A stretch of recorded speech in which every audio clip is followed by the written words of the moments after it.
Welcome back. We're going to get back into things pretty much right away. 11, did I say 6 or 5, Henry?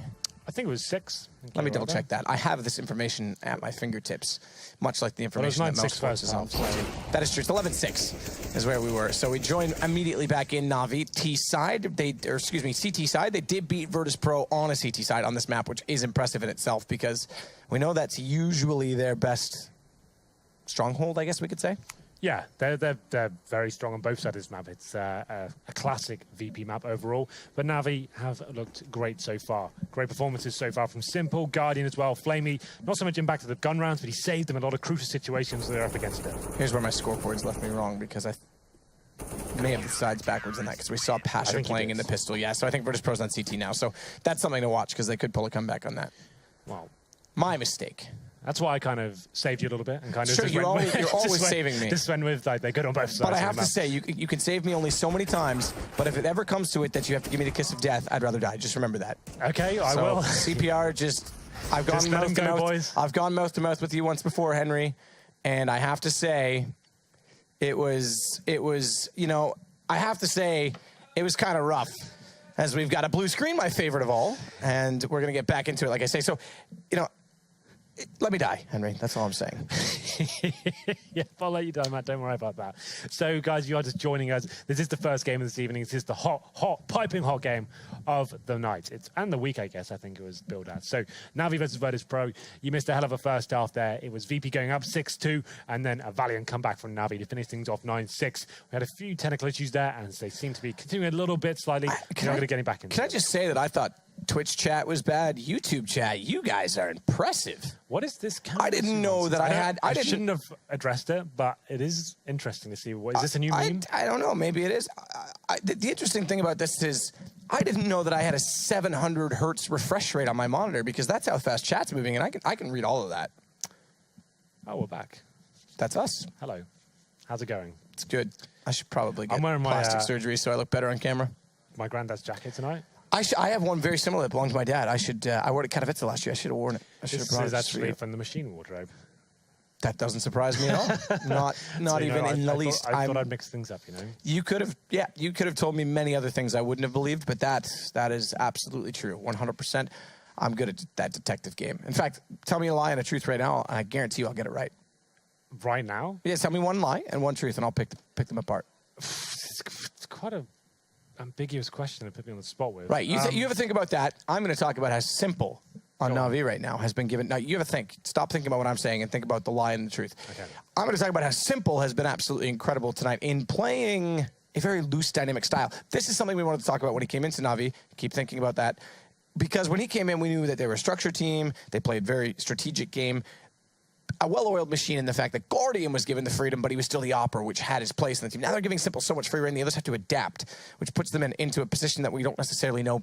Seized, for example, to play that well. Flamey is okay at adapting, but likes to play his own game. So it's great when it works, but it's why I think Na'Vi's more of a team that's going to come and go in waves as of late. Okay, so I've got 2 statements. We were talking about Simple now. I was hoping you would chime in with your strategic analysis. Okay, so one statement I've got. Okay. Okay, ready for this? NIP, I got to beat Mouse Sports. The second one is Drop the Bomb Season 2 is returning in March. Which one do you think is the You've turned this around so well. The truth! Drop the Bomb is returning in March. It is, so stay tuned. That's going to be amazing. But yes, Matt. You're terrible at that game. You told me something I already know. Yeah, I was just trying to make sure we can plug ourselves, you know. Take every opportunity you can get for self-promotion. We can definitely plug ourselves, Henry. We've been known for that before. And as we are going to get into live. My point about Simple still stands, okay? It's 11-6. Na'Vi are about to get back underway, and we'll jump in as soon as possible. Now, keep in mind what I said about Simple, because I think we're going to see that as well when they go onto the terrorist side, even more so than when he was playing a swing position inside of the A site. We're into. Oh no, we're not into it. I got a bit excited. I saw pistols and people running around. No, bit of match medics still coming in. Yeah, Cuban was still on one of the teams when that started, Henry. You need to calm down. But now we're ready to roll. As Taz is going to get pushed back by way of a smoke. That's going to leave them in a situation with pistols. Remember, they were going on to a save. That's nothing new, but where they have to fight off Na'Vi's fast charge onto the B site. Good shot from Simple, but doesn't spot Taz below. Take down Simple. Edward Responds, gets him back, and it's now Neo that has to do work from afar with a Deagle, tagged on 33, no armor. Quick and easy shot from Edward, and oh, take your pick. Which Glock would you like? Which Glock would you like, Snacks? I would like all of the Glocks. Because the Glock rocks. Unsilenced USP. It's like 007 going rogue. It's probably not what it's like. A little bit like that, I guess. But Snacks can't really do much here. It will be the 4 versus 1. The score at the top, it was 11-6, should be 12-6 now. So a clean sweep there for Na'Vi. Virtus Pro can't do much about this. Snacks trying to do what he can with the USP as he rotates in. Doesn't really work out for him. And now we are back into it. You can see the scoreboards rectified. And Virtus Pro still going to be struggling here. It's the CD side. It's a stronger economy to maintain. As they go into this one, it's going to be M4s across the board. No AWP available. Snacks quite close. 1 kill there. Would have actually got him the glass cannon, but not meant to be. Will be all for Guardian on the other side. So 5 M4s, 1 kit. The lack of grenade, that's such a problem. We saw this before from Na'Vi. Someone needs to go a little bit aggressive here, try and find that first pick, make something going in their favor. They can't really allow a full execution to come in. Na'Vi known for, I guess they used to be known for that slow, methodical play, trying to find the first pick. They've got such a huge advantage this round. I'm sure they're going to be using it as we get into this one. 1 minute 30 remaining, and they've got full control of the upper area as well. Pasha.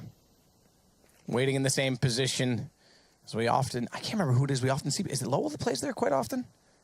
I can't remember. There's someone that often plays that position and waits for the drop down, allows the minute. Oh, I think it might have been Hellraisers. Hobbit. Was it Hellraisers? Okay, maybe it's Sticko. Yeah, Either Sticko. way, Pasha's going to back up from that position. The problem with it, and it's got some strengths. They commit before you can spot them, and therefore they're left vulnerable, but it does mean you bait your second player on the site by not spotting them coming in. Lovely shot from Guardian onto Snacks. As they get down to 2 versus 2, no bomb plant. A 12-6 scoreline and a very important round for Virtus Pro. I can't tell you what the lost round bonus is at because I don't have the information as to the previous rounds beforehand, but it will be accumulated and tallied accordingly, no doubt, as Guardian will take down Bialy, and it may need to be accumulated accordingly because Virtus Pro are not looking like they're going to reset it until now because Guardian goes low. Pasha's timing's off. He backs away. Guardian has the AWP. You give him a chance to line up a shot. The AWP means nothing. As Pasha had it locked out, he may get found in the end, and that's exactly what happens. Missed by a second. Guardian, 4 kills in that round.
It seemed like Virtus Pro had done just enough there. Guardian low HP, but he's so smart in those situations. We said that was a massive round going forward. Look at the scoreline right now. 13-6 as well. VP needed that round. It has to be another eco here. They can't even afford to force buy into this one. It's going to be 14-6. They're coming with a Desert Eagles P250s. But Guardian, we said he'd been good so far, and he's certainly been delivering in the last couple of nights at least, as we go into a very big one indeed. It's going to be 13-6, and not really much VP can do to hold them off here. It's going to take some fantastic Deagle work.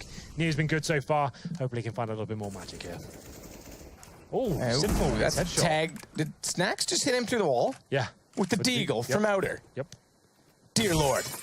It's because Simple was wallbanging himself. So he gave his position away and actually said, yep, you know what? Come headshot me here. That was quite good. That was quite nifty.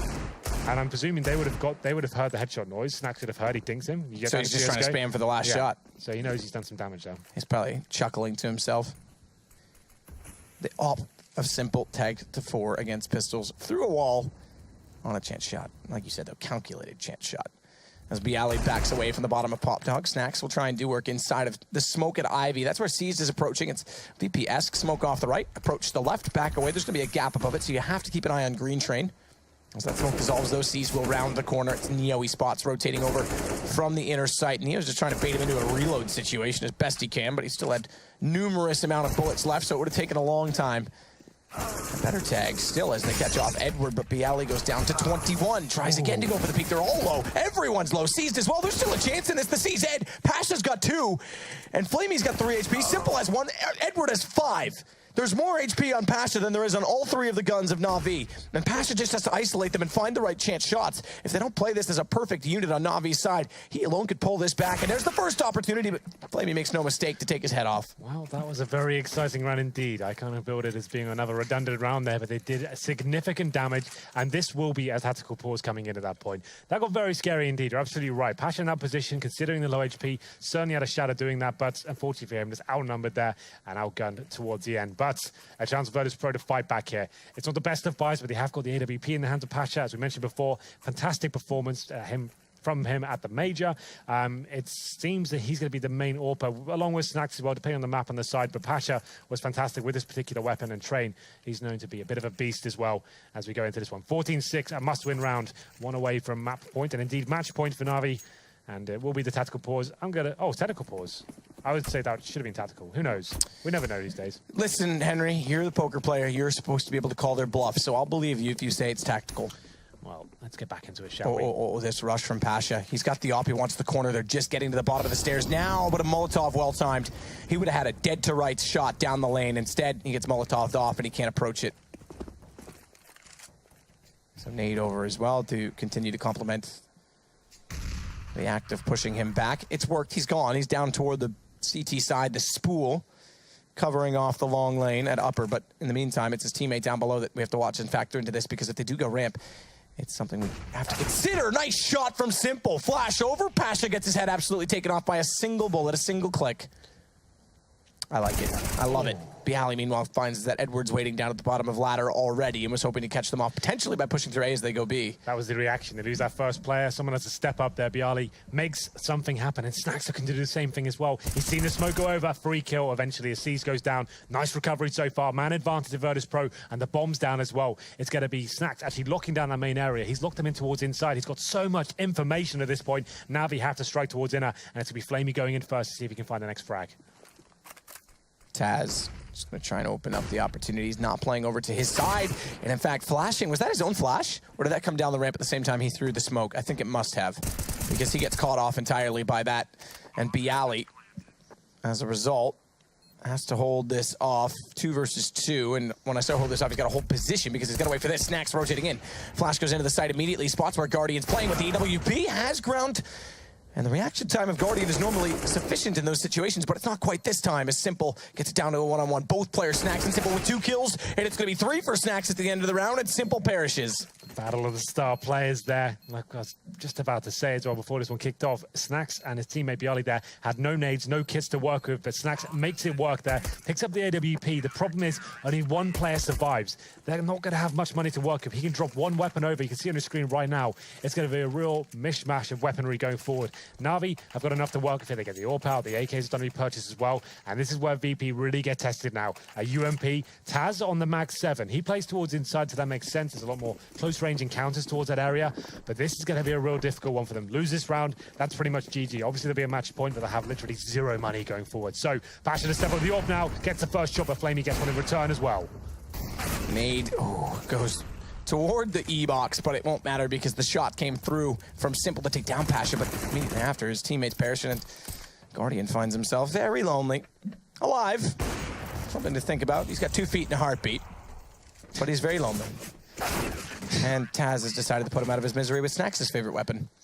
Grabs the AWP as well, so Virtus Pro to have that in the next round. 14-8 for Na'Vi. It's 2 to go still for the Ukrainian side, if you know, mostly Ukrainian. /Russian, yeah. /Slovakian. Slash Slovakian, yeah, that's true. Slash world.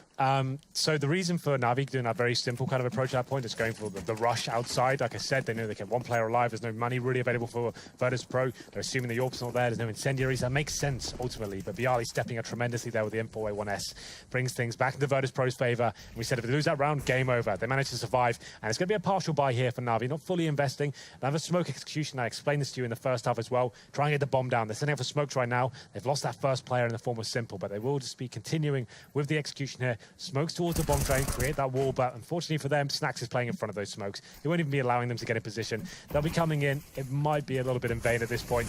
Don't think any bomb will be going down. Huge Orknade coming in as Neo finds another frag. Neo getting Flamey out of the equation with pistols only in the hands of Na'Vi will buy a bit more time in this game for Virtus Pro to make their comeback a possibility. Nice shot by Seized. A bit of an off angle from Snax in terms of crosshair placement. He was just to the right. Leaves us now with Guardian, though, as Taz is rotated around to compensate for the kill, and it's Neo to close it out.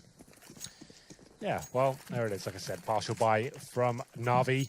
Trying to get the bomb down there, but shut down before they even had a chance. And now Virtus Pro really have got a real chance of getting back into this one. It's certainly still a CD-sided map, but CSGO seems to be balancing on these heavily favored maps. We talked about it yesterday. Nuke used to be so heavily CD-sided, it was unbelievable, but it's actually at the major turned out to be a very 50-50 sort of affair. In some cases, some T-sides are actually winning that map. So certainly every chance that Virtus Pro can pull this one back. We'll see what happens as we go into round number 7. I'm not sure that's actually accurate. Work it out. Yes, it is. Looks fine.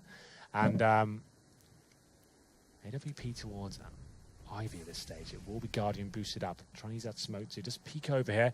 Neo could walk this across that, and he certainly does. This is Na'Vi when they're at absolute best. They normally don't strike in these sort of situations. At least the old school Na'Vi didn't. They would actually wait to see the reactions to come in. Yeah, when the 155 round timer was brought into gameplay, it was SK at the time, Luminosity, just in their start of the SK phase as well. It still applies Snax. No. Snax! You're normally known for the Snax flash into smoke. You're the master, the genius of it.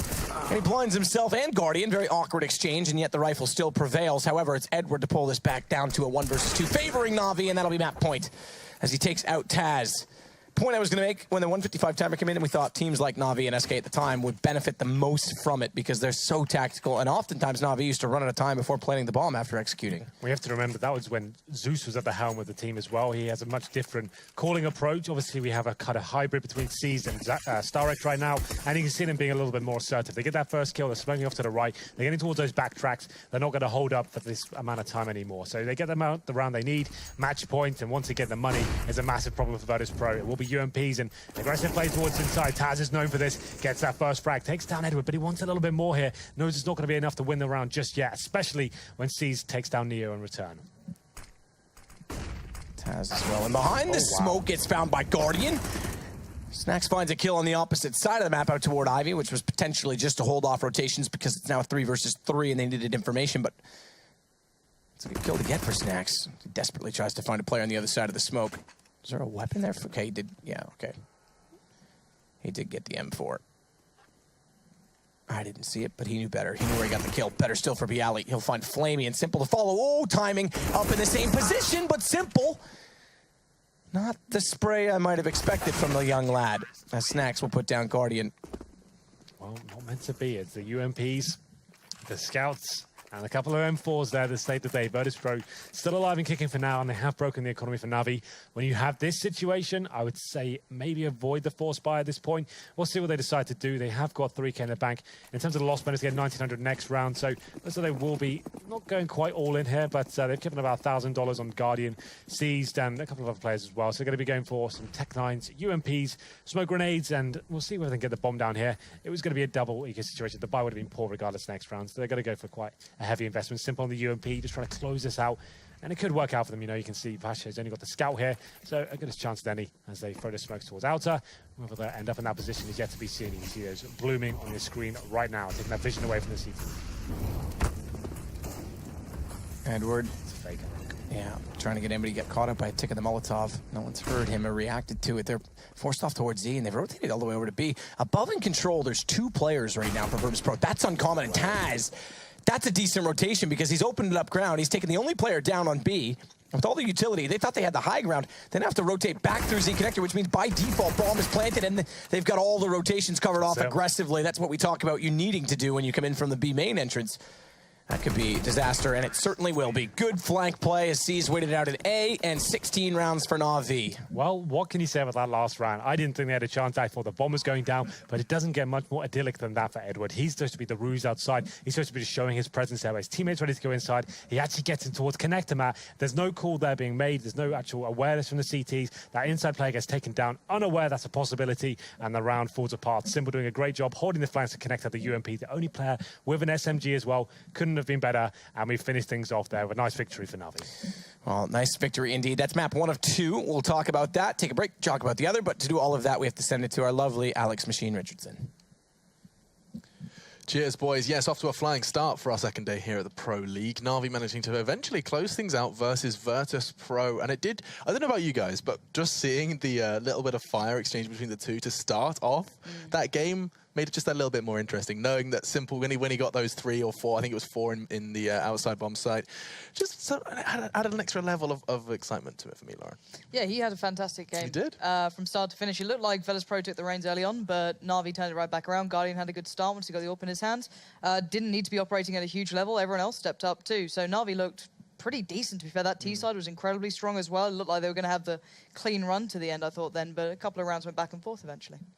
Eventually, yes. Now, you outlined a couple of executes you saw from VP, just 2 smokes that tend to dictate the pace of the gameplay on train. They didn't do it. You didn't get what you wanted, did you? They didn't do it. So this is the thing, they're a team with a lot of depth, right? That's just one of the many moves they have. We saw at the Major, one of their moves was deciding to go double AWPs on the T side, which is pretty unusual, right? So they like to try a lot of different things. It didn't actually pan out for them here. One thing I want to note with the way that Na'Vi approached the game, on the CT side early, it looked like they were giving Simple freedom to just play spawn-based. You know, it didn't work for them. That's when they were struggling, and then they kind of went back to their normal hold, won a lot of rounds in a row. Something that I thought was interesting as well, on that T side, Simple seemed to be not the lurker, but he's the person who's active on the map on his own. They're just like, hey, Simple, you go over here and do whatever you want. The 4 of us will go as a pack. And he's getting frags and opening up the round for his teammates. So I thought that was interesting. And especially that last round we just saw, there was a nice little adjustment on the fly, right? They did the set smokes. Henry was touching on it. Edward got out Pop Dog, made it to the bomb train, didn't see anybody. Somebody from Virtus Pro had pushed up close T-mid. They saw nothing. They went, okay, well, this is clearly a fake. So the VP guys were just sitting back behind the smoke, waiting for something to happen. Meanwhile, Edward just sneaks in, goes behind, grabs a frag, Simple joins him, holds off connector, and that's the round. It was good to see.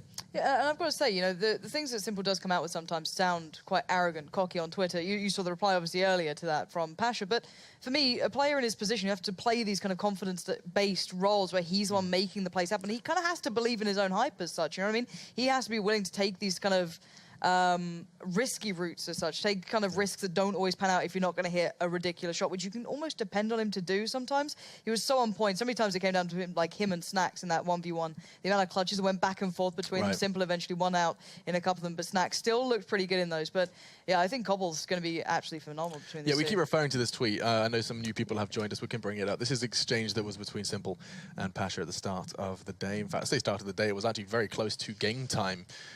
Saying that 7 a.m. Jesus, they were up early, getting ready to practice. But you can see Pasha just respond, you will faster destroy your team than us. Well, Na'Vi, they have conceded the first map over on Train. And actually, we can bring up Simple's stats as well. It does sound like he's done a spectacular job, not only bringing Na'Vi victory, but also riding high on the scoreboard as well. I think we took a look at that. He was well over the 20 mark. You can see.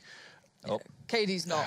That exactly would have been from, because we had to change some stuff around. So yeah, they're not hugely accurate, but that's all right. We just going to say he had a fantastic game because he did. I can tell you exactly how he did. Can I? You trusting HLTV? I don't know why I tried that. Yeah. No, I tried. No, silly. That's what you get. I will be credited for trying. You know, sometimes that's all that matters is you tried. And of course, we're going to be seeing VP try to claw things back on that second map. To Cobblestone we venture, and a map that I'm sure anybody that thinks Virtus Pro and thinks Cobblestone will have well, we've not forgotten what we got to see from them at the Major, as well as Na'Vi, of course, not forgetting 2 of their 3 wins. Crazy on it. Yeah.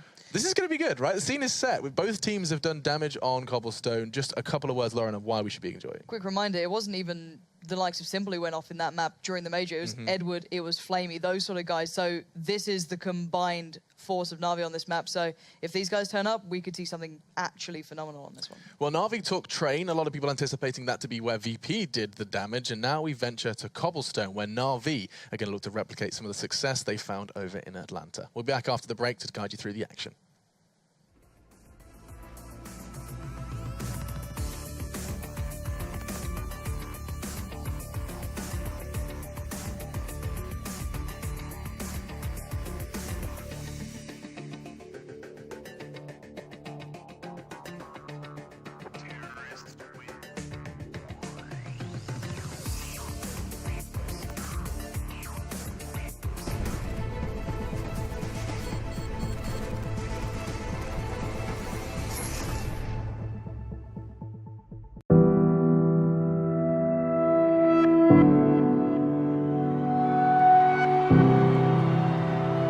Ladies and gentlemen, welcome to ESL Code!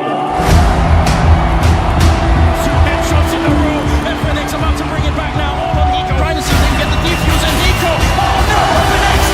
Has to keep Virtus Pro alive. Taco once closer. AW getting done. He's looking for a low. He's gonna get a hit by headshot again. Oh my god.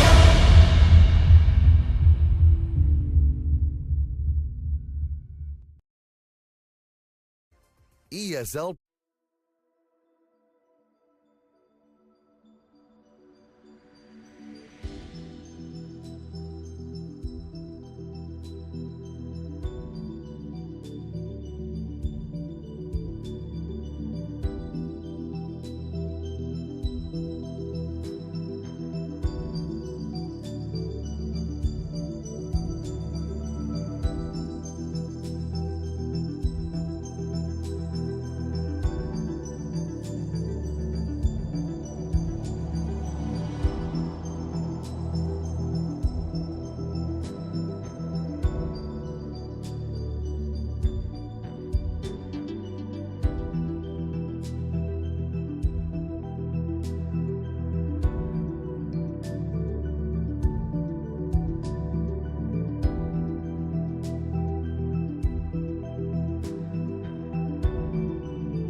ESL Pro League is brought to you in part by Logitech G, Pay Safeguard, Mountain Dew League, and ESEA.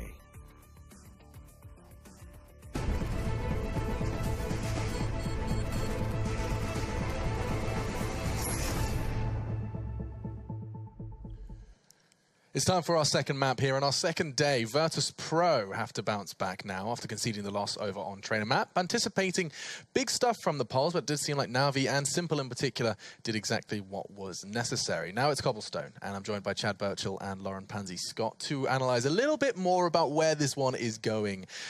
Cobble. We ended our conversation with Lauren setting the scene oh so beautifully by stating that this is a map that Na'Vi have done damage on, and not necessarily the usual candidates. You started listing names that we don't necessarily expect to be seeing, bringing in the influential rounds and, of course, picking up the frags as well. You listed Edward at the top of your list. And, yeah, Edward had a stellar performance during the games, at least, specifically at the Major. Sure. And let's bear in mind, they played it twice and only lost 9 rounds in total. One was to Envy, one was to Mouse. Combined, they've lost rounds. 9 was it. Like, they were very, very dominant. Yeah. Envy, you could argue, didn't have a phenomenal performance throughout the Major, neither did Mouse. I guess that's where a lot of people kind of looked at the group stage and went, is it as really as impressive as it looks on paper? But Envy were always quite known for some of their Cobble plays. You know, that T-side that everyone used to quite enjoy. There was a lot of things to look at on that. But for me, yeah, Edward and Flamey were the two. Flamey being the rock. It's something that you always went to initially when talking about him, and it came very, very true. And I'd say as well, Simple being that little bit of flair on top of it really combined very, very well on this one. I remember when we were talking about Na'Vi's Cobble at the start of their stint with Simple, and you were very critical of them forcing Simple to play positions you didn't like. I remember you were saying that Guardian was getting lost, Simple was on plat when he shouldn't be, and there was a lot of conflict. And now they seem to have really rounded it out and polished all those. The issue was their CT side. There were 3 big issues at that point. They had Guardian at the A-bomb side, being the solo player. That's right. They had Seized playing now the drop rotator, and he looked lost because it was a very new position for him. And they had Simple, the guy playing towards B with the AWP. Now, Simple, you don't want to really get him standing still too much, and B, you have to like wait and hold lines.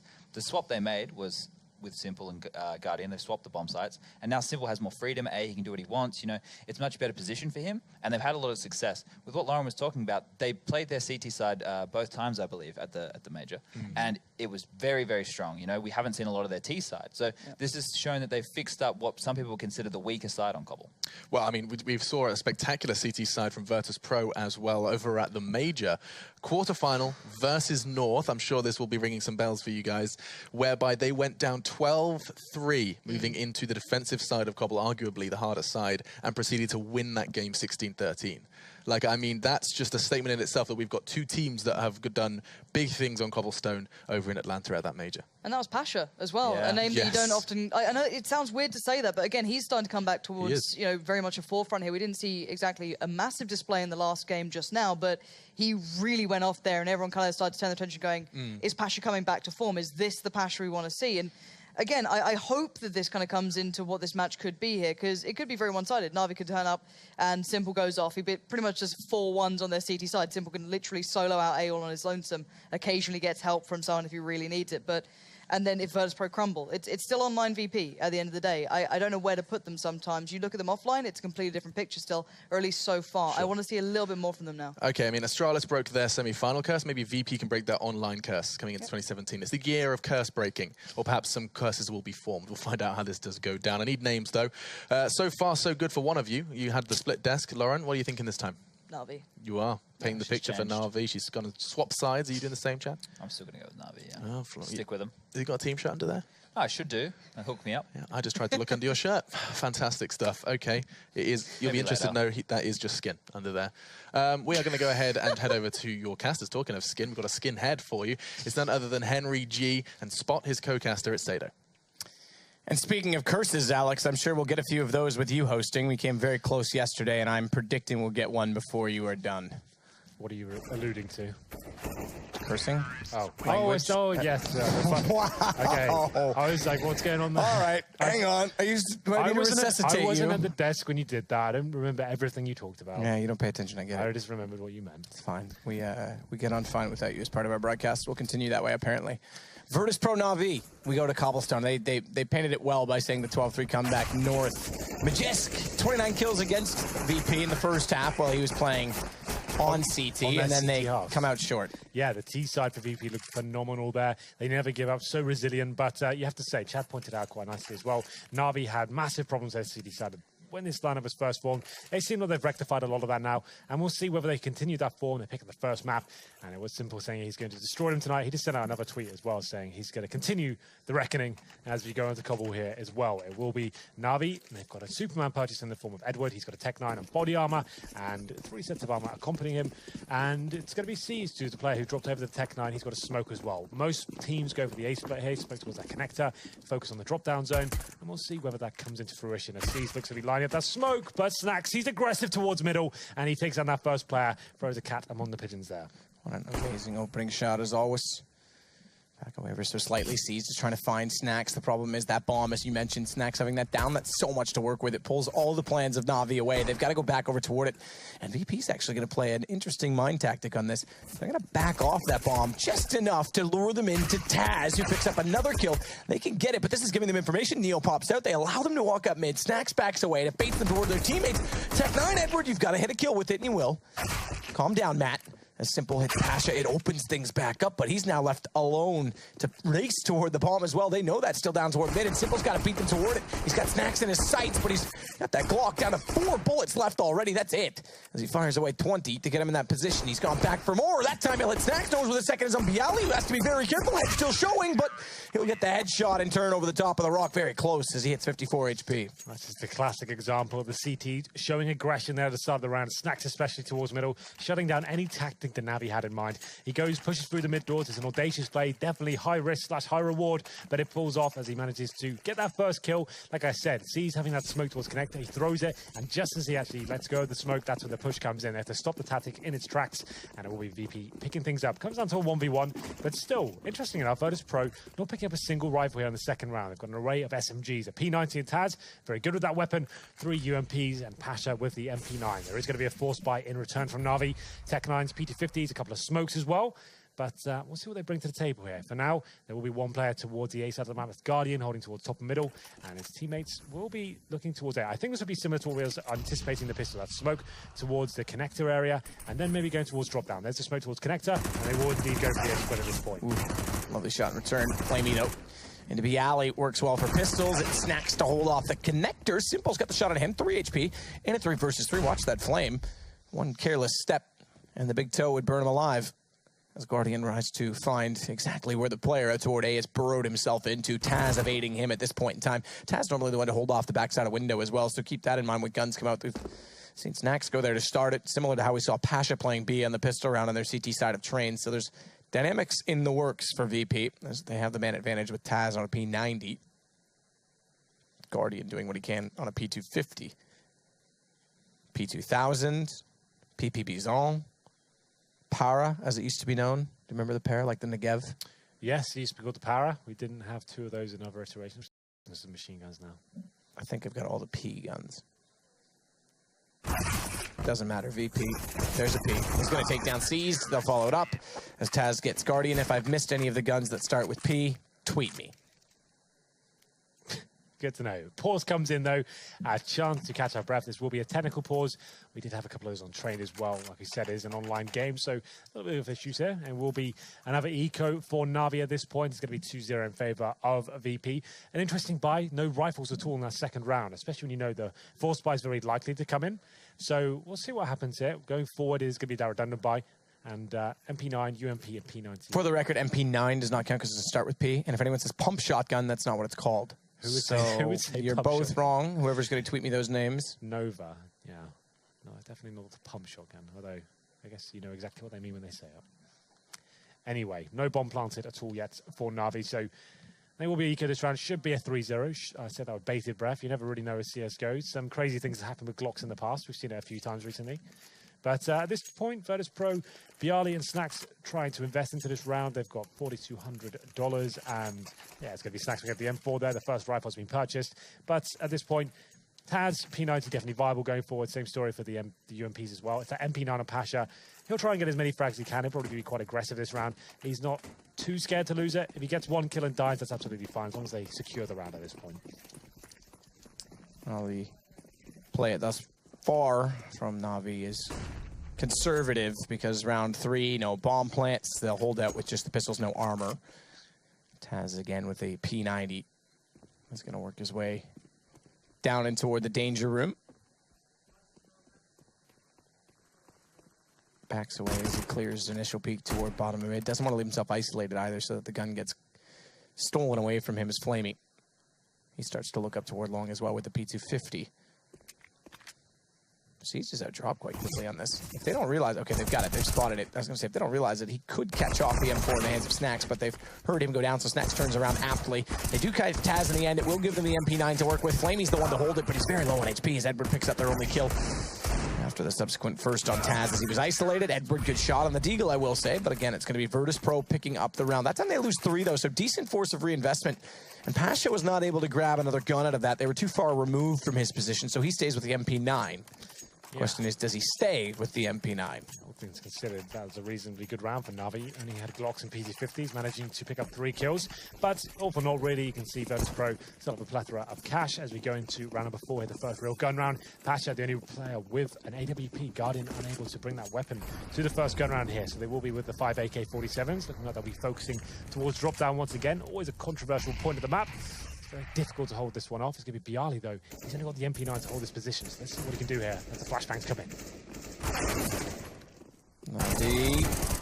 Gets the first shot from Flamey on the way down drop, but Neo holds fast inside of the E-box room. Unfortunately for him, he's overwhelmed. There was far too many, and Edward gets the kill back. Look at Pasha. Snapping to the right, back to the left, catches off Edward, and it's just Seized that's left to best him, but unfortunately for Seized, he's facing unfavorable odds. 50-50, you might call it, 1 versus 2. Problem is it's less than that when you consider trades and Seized, waiting for it. Has the first shot line up, but can't land it. Snax will prevail at 4-0 for Virtus Pro. As again, their CT side. They mentioned it in the comeback situation. Well, they get to start there this time, so it's looking formidable once more.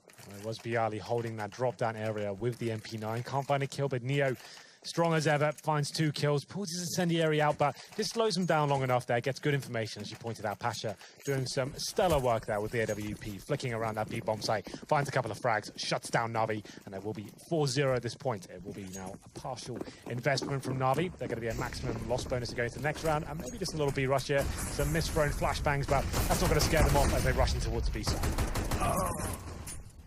Neo does get one in return with his UMP.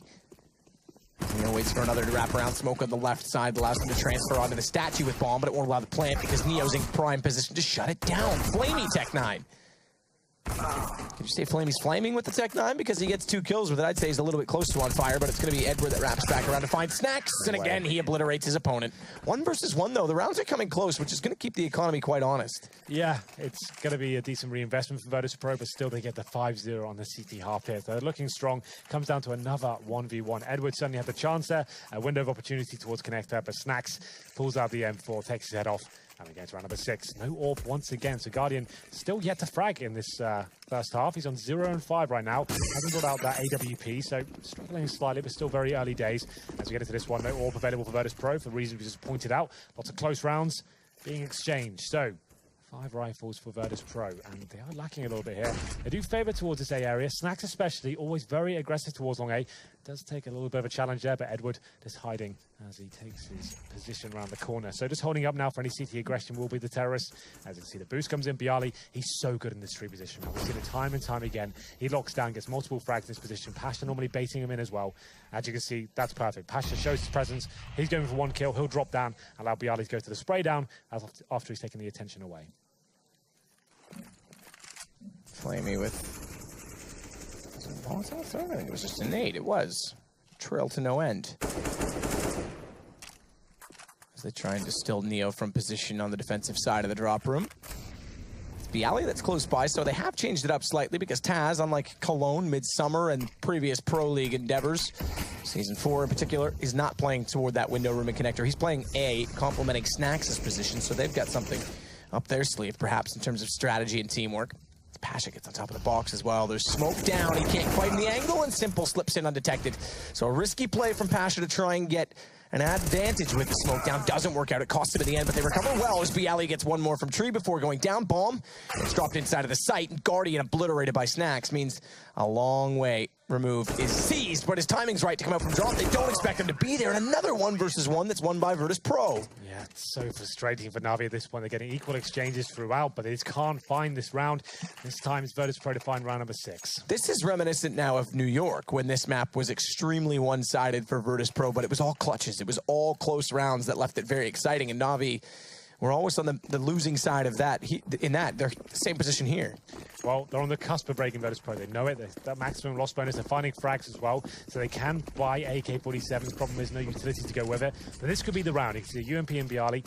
And back towards B we go. They are finding the exchanges there and the frags required, so why not keep going with it. Pasha aggressive once again, seeing if a player jumps through the smoke, and it could happen. They're in front of him, and he gets that first kill. Takes down Simple. Oh, gets 2 as well. This is another round going in favor of BP. Cheeky. Not bad from Pasha. It's got the silencer as well. No Tracers giving up. Molotov on the inside of the smokes. No one to push through. As Na'Vi will back away. Pop flash down over top of drop. Yes, the problem with this round as well, before those close rounds, they were finding frags. Obviously get $300 per kill with the AKs there, but they're not getting that this round. They pretty much have to eco go into the next round. A partial buy, of course, is obviously an option, but they want to get guard on that AWP. He hasn't had it once yet. I'm not sure he's posted a frag yet. Okay, he's got 2 now, so got into the game at least, but we need him to pick up the AWP, open up the map for them, slow things down a little bit, because right now they keep force buying and they're just getting very unlucky at the very last hurdle here in these clutches. So they get a couple of frags here. That would certainly help us keep applying the pressure to the economy of VP. But Snacks, there it is. That's the first frag, and they got to capitalize here and see if they can get towards the A-bomb side. Taz as well playing top of the A platform, is spotting over the hut. He's got the shot on seized. Bomb dropped as a result. Guardian now in a 1 versus 4, the most one-sided round we've had in a while, but let's not get ahead of ourselves because Guardian's got 1. Nearly a chance on a slow-crawling Bialy, but look at the X-ray behind the corpse. Either way, he was going down. 7-0, and like I said, that's pretty much the end of the buys for Na'Vi. Shut down by Pasha once again, aggressive on that upper platform. He hasn't got the orb, so using the smoke to get himself in advantageous positions. And without the Molotov to flush him out of that tight corner, that's when he can really shine. He gets 2 more frags there, and Na'Vi were not expecting that position.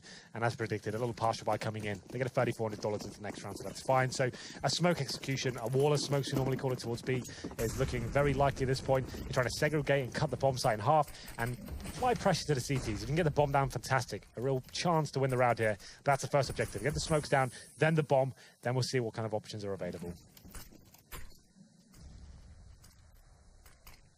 Smokes down, full wall, going to be inside of the B site. Neo has an advantage in it because he has got a gap to get toward Chicken Coop, and that's going to be bought time by Pasha, because as Neo transitions, he keeps them occupied, and Pasha's able to, or excuse me, Neo's able to pop out there for take down Edward. He's followed that up with an additional kill onto Guardian, but bye-bye Neo in the end. It's Simple with 1 kill and then a nade to the face, and M4 picked up, and a desperate Jarima trying to get the first round for Na'Vi, and I say desperate because it's now 8-0, and he was in a 1 versus 3.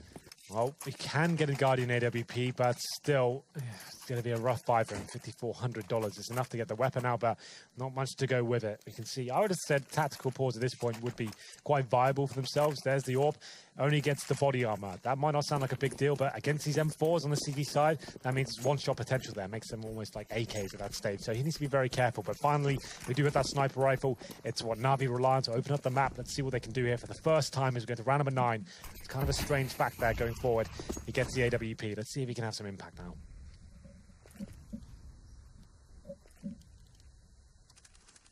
Guardian waiting out toward long, but it's Pasha again that seems to prevail toward that B position on the platform more aggressively. He's known to always try and peek it from stairwell, but today he's getting inside of that arch, and it's working out as Bialy holds off window. No seized, he's gotten down inside of the archway, and they had a setup where Pasha and Neo could watch the E-box side.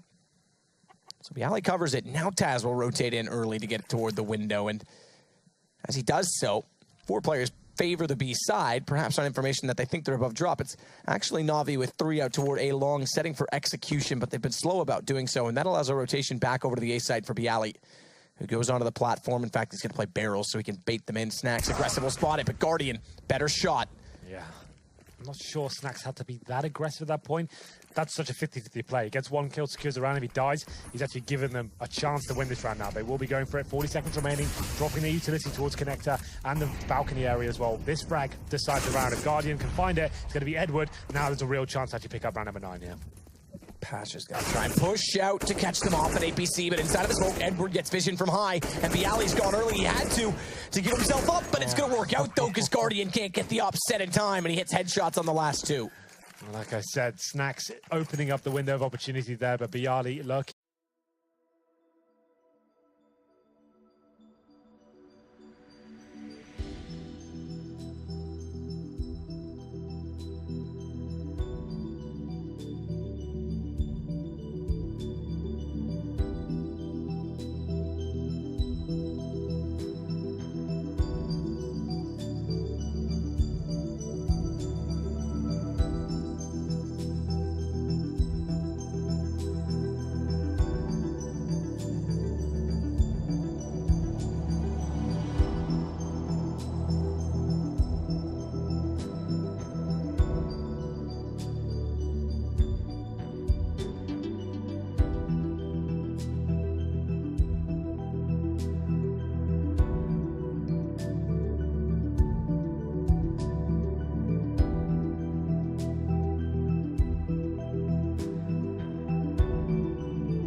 Bomb site. He goes down to 32 HP at the beginning stages of the round after you find that first frag, and he just wants to make sure he denies the bomb at that point.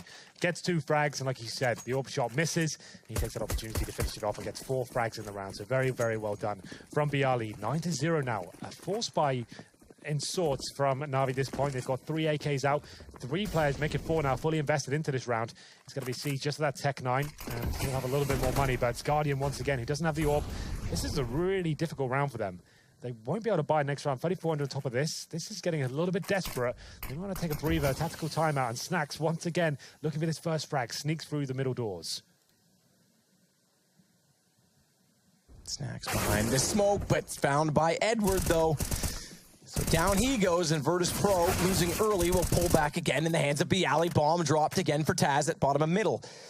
And Virtus Pro could sweep this half if there's no change from Na'Vi. Keep in mind as well from Na'Vi's side, they're a T-sided team on this map. They're not commonly getting more than 5 to 6 rounds, 6 at best. On their CT side, this could be just a burnout. As Neo does sweep back to find Edward, I think that almost confirms it. 2 versus 1 Na'Vi. Best chance for them to win around, and Neo knows bombs down, waits for the pop flash. 50 seconds, but he's trying to figure out information early. Simple's got to be rotating back from connector. He's aware of it, but how does he try and play this? He considers that long is a possibility. Bomb's going to get scooped up in the meantime, and Neo, he's now lost the slight advantage that he had, but looks away as Simple nearly gets caught off by it. Neo can't line it up, and Simple will get the shot. 9-1 Virtus Pro.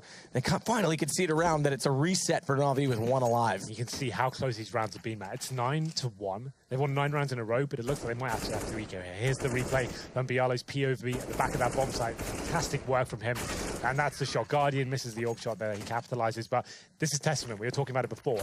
Na'Vi have been so unlucky, and so many 1v1s. They finally get around it, and look at the buy for Virtus Pro. 2 M4s and 3 pistols. So a chance for Na'Vi to really get back into this game now. This round heavily goes in their favor. They need to make sure they pick this one up, and this half is still recoverable. Seems like we've had 9-6 halves for both of our games going on in the first maps. Now Sports, oh, look at this aggression from Snacks. It's Snacks again out toward the long corner. He's so good in that position. Tagged up as Taz behind the bales, but it still works out. As the shot was intended to take Snacks alone, he realized Taz was there, did Edward, but unfortunately couldn't prevail. And bomb over toward B means Bialy has been boosted at drop. With one of the M4s, Taz on the AK picked up now. And you're dead right about the money. It leaves them low, but this is a great start for Virtus Pro. So I was going to point out the similarities between our 2 games. It was 9-6 each half for Nip Mouse Sports in this match in the first one. Good play from Bialy, traded out, but look at Neo getting flamey. It's still an advantage for VP. It's 9-1 here. It's 8-1 on that side of it now, and again for Mouse Sports. So Nip's having a real shocker of a start to the season. As Simple, though, has bomb. He'll get toward the B site. They really are, aren't they? Well, regardless, Simple now have a chance to win this. No kits available for VP, but they have got the man advantage. Simple now, the world is always taking his setup whatever he likes, and he's won the previous clutch before. Can he do it again and deliver the 9-2? A much needed round here for Na'Vi. This will be a full reset if he does not pick this up. Waiting is Simple, hoping that they'll arrive in the position that he wants them to come from, and it does, but doesn't expect both to be there, and Neo pulls it back. Another very close situation, and VP escape, getting ecoed, and we could have left with a 9-6 half if that was something that happened, if Na'Vi can get momentum rolling and get ops out, but it's going to go 10-1, and now Virtus Pro, it's going to be an eco against them. They just have to win this out, and they could sweep the rest of the half quite easily. It could go 14-1. Snax is such a nemesis towards that long A position. He has his timings. It's down to a T there. He only has the 5-7. He takes down Guardian. He spots a shadow there. You normally point those kind of situations out, those kind of advantageous angles. You can hold and see when T's about to walk around the corner. Problem is, Guardian goes down first. His teammate, I think, was seized, had the smoke in his hand as well. He recovers one frag, but Taz, they've got a nice little crossfire set up waiting for them as they run around the corner. They get those 2 frags. The 2 players with the pistols upgrade. And I think this must be a tactical pause coming in. It was a confirmed. harsh reset for Na'Vi there. They only get $1,400 into this round. They know the money's still weak for Virtus Pro, so I think they're going to force into it. At this point, I probably agree with this one. They can get UMPs out and an AK as well. They are going to be lacking utility, but it's a similar story for Virtus Pro. They only have 2 rifles themselves. So another big round, but I still favour the polls going forward. So it's already back underway. Quick pause. As Na'Vi will go onto the SMGs, 2 AKs to work with, and Snax again is going to go toward long a little bit early this time. I think that was spotted by the 3rd player back. Partially blind was Simple, but I'm not sure how blind, whether or not they saw him. They try and go around the corner. Smoke goes out from Snax. That isolates Edward, and the other 2 don't follow up. They just let Edward go down. Now they'll go through. Guardian catches Snax trying to look for an additional smoke to deploy. And Taz, meanwhile, will burrow himself into the corner, but Seized was aware of that, wrapped around. Flamey gets Bialy. And we might just have something left in the tank from Na'Vi after all. It's going to be Neo on top of Balcony as well. Tag taking down Guardian with the kill. Pasha 1 versus 4 bomb. Wide plant at barrels. And does Pasha consider saving here? Because again, there's no money on the VP side. They brought this back.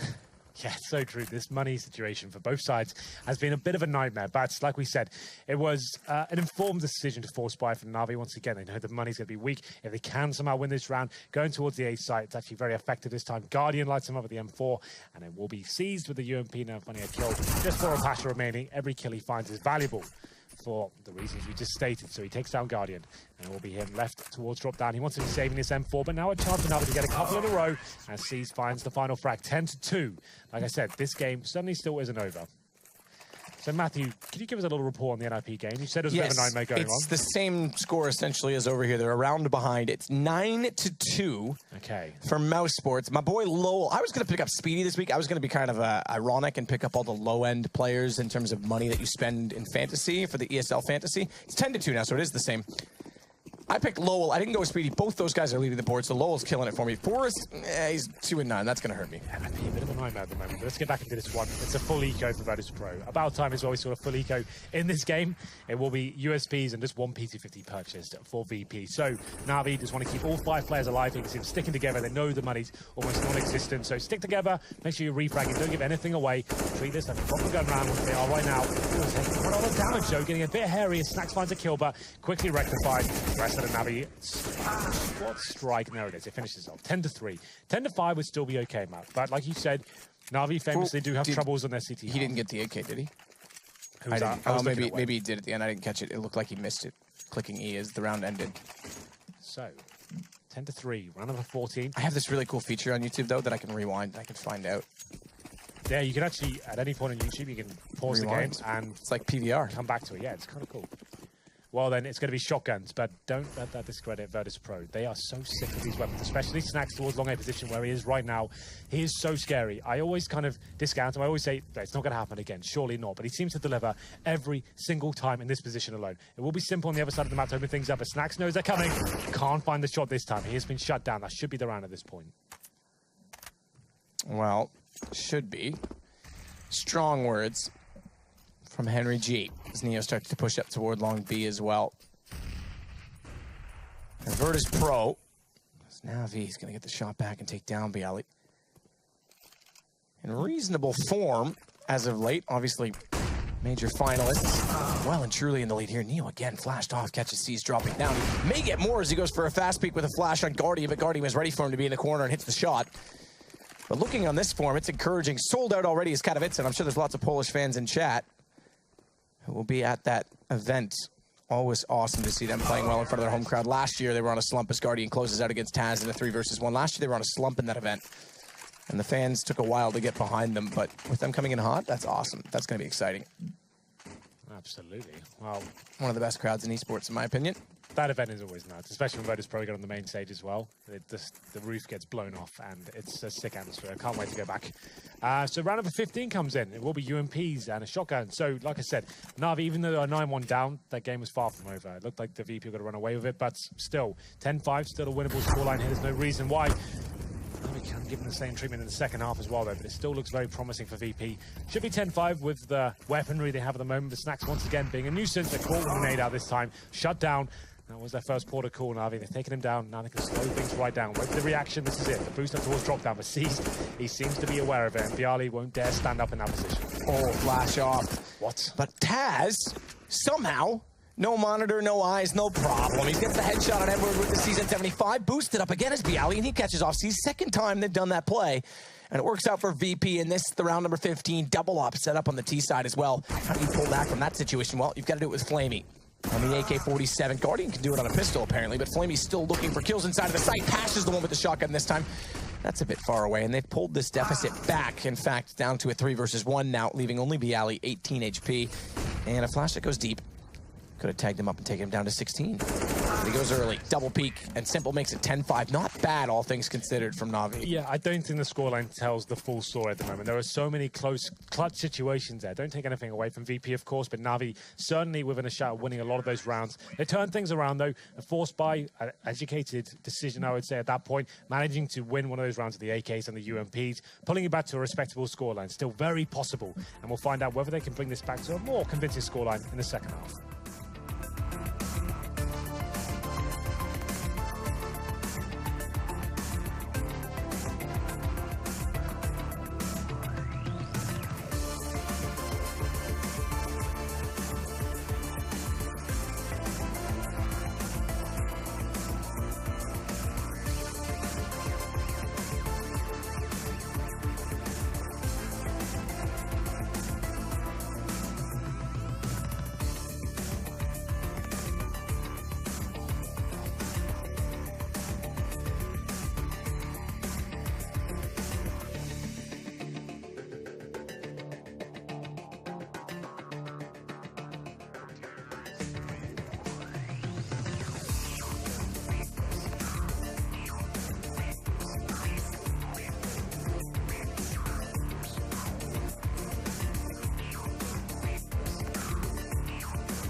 Well, things heated up a little bit here toward the latter stages of the first half. Na'Vi able to claw back to make it 10-5, what was 9-1 and 10-2 at a point. Perhaps a chance for them, a better chance for them than what's going on for NIP right now. 13-2, they're about to go 0-4 to start things off. It's pretty abysmal for them, and Mousesport's looking sharp, I have to say, but it's this side that we're keeping our focus on. Big teams, big plays, Bialy holding down the A site from barrels, lots of individualism, and as you say, lots of very close rounds that left things close for economy. And there we go. I like this. We talk about how there's a lack of back and forth banter at LANs now due to professionalism in boxes. We're starting to see it a little bit more in interviews, and now we got Twitter wars. And Simple's right back at it. Yeah. Time to get wrecked. Banter was a big part of CS, especially in 1.6 and Source. Like, that was a massive part of the game. Like, and now we've got a little bit too professional. Like, there's some players that are stepping outside their comfort zone a bit and actually getting in the faces and trying to show that they're the real men and they're going to actually send out a message. It's kind of cool. Professionalism quells personality at times. And the big thing, I think an example that I'll use is Formula One in the 70s and 80s. You had guys like James Hunt that were wild and loose, and there's a bunch of Danny Helm. There's a bunch of those guys that existed, and now Jacques Villeneuve might be the last of them. Amen to the Canadian.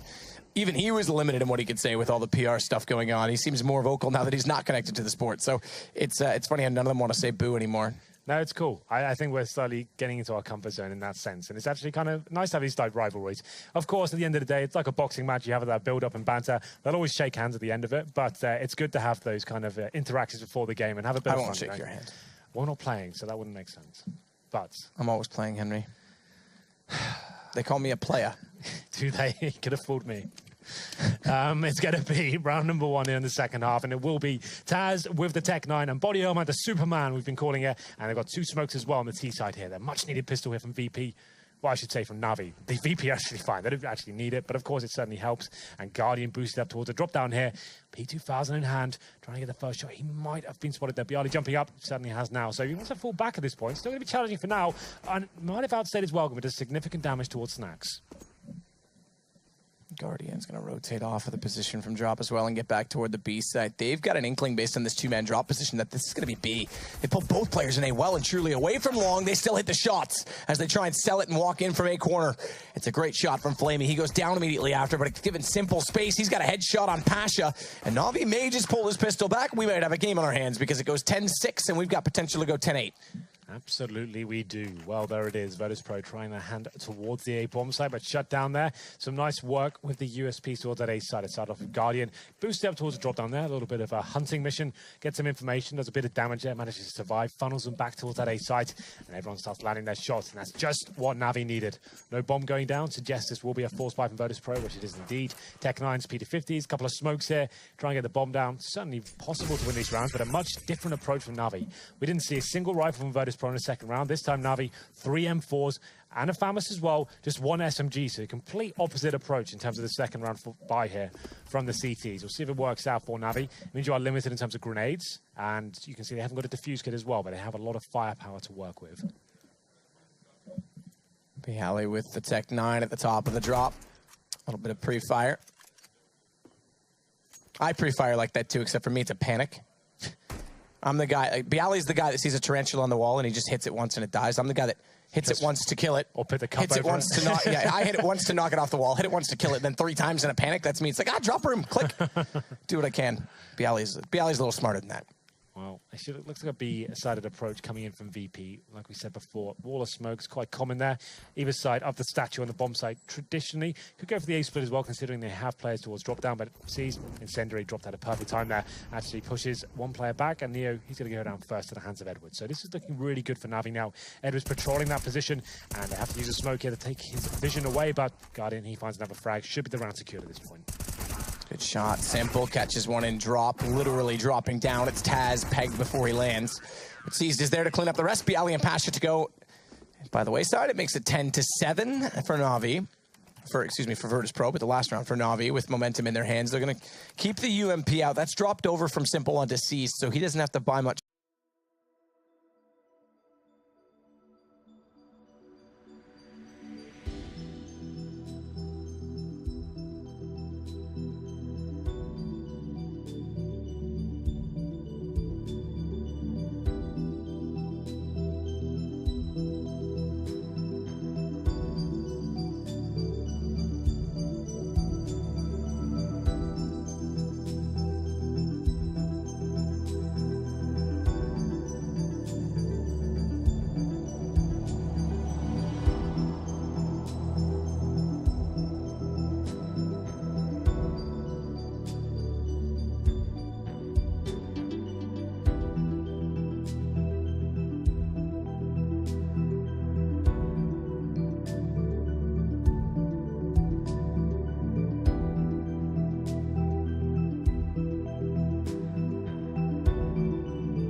a bit of utility, and Simple will grab a FAMAS. It will indeed. Well, The famous FAMAS. it's a controversial weapon right now. It's been talked about a lot compared to the UMP, of course. It's kind Thinking that it needs upgrades. Well, it's just like, does it have a place really in CS anymore? It's not really required. You don't get the kill reward from it. It's a lot more expensive than the UMP and not that much better. The only thing it has going for it has a lot more range. But if you play the UMP correctly, it can be a more viable purchase in some situations. So, get into this one, pretty of a redundant round. It means nothing really purchased by VP. Stick together, try and rush, overwhelm a CT, even get a couple of kills here and there. That's fine, but Simple, he strikes first with that aforementioned FAMAS, takes down Snacks, and not really much VP can do here. Didn't really strike together, so they have to fall back here and try and recalculate their approach to the A side. Edward, oh, Simple. Good push down toward Danger. Edward's playing top mid, was going to support that play, but doesn't even need to go that far. Simple gets 2 for 1. Bialy will pull him back, grab the bomb, but it leaves it in a 4 versus 2, and they know now they're on the A side with that bomb dropped. So do what you like with the FAMAS. Give it to Neo, why not? Because he's got 100 HP. Remember, that's 100% HP. It's not actually 100 hit points. It's a percentage. There's 400 and, what do we say, 53 hit points in Counter-Strike? As Edward gets both kills, Neo and Bialy to fall. It makes it 10-8. I'm actually not familiar with that. 53. There's 153 health, but it's the health bar only shows in percentage. Really? I Yeah, actually didn't know that. and it shows the damage in percentage as well. So when the op does 453 damage, it's 453% damage. Wow. Okay. Oh, I'm so just that's I'm making this up, Henry. Oh, so you're literally just talking garbage? Yes. I was like, what the hell is he on about? I was like, is he just like, blowing my mind? Well, to be fair, like I was like, that doesn't sound right, but maybe I. That's just why didn't they know. call it 100, because it's a percentage range. Okay. It's the same. It's an arbitrary. Okay. Whether it's percentage or total, it doesn't matter. Well, okay, well, let's get back into it, shall we? As Bialy again is going to pre-fire same corner at drop, that time with a smoke thrown. He had information on why he wanted to do so. Simple flashes far, but they are up close. So aggression from Simple not paying off, as again Navi has let the reins off of him and tried to let him go a little bit more loose cannon style this evening. A 2-point game. You can't really blame them for trying something of that nature. He does lead the way as well with 20 kills. In fact, top of the server, but it is Virtus Pro with the man advantage and still a 2-round lead. 5 on 4. Good round for VP so far. It's a little bit of a bonus situation for Navi. They have got residual cash. Certainly could have upgraded the SMGs there, but Simple goes down first. Plenty of time remaining for the polls. So we'll be holding up, showing presence towards A. You can see that smoke goes towards Connector as well. That's designed to pull some CDs away from the B site. That's currently where the bomb will be as well. That's currently going to be in the hands of Pasha, the Guardian. He's got that orb, and that's going to be the final boss here towards that B side. He's on the B platform, currently looking towards drop down, and nails that first shot. He's going to have some pressure there from the upper platform as he falls back. Guardian. The op falls back at the right time. Lovely shot on Taz. Finds, oh, it looked like it was on. Somehow it doesn't hit. Pasha's going to need him in return. And the dead man walking finds a kill against the man who should have easily taken him down, as Flamey now has to prevail and pull this back. Virtus Pro, they'll take the round. He can't do it. There it is, 11-8. Virtus Pro do pick up the first gun round after going down 3-0 the first half. It was one-sided affair to begin with, but Navi brought it back to 10-5, winning a much-needed pistol here, but that gun round goes against them. Not a huge deal, like I said, bit of a bonus round there in terms of they left an SMG in there, didn't necessarily fully commit, so we do have another UMP in the hands of Siege this time, but the op's still got to be rolling with Guardian, but that's the same story now for Snacks as well. He's very deadly on this map on the T side. You see him currently scouting out towards Long A, seeing if anyone wants to get aggressive there, but not going to be happening just yet. So, we'll have a look as to Simple is playing, like Chad pointed out. He's currently going to be positioned towards that A side of the map. Very aggressive, very dynamic, and that suits his playstyle down to a T. 25 remaining. So Virtus Pro are very good at getting control towards the A side of the map. They can push the CDs back there. Don't necessarily have to execute there. They've just got a very methodical stance of actually getting control of this mid area. That smoke segregates this mid area. Any CDs waiting inside that mid room going to be taken down by the flashbangs. They're clearing everything out. Danger, clear. They're going to have long A control now as well. Options to execute towards A, and they still have a player patrolling towards B as well. That's Bialy. So plenty of options now where they can finish up. Looking likely to be A, but obviously comes down to what they find next. Simple and Flamey going to set for crosses at the top of the mid position. And that means Edward watches the long corner. Flamey, therefore, is the swing. He'll play off the information either teammate relays to them, and that's why it works so well, because down at the bottom of mid, the player can't find the kill, but the one at the top does. Somehow still Virtus Pro making a favorable situation for themselves. As you would have thought the setup favored Na'Vi. Nice catch, Snacks. Better catch than whatever that guy's name that caught it off the leg in the Super Bowl was. Haha, Atlanta, you lost the biggest lead in the world. Liquid could have done better. His Snacks is going to try and chase down Guardian, who's desperate to save the AWP with the bomb planted. And Pasha's gone the other way around, so either way it goes, he's going to get spotted up. And Guardian, he now knows as Pasha spotted him that he's there, but this holds him up to let the teammate walk in from behind. Snacks is arriving on scene. Q right now. Not quite now. And Snacks needed to kill him. I hate it when they ruin my commentary, Henry. Yeah, that's so inconsiderate of them. Why would they do that? So Guardian does go down in the end. Yes, he had a chance to get another kill there. The Glock, not the best weapon to use in that situation, but doesn't get punished for it. And it will be VP picking up round number 12 here. And another Rico for Na'Vi. So tough position to be in here. I'm not sure they're going to invest too much at all. Edward purchases the Desert Eagle there, but that looks like all they're bringing to the party. Simple, though, of course. He brings a Deagle and head armor as well. I think he had a little bit more cash than the others. He's only going to have 1,300 left over, so 2,400 on top of that. He's going to have a pretty rough buy going forward into that next round, so he seems to do that quite a lot, though. Very confident in his own ability with the Desert Eagle. Certainly can deliver with it, but it means he'll be limited going to the next round, which is a bit of a problem for one of your star players as we go into round number 6 here. It's going to be Neo with the UMP, Snacks back on the AWP himself. Don't really need to commit here. Try and get some intel as to where his stacks may lie, but Edward takes a ton of damage at the start of the round, and they'll be probably finish up towards B. Smokes go in, treated like a gun round. We know how powerful the pistols can be in CSGO, and they'll be trying to get that first pick. Pasha leading the charge. Edward in the new extended cubby, not to be spotted from the hole in the wall, and that's why it works, because Taz gets absolutely annihilated. As Bialy starts to work inside of the site, Seas will take down Neo inside of the smoke with a knife.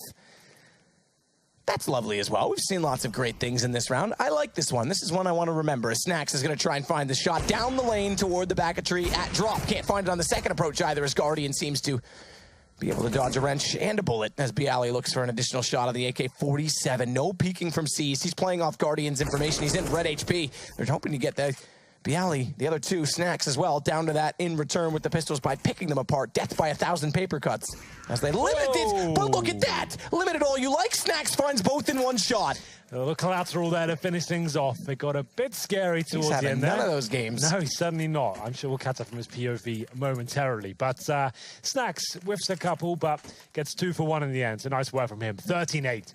Virtus Pro in touching distance now of pulling a map back after losing train. It will be a mixed bag of buys, I should say, in terms of Navi's approach. UMPs, they have got the AWP once again, but still going to be a rough situation for them. Pasha with the AWP this time. Very diverse team, of course.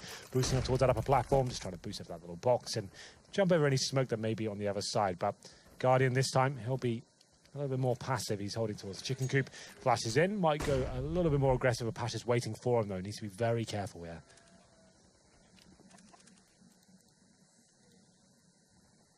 Waiting still is Guardian for an opportunity at long.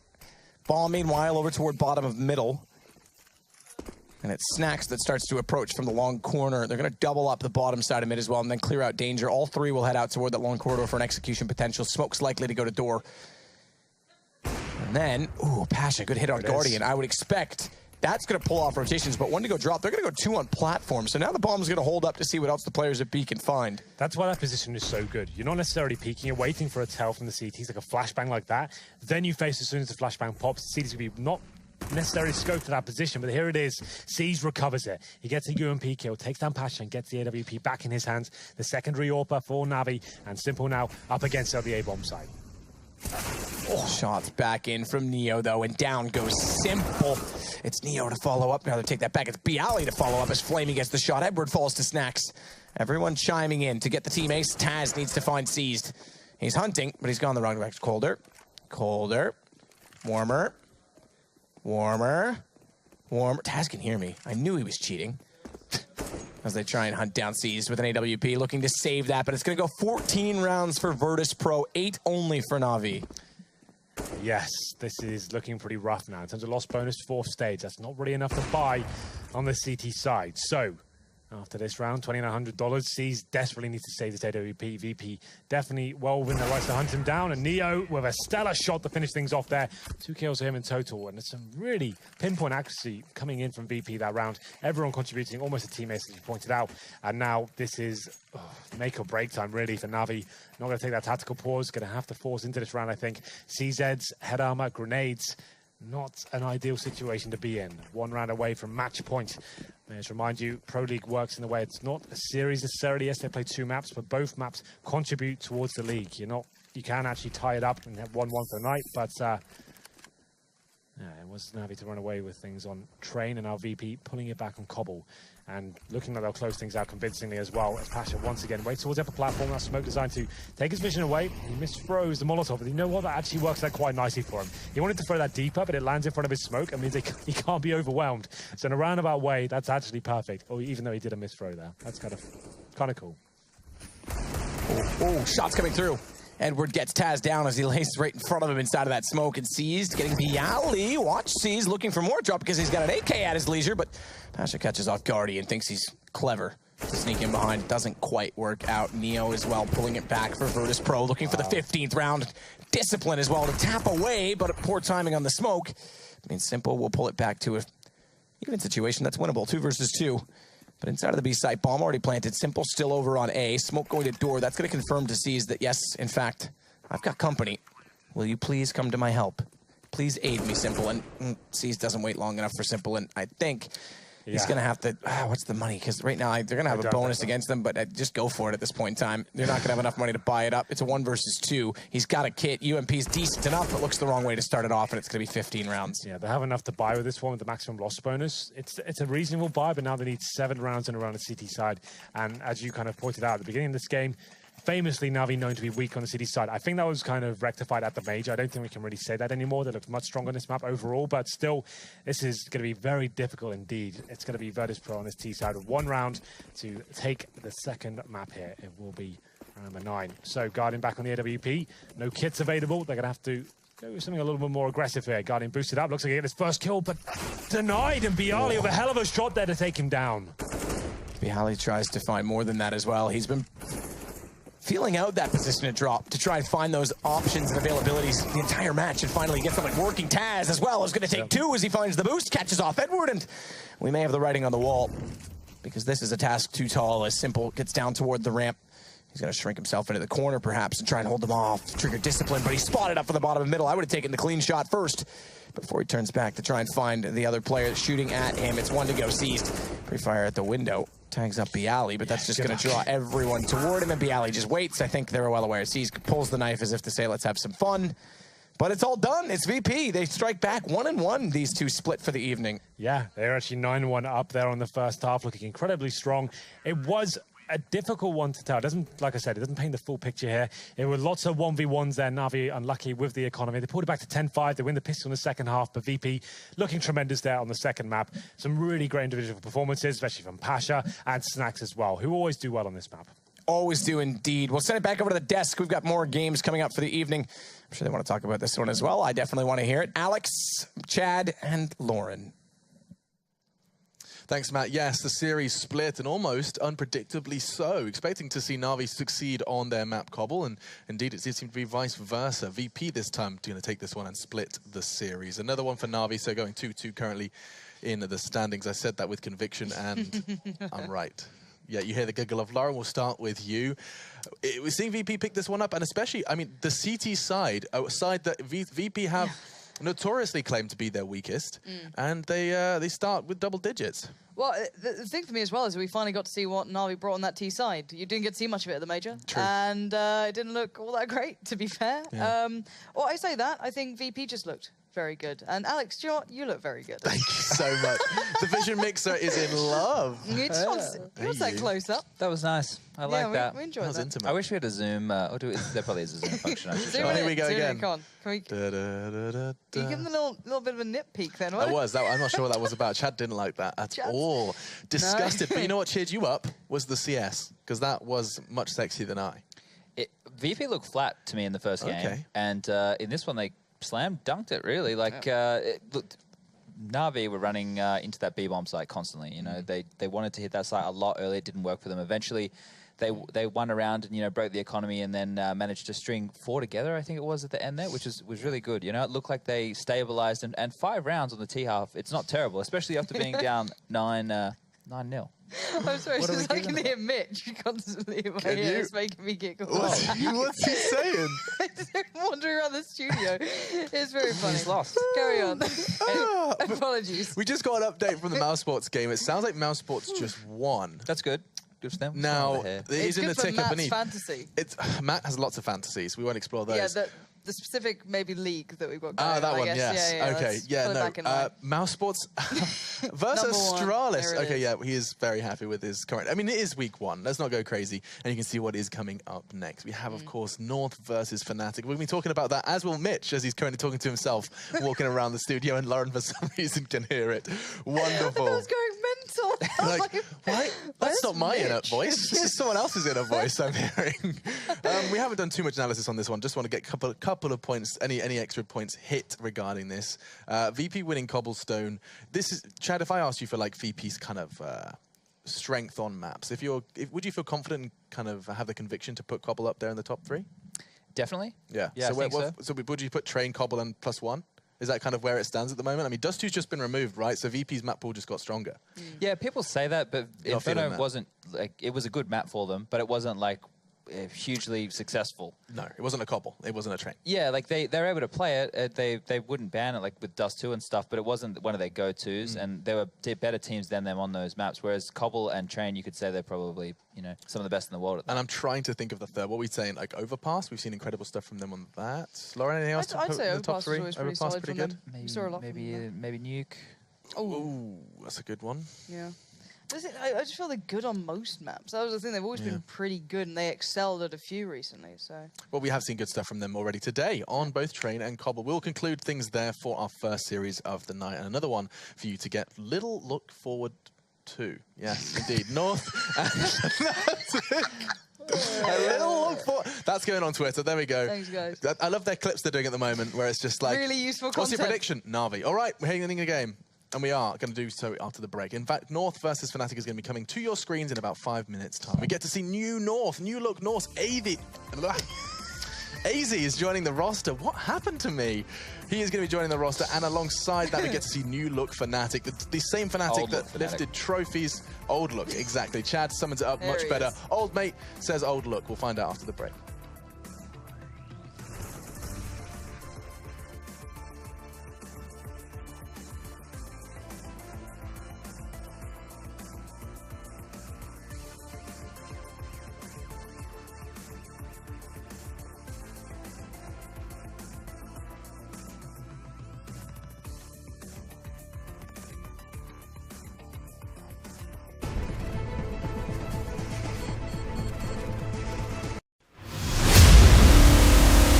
I can't understand people watching somebody play a computer game.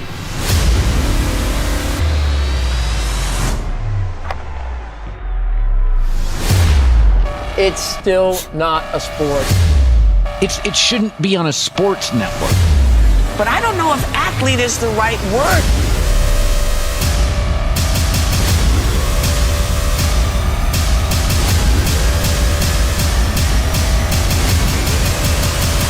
ESL 1 is coming back to New York City in 2017. September 16th to the 17th. Get your tickets now at ESL1.com.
ESL Pro League is brought to you in part by Logitech G, Pay Safeguard, Mountain Dew League, and ESEA.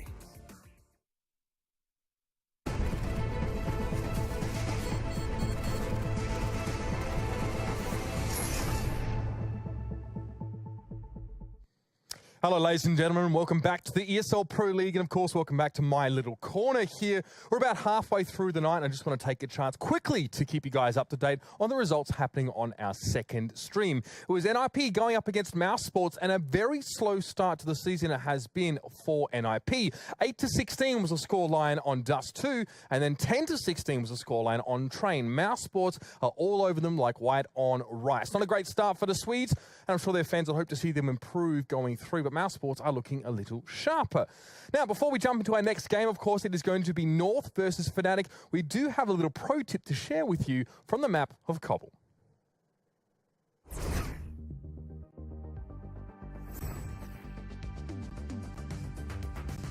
Hey Future Pros, prone to getting pwned on Cobblestone? A site been overthrown, you left all alone? Well, here's a flash that could get you out of the danger zone.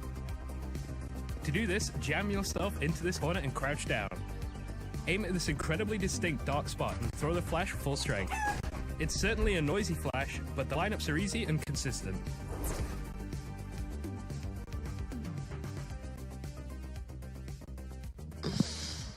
That's helped me out, Alex. You feeling educated there? Yeah, that's helped me. That was fantastic. That was our observer with another brain-melting and complex pro tip. So keep your eyes on that one. It will probably take you a fair few hours. Of course, he is a trained professional, no stranger to mouse and keyboard in CS himself. But that flashbang can get you out of, what did he say? A danger zone. Rush is making me blush.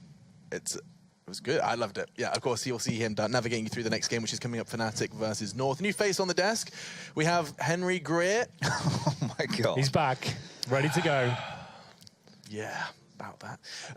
You're wearing my old jacket. You're wearing my old jacket, Henry, because we This is the itchiest jacket I've ever worn in my life. What is this? This is real. I've got a rash on my neck from wearing this. This is awful. Please let me take it off. It says it's real tweed, but I don't think tweed feels like that. If tweed is made out of this should stop being produced ever. So let's end this right now. Yes, but something that shouldn't stop being produced is fantastic Counter-Strike, and hopefully we're going to be getting it today because rosters. That's basically what we're going to be talking about here. Yes, there's maps, yes, there's strats, and well, not necessarily for one of the two, but we are going to be talking about Fnatic and North. We start, I believe, with the most recent announcement, that is, of course, North. Just quickly want to touch on that one because it hasn't been necessarily mentioned enough on the stream. Mr. AZ. Mr. AZ indeed. He's been like the mercenary for the Danish team for the last couple of years, rose to form with Dignitas. He was a star player for a long time, actually tipped to be like one of the hottest properties in CSGO at that point. He left, went over to this kind of phase project right now, and he never really came into fruition, I would say. Kind of like he had some star moments, but kind of dropped off of being that world best player. So right now, I'm kind of happy with this move. He's played with these guys before. He merked for them at WESG qualifiers. Merked. Is that not a good word for you? Well, we can't use the one we use in Australia. It just always is interesting. Sorry, Can I finish my point? I think you could. I think that's okay. I had a good point there. So it was they went to WSG qualifiers, which they won. They actually took down some big names there, the likes of Envious, Virtus Pro. They won that event. It wasn't a major event, it was a qualifier, but still they looked like a very good unit. Obviously, Rubino being removed from this, he was Norwegian, the odd card, I would say, in that kind of lineup. And now this really makes sense for North. Right, and while we're on the topic of Rubino, I actually was reading the statement that North put out on their website, and it does turn out, and I don't know where the discussion goes with this, but on the statement on North's website, it says that Ruben made the decision. Rubino himself, after the major, came out with a statement saying, I felt like I was dragging them down, and no matter, they said despite he remained adamant. I had the quote in front of me, but it's gone, so I'm just going to paraphrase. Go on. He remained adamant despite the organization and the players trying to sway him that he should leave the team. So it's not what it looked like initially, which was let's get another Dane in. How do you feel about that, Henry? I think it's fair enough. Like, he is one of those players quite volatile. He can be self-critical. Yeah, to be fair, he had those periods where he had to step out of the team because he was having like personal issues, his in-game stuff, and like he couldn't find his zone, and like it was very up and down. Sometimes very, very good, especially with pistols. He could find the big rounds in that regard, but sometimes had very quiet performances as well. And when he's the only Norwegian player as well, and you have the potential to get someone like AZ, like we said, someone who was tipped to be one of the best players in the world at one point, who has played at this team, we know he works well. it makes a lot of sense. I think he's just looking for the greater good at that point. It's a fresh start for him to have that pressure release and not be the kind of player that stands out the most, and allow AZ to come in and make this really a dangerous team to be world contenders now with North. Dangerous, for sure. That's what I meant. I like yeah, you that. got it. It's an interesting team when you look at the stars, though, because AZ was like quite an aggressive player. Magix is quite aggressive, and so is Config. So unless AZ is going to step into more of like a passive lurker role, which is kind of what Rubino would do on certain executes or certain strategies, it's going to be interesting to see how it all works and how MSL uses the pieces. But I think this lineup, in terms of individuals, has more star power or more individual star power than Astralis. Big statement given their success across the board. Yeah, no, for sure. Okay. I mean, they are a team to be reckoned with. There's no doubt about it. We'll see how if they can translate that into success. Henry looks like he's about to sneeze after hearing that. He's just like, that's a big one. You don't agree with that? Name for name. All right. So Device is the best player in Astralis. Right. Okay. Then you've got Kirby. Okay. Well, right now in North, you have Magix, Config, AZ, and Cajun. Yes. Who comes next in Astralis in that order who can match up with any of those four players? The way I look at it right now, you look at the in-game leaders, right? Both very capable in their respective roles of in-game leaders. Glaive is but better you have than MSL. Glaive on paper, much better fragger than MSL ever will be. MSL can be good, but Glaive can actually be a top fragger on his team. I think that's the differentiating factor here. And I think on paper, that's why I still give it to Astralis, even though this AZ move. Okay. I think that's a pretty good backing for at least one of the points you made there, Chad. But I mean, what the initial point was, the basis of that claim was that Magis, Config, and AZ is a very scary trio. There's absolutely no doubt about it. I can't wait to see their gameplay in action. Now, their opponents is Fnatic, and of course, this has been a whirlwind Swedish shuffle. If you haven't been keeping your eyes on the CSGO news, the story as it stands is that Godsend and Fnatic just have been an incestual mess. We have seen these two Swedish rosters and Swedish organizations just swap back and forth. First, it was Lekro and Crims, and now we've seen another swap. We are seeing none other than Crims. Family show? Apparently not. It's a family show. Zeus forgot about that, but it's great to see that less than 12 hours, he claims Fnatic are already messing everyone else Messing them up. Yeah, thank you very much. Now, this is funny. This was basically G2 announcing that they had a super team, the French Revolution. They were suggesting we have built ourselves a super team. Humble, of course. Humble as anything that is Mr. Carlos. And following that, it was Khan. After their victory, he simply sent them to the Wikipedia page for super team. And if you keep your eyes open, you'll be able to see there's a definition there of Mr. Fnatic themselves, starting February 4th, 2017, just 4 days ago. I love it. I do love how CS is moving in this banterous direction, at least between It's pros. good, isn't it? Yeah, it's fun. I'm sure Chad's a fan of this as well. We had this back in the day in Sources. We used to have a bit of rivalries. Felt like we had like radio silence for a bit, and now everyone's just like piping up. No, they've realised it's part of the game. You're inside the heads and actually making players a little bit scared and sending out a message. I think it's quite cool. Yeah, it is a lot of fun, and we're going to continue to highlight them for you guys at home as well. If you spot anything, don't hesitate to throw it at us at ESLCS as well. That sounded like my voice. That was incredibly disconcerting. But still, Fnatic are back together with their squad. It's, of course, the Retro 5, right? I mean, I'll let Henry do some history lessons for everyone. It's not the classic. Not the super fun. But this is the team we first saw at Frag by Masters in December 2015, right at the end there. And they went on to win a chain of like 6 events in a row. It looked fantastic. But as ever with these kind of super teams when they're first made, once they go to so many events and they win so many titles, people start to download and take real notice of how they play. And once they started getting counted and people knew how to shut them down, that's when you see they couldn't really recover. Yes, they were always a fantastic 5. They played great fundamental Counter-Strike, but they didn't have the backbone in terms of the strategy to fall back onto. They tried multiple different things, like Virgo coming in, and then Jumpy was brought in as well, but couldn't really adjust the lineup well enough to actually get them that tactical backbone they needed. And that's why it kind of fell apart. When it all finished in the end, they said there was some personal conflicts going on there. They said they weren't really friends anymore. But they're trying it again. So who knows? Chad, what are your thoughts on that, I guess?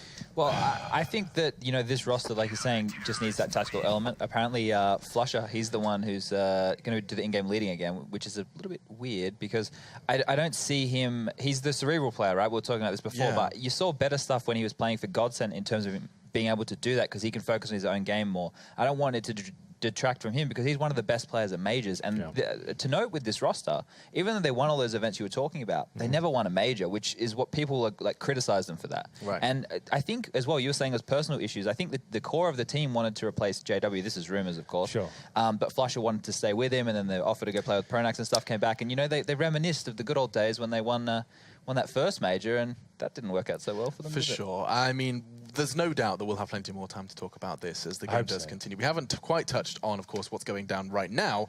It's Mirage. We're going to be seeing these two teams clash on Mirage. Of course, it's safe to assume very little in-depth Counter-Strike is about to be witnessed. I'm assuming with a new player joining immediately. I think North had the upper hand for sure. Yeah. Like we said, they played with this core lineup at WSG.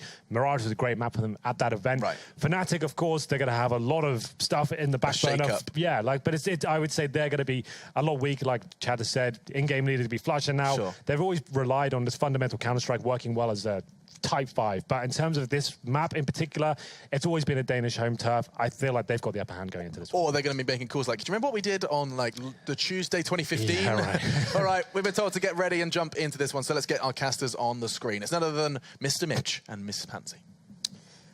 Thank you very much, Alex. Nailed the genders there, mate. No problem at all. Fnatic versus North, Lauren. This is going to be an interesting one indeed. They've already sort of summed it up a little bit. I think it's quite interesting. Something that maybe we didn't really talk about too much is that, Flush is calling. The Olafmeister now freed up a bit. I mean, he's the kind of caliber that you always said, at least, that, it didn't matter if he was calling, he was still going to frag like a beast. Do you think this makes much of a difference in the grand scheme?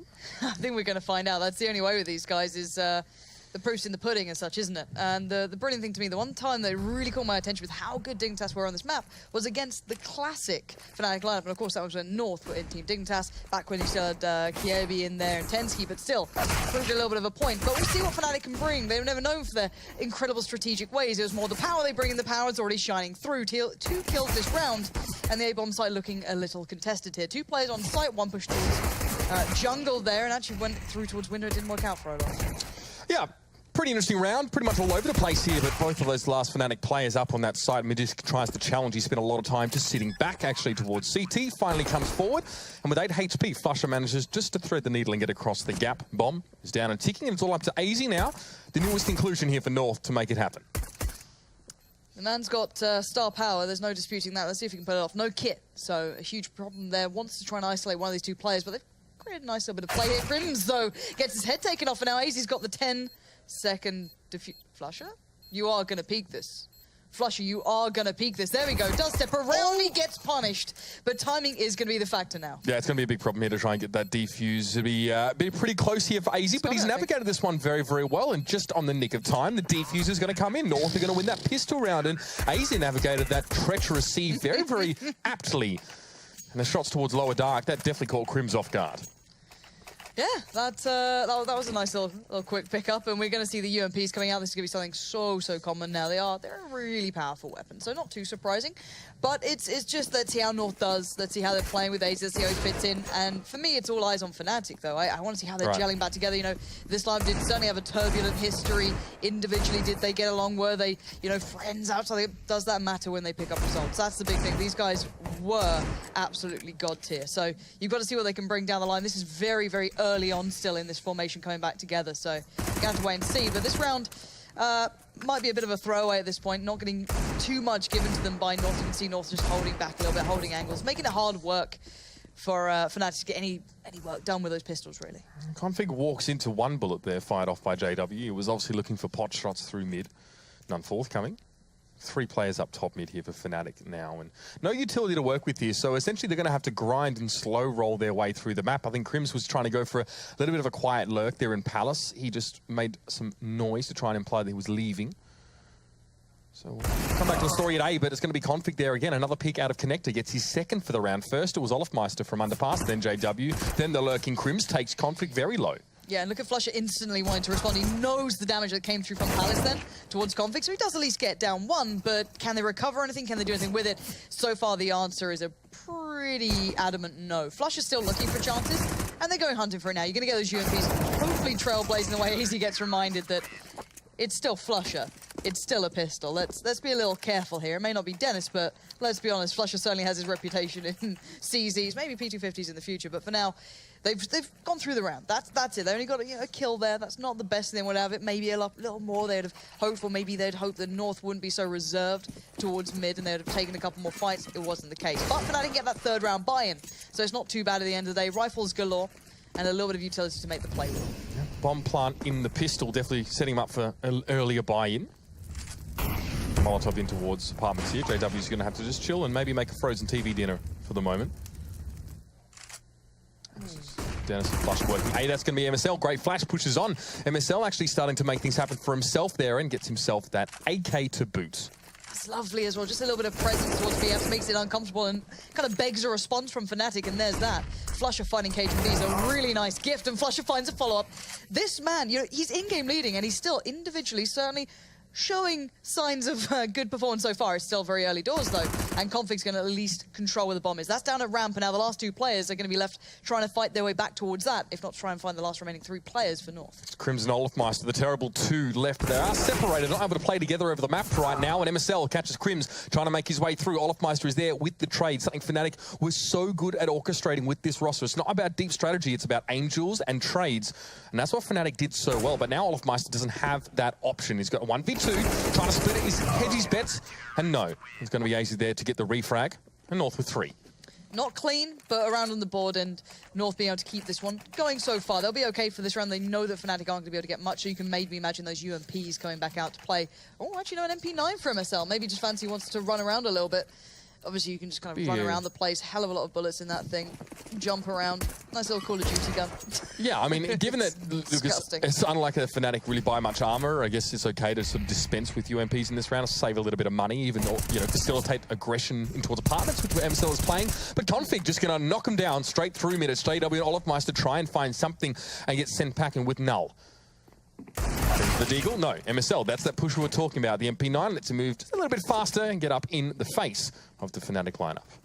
Yeah, Flusher, what can you do here? You've got MSL hunting, and that's the one play you can really expend.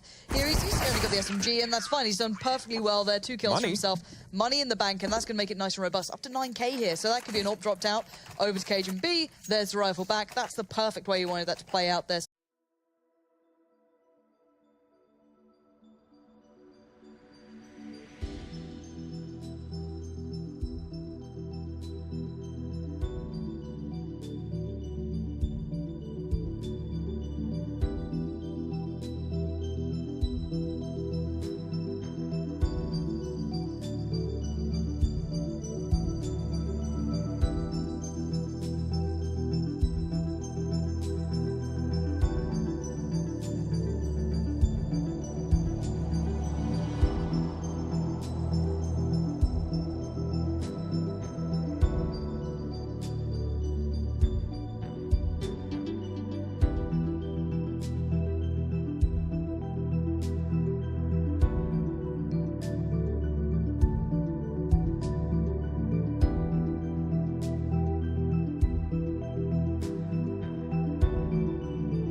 Over where I think it was Config kind of playing by window. Not sure, but KGB's got the spawn for it, so I wouldn't be surprised if he just takes it out that way.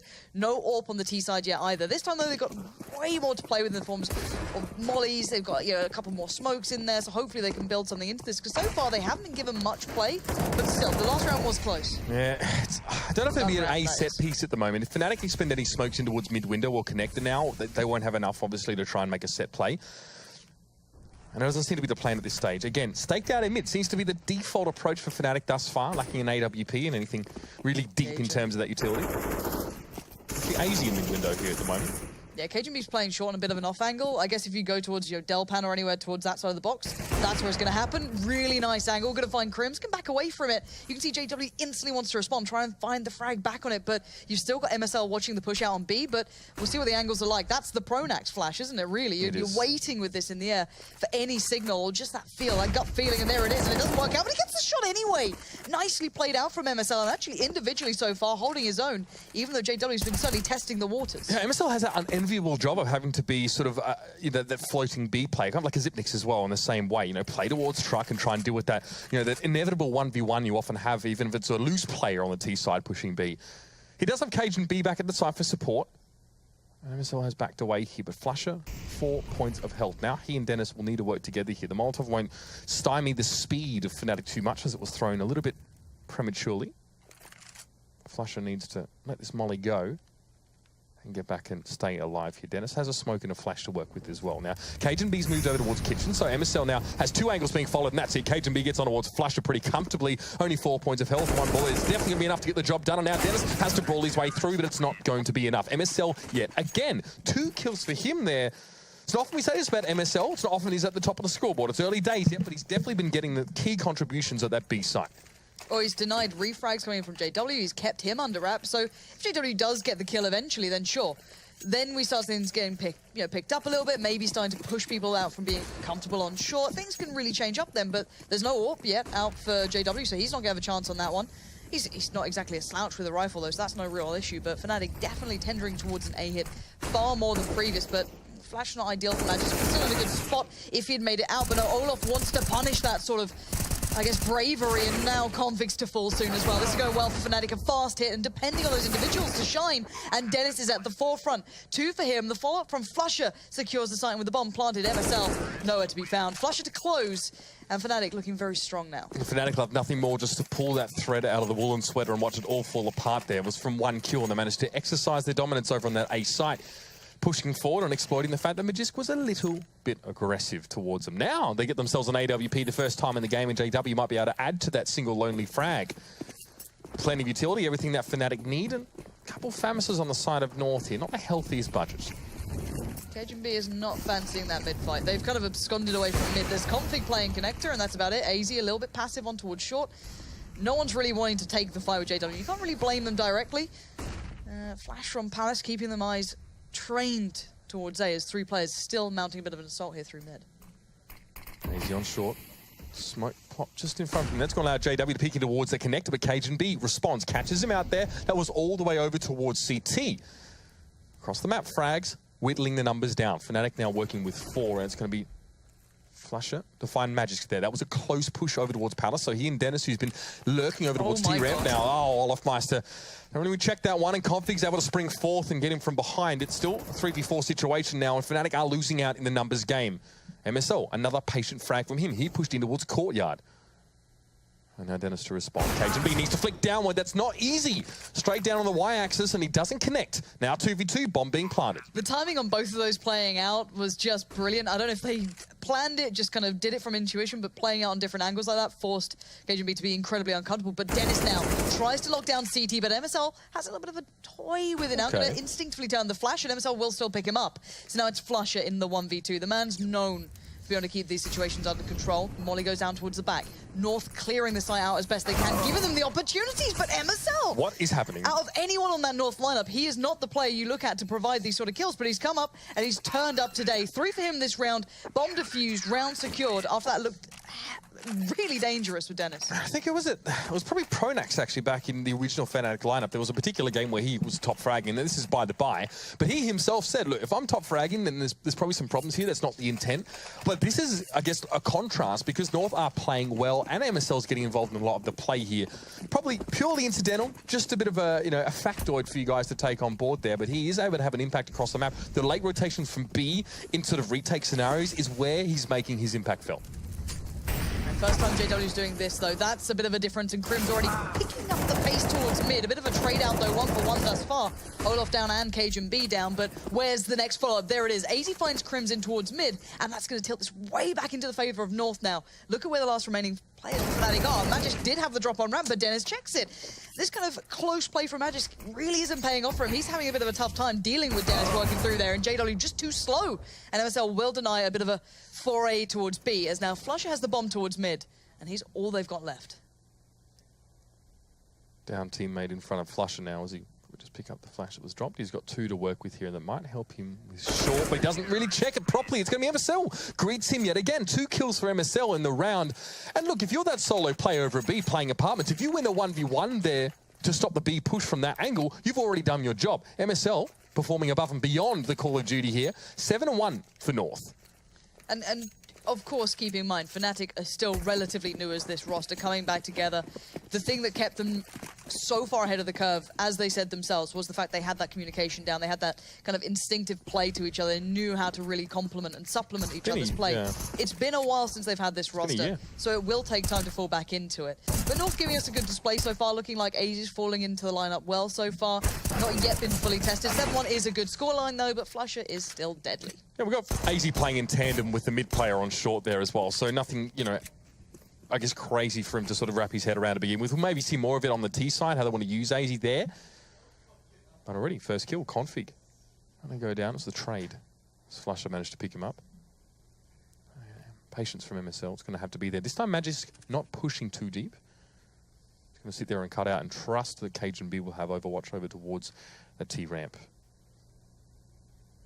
Flusher now looking for an opportunity. Mid, he's pushed all the way down here. Although AZ wasn't waiting in this position, he's actually pulled way back around towards mid here, as you can see. So now North switching into a bit more of a defensive focus. Going to give some real estate up to Fnatic, and they're just going to go for retakes or collapse if need be. And Fnatic are formulating a plan here to make something happen at the B site. We'll see how this one goes. MSL so far has not been moved. He's not fallen foul to anything, but this time he will be outdone. 3 players coming his way is going to be tough to deal with. AZ is not far off. We already saw him passive, but the player on short was quick there, and the adjustments not come through. So Fnatic, even though they had no armor, only upgraded pistols, they've got a plant and a 3v2. This can go in their way now, but if KGB gets a quick frag, maybe there's still odds on for North to be able to come through this situation. KGB completely unflapped by that particular flash. Now Magic's trying to work in from short. Now Cajun probably has to make a peek fairly soon as well. It's kind of hard to get the shots behind that bench. Now trying to pick with the USP there, actually gets the job done. Now back to the AWP. Fancy a little bit of up close and personal combat there. And now Magis gets himself onto the side. He's healthy enough. He gets the head. Crims goes down. Dennis falls as well. And North managed to bring it back here with 2 players. And the kid, of course, is on Cajun B. He'll do the honors now for the defuse. And North go 8-1 up. That did get pretty close, though. You thought that if maybe someone was in the right place at the right time, that could have happened, but it wasn't to be, and the retake did come through in the end for North. Well done to them, and keeping hold of the AWPs, keeping the money pretty decent there. You can see Cajun B sitting on 5k still, so he's a nice little spot. But Fnatic on the other side still have the AWP back on JW. Haven't seen him really pulling much into this game just yet. But it's, you know, first half, maybe there's still time for things here, and now we're going to see a bit of CT-sided aggression. It felt like a long time in the making, but it seems the Fnatic are aware of this now, but they can't do much about it. AZ and Config ripping them to shreds. Fnatic lose 3, and it might be another round they lose as well. This is something that FaZe used to be very good at doing as well, by the by. Just throw in an aggressive CT-sided round up mid, just take Fnatic by surprise, and it's working at charm. Cajun B catches Crims. He tries to make his move in towards mid, and now Dennis. So many guns, but only 1 pair of hands. At least he has the bomb to work with now, but it's going to be a long walk to try and get himself out of this particular bind. Config over towards ladder room there, fairly low, but if Dennis moves up too close to Delphine, we'll have the shot. 1 minute and 9 seconds remaining now. Config actually abandons his post there. He might have had the angle, but Dennis was looking for it too. So perhaps, you know, a bit of self-preservation kicking in now as Config can just set up a crossfire for Cajun B. The timing. Dennis gets absolutely nothing for this. And you know he's looking very patient as well. Trained on towards short. Config will make sound if he drops in the mid window here. No one is watching Connector at the moment. So Dennis can walk up short in theory and just take a fight on MSL, but Config should be quick to it. But we'll see. This could come down to a lot of timing here. And he's going to spot out Dennis. He's seen it. It's going to come up on radar, and MSL's got to see it as well. Config's quickly going around from short. And if it wasn't going to be MSL, there were other players ready to shut that down before it spiraled away from them or allowed Dennis too much play. But the money's been pushed down again. Fnatic really struggling to get off the ground going here. Definitely not what I guess people would have been hoping, or maybe even expecting to a lesser degree from Fnatic.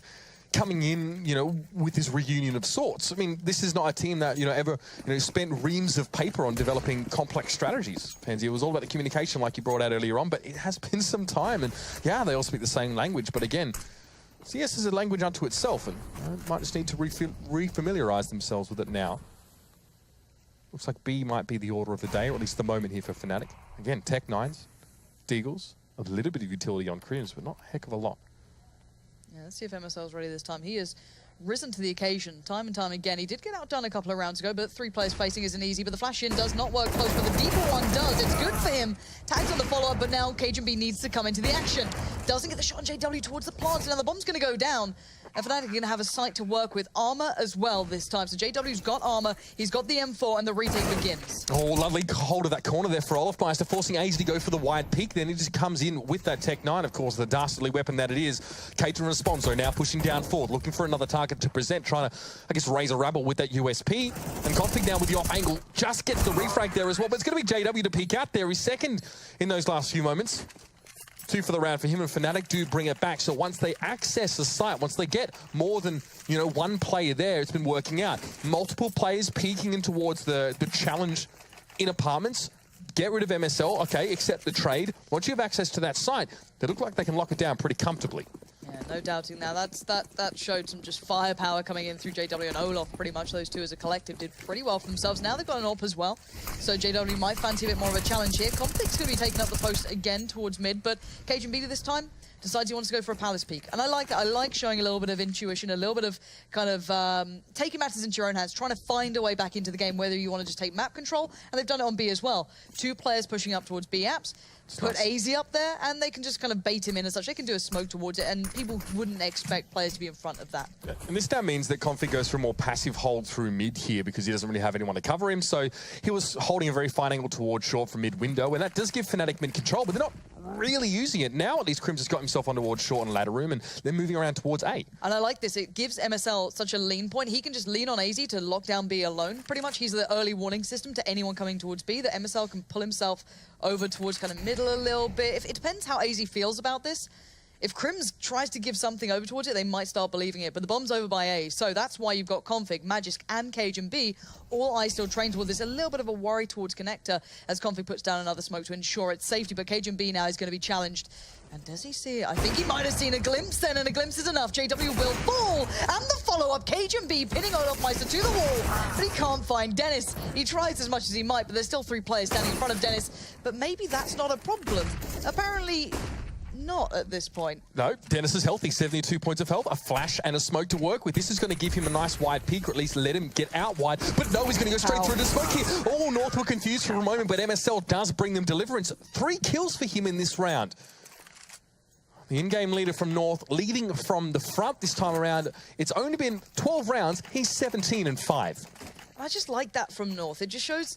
I like the way they played that round, just pushing people up towards B. It's something that SK did quite some time ago, just pushing players up towards B, 2 of them pushing up, leaving one ahead of a smoke as such. So it was like an early warning system. They hear steps coming. If they hear anything coming their way, they can rotate. Does that maybe weaken you elsewhere while you're trying to put 2 players in towards B?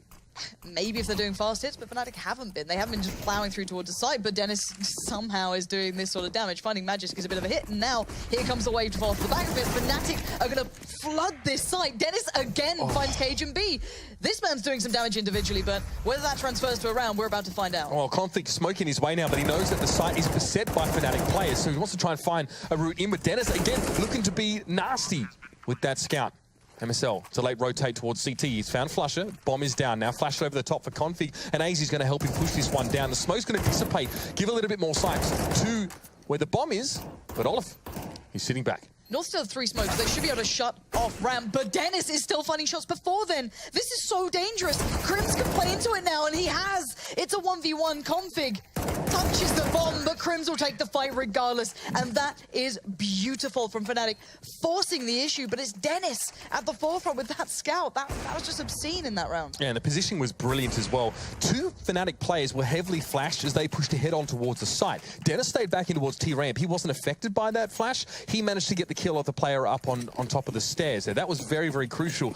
Otherwise, it could have been an easy spray down there for North. 2-player advantage going over towards the Danes. They could have closed the round out from there. Now, this is a bit interesting. North, not a lot to work with here. It's only going to be UMP for Magisk and pistols for all and sundry. And they've gone on the wrong side, no doubt about it. Now, MSL, get yourself out of this one, mate. Got yourself a 5-7, and he's not going to last very long. Can't hold up in the heat. Fnatic will pressure this B site and get the bomb down. Yeah, I want to see just Flusher just try and plow through some of that UMP, just build up those funds, really try and secure a nice bank for himself in the last couple of rounds. But North are taking a long walk. Yeah. You might as well keep this, to be fair. One more round left in the half. Come back into it with a UMP, something to work with. Don't lose guns, don't lose money. I have armor to take into the next one here as well. 11-4 will be pretty nice for North here as well, especially after the start that they managed to put on. And Fnatic only now starting to find the answers. Unfortunately, it's a little bit too late in the day on this T-sided half to really start racking up rounds. They need to turn their eyes to the next half. Flash just going and checking to see if anyone's sitting back as a Vanguard over at A. A couple easy picks would go a long way for them, but they'll take the round in itself. 10-4, North do lead by a considerable margin here. Fnatic have a chance to bring it back 10-5 at the half and give a semi-respectable T-side total. Yeah, it wouldn't be bad for them at all. You can't... After the start they had, getting 5 rounds at this point, perfectly fine. That's what you need. And they know you've got to know they're coming up against a North now that has really limited money. They've gone full force in on whatever they can get. Of course, it is the final round, but it's still not great. 2 scouts, UMPs, a Deagle. It can work together, but Fnatic shouldn't lose out to this. Occasionally taking a lot of damage and gets really no info in mid either. Sometimes you've got to take risks like that. We've seen plenty of interesting Molotov plays there, but KGB was unable to see the wood for the trees now. There's 3 smokes down in mid, and that's allowed Fnatic to gain a lot of progress here. I've actually got players pushing towards apartments as well. This is going to draw MSL forward. It's reasonable to expect that a Fnatic player is infiltrated in towards ladder room, but it's not the case. So MSL now may be in danger. He's drawn himself that far. There's 2 players pushing towards short for Fnatic here. They need to check ladder room. MSL will be waiting where JW doesn't check it. MSL pushes forward the 180 from JW. The head goes flying from MSL, but AZ in MSL's place over at B. Nice little peek up there with the 5-7. Oh, and I was about to say he has the bomb, but it doesn't matter. He gets naded out, and now he's down to this 2v2. But oh my word, Config, that's the shot you needed. Flusher falls, and now he wants his Crim Scalp to add to the collection thus far, and he gets another shot at it, but he can't get the job done. Now, Crims has to try and navigate around this. Where is Magis? What's Config up to? And oh my. What? That was through the wall. He's tagged him so heavily, and I don't know if Config knows this now, but Crims is sweating bullets, and Magis will put him out of his misery. And what a way to close out a pretty dominant first half for North. Starting off this matchup, they looked incredibly strong. Fnatic had a little bit of a resurge there towards the end, but still only 4 rounds. Yeah, a bit of a Dignitas throwback there as well from Config to finish things off. Whatever the aggressor, that player, it's 11-4 at the half for North now. We can go to a quick break, ladies and gentlemen, but when we return, we will see the conclusion of Mirage, our first map in this best-of-2 series between Fnatic and North. We'll see you in a sec.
Off the back of a deep dive over at the E-League Major here, North are showing no signs of slowing down here, going up against Fnatic, the newly oldly reformed roster that it is. And we haven't really seen, I guess, look, first match, fair enough, but we haven't really seen what we used to see from Fnatic here as well. It's something a little bit different, and maybe that's okay, Lauren. It's 2017. It's time for a bit of a new starter. Maybe Fnatic can find a new formula as well with this old, not by age, but of course, this older lineup of players. Yeah, it's very much up in the air, and you can't give them too much jip yet. It takes time to settle back in with players, new or old. People have learned new habits, new ways of playing, so it'll take a little bit of time, but there are a lineup that you can't ignore. It's as simple as that. It's always been the way of Fnatic, and everyone knows that T-sides, especially Danish T-sides, do like those A hits, and they're generally well orchestrated. And Dennis, the danger man on pistols for Fnatic, is down, and that for North is a lovely addition. Definitely bolstering the morale as they move forward there. Don't know how MSL found JW there. The smoke was there, but Flusher threw them smoke himself. Not allowed to do that. You can't stick through it, mate. Nonetheless, found the frags and now getting pushed back. Config gets aggressive towards them, as we know he likes to do, but Olafmeister trades that one out immediately. 2v2. Look at Magisk as well. He's going all the way around. That plant is for short, and he can play it from connector however he pleases. He even has the P250, but he might not have to.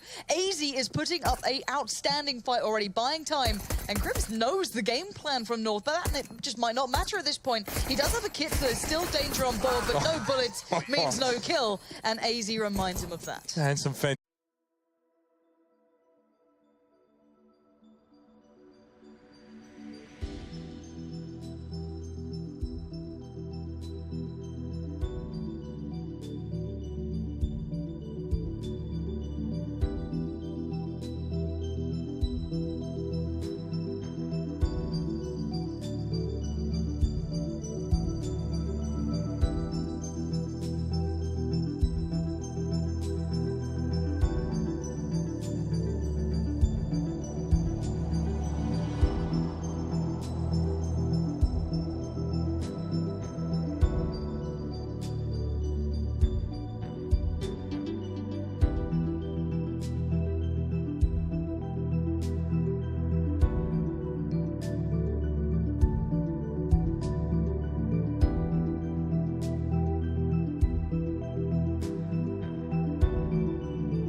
From AZ as well. Strafe wasn't even necessary. Crims didn't have the bullets to get the job done, but that's huge. That's a big start for North now. Winning the pistol out, second half, already a big lead for them here. It won't take long to have Fnatic straight back to Compton. God. And I've always liked, whether it be in under Dignitas, whether it be in North now, pistol rounds they bring on Mirage were always really enjoyable. They used to have the, there was like 2 or 3 nades actually towards CT on this, smokes galore, even on the first pistol. They used to really do quite interesting things, and that time, again, no real stranger to it, so always enjoyable. But Fnatic, even though Flusher does Flusher things through smokes, it doesn't really make any difference here, but try and go on a bit of a fact-finding mission for JW, but merely finds, well, a bullet to somewhat of the torso. So, Fnatic do have weapons to work with. You do have Flusher on the CZ, so we know what he can do with that thing, but it's looking for options here. It's looking for opportunities, whereas North just have to try and play this as cleanly as possible. And towards underpass here for AZ and Magisk, and at the same time, MSL and Cajun are going to go towards top mid here. Good amount of crossfire. Config being that lone lurk over at A. Dennis and Crims are playing quite close here. Almost expecting a T-ramp push, so it's not going to be coming at this stage now, and North are actually going to be able to get out on towards the A side pretty comfortably here. Crims drops down early on. Config decides to pull the trigger from Palace. Now Dennis, lower dark, can't channels. MSL finds him. Magisk finds JW straight after. That was over towards Connector, and as quick as you like, Fnatic are out of this round. And really nice approach from North, just playing as a collective, keeping this round as clean as possible. This could be a team ace as well if Cajun B gets it, but the point being that they took their route carefully. They didn't play into those closer angles. Config getting those kills through, towards Palace, getting the first through there, and then follow up on towards Dennis coming in from, I think it was MSL, if I'm not mistaken, was great. It just keeps it clean. I was a little worried that they may not have checked for Dennis at that point. That he'd maybe got away with just sitting underneath on the balcony just by Palace, but he didn't. They checked on it, they done the job, and North keep this incredibly clean for themselves. They don't need to buy much into this round. They can just kind of resupplement whatever they had to utilize in that one, and then just come right back in, because they know the Fnatic have nothing to really work with. And it just gives them resilience in case Fnatic do get towards a point where they can buy and they do win a round here or there. It won't be enough for Fnatic to build momentum off that one round, because North can build some bank. Straight up mid, Cajun Beast, there's no thank you, Crims. I'm not buying any of what you're selling. JW now has to reconsider the wisdom of the push. No, KGB deals with him exactly as his counterpart prior. And that will definitely slow the Swedes down. So those goldfishes, you know, they just go around in the little bowls constantly, just keep going into the same thing. Well, Dennis might have a little go. He's still in mid, so that'd be quite fun if he does. But at this point, North have just hit the brakes. They're like, well, Fnatic have to make something happen. They'll probably try and make a play somewhere. And they've waited out, and KGB obviously reaps the rewards of it, and he does find Dennis in the end as well. Flusher, though, does at least hold off Magisk, and that's probably about as much as you can expect as the slow walk towards B begins. And North here continuing to pressure B as well. It's not something Fnatic are going to expect here. They probably think, okay, well, they know Flusher at least is at B. Reasonable to split, send Flusher over towards A. Leave Olofmeister to sort of flank around here. Now, he's looking for a gun, or someone hiding in the corner here. Maybe Cage and B still goblining around the place, but won't be fighting. Now, Olofmeister only has a USP, no armor to speak of here. So this is definitely the weaker of, I guess, the two in terms of arsenal for Fnatic to send into this fight. Flusher now is going to know the bomb goes down. He's going to work his way in towards Kitchen, but North have so much time to establish incredibly strong positions. Cage and B, again, he's a turret. People just walk into his crosshairs. He doesn't have to go looking for the kills. They come to him. Really nice positioning from Cage and B throughout that one. Just kind of read it pretty well, put himself in the good spots. And now look at that money as well. Up to 7K on 2 after the reinvestments. They've still got a couple of UMPs here, but when you're on 14-4, you can do this, because even if you lose this round, you've still got so many to play off. And Fnatic, if they lose anyone here, you know, another couple of rounds, the game's over. You know, it's on to pretty much map 2 or game 2, however you want to call it. And now North can switch up the pace. They haven't had to give away too much here at this point. They've been leading in this one. They haven't had to really respond to anything Fnatic's put out. Now we might see a bit of a difference. Let's see what Fnatic can do. They've got the rifles at least, but such a limitation in every other aspect. No kits to be seen either, which is another big problem. So again, North have the upper hand. Well, let's see how they utilize it. Again, looks like they're going to pinch 2 players out of Underpass as they did 2 rounds ago. Managed to get very clean control of mid as a response, or as a result. Olaf and B won't see anything now with the clouds obscuring view. And what is on the other side is North are gearing up for battle. The North is coming. There's smoke over on towards B here. Flusher looking more towards short as Caden B's trying to just take a bit of attention away. Now he'll know. Flash comes in. Magisk can config already hit the side. Smoke goes down. Olaf does meet the first player pretty comfortably there. Headshot with the UMP is going to be enough to get the job done. It was only config to find a frag so far, and Olaf is all over it. Nice hold there. 3 kills for Olaf, 1 for Flusher. Working his magic there from short. And now Cajun B is in a 1v4. All right, Cajun, good luck. Olofmeister's just set the bar pretty high. You've got to go and beat that somehow, and I don't see it working out, especially with that start. But great stuff from Olofmeister. Just kind of cool, calm, and collected while all that mayhem was around him. He found the right positions to be, and he waited long enough as well. People were already out on the site. He let, I think it was Flusher take first contact there pretty much and just let him run with it, and then just came in at the perfect time, caught them off guard, came out from, it was just by the truck, but no one really checked on it. So perfectly done from him. Brilliant individual play, and that's kept them in this one. And that's the nature of that truck spot as well, Lauren. If you want to check it, you need to literally be on top of it. That's the problem. Can't always look for a Cajun B. Great way to open the round up. Quick pick on towards Crim to start things off. Flash doesn't quite go where it was intended, but still, man advantage here for North. Yeah, a bit of a panic flash in case there was someone trying to chase him after that shot because of the deep molly. He couldn't back away, so looked a little panicked, but it's fine. It's done what he wanted to. He's got that first pick towards A, and it was a committed shot as well, going all the way up the ramp. But now, Fnatic have 4 players. You're on the CT side, and it's not fun. Cajun now as well. Moving to his position from a couple rounds ago, where he just managed to catch all of Fnatic walking into his net. Fnatic have tried a little bit of late round mid-aggression if they're seeing that North aren't using it. Obviously a great way to flank around on towards any B pushes. Config again, not showing himself at Palace. Flusher is so screwed. Yeah, and we saw this earlier on as well. 2 Fnatic players pushing this. This is double pick here, so Matt, yeah. There it is, okay. I was going to say, that could have been ugly. Yeah. They've got 2 players in underpass for that as well, so pretty hard to survive that. Such a nice pinch. You put pressure on Connector, you get someone like JW looking towards Connector, you push out Palace, and that's Config getting the frag. But Dennis is still in an interesting spot. Surely someone's going to keep... they're playing for sure anyway, but still, it's an angle that you don't maybe expect. Yeah, they really don't expect it, but I don't know how much this is going to make any odds. He's got 3 more players to deal with. He's got no kit on him either, and these guys still have smokes, still have mollies, and sadly he doesn't have his head anymore. Yeah, look, from my perspective there, he already lost his teammate there from over towards jungle, so very, very hard for too much to be done there for Dennis. This was Olaf obviously earlier on here, so push on towards the side there. One player has to accept or trust his teammate to check truck, and then the other has to push on towards the site. You can't just sort of wait and stack up. And if Olofmeister beats a truck player, it's going to take maybe 1 to 2 seconds before the site T player to realize that his teammate's gone down and respond. And North quickening the pace. Look, straight out mid, straight face, no messing around, not pulling any punches here. They're going to actually quicken up, if anything, really bring the game to Fnatic. Just remind them, guys, you've got 5 rounds, we've got 15. We're on the verge of picking this one up, and they certainly feel the pinch now. As Dennis tries to read the game plan, he's already pushing towards Palace over towards A, and you're seeing Olofmeister on B doing something similar. But on B, it's Magic to come out on top. Configs just stayed alive. Dennis didn't get the info he wanted, and now you're going to see Fnatic really being strained throughout the map.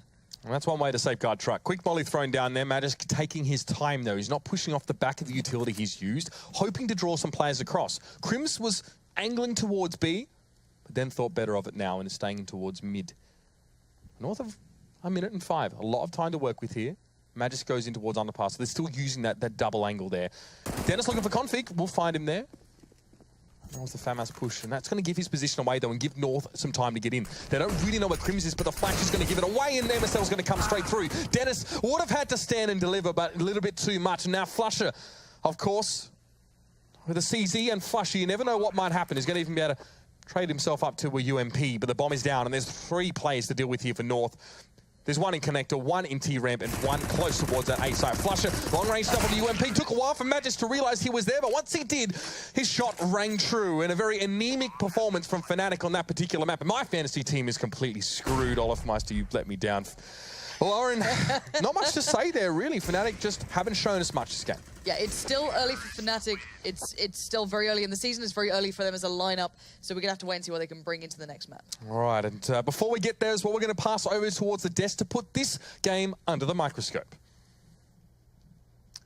Thank you very much, Mitch and Lauren. Yes, is this what we expected? I think is the first question I'm going to be throwing over to Henry and Chad. Sure. Seeing Fnatic, of course, making 2 player changes, jumping into their first real official environment. Of course, we heard Zeus they were already fornicating with other teams, apparently, to summarize his tweet. Okay, good.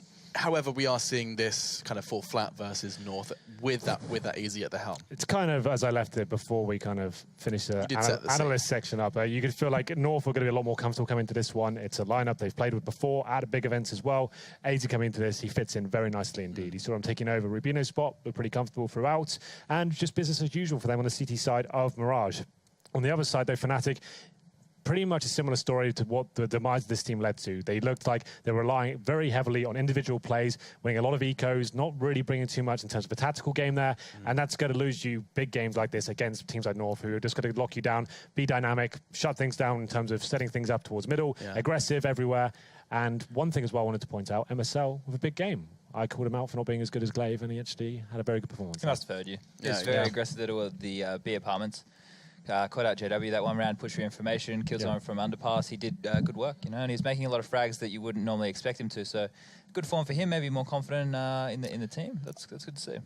I do want to rehash something you just hinted at there, Henry, regarding Fnatic actually winning more rounds on Force or Eco rounds than they were with weapons. Now, what does that mean? From the player's perspective of you first, Chad, when that's happening, I mean, that doesn't make any sense, like in a logical way, right?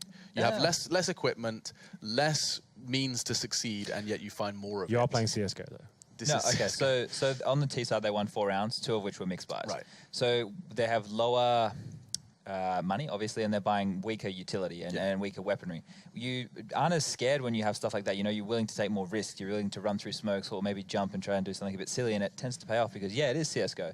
And when you play the game like that, you can catch the CTs off guard because you're not playing conventional. You know, when they have the rifles and they're doing the normal things, they're just going to be... There's only so many decisions you can make with a rifle. When you have like a Tech 9 or something, you can basically play all the play styles, right? You know, and we saw that the rounds that they won, they came down. They were still pretty close rounds, you know. There was a round where MSL had a smoke. He could have smoked the bomb. I think in most situations when you're retaking a site and you don't know where the T's are, smoke the bomb to draw them out. He didn't do that. They managed to lose... they lost that one.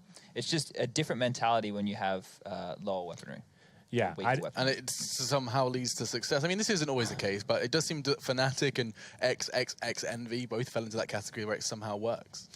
Yeah, I don't know. This is really early days for Fnatic. We have to remember that. We can't expect too much. The lineup's just been announced. They've probably had a little bit of practice time here. We have to remember CSGO is such a difficult game right now in terms of the map pool. 7 maps coming in. Obviously, Inferno's being chucked into the mix next week as well. They've got to focus on what they're going to be trying to play. It's really difficult to actually, even though this has been a team that's been together before. Just coming back in, the meta's shifted since 6 months ago. The game's been played differently. They have to readdress everything. Right now, I think they must be going with the fundamentals once again. Flusher in game leading, him to be trying to go back to the basics. And a team like North, very methodical, very good at working map control, and actually MSL as well. I'm actually a big fan of his. The way he approaches CT halves especially, I think he's got a very good observational eye how he actually approaches each round and what the other team will be thinking he's going to be presenting, and he changes things up quite nicely. I mean, there's no doubt that currently if you did have like a kind of a visualization of the in-game leadership and it's a game of chess, MSL is wiping the floor with Flusher. There's no doubt about it. There's a whole lot more to work with there. I think with the meta shift that Henry's talking about, before you used to just do default strategies, right? And you'd be able to send all your pieces across the board and do what they need to do on the T side and get map territory.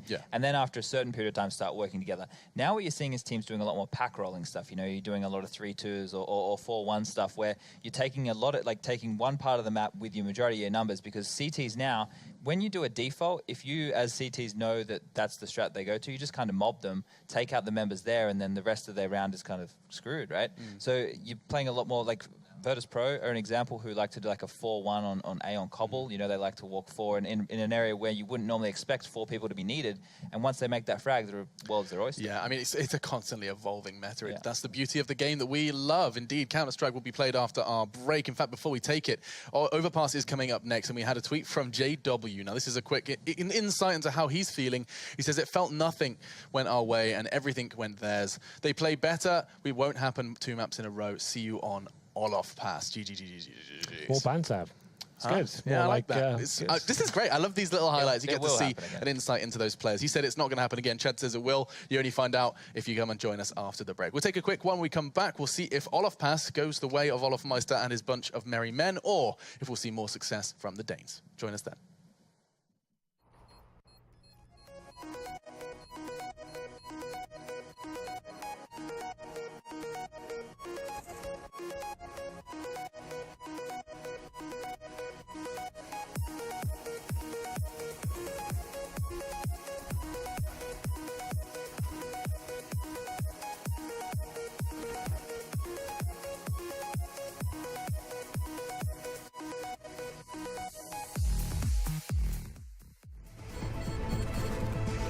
Brought to you in part by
by Logitech G, Pay Safeguard, Mountain Dew League, and ESEA.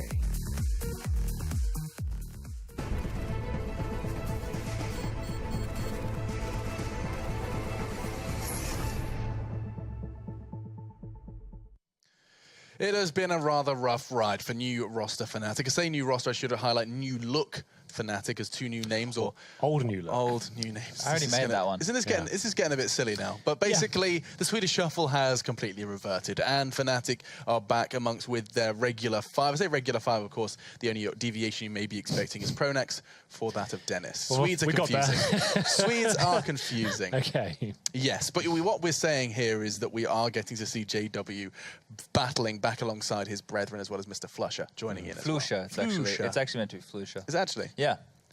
How on earth are you sourcing this information? Did you speak to the guy? When we were in Vox, we like boot camp with Fnatic. And it was like, it's Flusher. Yeah, but he doesn't care that it's Flusher now, but in Sweden, it's meant to be Flusher. That's like the people that tweet me saying, I can't believe you're calling him Zipnix, it's Zipex. And I spoke to him himself, he was like, I really don't care. Yeah. Yeah, they really don't really give a Should we do some analysis? Absolutely. Well, I mean, the problem is it's Overpass, and the reason, Henry, that the conversation hasn't immediately dived into analysis is I imagine it's going to be a rather lacking affair. We can highlight North to no end. So let's start the North story of Overpass. Sure. It feels it's like actually there's nothing else. It's an interesting one, Matt. Oh, no. He's not going to be happy with that one. It's happened again. I did this last time. It's an interesting story, chat. Yeah, no, we've got this. So it's normally, I used to call this map like, it was the bread and butter of MSL, the way he strategizes, and it actually works out very nicely in terms of the way it should be played. You actually have to gain map control. It's what the Danes are so good at, right? You get towards long, the bathrooms, and towards the connector area, pushing the cities back. That's what I thought he was so good at on that T side. But we saw at the major against Virtus Pro, they actually had a bit of a crumble overall. They actually said that they really didn't show up in the first map. They looked really lackluster, and I remember casting, I was like, well, this is not the MSL you're talking a bit distracted. It's not the MSL what you're just seeing on the T side of this map. So it's interesting to see. Normally, I would say this is a fantastic map for them. In this particular setting, I think they're going to run away with it, especially as they start on the T side. But what do you make of this before I actually fall apart? A concerning factor for me was, there was a bit of a stomp there, but Magix didn't have a very good game. You know, he wasn't getting that many frags. But we're going to the casters map. Well, yeah, so just predictions. One word. North. North. Neither of you are going south. With that said, we certainly will on our broadcast because I've got to hand it over to our casters. It's Mitch and Lauren. Speak the devil's name and he doth appear. And of course, a very diverse skill set there from our friend Matt. But yes, Fnatic and North, map 2 coming through. Okay, we can call it Overpass as much as we like, but it's important to highlight that the last time we saw North on this particular map, it was against Virtus Pro at E-League. Not their best outing. No, was it 4 rounds, I think? Something along those lines? Yeah, 4 rounds. Really not a good display from them. But, you know, that they did have a little bit of an underwhelming performance throughout that one. I think everyone was aware of that. And we're hoping that they've found new composure. I think that's the only way to put it. And for Fnatic, again, it's, you know, just keep waiting to see when it eventually all slots into the right place. Okay. It may be now, it may be never, who knows. We hope that we see the improvement coming up. You know, honestly feels like when we first saw the previous iteration of Fnatic, right? So obviously the not so full strength Fnatic roster, okay, with your twists and the like in that roster, you know, we sort of like, well, we don't really know. Yes, theoretically this lineup could do well. The problem is we have to throw everything we used to know about Fnatic out the window because the game has changed as well. The way people are playing it have since they were the roster that they are. But it's going to be North on the T side here as we jump into the pistol, and already Dennis going for an early pick down monster. So yeah, MSL just smoked out the site pretty much to allow them to play through to get the clean bomb plump, but what you don't account for is JW landing shots like that back to back. 2 kills there has secured this favorably towards Fnatic for now, and they are making it hard work to dominate this site. Conflict's landed a nice shot, but the nice one will stay with Olaf and Dennis to close down. Someone you can certainly depend on in these rounds, but JW made that incredibly hard work for North. They're taking the wind out of their sails entirely as they try to make their way over towards that B side. And a better start from Fnatic here as well. This was definitely not their forte. If you look back to the previous pistol rounds, was where, well, it all went wrong for Fnatic. Now, it's going to be 3 UMPs, a famous board up here for Fnatic, and a veritable amount of utility here as well. Obviously not to go for anything crazy buy-wise. Make sure they have plenty to work with. On this CT side to begin, 3 players over towards a toilet block to start with, but it's going to be North Daisy training it straight down in towards Underpass. You just want those Tech 9s to get the closest angles you can, and you can kind of come up this way, go through towards toilets. You can keep these kind of close angles all the way through towards the site. So that's what they're kind of hoping for, and a well-timed flash perfectly catches Dennis out, and the swarm begins. The Zerg rush appears in front of him, and look at Config just absolutely runs him over. Now Olaf has to respect this. Got to back away a little bit here because the train's not stopping. Yeah, that's right. And Fnatic trying to respond to this as quickly as they possibly can. They're trying to get back towards this side. They're trying to give a little bit of room to North. But North continue to take more and more away from Fnatic. Real estate, kills, whatever you want, they've got it. Now it's going to be Crims in a 1v4 to try and save this one. But the bomb will be down momentarily, care of Magisk. And as the smoke clears, Crims will see just the extent of his folly now, trying to challenge out these 4 players from North. Yeah, and Crims is a great player, do not get me wrong, but this one might be a little too far, and I think he's aware of it. There's already a player watching this, and there he is. It's Config, and he'll find it second, but prior to that, the whole kind of piece that started this off was great. It just caught Dennis out. The one kind of falter or flaw in the way they're approaching is if someone's playing that Guardian stairs spot in toilets, if someone was kind of facing that as they came through Underpass, perfect timing on the flash comes out. Yeah. Done. He is completely blind. He gets caught by it, and they just push the hell up. No brakes on the Myth. Fnatic was satisfied with one player towards long, one player in the toilet blocks to start with, and it wasn't sufficient as North were able to avoid actually making any side contact with Fnatic before they were, well, pretty much on top of them now. So one apiece. And great recovery from North here as well. They've managed to get themselves some guns from that previous round here to UMP's Afamis. Magisk has bought himself up an AK, so this is a good arsenal to work with. It does worry me how alone some of these players are, though, for the T side, because MSL, he's just trucking on through. He's having a great time. Dennis is like, where are you going?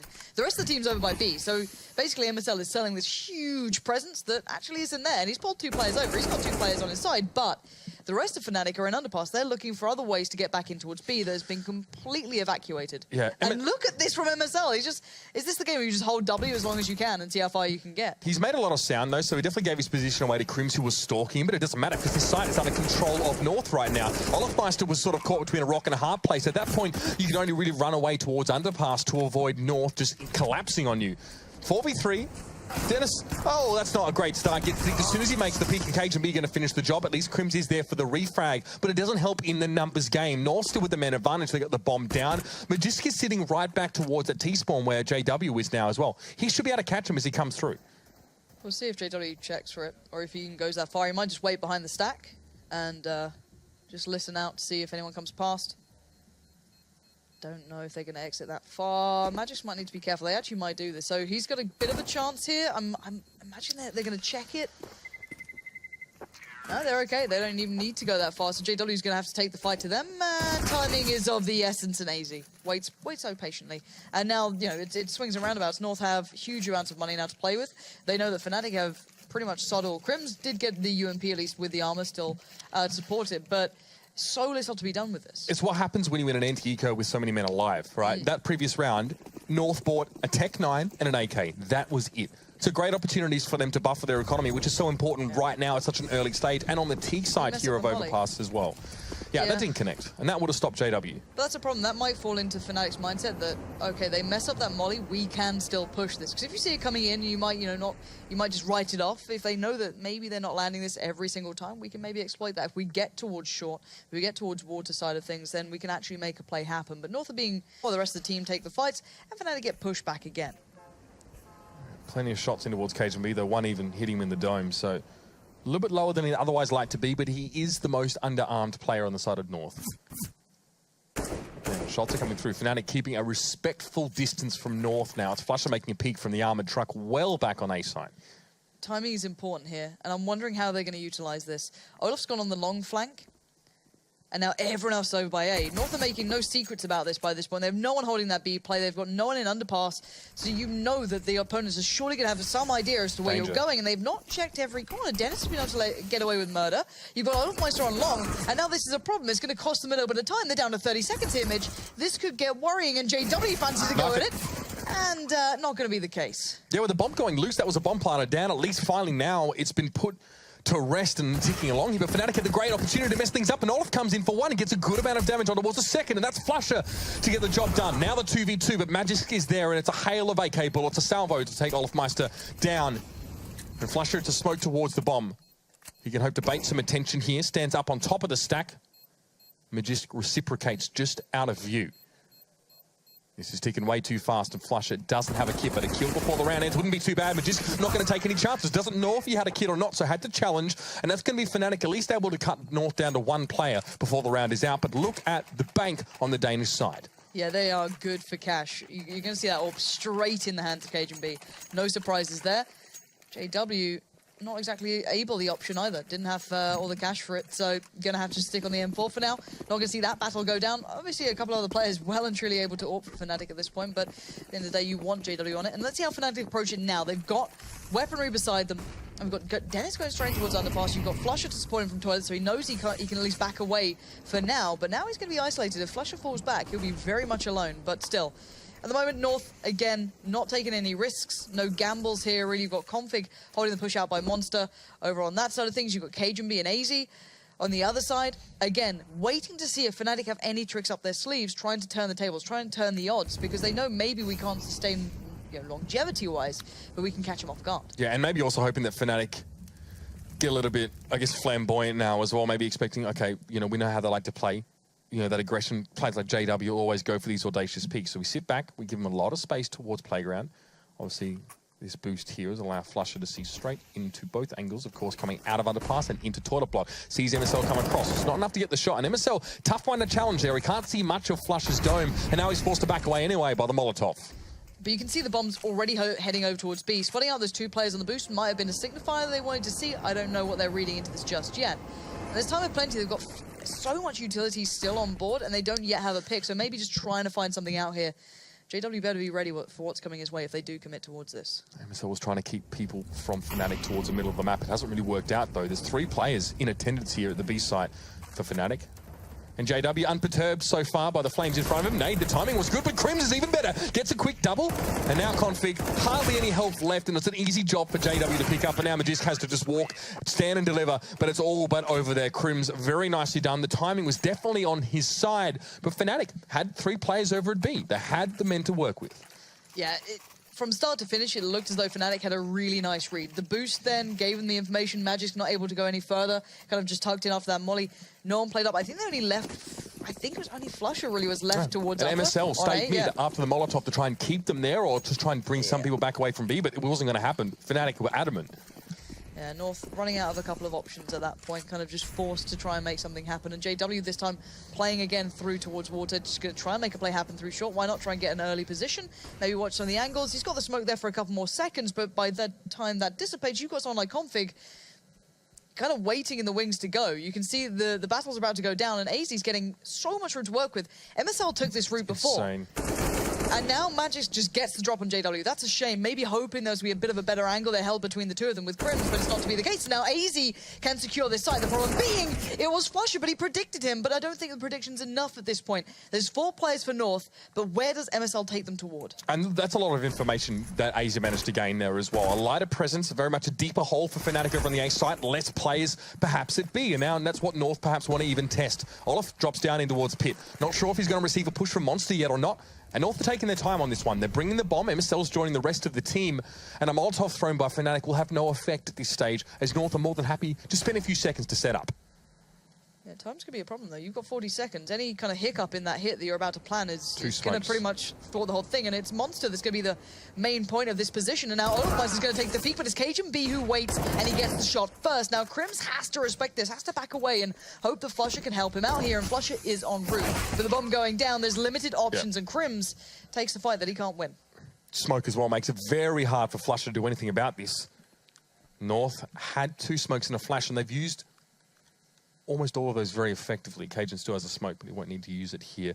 And look, pushing out a Monster, both angles were covered there by North. They had the players to give them the most robust approach. If there was a player holding close right, like JW was earlier on, he would have been down. It was actually a player left this time. Again, all covered. There was no utility from Fnatic. They couldn't get the timing cadence from North on that push to really do anything about it.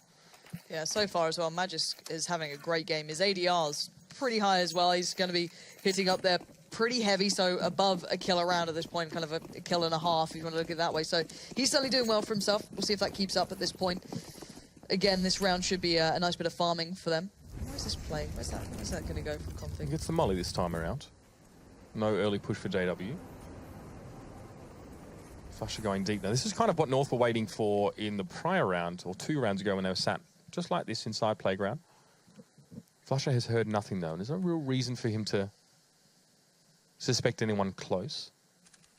It's not uncommon to have an AWP player in playground for a while as well. Flusher is the only player at A or over on the upper levels here for Fnatic right now. Yeah, if you go towards water at this point, there's a lot of eyes on you. You've got JW, Olaf, and Krim. So North do like to fall back to B. We've seen that actually quite regularly, and now they're going to be encouraged, if anything, to do so. AZ falls, and that might quicken the pace that they're going to try and hit this site with, but it's going to be tricky. There's no one pushing up on short, and you've got 2 players there, if not more for Fnatic, and 1 on the flank. This could be huge, and North could be in trouble. There's not much weaponry with Fnatic. That's the one thing, but they can still make a good fight of it, and Krims is going to do just that. Gets the tag on 1 as well, so follows up nicely and leaves it in this 2v2. And JW, you know you're going to do it. You know you're going to do it. It was config. He could have gone for that knife. That would have been beautiful irony. Oh, it would have been so juicy. It's a 1v2 situation. Magisk, though, now things falling apart for North in this round. 1 player in upper, and JW just on the other side. Magisk not able to get it done. And JW, sure, doesn't collect his 1,500 from the backstab, but collects the round. I just would have been so good, though, really. Like, humble pie to the max, served up from the man himself. Not to be. We can move on. No, it's 7 rounds in, 3-4 North. Marginal lead. Yeah, but North playing this kind of like really hyper-passive game at times and then slowly working their way in towards the side, give up so much map control as well. We were seeing, obviously, Fnatic abusing that. You saw, you know, the push around, everyone on the flank reading the gameplay very early. A preemptive smoke there towards Monster as well coming through, so now a quick hit from North going to respond in kind, I guess, to Fnatic now, so they're going to have to deal with the pressure, but they don't expect the boost. JW gets a peek above, finds config, and now the others start to fall. This is a problem. They got the bomb plant, but they can't contest this. And Olaf is controlling so well from upper now, and North are out of this round, essentially. Well, they've got a Mac 10 and a Tech 9. That's about it. So, with the bomb being down, North collect themselves a little bit of a sum, bit of a consolation, as it were. But for Magisk, who's going to be go to jail or do not collect 200. Or will it be? He pushes on the other side, gets 2. Not quite the 3rd, but close. Up close, that Mac 10 definitely doing a lot of damage. And now, Cajun B, not nearly as lucky. None of his shots connecting, and that defuse will be coming through here from Fnatic. A moment, perhaps, just a glimpse, but Magisk was not able to convert. Watching Olaf Meister play this map is always an enjoyable one. Boost or not, it doesn't matter. He's always just so crisp on that B side. Gets a little closer before falls the scoreline. This is nice from Fnatic. Good recovery. Money's decent. Now got the double up as well. Dennis sitting on that one and JW on the other. I'm not sure if they any have better spawns than each other. So JW is going to take it over towards B. You've got Dennis going towards long. So let's see what North have in store. They have so little to play with. 1 smoke on Magisk this time. No flashes to set up the play. This might be just try and go down long because they know there's been a weakness before. They've had AZ running and you've had MSL running it. Now there's someone watching it but doesn't land the shots. So now Dennis gets, a second bite of the cherry. He doesn't hang around too long because he knows Flush is going to be here to clean up. Or will he? Cajun B just barrels straight forward and able to pick that one up relatively comfortably. Now smoke in the way for Dennis. And a boost up for Cajun B with his newly minted M4. Nothing to be found from the spam there, and Fnatic start to just group up a little bit on towards A. JW finds config here as well. North obviously very lightly armored. In fact, pretty much not at all with the exception of Magisk.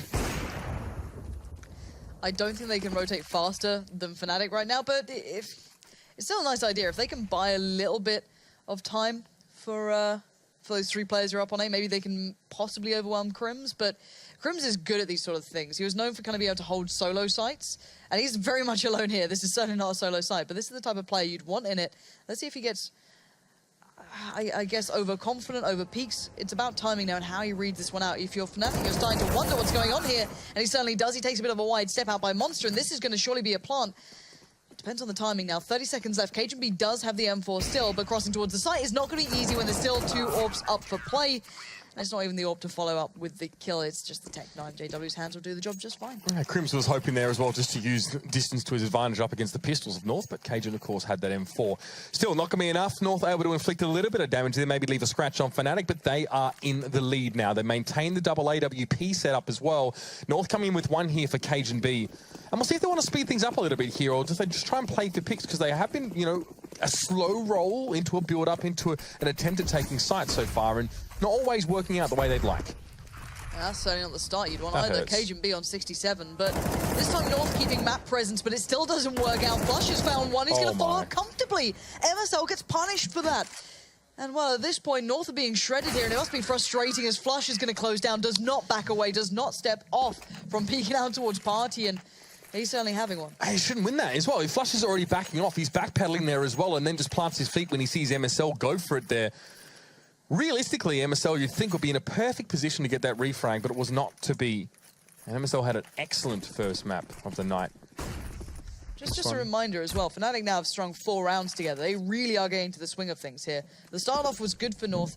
You know, once they turned that second round, that was the interesting factor, but now it's getting a little bit tougher, and these flashes coming in, the mollies are good for North, but it doesn't matter. They're not getting the frags, they're not getting to the site. Fnatic fall back well, they read the plan well, and they hit the shots even better. Crims and Olofmeister, the deadly duo, never really want to push into them in on any map in any situation, and well, this situation, no exception, I suppose.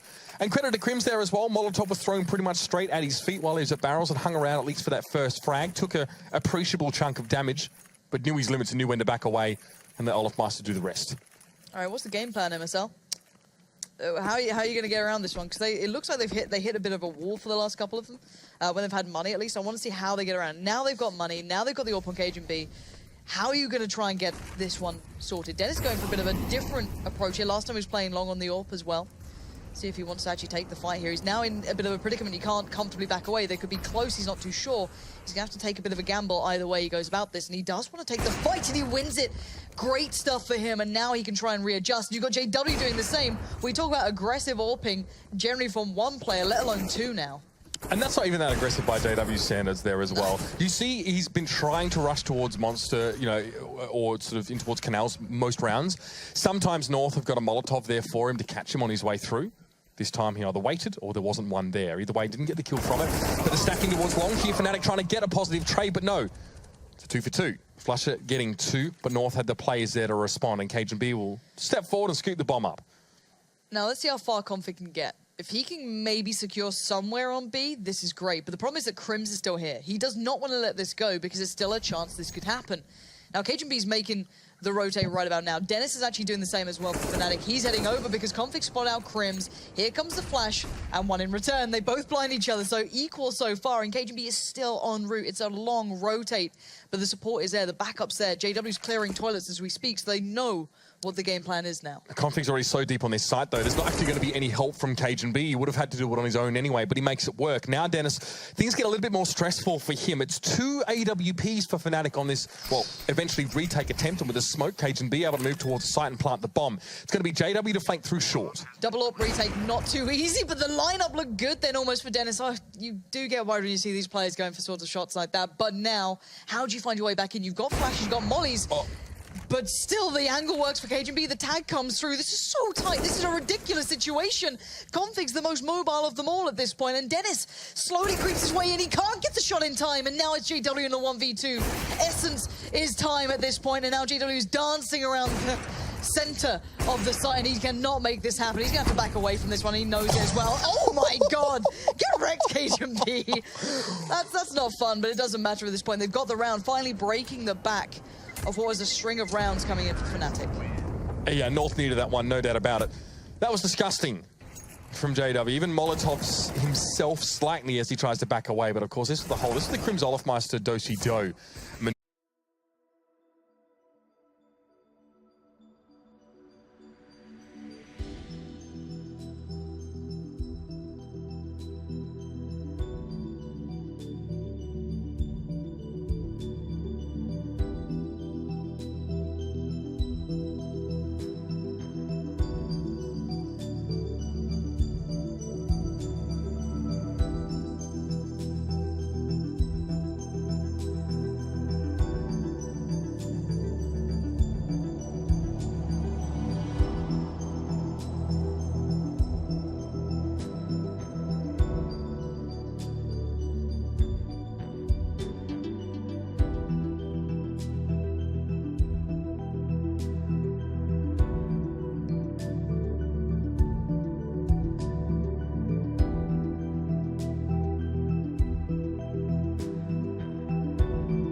giving ground consecutively and allowing North to push in towards them. 7-5, a strong CT half right now for Fnatic, but North have enough money to buy up here after a successful round. However, Fnatic built a buffer. Just the one AWP coming in this time for JW. And there's a difference. Olofmeister's over with Flusher and Dennis, so they're going to switch things up here. They've gone for 3 over by A, 2 over by B, so maybe expecting this, maybe just wanted to switch something up, and Dennis about to be fed. He only gets 1, and the trades come in. This is good for the T side. They can keep this up, but would you expect Olofmeister? He has not been here before, and they certainly don't expect it, but Cajun B adjusts so quickly. And now North are wondering, was this a stack? Is there something going on? Why were there 3 players here? Now we need to take a little bit of time, but we have an advantage. It's just a weird timing there as well. Dennis was not in an optimal position to hold that angle, actually. He couldn't have gone neither left or right to break line of sight. To be fair, the player that he took down initially, I think it was MSL, had a nade in hand, so it kind of worked for both. Look at Crims as well. Fnatic are in kind of interesting spots. They can still fight this. You can see the North have hit the brakes so hard, they're just stuck. They're like, okay, let's just wait and see. We've got 57 seconds. Let's see if someone tries to make a play back to us to try and even up. If you're on CT7, you want it to be a 2-on-2, but you have to work for it. So now North have to be very cautious how they take this, because there's a lot of players very, very close by. And if JW makes noise, if he scopes in or out, they're going to hear it. So he has to kind of stay in these situations. Crims is on the flank, and now he's heard nothing. Nothing's gone past him, and JW's going to start getting an idea here. JW's attention is going to be drawn towards the A side here, and Config is behind him inside toilets. Now, Config probably won't know he's there, because I really doubt we'll see Config go towards the outside, and he's not. Yeah. So JW won't be flanked by Config immediately here, so he might have the advantage. First shot comes in, Config now needs to turn and address this one. The second was close, but it wasn't going to be there. Now JW, endangered species, who's trying to hang on for Crims, but Crims is a long way from getting towards his B side now and being very leisurely about it at that. Going to be a bomb plant here, and Crims now with the time M4. on that was down to the wire then. That was really close on the plant. And I think Crims was waiting on that in case maybe Hoping. that didn't come through. But it is there. He's got a flash and a nade to play this retake with. Let's look at those after plant positions as well from the T side. Match is still pretty close to sight. And then Config going walkabouts. He's going to go all the way around, I can imagine. He's got the molly as well. And now he's found the first. Crims knows where he is. The nade's probably going to be a bit of a surprise. But just not one that he'd want, but it doesn't matter. It does not connect as cleanly as Crims would have prayed for. Magic's closed down, and North have a nice kind of come back into this map. It's starting to look a little bit good for Fnatic for some time, string together those rounds, but a good turn of events for North. You also identified that North really put on the brakes about midway through that last round, and that bomb plant came very late. I actually don't mind to see this from North. I think it's better than them playing really slow and then just going hell for leather. At least it's in response to some kind of stimulus instead of let's just play slow until we have a reason otherwise. So other way around seems to work better. North start fast and then have to modulate towards a slower speed of play if they need to. That's fine. So let's see how this one plays out, because JW is already going looking for info. He's already down by short. He's had a walkabout by B. Seen nothing. So maybe this is going to bolster the players on towards the A side. So Dennis, Olofmeister, and Flusher to be careful. And already Flusher's kind of just backed away from long. He doesn't fancy it. And he's going to hear these steps. He's going to hear everything here. Dennis has been overwhelmed. So now he is in the last protocol. You've still got Olofmeister on the flank, but he's the only one on the site. And this is a problem. If Flusher can't slow them down, do damage, do something, which he's doing now, may I add, there could be trouble afoot. Olofmeister's been found. The nade goes out. The Flusher, 2 big kills. And it allows time for Crims to come around and get the kill in the back, leaving Config in what is going to be an incredibly tough 1v2. I stayed alive so long at Optimus there, Flusher, and getting 3 kills as well. It's pretty much a round win in itself. North spent so much time corralled just outside of toilets, not being allowed to enter the site purely because of the presence of one player at truck. And now Config has to get the bomb first, which is, of course, going to be studiously watched by Fnatic. 2 players to deal with, 2 angles to watch, and JW takes the first pick. No need for Crims to get involved. Flusher then, you know, what a play. He buys the time. That's the thing that's so exactly. important about that. Is 15, 20 seconds was there. And you could see them kind of halting. They couldn't get past it at this point. You can't get a safe plant. You still deal with the players in the background. He gets mollied out, pushed out, still gets the nade. Config found Olofmeister in the meantime. He was doing that in the background, but that little lineup there cost them so much time. And because North had all made their way through from long, Flusher knew where to stand. He knew he could position himself behind the Optimus and knew that that was the only sight line they had until they crossed. And North going back to something that worked for them before when Dennis got caught out by all those flashes, something very, very similar just came in. And North loved this quick hit. This was, just keep going, keep going, keep going, keep going. And I guess it's an all or nothing at this point. Flush has been forced off the position, but you still got Dennis at long, creating a nice crossfire. But nice. Flash has been overwhelmed. This is a nice hit. It's just so hard to handle with 5 players literally just running at you. And again, and this is the kind of map where you can get very, very close to an enemy team without them getting information, right? That's what North want to do.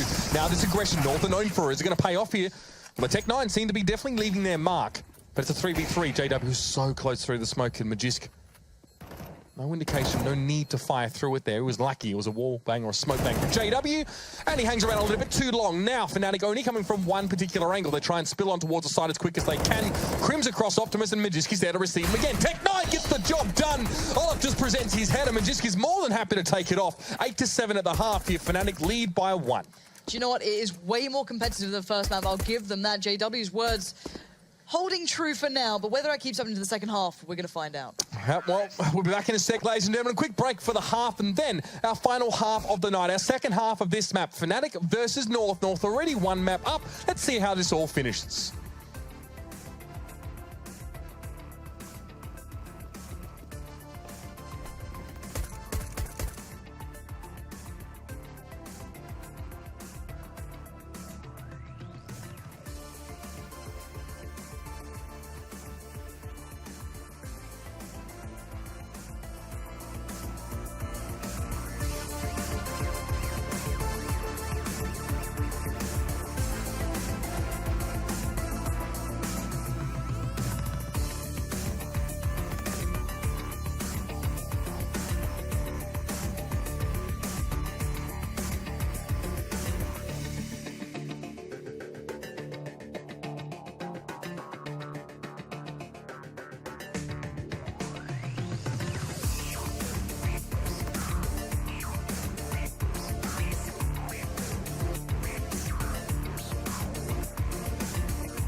Well, earlier on in the night, it was JW that promised that things wouldn't be the same for Fnatic on this second map. And so far, so good. They're keeping it nice and close. It's a tight affair, Lauren.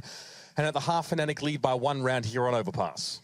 Yeah, but we saw the composure that North can bring throughout these games. We saw what it can do. Their T side is certainly explosive, and there's no disputing that, but their CT side was well composed on Mirage. And I'm wondering if we see that kind of converging towards this map at all. But we'll find out what Fnatic can bring as well. They're certainly known for their ability, and whether you think T-side might allow them to be a little bit more individualistic, try and find more solo opportunities or not, will be pretty much seen at this point. And again, credit to AZ for slotting into this lineup just comfortably so far. We haven't seen a huge test for him yet.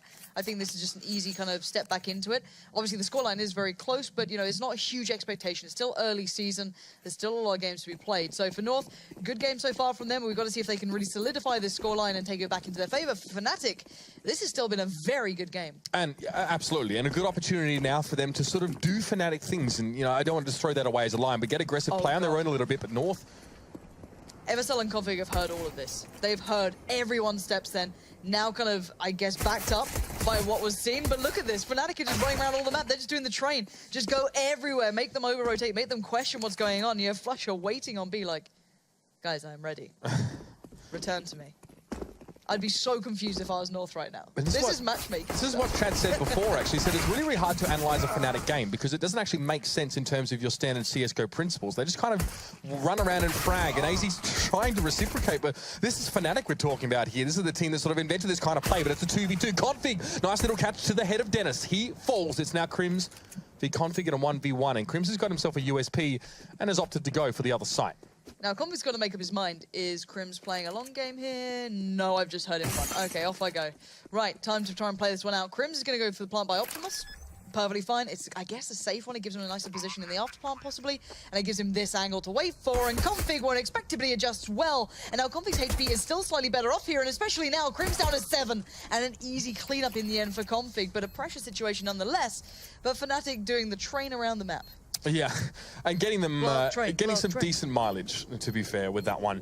Config actually expected that bomb not to be planted on Optimus at all. He checked, he was actually, that's dangerous because he checks boxes so confidently that he exposes himself to Optimus. If you were going to play that sort of 50-50 and say it could be either, you wouldn't pick that way. You would never do it. Yeah. So interesting there as well, and almost cost him, but USPs can be a capricious weapon at times. And well, it works out for North. They get themselves the pistol on this CT side to get it rolling. Double FAMAS here. MP7's in the mix, and an M4 for Config.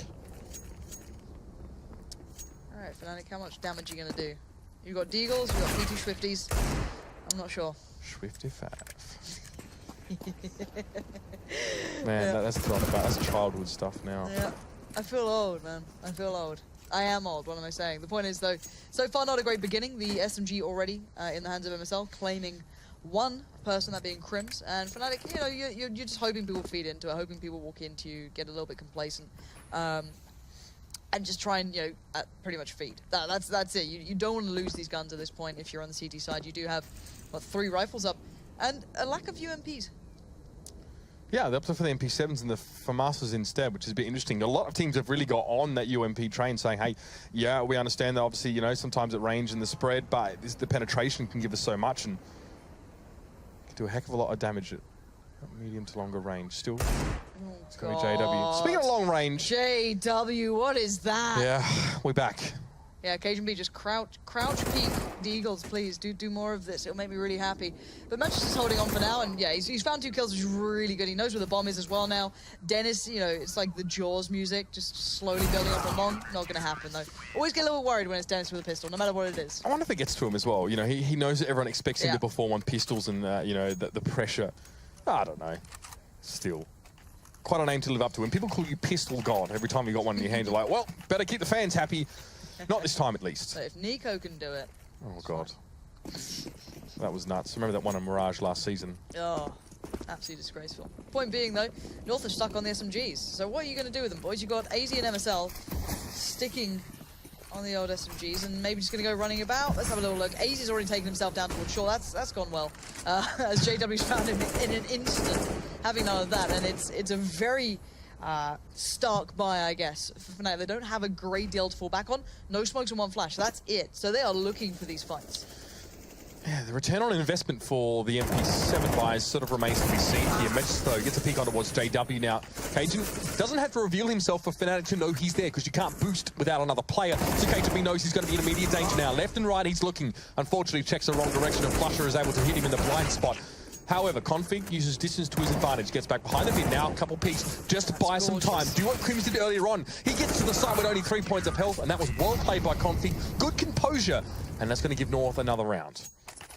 That was really nice from Config. Just didn't get flustered, didn't get worried, and he won out the Angels pretty much. Not always an easy task against someone like Fnatic, even though, yeah, they've been apart, but they've all still been playing. It's not like this is a roster that's come back together from, you know, just coming out of retirement or players being pulled here and there. No. These guys have been playing in other teams, so they're still individually just as powerful, just kind of filling in the slots together as a team. Now, MSL back on the SMG, it's unique to see. I'm not too against it. I prefer it being in a UMP because you know that Fnatic could go for the force up.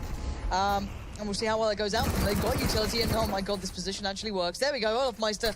That's not how you want to die. Nice little bit of change in the pocket for MSL there, and he escapes with his own life. Cajun B was always going to be there for the backup as well, especially if someone's going to try and press him from Fountain or from Birthday or Party, whatever. Cajun B now. Couple taps across. Now, Dennis, he's only got the Digger to work with, but we do need to respect that. I doubt the SMG and it just starts dominating. Good. Really glad to see that. Cajun B, again, getting deagled. He's going to be a little bit hesitant in the future, but he does get found in the end by Magisk. And now they can upgrade to 4 rifles, so that's fine. And then, I don't know if is anyone going to drop out Cajun B for the AWAP? Yeah, we're going to get that out to play. All right. And he's got to spawn too. Yeah. 2 consecutive rounds, Fnatic brought up armor there with not much to work with, but pissed. Hello there. Config sticking on it. Okay. Right. Is that from spawn? No, Config had a really nice spawn. You could go for the Phantom Peak. Quick B spawn? Because look at what they're doing. Config is soloing B, and then we've got 4 players just like lining across towards the A push. No early monster peak though. He actually opts to Molotov that one instead. Magic's calling a closer angle than you'd normally expect, and Olofmeister wasn't ready for it. Dennis does see this happening. He sees the North players push across. They didn't expect to be another player in playground, but he's only able to get 1 kill with the Deagle. Yeah, and that Deagle certainly isn't a toy, even if it is in playground. Flusher gonna find Magiska now, 1v3. He's gonna have to go big or just get found by Cajun B. And the more likely option happens. He has a little nap. Looks quite ergonomically friendly, actually. Very serene, having a nice time there, but all in all, I actually like that from North, just really switching up the pace. A little bit dangerous. You never know what you're coming up against. You know, if there's something close by, if they've just gone for a bit of a stack or something, it doesn't really matter. I kind of like the little bit of a switch of pace. And now Cajun B's back on the AWP. So we've just seen another kind of side of North there. Just something else they've got up their sleeve they want to bring out. But now JW's got an AWP on the other side. So he can challenge, he can take fights where he wants. And he's going to take a gamble towards underpass, but actually no one currently is. Oh, that's Grim's great foresight to check for the boost there. You pretty much have to do it nowadays. Yeah, it's like every time someone plays with Dupree against them, I just pray that no one goes up there, even just peeking it. The guy always re-aims it. He's ready for it this time around as well, was Crims. The op's not to really capitalise on that positioning there as well. Knew there was at least, again, another player on that site. You can't fan and boost yourself. They reverted that jump change where you could jump up on top of boxes and boost. That was a fun week.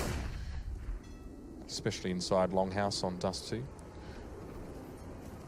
Now things will slow down a bit. So North run into a roadblock. They lose config early, and they really just taking their time here, waiting for Fnatic to make their move. No early aggression. Didn't really see much CT aggression in this round. The prior one was a much better display from North with that long push. It's been a lot slower. Flusher very low after that exchange. So is Ace. So we getting worked down here. What? He fell down. Yeah, he dropped off the balcony at low health. It happens if you don't do it in the right way. You can take damage. Now the problem is that MSL is left really alone, horrifically alone, and they almost lined up for him. I almost believe something could happen there, but Molly goes out towards site. That does buy a little bit of time, but it's only going to encourage the push. But Cajun B waits, and he does find Olofmeister, but the bomb goes down in a different spot.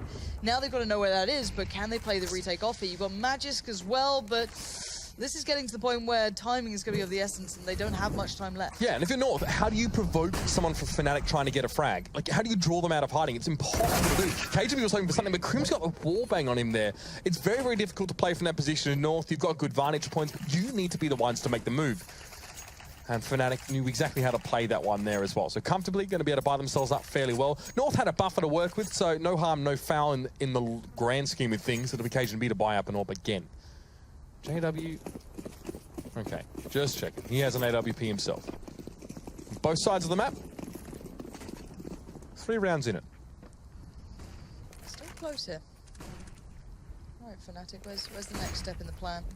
Des is going to take what looks like a quick fight on long. Yeah, he is. He is so deadly when he gets confident, this guy. You always just start to believe that he's actually going to do these sort of things, but the bomb is pretty far back. Just being picked up by Flusher now. So it looks like a bit of a posture towards the A side at the moment. 3 players towards Longwell. I guess Dennis in between by party. You've got JW and Flusher working through underpass. And then there's about 3 players in the way to the site. You've got MSL, you've got Magisk and Cajun B. Now timing is not good for Magisk there. He gets stepped down. He wanted to take the fight. You could see him kind of looking towards trying to find it, but it just doesn't work for him. In the end, Crims is there quicker, and now MSL wants to respond, but now he's got players to worry about on his right. Oh, he gives away the position as well. He's shot, but he does still find Flusher. That's good work. It allows Cajun B to be a little bit more secure in his position. Has to back away now, though. MSL could have done so much there if he hadn't fired. I thought he would give more ground here, given that Fnatic are at long. Yeah, okay, fair enough with the smoke. Now we can reposition, because where he was standing at Optimus gives him no angles whatsoever, but he doesn't move still. Gets himself now AZ into that spot. Cajun backing away. Oh, that's dangerous play. Olofmeister saw just the pixel was enough for him to get the shot. But will they check on AZ? I don't know if it's a position he's going to check on. It's a weird spot, actually. Yeah, he does eventually check it. It would have shown up on radar anyway, but nicely done to keep that one in mind. But now Crims is the only man standing. Now with 19 HP, he doesn't have much room to make mistakes. He has no form of smoke, molly, flash, No nothing margin. to try and create that 1v1. Now he's picked up a molly, that's great. Now he can lock off one of these positions. Look at the time though left, 8 seconds. He's gonna have to go for the plant here, surely. He does go for it, but he knows where to focus now. Assuming that they're both going from the same place now. 19 HP, Crims, what can you do? Absolutely nothing. Not bad from Crims, though. That Molotov was thrown in the perfect location. Without that, he wouldn't really have had much time to plant the bomb. AZ had to back away, go back around towards the bin and peek from there. So that's fine, and that obviously caused both North players to actually have to peek from the same spot, ultimately, which is a very good thing for a T after that bomb plant's down. However, not enough. 4 rounds in at North, get one back. They were starting to lose a bit of money here, and Fnatic frustrated. A good first half from them, but only 1 round for this half? Call that a capitulation if they don't recover. You've got to feel that some of these rounds have still been pretty close. Fnatic are bringing a good game, and considering North are I say a full team, of course AZ is now in the roster. It does seem a little bit more shaky, but still they have got way more of a ground to back towards, and a bit of aggression now could really switch things up here. Config being in that spot is so uncomfortable. Crims is going to have to check on it. I think he does. Really nice mind game from Crims there, knowing maybe that molly, maybe heard the damage coming in, maybe he understood the position, and wow, AZ just gets absolutely dominated by JW. Yeah, absolutely no ground to be gained for him there. And this is a B site completely open. Now, Cajun and Magisk in a position where they don't have the money to spend. They really don't. After this, it'll be on a hard save. And if they can at least keep the AWP in their hands, that would be good. Dennis kind of knows this. He knows that they've been really taking chunks out of North's economy round by round. And this would be a good time to really put it to bed. On towards long, there will be Cajun be waiting for him. Oh dear. Pig doesn't connect. Maybe the nerves, but AWP is going to be picked up happily, gleefully, in fact, by Dennis. But then back towards Magisk. Got to put it to the ground. JW wants it too. He's not going to get it. Fnatic really want themselves that AWP, but Magisk is absolutely adamant in keeping it for himself. This one looks like, Fnatic are clutching at straws, but they have got 3 men now. Ready, willing to try and take this fight, and oh my god, Magisk, if you do this, I would have been so thoroughly impressed if he'd pulled that off, but they do throw 3 players at him to recover that 1 AWP. Yeah, it's quite a lot of money spent. Look at Fnatic's economical situation here. I mean, Dennis, what does he go for? Maybe not even an AK in this case if he wants decent utility. He can get it. Not a bad plan. You don't want to allow too much confidence to fall with the Fnatic boys. You want to start them to get their minds whirring up, and you highlighted it, and it's certainly stayed true. The point being that North have so little money now.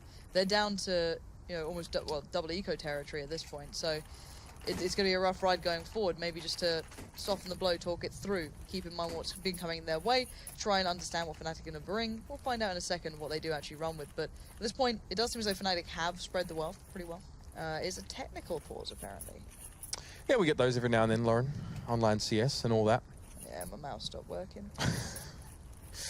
The amount of times I've heard like headsets don't work or mice don't work, it's just... So like you have a headset issue with the same headset you've been using for how many... Yeah, that's a favourite one. That's my favourite.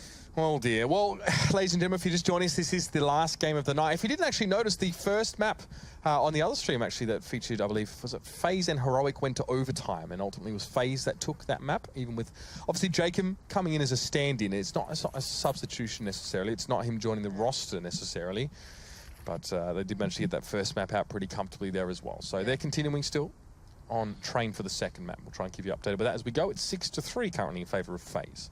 Or at least according to HLTV. And apparently Rain's playing well, so that's good for Alex. I think he's in his fantasy team. Olaf's in my fantasy team. You know what? I really could have thought this through a little bit better. You know, I literally went as far as he's not calling anymore. He's unleashed. Leave him free again to do Olaf things and actually sort of maybe just play a bit more individually. But again, that still requires this Fnatic lineup to be well oiled. And well, so far, I wouldn't quite call it that. Rush. Is this Rush observing? It's knife time. Checking it out. Is yeah, Rush. Okay, find me a nice pair of gloves. Do you like them? Not really, no.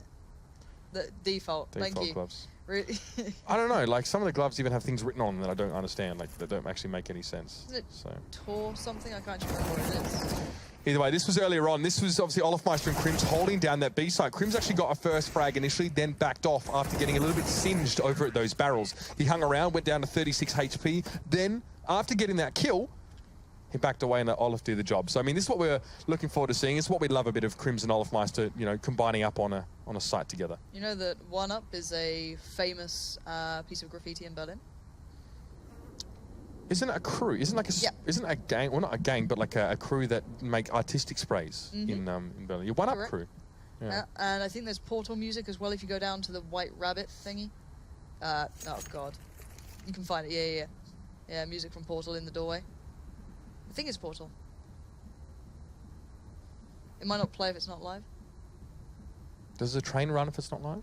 I don't know, actually. These are these are things I want to know now, actually. I don't think it does. I don't think so, no. But still, no, this has still been a relatively interesting game so far. I'm not sure what to make of Fnatic. I'm wondering how long it's going to take them to get back, because I don't know if there was bad blood at the end of their roster either. You know, people want to play with other people. You know, they're looking for different lineups, and you know, when you depend on things like communication and just kind of this natural intuition between each other, if you're not gelling as a team, can you fall back to that? That's what I'm kind of curious about, because it's that awkward thing where you go on that break, right? And most people never get back together after being on a break. They have, and now they're just trying to like repair the relationship. Here's the thing, right? If you're a team that maybe doesn't have a great chemistry or a great atmosphere at the time, winning prolongs any sort of roster changes that you might have. Right? It really does. Like, you might be going to an event saying this could be our last event as a team. If you win that event, you're going to forget about that really quickly. And even if you rock up the next day, I've seen it in teams, I've been in teams and I've seen that situation as well. You know, sometimes even the day after, it's back to business. But that win is what keeps you going.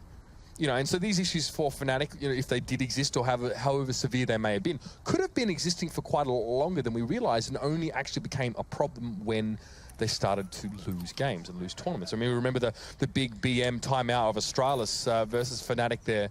I think it was in Columbus, was it, between that? Either way. Well, we'll reminisce a little bit later on, but we are going to throw it back to the desk, if I'm not mistaken, just to have a little bit of a chat. Are they ready? Are they ready, boys? Are you ready, boys? Yeah, let's send it over the desk. Cheers, dude. Henry's just getting closed. How you doing, all right? Nice work. He likes to watch the games naked, in case anyone was wondering what was happening there. He cannot absorb the CS unless completely nude. Right, so we have to quickly just go ahead and analyze where we got to so far. North 3 rounds away from completing the set and getting that 2-0 on the board to jump on in. To be made. There's something really important to me that I have to talk about. Okay. Okay. For me...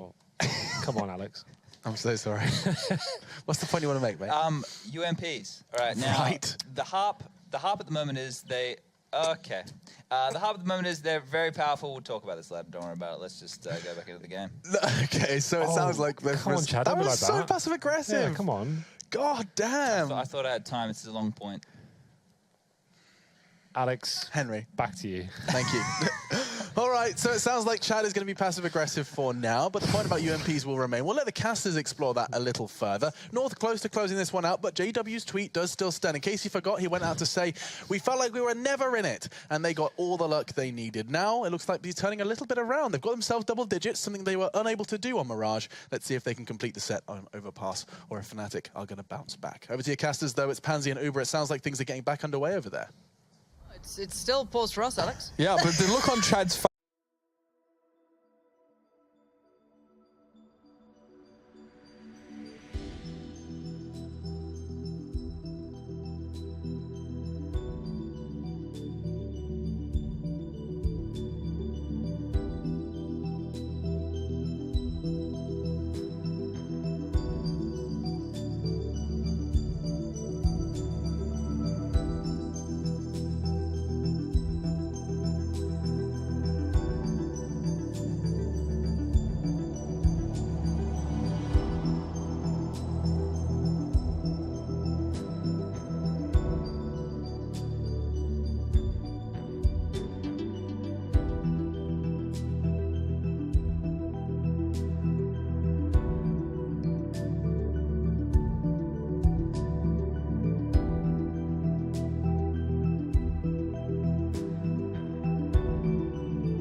realizes that in the time that Alex took to make that extended segue back to us, he could have explained his point quite comfortably. You don't know. That could have been a 10-minute bit of filler there from Chad. It's Chad. You reckon he just delivers real quick? He says he's like one of these guys getting kicked off the roster. You know, he's straight to the point. I like that. Not too much flowery language. Something I aspire to and never quite managed to reach. But we're back in the game anyway. 13-10. North lead by the 3 rounds. And I do hope we get back to Chad's little analogy about UMPs later on. Oh, we've got Magic's on one right now. So we'll see how well it goes for him. He can be living proof of the entirety of Chad's point if it works out or not. All right, that's how this game works. If you don't realize, you can just tell him he's incredibly wrong if it does. I kid. 13-10 though. And now North's money is in the gutter for now, at least. Only the UMP, a couple of upgraded pistols. Beyond that, on the other side, pretty decent buy, though. No SMGs to try and farm up some cash for them. They're just going in with the rifles and the AWP and JW. And MSL just a peek above the stairs, and Olafmeister is felled in one blow. And even Magisk was there as well to follow up. Crims falls down. MSL gets himself a little bit of an upgrade there. Magisk goes over towards the AK. Huge start to the round for North. They have already taken the wheels off the Fnatic cart, so to speak. And with 3 players left now, Fnatic need to, I guess, recalibrate and make a push to a different site even. I can hear Alex so clearly right now. That's okay. His voice does carry. He's got quite a timbre. That's true. However, the one interesting factor as well, they've just thrown away the AK over the top towards long, so there's nothing left for North to pick up if anything else gets missing here, so that's pretty interesting and just well kept, I guess, by Dennis there, who did that and actually picks up the frag too. This is now interesting. Oh JW, no! This is not how it happened! Cajun B, you know you are not pleased with what happened with the knife. Why do you not live by your own standards? And now Config does have a chance. Oh my word, all right, bombs down, he knows where Dennis is. This could be big for Config here. He's got 3 bullets remaining in the clip, and now he's got to utilize them. He spotted the head, he takes it, and now 1v1 up against Flusher. Gets the reload, but can he read the position? Flusher didn't choose to push that there at all. You notice that there may have been a chance if he'd known a little bit more, had a bit more information, he could have pushed through the smoke with the AK and felled him, but wasn't to be. Bomb's still ticking along though now, and Config does need to remediate this particular issue, so go for the defuse, hope for a peek, but that flick is hard to hit with the deagle. Now, with the AWP, it's just a grain up version of that pistol. Config still looking for it. That was going to be his best chance, and he misses out now. Having to satisfy himself with maybe even the kill, but he won't have that either. And Fnatic take that round back into their favor. Looks like we've lost a couple players here, so inevitably we're going to have a pause. Hey, well look, maybe Chad can discuss UMPs at this point. That's the next big thing. Ah, they're back in, that's all right. It should just catch up and continue. He's going to get more and more upset the more of like a glimpse of his opportunity you give him and then snuff it out. Well, it's even better if at the end of the show there's no time for him to do it and they just close out really quickly. That would be absolutely phenomenal. But apparently it does get on pause pretty quickly, so the player's already back in the server. But again, that got so close with Config then. Yeah, it's a struggle. Obviously, as well, in the case of Config, when he's going for the defuse and holding it down, you're defusing, you need to flick upward there as well, single shot. Yeah. Much harder to do there now, of course, anything semi-automatic or fully automatic in that case. So you just don't really have the best arsenal for that retake situation. You have a Deagle and you have an AWP, the 2 weapons you probably don't want there. And I'm hesitant to believe the scoreboard right now, but I'll have a peek at it at least. It does seem as though Magisk is having a great game. If that is true, it does seem as though he's playing very, very well. 28 kills so far. I feel like the scoreboard bug we had has been alleviated. I think that's been sorted out. But it does seem as though he's having a good game. Even if it's not exactly accurate, he has individually been playing very, anecdotally. Very well. Yes, but at this round, I doubt he's going to have much of an opportunity. He only has the CZ, no armor. This time North have to be a little bit more reserved. Will they purchase? Fnatic are just going to go waltzing in towards B. Just take the straight fights, put your utility down, and get in there and do the damage. There it is. Magisk will get picked up. Config, though, with a nice USPS shot, but it's all for nothing. It's going to be a really clean round for Fnatic after this. Yep, Nade does get home, and AZ going to be catching that one and saving it for the rest of his team. And good intuition for Fnatic about the game flow there as well. They sort of knew what they were going to be pushing into, even at this stage of the game, even after a couple pauses, they knew approximately what economic state North were going to be in there, and that's why that they can be so confident waltzing forward and getting aggressive. Now North, though, can buy. Rifles for all. A little bit of utility, in fact, a decent amount here for stall. 5 smokes at that. No kits on North either. They could have afforded one on Cajun B, but chooses not to. Well, all the extra utility on Config as well. I mean, yeah. Molly. And look at the aggression, though. They want to get map control. They want some of the real estate that Fnatic have been dominating so far, and JW's not been completely deterred from playing through Underpass. He's going to have some support, if anything, now that Dennis has come down, and Krim. So this could get a bit tough now for MSL. Flashes in, but now where's the support? There's the trade. It wasn't instant, but it was there close enough. Krims finds him, and now again, 4v4, but we know that can always favor the T side at this point. I don't know what Olofmeister's seen here, because this is a very curious stack from North into sort of the mid part of the round, having 3 players towards Playground. I like this from Cajun B. You don't expect to see plays here, and Krims wasn't ready for it. Fortunately, his reflexes prevailed. He's left on 3 points of health, and now North are 1 less player to work with. A minute remains.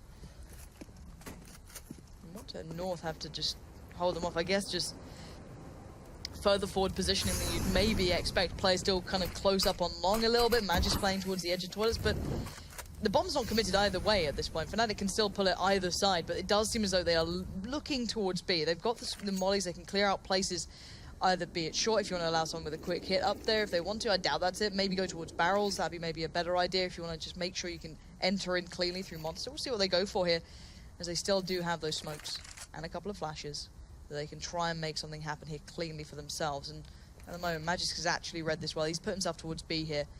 And then he got into that early exchange and still came out on top, and that's where the molly goes in towards the barrels. Config's going to be pinned to the wall, but will they expect Magic so quickly here? Krim's very, very low, so he was going to fall apart quickly. There's so many angles to be watching, but AZ was also there. He chimes in, finds Olofmeister now as he tries to join. Well, he tried to join Magisk at the site, but he fell. Dennis low, and that's good for AZ now, but he doesn't quite know where he is. Some shots come through past the smoke now. He does. Bomb. Early days for the bomb, and AZ gets the wall bang down. The defusers are going to come through, and North get themselves back in pole position. AZ seems to be happy with that one as well. The newest inclusion for the Danish team, coming up with 3 and a defuse for this round. Got to be frustrating for Dennis there, but at the end of the day, well played from AZ and Magisk as well, both being around the right place at the right time. Magisk, if only be able to get a little bit more, but the timing with him and AZ was really, really good then. 14-12 North, just about staving off the Wolves. It felt like Fnatic were really starting to take this game into their direction and start to run with it, but I wonder if this can be kind of elongated for North. That's the problem for my eyes, is that they were struggling to contain Fnatic, and there's still money with Fnatic, so I don't know if this is going to be an instant change here just yet. And this is not exactly necessarily, you know, them passing their health check with flying colours here. JW a little bit confused as to what was going on, but MSL was assailing him through the smoke. couldn't have seen the traces, and now AZ finds Olofmeister. This is looking nasty for Fnatic. Krims is already very advanced towards B there, towards Canals. Flusher and Dennis have made 0 inroads on the upper side of the map, and that means Krims just needs to join them, and they need to hope that they can put their nose to the grindstone and make an opening here in North's defense. Yeah, this is rough now, though. North's early aggression hadn't paid off that well in what seemed like forever. They'd be getting map control, definitely, but it didn't seem as though they were getting that cleaner kills from it and be able to back away and reset the complete fight. If anything, this round's gone better than the last few, so as you said, Fnatic have really got to dig deep in. Would you expect AZ in this spot? It looks like Krims is kind of considering it, but again, it's just taking time now. AZ can be the first port of call. Try and hold off that push-up. The smoke dropped short enough that they could actually get into the toilet blocks without being discovered. That wallbang was nasty on towards AZ. He gets low, but he gets a spray down, sees the bomb goes loose as well. That's going to be the cat out of the bag. Dennis springs forward, knows he needs to save this situation, but now he's up against 4. In the meantime, it was Krims trying to work through long, and Magisk just cut him down to size. He'll do the same to Dennis as well. 2 for him, 2 for AZ, 1 for MSL, and 1 round away from victory for North. And there goes Fnatic's money. Look at it. It's just, again, right into the garbage. Dog pile. Yeah. Oh, a dumpster baby of a buy here. Olofmeister onto the UMP. We've got at least a rifle coming out for Dennis. 2 Tech 9 to CZ with JW. Yeah, it's not pretty to work with, but you know they've been able to kind of have these scrappy rounds before. But it feels like North have maybe just stabilized a little. Maybe got that confidence in them to go for something here. But Magic's just going to have to back away. Not sure what he's coming up against, but these mollies beautifully placed from North, really hindering any quick approach towards that B side. Yeah, 2 mollies as well. So Krims, you know, despite getting past the first and rushing through it, wouldn't have had early access to short to entrench himself close to North. Now he needs to sort of sit halfway between, which sucks for him now, especially that he's only got a Tech 9 and a third of his health remaining. You could see maybe Fnatic would set up trying to get that B hit going early. You had JW watching towards here. You had Dennis holding it back in case anyone tries to rotate. We saw early aggression from North, so maybe a nice bit of positioning trying to respond to that. If they showed presence at B, you'd hope that North would take those rotates, but it's not to be the case. North are not allowing this. They're playing very, very patient, playing very reserved. Constantly re-smoking short. That's the third re-smoke to short we've seen this round. Fnatic, you're getting frustrated at this point. You do still have your smokes to fall back on, though. That's the main thing. And Dennis is always your kind of, I guess, your danger man, right? He's the one with the rifle. He's who you want to be simple in that round, the guy who can go off, even though the rest of the team aren't in an ideal position. Continue the recting, as it were. JW with his favourite yellow jacket. Cajun being just around the corner here as well. Beautiful flash. It's just so easy. I've taken candy from my baby there as he just peeks around the corner.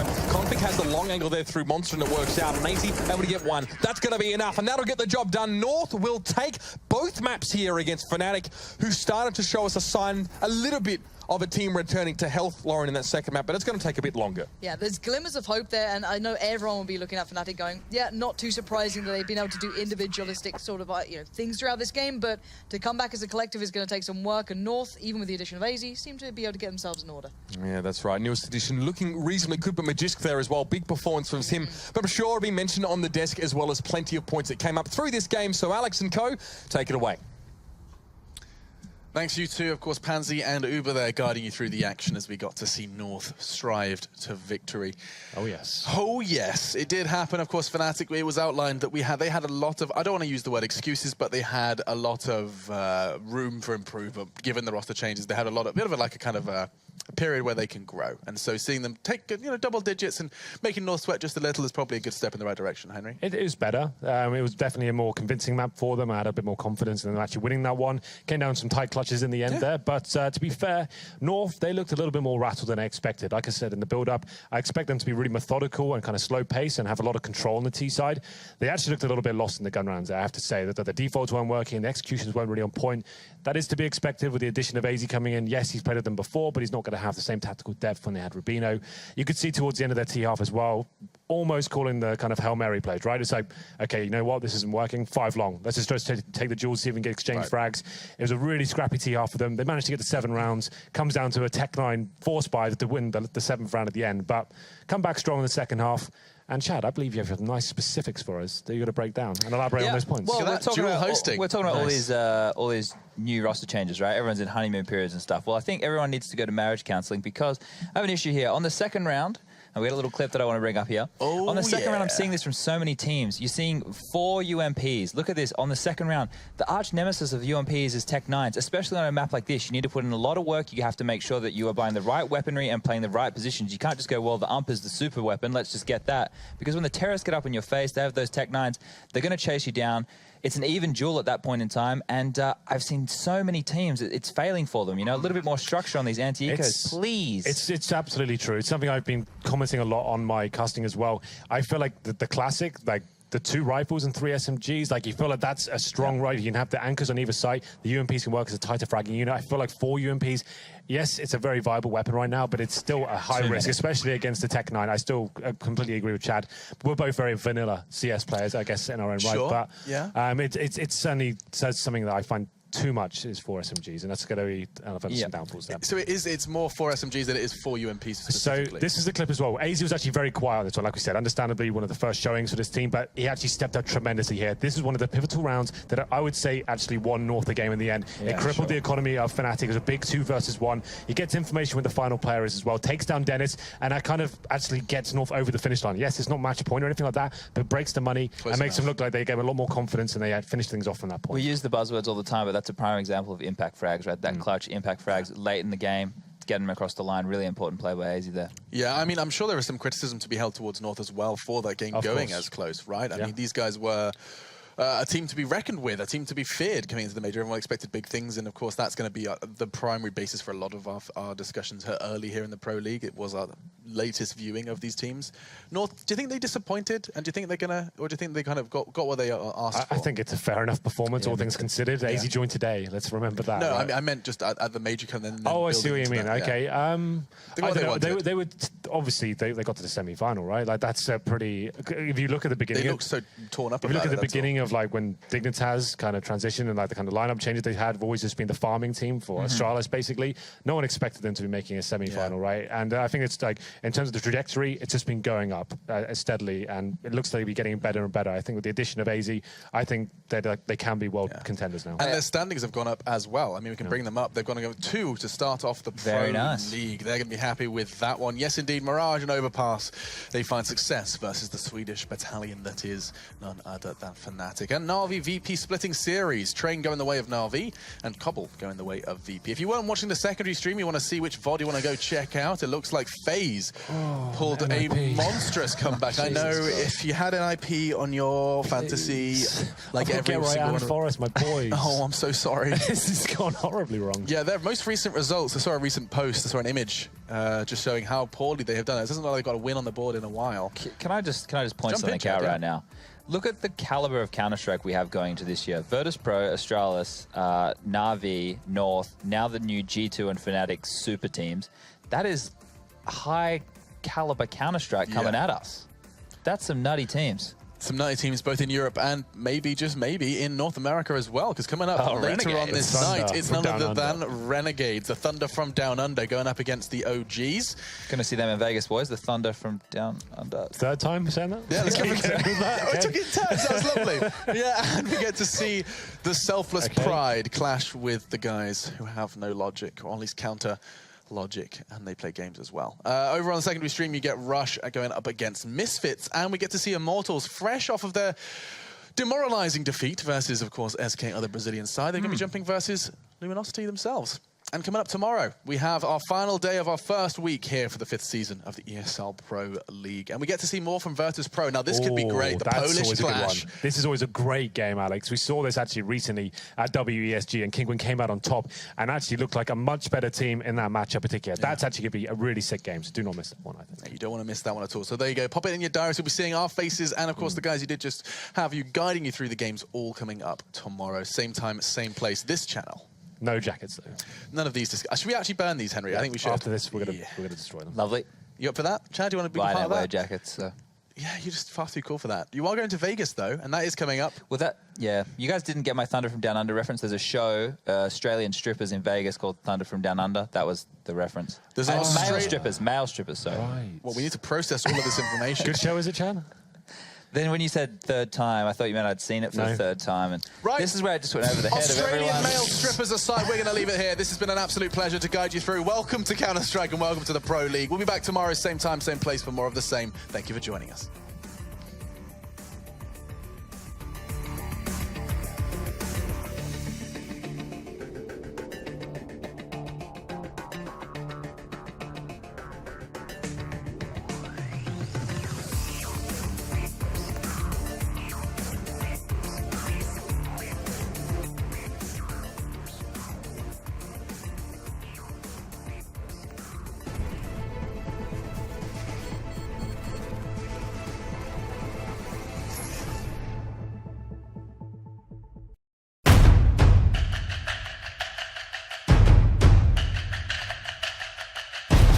Opens up the play, potential one. Kenny's knocked down.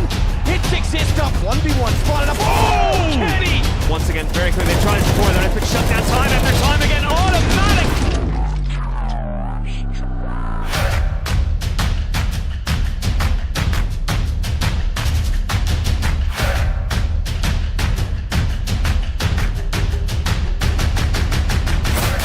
This AWB got 2, goes for a shot. That's smart. Gus gets Skadoodle.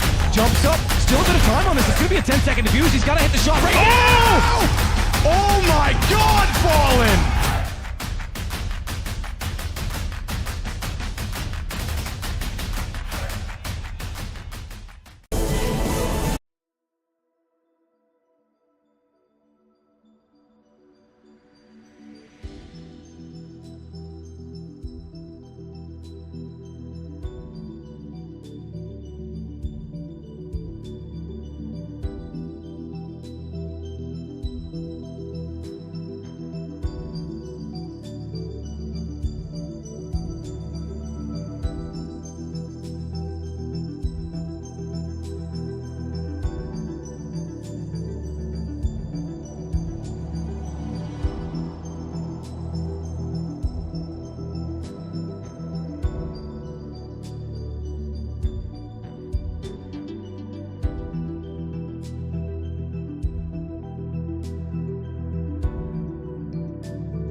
Good evening, everybody, and welcome to the CSGO ESL Pro League. My name is Dan Gaskin, joined on the desk this week, of course, with Jackie Peters. Once again, we had some absolutely incredible games yesterday. Some big upsets, to be honest. Heroic coming on top over NIP was definitely unexpected. I mean, talk me through what happened a little bit. What went wrong with some of those games? Yeah, obviously, to start off, we had that fantastic matchup between NiP and Heroic. We assumed NiP would be coming in, quite dominantly on a map like Train, but Heroic, they just brought their A game. Now, the Danish scene has just been looking better and better recently. There was some exciting controversy that actually happened today as well, so I'm sure we'll probably get into some of that later on. But yeah, it was absolutely dominant. Heroic just whooped their way in. Communication was on point. It just looked fantastic. Meanwhile, for NiP, they were just stuck in a rut in terms of playstyle as well. Economy management was terrible, and just the way they were using their utility, everything just looked really off for them. It wasn't the NiP we expected to see going into that, especially on Train. Yeah, there were some big results yesterday, and we'll see how that affected the league table in the grand scheme of things. I mean, obviously there was results on the mainstream as well. You can see at the top there, Astralis, they have played 4 maps, but their record is 2-2, so they're not going all out just through everything just yet. Kinguin and Heroic with some great results we saw yesterday on our secondary stream. They're 2-0, and then Mouz Esports just below there. Mouz Sports there with Na'Vi at 1-1. And down at the low end of the table, we see NIP after those 2 losses, and that's not exactly how we expected the table to be looking early on, but there's still plenty of time for these teams to get back into it. We'll have a look at what fixtures we've got today, though, Jackie, because we do have some juicy ones here. You can see over on the mainstream, it's going to be Na'Vi versus Virtus Pro, and then North versus Fnatic. But over here, we have NIP versus Mouz, and FaZe versus Heroic. So big matches, as I said. NIP are going to look to make up for yesterday after that loss. And I mean, let's just focus a little bit more on NIP versus Mouz here, because NIP are on a 5-loss competitive streak. Like, they are just without a win at the moment, which is unheard of. I think there's a lot of NIP fans who are quite outraged, really, that they're not performing as well as they should be. And then they're coming up against Mouz, who had decent results yesterday. They went 1-1 against Astralis. They've managed to get 3 points on the board against, well, major winners, so pretty good for them. How do you see this playing out? Yeah, I think this is really going to be an interesting matchup, to say the least, going into this. Obviously, there's been a little bit of a tweak in the Mouz lineup with Oscar returning to the active squadron, and we have seen the departure of Chris J. Something that was talked about very heavily, was this the correct decision to make? Was this the right move? As obviously, Chris J was someone that was still performing quite well. There was a lot of discussion whether it should have been Spiddy instead. So this is something that we need to see them prove to us going into this matchup today. Hopefully, Oscar can bring a lot to the table, but NiP, they need to step it up. The form they just played yesterday has been really sort of, a key of their 27 form. It's not been what we want to see. NiP have just looked sort of sucking her up throughout the period of this year so far. They need to step it up. They need to bounce back and return with a little bit of that NiP magic we're so used to seeing. And the only way they can do that is if they start to tighten things up. Because across the board, it just looks sloppy. Communication was down. And the biggest thing we saw was just in terms of site takes, using that utility was just really off. It was odd. It was just not NiP we expected to see. And Dust 2 is going to be the first map of the day. It's going to be a very interesting one. I mean, if we look last time that these guys played up, there was no Dust 2 between. Oh, yes, actually there was. There was a 16-7 victory for Mouz the last time these guys faced. That's back in November, though, so that is a slightly different lineup. I mean, thoughts on Dust 2 in general? Obviously, it is rotating out later on in week 2. Do you have to lean towards either of these teams for that matchup? Yeah, it's interesting what you're saying, because obviously just for the fact alone, like the plot point that it will be gone in the rest of Pro League Season 5 from next week onward. So this is kind of our last chance to see people shine on it and see what they can bring to the table. Now, Mouz for me will definitely perform quite well on Dust 2. And Oscar was always someone that was very flamboyant on the map. He knows how to play it to the best of his ability. He is one of those very aggressive players. He's a mad fragger when he pops off on his own right. He knows how to wield the AWP efficiently, and if we see him really coming into his own, Oscar can cause some damage. I want to see how much of a leash they're going to allow him to do so, because you do have those impact players. Nico as well, it's the Nico show 9 times out of 10. He's the reason Mouz Sports is so famous. He's the one that always brings them to the A game, and we just need to see the rest of Mouz Sports stepping up. Spiddy hasn't had the best sort of time recently. Dennis as well, I feel like, has been lackluster, and hopefully they can just step it up, come back into their own form into this matchup on Dust 2. But NiP as well, it's going to be the same story for them. We need to see a lot more. Get Right was playing out of his mind yesterday in quite a few critical rounds, but he seemed to be the only one really to form. Forest did very well in a couple of pistol rounds, working his way through, but it seemed like Forest was hit and miss throughout both of yesterday's games. He had some impact frags, but that was it. He then went quiet in quite a few important rounds as well. So it was odd. The NiP squad just seemed down. Yeah, they did a little bit. I mean, it wasn't like the NIP of old, the NIP that we were expecting to see. Map 2 is going to be Train, and we look at yesterday's results. Obviously, NIP did lose 16-11 on Train against Heroic, which, I mean, kind of blew us out the water, really. And I don't really know what went wrong for NIP. They kind of were very late with their executes. They were wasting a lot of time, but they weren't doing anything with that time. I think you said earlier they weren't really drawing out the utility of their opposition of Heroic. When we do move into Train, what has to change for NIP if they are going to get any sort of result against Mouz here? Well, yeah, that's absolutely right. I mean, that was one of the major things that really caused that to happen in the first place, due to the fact when NIP were playing like that on Train yesterday, you know, they started off well. They were able to pick up the pistol round quite dominantly, and then from that point onwards, things just started to leak away. They got those first 3 rounds, it just all went downhill from what I remember, and it was just the fact that utility management was completely off, and their playbook just seemed bare. And this is what we're used to. You know, NIP have threat behind them. They have a lot of strategy involved in their team. It's sort of imbued with that NIP play style. They do work their way through. They used to have a very vast playbook, and on a map like Train, I expected them to bring some of that to the table, but it looked static. It was not organic at all, and all Heroic were doing is just slightly bending, slightly adapting their play style, and they didn't break once. NIP just kept hitting the same brick wall over and over again repeatedly and didn't really switch up their play style enough. And this is the thing, going into today, they need to be a little bit more organic. They have to switch up their style of CS. You can't just accept the same thing to happen, you know, over and over again and just sometimes work if it's being shut down. And that was all it was. You know, NIP just seemed like they got to this point where they were just like, all right, it's not working, and just accepted it. They just really set themselves up for defeat. And it's interesting because the last time these guys matched up as well, they did actually beat Mouz on Train 16-9. Yes, okay, that is a couple of months ago now, and yes, okay, there were a few different players on rosters, but that might be a little bit of a confidence booster for them. They may be able to go in and think, right, okay, yeah, let's just put tomorrow away, let's put it to bed, put it in the cupboard, close that, hang it up, we'll take it out next year maybe, depending, but now they just need to focus on this game today. And if you had to give me a prediction, let's talk map 1 first. If you had to predict Dust 2 then between NIP and Mouz, what kind of scoreline do you think is going to go here? Or if you're not confident with the scoreline, I mean, who's going to win this map?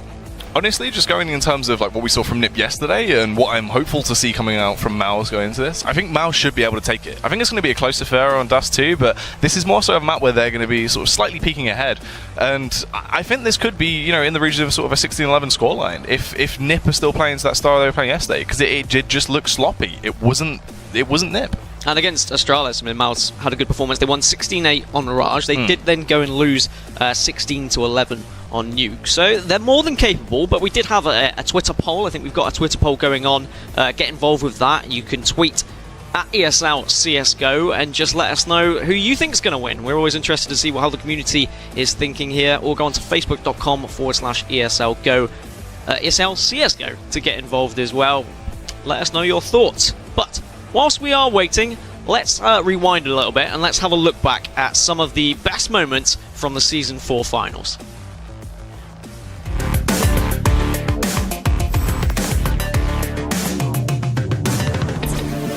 To the mega city of Sao Paulo. As both SK and Immortals qualified for the tournament, it was a question of honor for the home teams to impress the crowd and, if possible, win the title. However, after a weak group stage, Immortals got kicked out of the competition quickly. Was fired up for a Brazilian team winning the title on Brazilian soil. I think it's natural to really want to win, and there is a little bit of more pressure, but we try to handle it the best we can. But in the grand final, another American team showed up. After losing to SK in the group stage, Cloud9 battled their way through the playoffs, defeating Optic and Mouse Sports for their chance to take revenge on the Brazilian superstars. The first map became a close affair, and Cloud9 pushed SK to overtime, but in the end, Fallen Squad was victorious. However, the pressure Cloud9 put on SK seemed to be too much. On the next 2 maps, the Brazilians got overrun, and Cloud9 won their first ever Pro League title.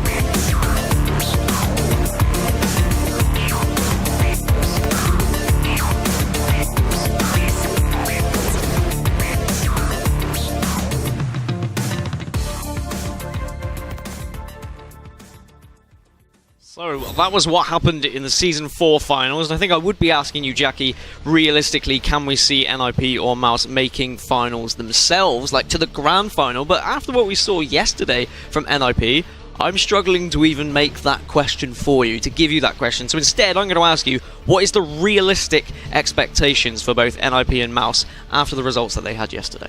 I mean, this is the thing. I think for Mouz, they definitely have a good season ahead of them, but there's still a whole lot that needs to go on. I mean, you know, I personally still don't agree with the decision they made with the cut of Chris J.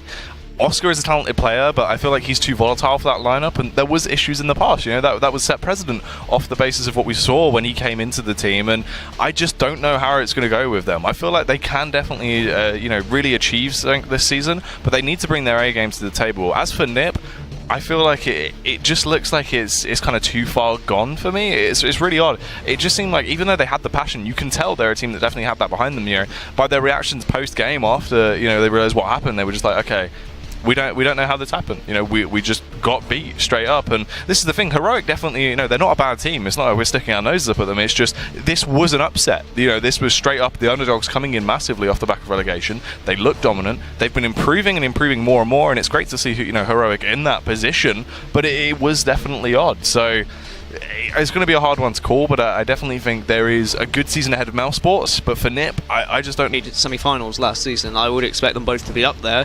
NIP definitely have what it takes to turn this around. I mean, I don't want to count them out just yet. They could come out and completely know where they lie right now. You would expect them to, you know, be posting better results than what they currently are. Considering both today, and we'll be like, okay, NIP are back, that's fine. The fans will be like, yeah, this is great, NIP are back.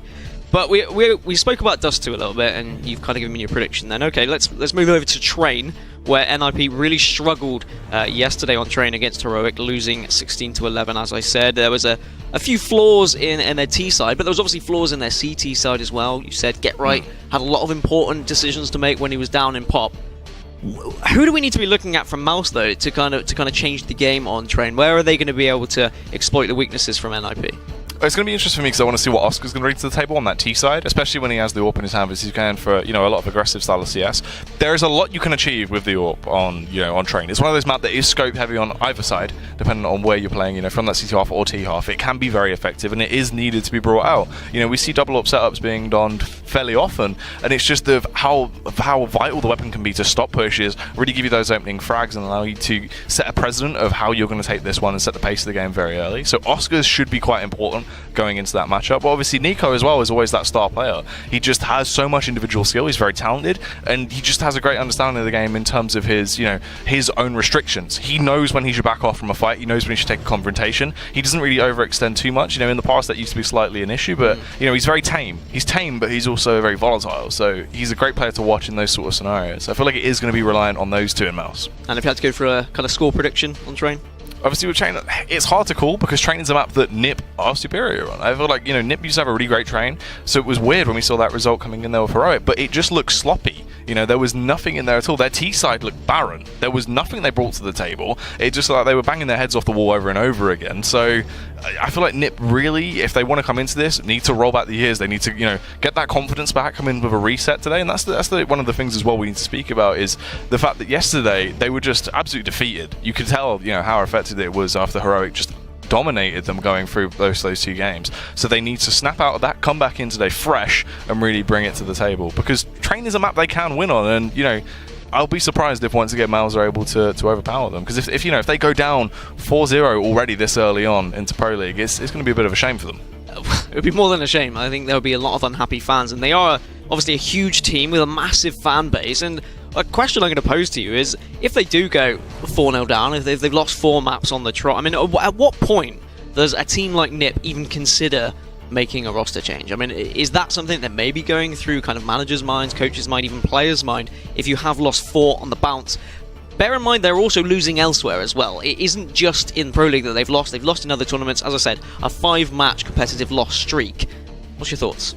You know, I don't think it'd be anything as drastic as making that sort of player lineup right now. It would take a lot more of that. Obviously, you know, getting Pitt to sort of stay around for this long, you know, he's been molding with the team a lot better recently. You know, there was that issue where I believe that they, you know, Disco Doppin was stepping in for a little while, but that was quite a little while ago now. And you know, it works. It just isn't working to the best of their capability. I feel like Nip right now they're just all off. They just need to come back together, get back on form. As we saw moments of individual strength that was coming out from them. Forest was sort of rolling back the years. It was vintage Forest we saw in a few of the rounds of yesterday's games, but we just need that more consistently. And that's what I feel like is the biggest hindrance to Nip right now. There is no consistency. There's no texture. It's just all falls away. No texture. There's no texture. Just need to get a little bit of product. A little bit of wax.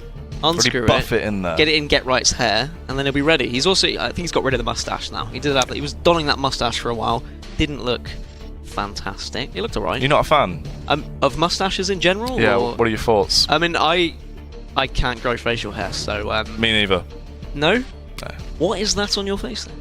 It's caterpillar. Okay, great. I think we are almost ready to get going into this game. It is going to be Dust 2, the first match between NIP and Mouz. I'm excited for it because I think this is a real chance for NIP to turn things around. Obviously, after an unsuccessful day yesterday, and they can put that to bed, and now they can come out against Mouz, who had, well, a relatively good game yesterday. And if NIP can beat Mouz, then they can be like, okay, they took down Astralis. Astralis are major winners. Yes, we could just ignore what happened to Heroic. We can move into this, we can move on, and we can start looking towards finals. We can become the NIP that everyone knows we are capable of. As we are getting into the first game, as I said, Dust 2, NIP versus Mouz, and this is going to be an exciting one, as they're going to be a very aggressive push into B, but Forest, Vintage Forest, with the one tap. But thankfully, Loa will come in to get the response, and they do have control of this B site now.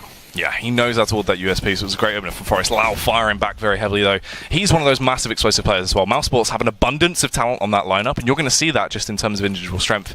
They're all mad fraggers. They really can pop off. Oh, Spiddy is going to chime in. Luckily steps up to the mark as he takes down Exist, and it falls to get right on Freiburg. The bomb hasn't gone down, though, but the bomb site is completely in Mouse Sports' control. Well, they can just hold out for now. They have the kit on Freiburg. They don't need to charge their way in all heavy-handed. They can just bide their time.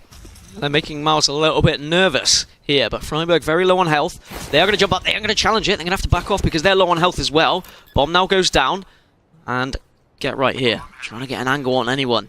You see Lowell there, very low on health. Just trying to tag anyone, but he's...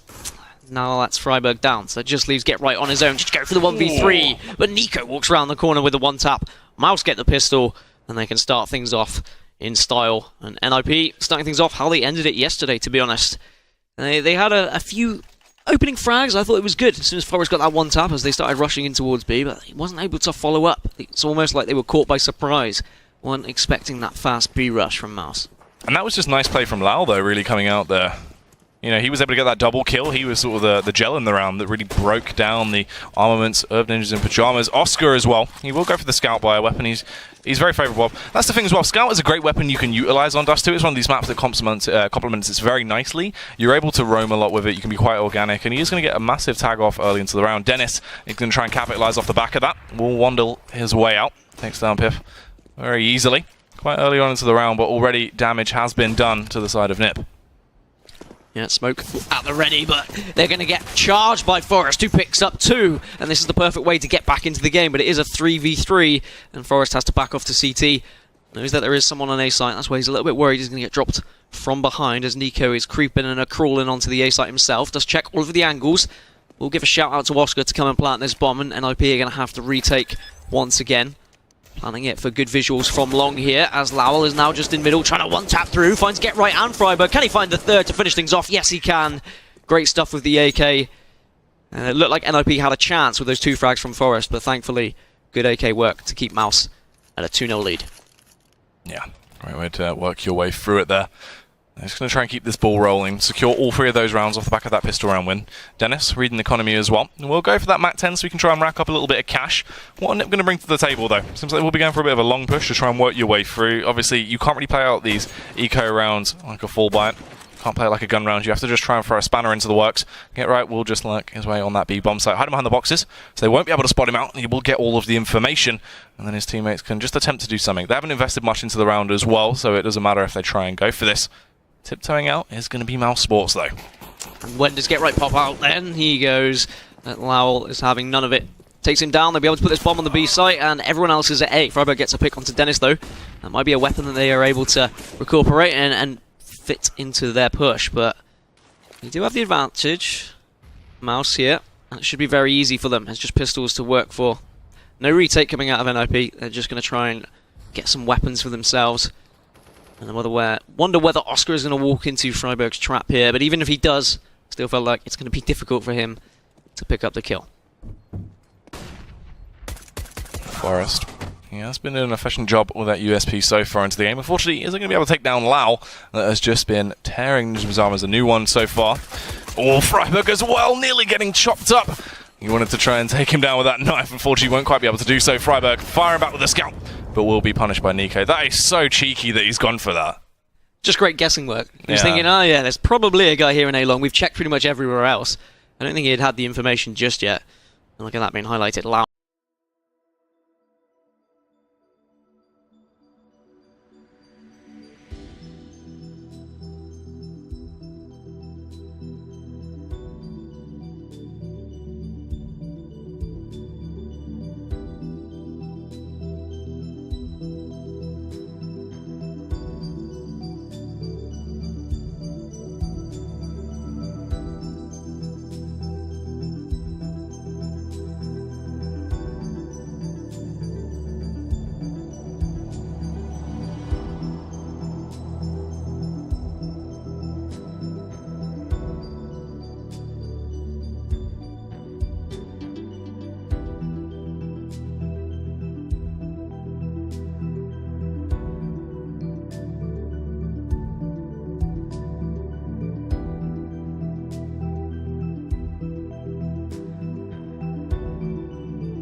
Ready after 3 rounds, but now we're getting to the interesting stuff. We get the buy from NIP, and I wonder whether they're going to be able to hold here. Really important. They struggled yesterday in these kind of rounds, and they need to perform. They need to show their fans what they're made of and get back on track here in the ESL Pro League.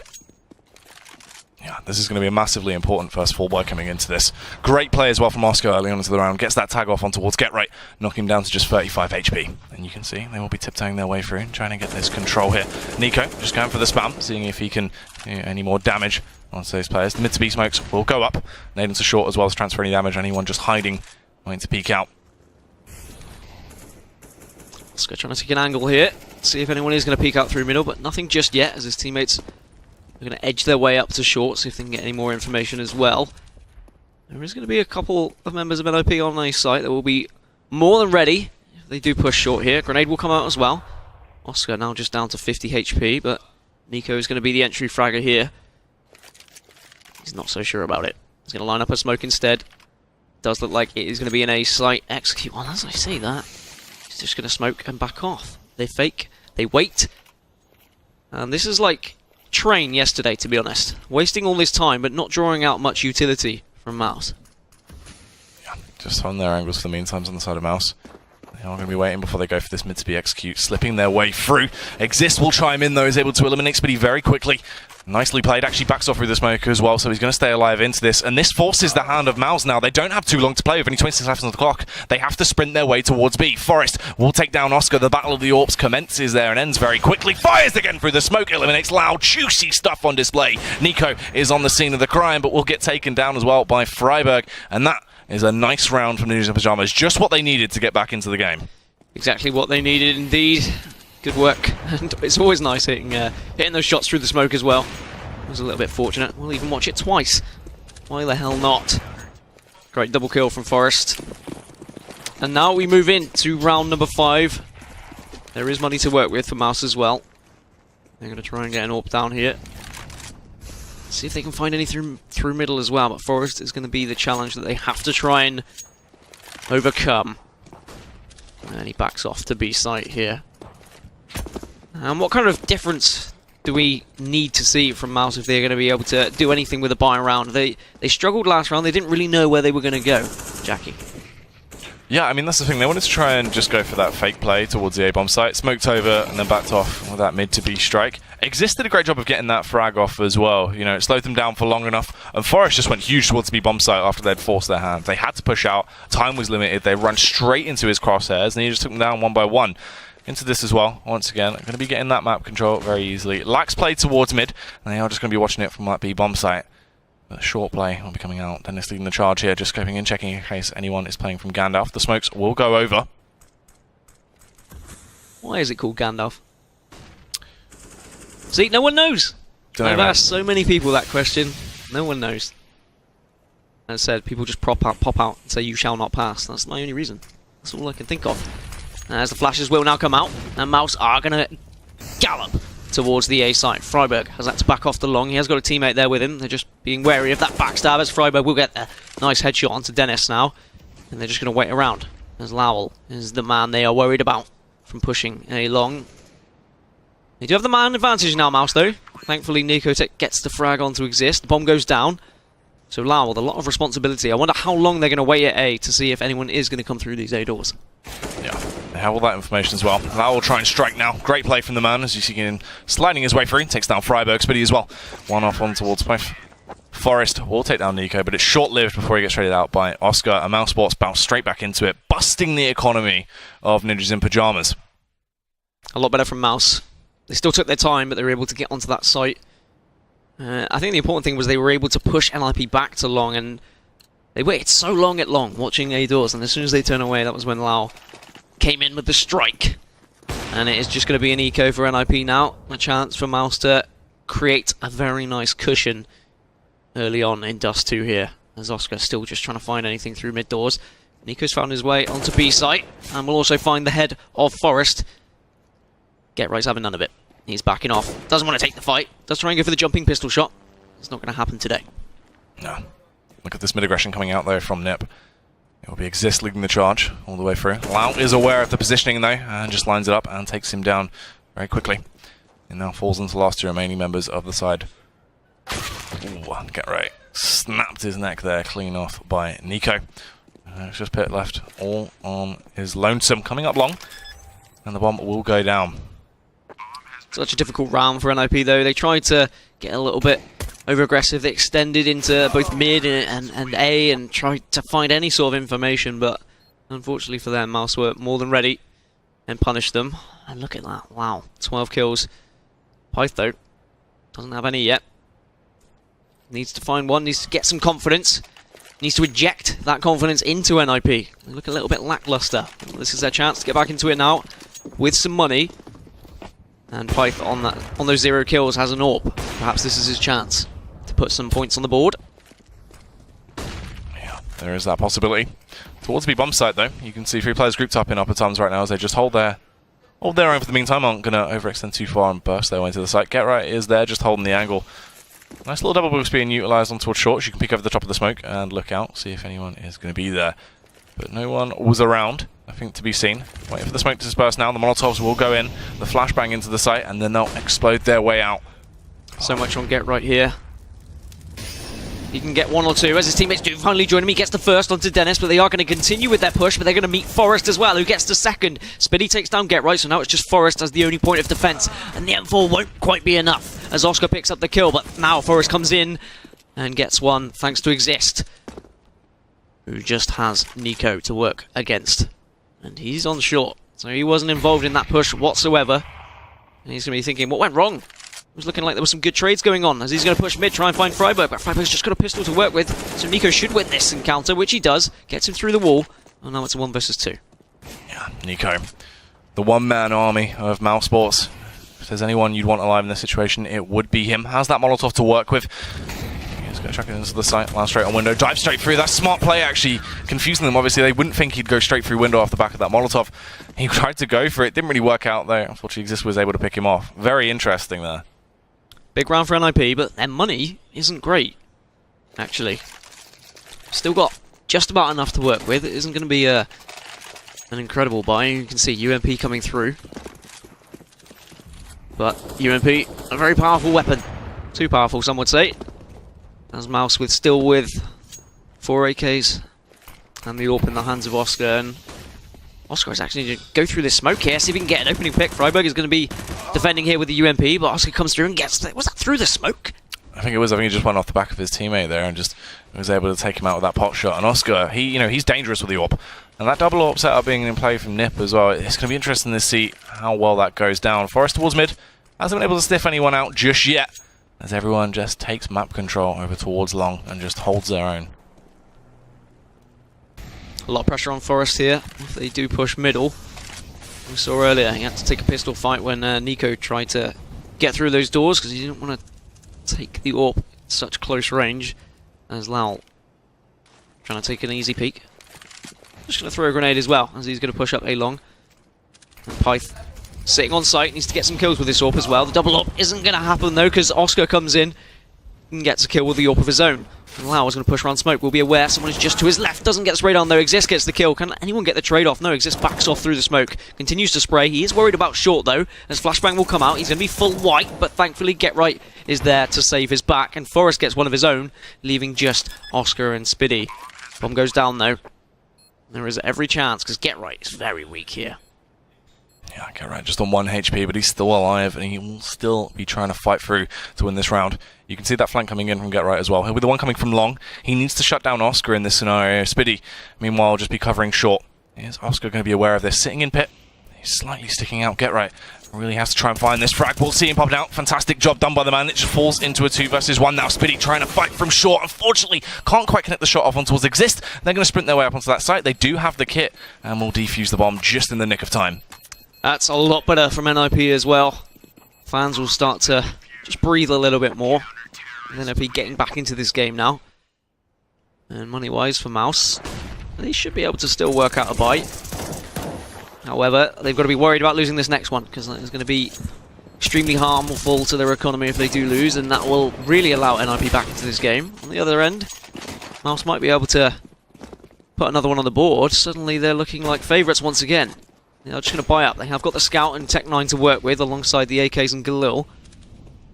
I want to see something different from Mouz now. They've tried the slow approach. They had the fast approach earlier, which worked in the pistol round. Aren't going to burst out of anywhere just yet, though. Still waiting, hoping that NIP will overextend slightly, but I'm not sure anyone on NIP is going to play ball with that. Yeah, just holding their angles. You can see Mouz as well, seeing if they can be drawn out here. Oscar, even with the Scout in his hands, will still be fairly dangerous. And they don't really need to do too much into this. They have a lot of time to play this. There's no reason to just rush in. They have a lot of utility as well. Exist. Take a couple of shots off towards mid. Can't quite find anything just yet. But meanwhile, Oscar is reigning supreme with that Scout. We said he can do damage. He actually bests Forrest as well. So that's quite a massive frag to open this round. Absolutely huge frag with Forrest going down. Exist will try and get the spray down on the aggressive push from middle, but he's going to be smoked off now. So he's going to jump. Well, he tried to jump up onto box, and there we go. So we're going to look over the smoke, seeing if anyone is going to push up to B. But no one is just yet, actually. Spiddy's considering going up short. He's got several teammates behind him. Is blind at the moment. And he's going to back off. And Mouz just running down that time. Trying to waste NIP's utility. As Nico is going to push onto B site here. He doesn't spot Get Right just yet. Get Right always lurking around this B site. And he will get the kill onto Nico. Get Right, I don't know how he always does it. Just manages to stay unseen so well. He is truly the king of lurking. And now the push onto short is going to happen. Oh, there you go. Pipe will kick it off as he comes in with that frag off on towards Dennis and doubles it up, takes down another man in Lau. Exist is there fighting through as well. Pipe can't quite connect onto the third one, but matter as Freiburg was on the scene and will reign supreme. Does eliminate Spiddy. Very nicely done by Ninja Jump with Armors there. A whole lot better. Mouse Sports, also the economy being broken. They're going to have to try and work their way through this just on those measly pistols. A good time for Pyth to pick up his opening frags of the game as well. In an extremely important round where now, as you said, Mouz struggling for money. It's just going to have to be a full eco, so I wonder if they're going to go for anything a little bit extravagant, a little bit different, or if they're just going to try and hope, once again, NIP will get overzealous as Forrest picks up the opening one onto Nico. Nice early kill for them. Nothing crazy is going to happen just yet. Dennis does take the fight lower tons, but Forrest once again is there with Exist, and that just leaves Lowell, and this is... Well, it was going to be a formality anyway. I wasn't really expecting anything too crazy from Mouz. They didn't go for a fast B push or a fast A burst. Instead, they just walked in to the SMG. And look at that. 12 kills for Forrest here. And he's built up a bit of a bank balance by getting those kills as well. Yeah, that's nice use of economy management there. You know, you get that MP9 out. You know your opponent's on lesser weapons. You can just really rack up a lot of cash for it. Sticking with it as well into this. Going to use it as a little bit of a scouting weapon. Knows it doesn't matter too much if he dies. Not going to see anything too flamboyant from there. I thought we might see a bit of an aggression coming out. Towards short though, look at this once again, going for that boost. They can speak out, get all that information on mid. That's going to be in that elevated angle, just looking down. Really useful to, you know, bring this into the table. You get a lot of information off the back of it. And they will spot out 2 players towards lower as well and fall back. I wonder whether Forrest is going to peek. Yes, he will, but he is flashbang, but he gets the kill onto Nico. Speedy trades. And now Dennis is going to be smoked off as well. As soon as he thought about making a step forward through middle, the utility comes out from NIP once again. It is a 4v4 situation, so an advantage, I would say, to Mouz here, because NIP are having to split up, as Lal is now considering pushing through A long. Will be greeted by Freiburg, as Get Right gets a kill onto Oscar as well. So the advantage back in NIP's court, but great stuff from Freiburg holding this, and the trade's not going to come through because Spitty was flashed there as Freiburg gets aggressive, but he doesn't even need to because Pyth comes through with the AWP, and he's really starting to rack up those kills now after a somewhat lackluster start. As Dennis is creeping onto A site, he has been spotted by Pyth, who adds another one to his tally. Yeah, this is really, you know, a big step up for him as well. 4 kills on the board now. It was a long time coming. He wasn't performing too well early on into the game, but now, well, since he's got the AWP in his hands, definitely started to bring a lot more to the side of NIP. Our sports as well, you can see that economy is still broken as they just once again return to the wise with the pistols. They do have some damaging pistol players on that side though. Nico and Lau with those double deagles. Those might be interesting to see what they can bring. Yeah, it's scary how often the deagles work, but you're not going to get the chance to if Forrest is hitting headshots through smoke like that, as they're going to take an aggressive stance through short here. Are Molotoved off, so can't get as quick as they would have liked. And the smoke's also going to come out as well to delay any sort of rush. So well played by NIP to just delay this, give them as much time as possible, and just try and frustrate Mouz, who wanted to really burst out onto site. They wanted to try and get the jump onto NIP, but it's not going to happen as Dennis is boosted on top of Lal here. Trying to get a little bit of information as he just throws himself down onto CT and is going to maybe find the kill. No, he can't. I thought he should have picked that one up, but Freiburg will get it. And Pyth finds himself on long with the AWP as well. But Spiddy gets 2 of his own. Yeah, that was nice to see. Very interesting run boost there. That was pretty cool. Unfortunately, didn't work out too amazingly, but definitely did a bit of damage. And they're in a great spot to actually pick up this round now. 2 versus 2. They're in good after plants. They have that weapon over on Spiddy. Oh, he's also going to get a kill with it as he picks off Forrest. Nico just looking around with the deagle in his hands, and it falls to Get Right. He can clutch. We've seen it in the past. We know how proficient he can be in these scenarios, but is this going to be Get Right's day? Or will Mousesports shut him down? Get another round on the board as he tiptoes his way through, slowly creeping towards ramp. The angle isn't covered, but they now are aware of his positioning. He has to try and do something fast, and it isn't going to work out. Spitty gets another frag into the round. That's a 4K for the man, stepping up in that round. And these are the rounds that I said NIP shouldn't be losing. There is no way they should have lost that round against a very awkward eco buy. Well, it was like they had a few flashes, they had a smoke, but it was pistols and Tech 9s. But that run boost was extremely interesting. They're just throwing himself down to CT. Unfortunately, it didn't really work, but it was somewhat of a distraction, as Nico was able to push on and get those early frags. And now it's all tied up here, 6-6. And Mouz with money to work with once again.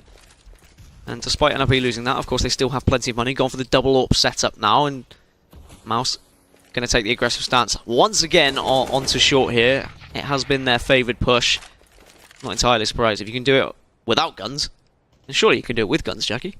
Yeah, definitely so. I mean, you know, it's common sense into that. And once again, they're just playing it slow as they hold these angles.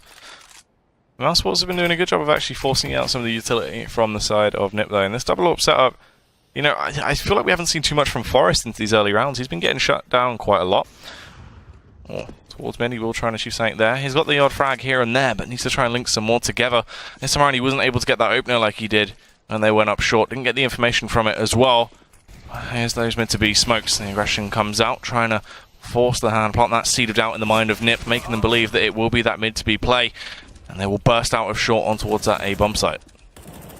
Yeah, Forrest is unaware of what's going on right now. He was just looking into the smoke, hoping someone was coming behind him, but they weren't. As Dennis is going to back off just in case there's any rotations coming from mid, as they are going to push through mid doors, and they are going to be greeted by Get Right. He's going to hit first point of contact, and he manages to take down Spiddy, but Lau comes in with a trade, and they need to be careful of this AWP from Forrest now that is in B site. He's still worried about tons, as Pyth gets one from A long as well, so they are currently surrounded by AWPs, but thankfully Oscar comes in and finds 2 on Pyth and Freiburg, so it is just Forrest with that AWP. You said he needed to step up, you said he hasn't done too much since the early rounds, but he finds one onto Lau, but Oscar comes in to finish the round off, and Mouz go up 7-6, gaining the lead once again. Yeah, that was great play from Oscar there as well, going on to get that 3K. 2 fantastic AWP shots, then finishing off Forrest towards the end of that. And NIP in terms of economy as well, it's not mind-blowing at all. Get Right, 6K on the board, and the rest of them living around 2K. They will be able to get that AWP out.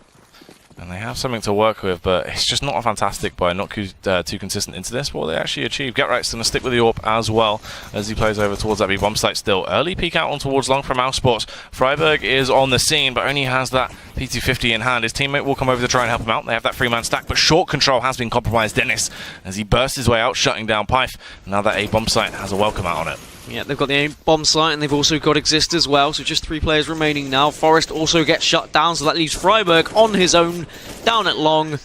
Easy peasy lemon squeezy. Mouz put the 8th on the board now. And a 9-6 would be a really good half for them on T side.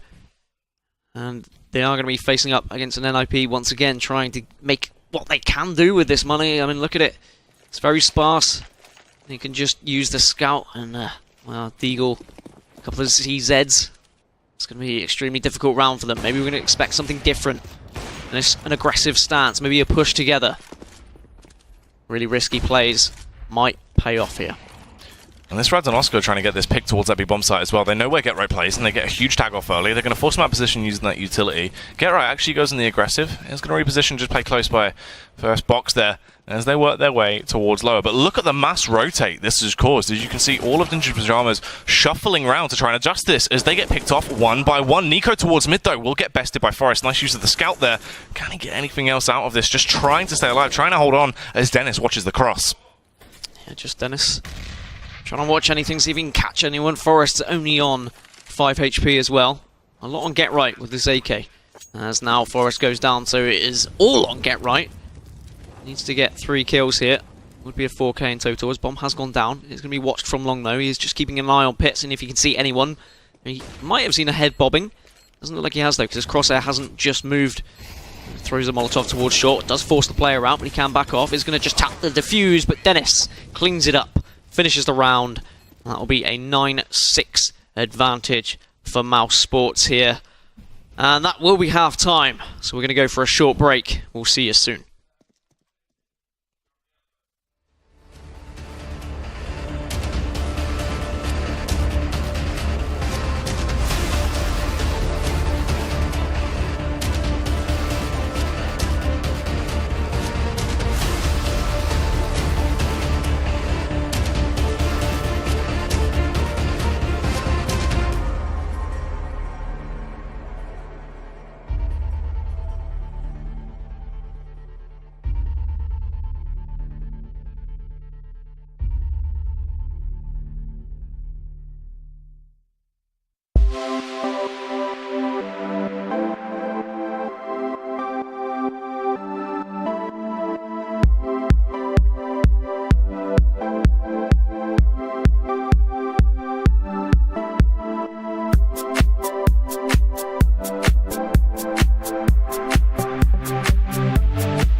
Impressive first half from Mouz in the end there. It looked like they were going to completely dominate it, and then NIP came back into it, brought it back to 5-5, but then something slipped away again.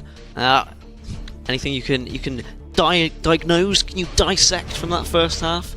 I don't know really. I mean, it's just that kind of odd. You know, Nip had a bit of a slow start, slow burner, started to step it up towards the end there.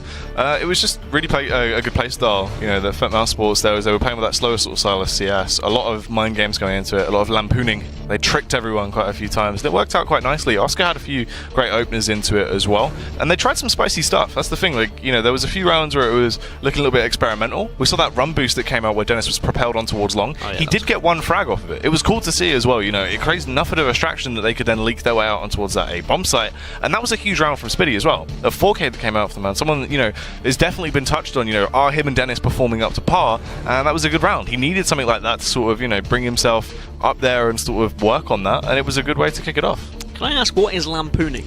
Lampooning, you know, so you get lampooned. But in game, it's trickery. Well, okay, it's, you know, trickery. Yeah. So in game, if someone fakes and double fakes, it's not a CS term. It's not a CS term. It's just CS term. Yeah, I think it's from Peep Show. I kind of like it. We can bring it in. We can make it a cool thing. But yeah, I think you were right. The difference maker for me is Mouz. Yes, okay, they were running the clock down, similarly to what NIP were doing yesterday on Train. But the big difference is they were forcing the utility out of NIP, which is what NIP weren't doing against Heroic yesterday. So they were putting in players in different positions, making noise, throwing maybe a smoke of their own or a flash of their own to get those responding flashes. And it's looked great from Mouz, to be honest. And now the big question is, can they continue to be this strong on their CT side? Yeah, it's definitely, you know, it's up for thought, because going into it, they have had a lot of good aim starts. That's the thing. You've got a lot of potential there just in terms of rifling capability. Lau and Nico were on point today. Lau had a great start to the game as he just ripped his way through everyone. That pistol was basically off the back of him just single-handedly.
Nip very early on. You know, it seemed like Nip had a good start. Forest came in with the opening frag. Lau just shut it down immediately and said, not today. And it allowed them to get that good start. Now, this is the thing. Lau and Nico, they've been performing well. Oscar as well, with that AWP, has got those AWP skills. And that CT side on Dust 2 is essentially just lie and wait for the push to come to you. There's not too much you can really do on it extension-wise. Sure, you can have a few aggressive plays towards tunnels and towards mid as well if you want to try and take that aggression in the early game, especially towards short as well. You have the potential with the AWP to try and go for those slightly more aggressive plays, but it's quite tame. So really, as long as they hold their angles and hit their shots like we've seen in the past, they should do so well. But talking about aggression, Oscar is the man to do so all the way up top mid. Look at the amount of information he's got here. Oh god.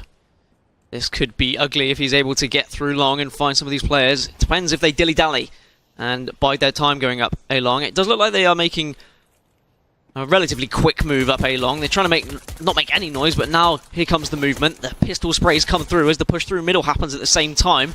But Spiddy is there to get the opening frag. Nico trying to get up on short here. Exist is well aware now of that rotation round onto long, and they've got the bomb down.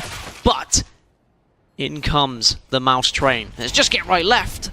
And there's just pistol shots everywhere. And Mouz continuing their form from the first half perfectly. Yes, the Molotov's going to be down, but they have got plenty of time to defuse this one. They are going to take a 10-6 lead now. And I am slightly concerned for NIP because they're possibly looking at a 12-6 deficit.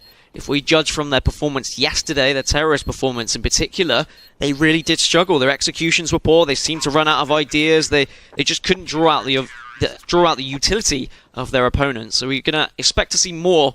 I'd like to see more adventure from them. I'd like to see them try something a little bit different. We obviously didn't see them on Dust, and I mean, if anyone's going to be good on Dust, you'd expect NIP to be good on Dust, as the 4 UMPs and a scout is going to come out from Mouz here. Yeah, look at that. The 4 UMP buys, obviously, the SMGs. They're capable of good range. They're capable of good range. You know how to utilize them in those sort of situations. They're definitely effective. And you have the scout over on Oscar as well. And that weapon is so vital on a map like this. Yeah, you can be very agile with it. The movement's a whole lot better. And Oscar just dispatches everyone normally on Dust 2 with the scout. So a standard buy for him. Meanwhile, Nip, they're just going for a essentially full save into this round. Want to just try and rack up all the cash, but meanwhile, Lau is going to be the one doing so. Sprays down, eliminates Forest and Exist. Get right will fire back and is able to grab that UMP as well. But it's looking shaky. Yeah, at least they've been able to pick up that one opening frag. Now they've got something to work with at least. Freiburg might find a rotating Dennis, but nope, Dennis says no. He is going to get that, and now he's going to push behind them onto A-Long, and he should be able to pick up both of these if he plays his cards right, which he does. Full house. Good night. 11-6. A nice, easy anti-eco round for them in the end. We have seen teams struggle with those kind of rounds. Well, we did yesterday anyway. NIP actually struggled with these kind of rounds when they were on the opposing end, but Mouz keeping it clean. Well drilled, well oiled, and a nice rotation in the end from Dennis that did finish it off. But NIP do have the money to work with here, Jackie. They can buy up, thankfully, because that bomb went down. Yeah, they get out those full AKs. Utility's looking fairly effective as well. They have a lot to play with in terms of smokes. They've got those flashbangs. Not too many Molotovs though. Can't really zone anyone out of positions. They will just have to use those smokes to block off lines of sight right now. Just holding slow as well. Fifth towards mid, just trying to find a frag. He taps over that AK-47, but can't quite connect on to anyone. The angle is being watched by Oscar. He moves slightly out of the way. Oh, the headshot comes in as well. Such a juicy little frag there. Goes back for more. Will land a tag, but couldn't quite finish him off just yet, as Freiburg will respond with a wall bang. One of those situations where you've hit one headshot, you think you can probably hit the world, but unfortunately you can't. And now the advantage for NIP. They are facing up against 3 UMPs as well, so that's why there are some slightly aggressive positions from Mouz. You can see here Nico holding a tight angle on short, but no one's going to play ball just yet, as Exist is trying to get some information here.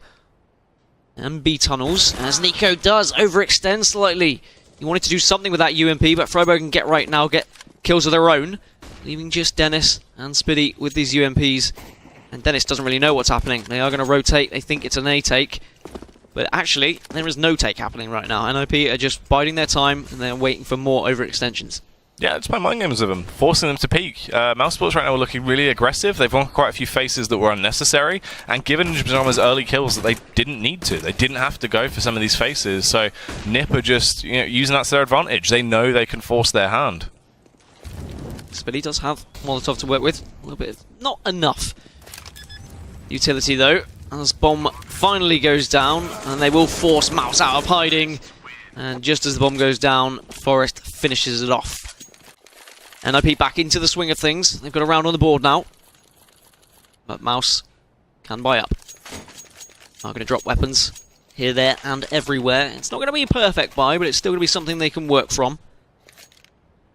And NIP just need to string some rounds together now. Need to get that confidence back in their boots.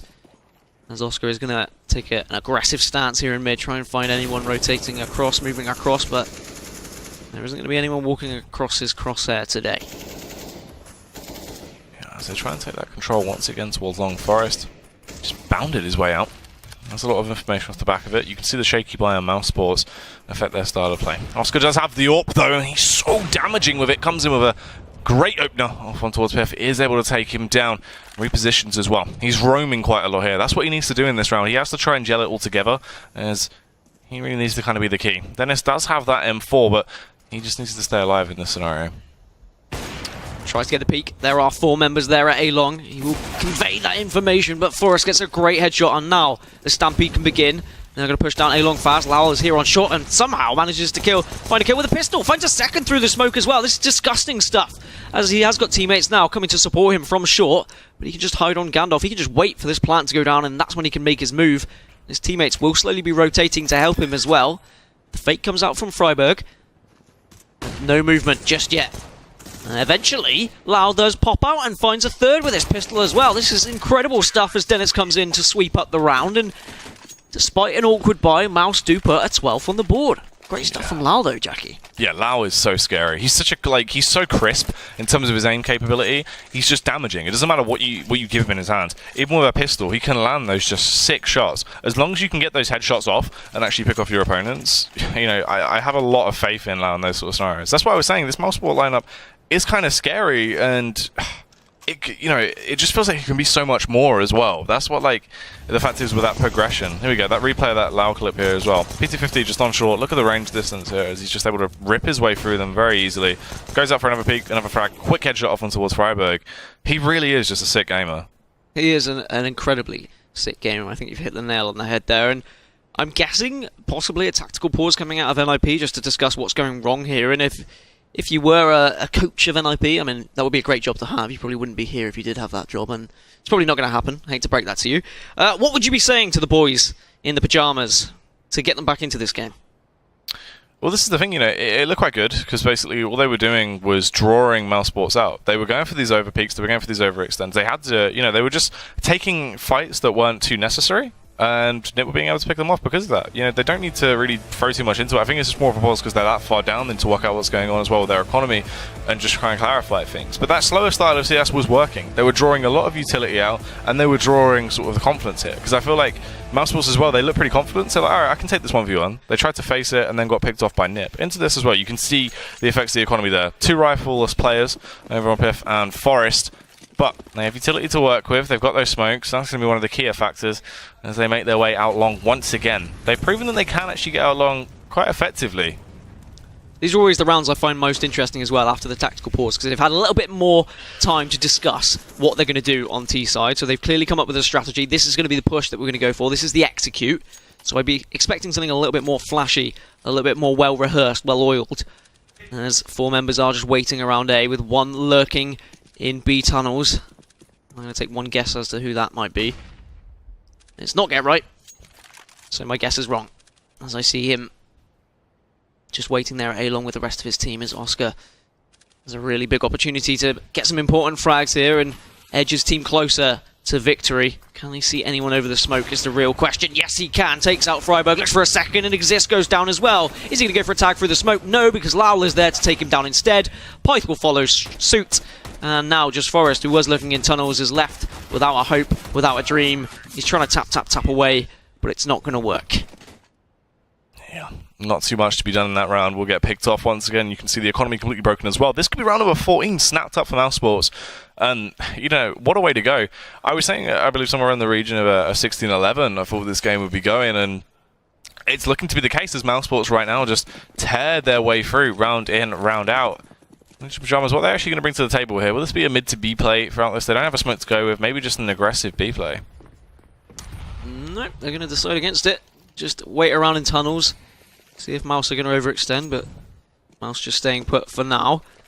And bear in mind, if NIP lose this, that'll be a 6th map they've lost on the bounce in competitive games in general. It'll be the 3rd map they've lost in a row in ESL Pro League, and Dennis gets the opening frag onto Forest as well to make things work. Pyth goes down 2, and just frags coming here, there, and everywhere as they are going to push through middle, but they can't find anything, as Oscar is just going to tap away with his pistol. Can't finish off Get Right just yet. Tries to go for the no-scope as well as Get Right dances around double doors, hoping for support here. Mouse, as it's just going to be a formality of finishing this one off. I want to ask you, Jackie, I'm going to ask you an interesting question here. Is it Pyth or Pith? I think it's Piff, as far as I remember. Because I don't really know. Someone told me it was Free Barge recently, and I'm not sure I agree with that, but I thought it was Pith, and then I heard you say Pyth, and it made me double guess myself. It's my accent, and then I just commit to it. Accents are a terrible thing, aren't they? So sorry for being from London. It ruins everything. Yeah, it's a terrible place. A lot. And we are up north. It's true. Here in Leicester. I've come a long way. Oh, Oscar as well, looking like he wants to go for an aggressive peek in towards tunnels. This could be quite interesting. He could pick off Piff very quickly here as that scope in. It's going to be tiptoeing his way through. The angle is covered though. This is massive for both sides. This could really decide things. The angle was covered. They're both going to double peek into it. Unfortunately, he'll only get 1. Oscar was able to duck under the bullets and take him out. Pick off Pith. It's hard to say quickly. Say that 5 times. Don't actually try it. As now Exist in tunnels. Seeing if he can scout any information. He's going to be the lurker as the rest of them are going to just move towards A long once again. Or perhaps they'll go for a short push instead. As Exist is just going to wait and see if anyone's going to push through smoke. But no one is going to be there. He will back off soon. Just 1 minute left now for NIP to do something. And they need something to happen. They need it to happen quick because they are running out of time. Not just in this round, but in this game in general. And that's what they needed. Freiburg gets the opening pick onto Nico. Well, actually the second one, should I say. And they can push in now. As they do have the 4-man to 3-man advantage. Looks like they are going to go up short as well. They have preferred A rather than B. I wonder why that is that preference. I guess it's just slower, more methodical, and well, as I say that, they smoke off, and it's going to be a mid to B. They're just second-guessing everyone. Yeah, Spiddy's playing close by those doors, but they will be aware of his positioning. Actually, Freiburg, as he bounds his way into the site, takes him down very quickly. Aerial combat, and it will force Lau and Oscar to most likely just go into a save into this. Lau Can just sit in T-spawn though and try and find them as they go for this exit frags. Most likely exiting together. Shuts down Freiburg. Nice little headshot there. Very snappy stuff.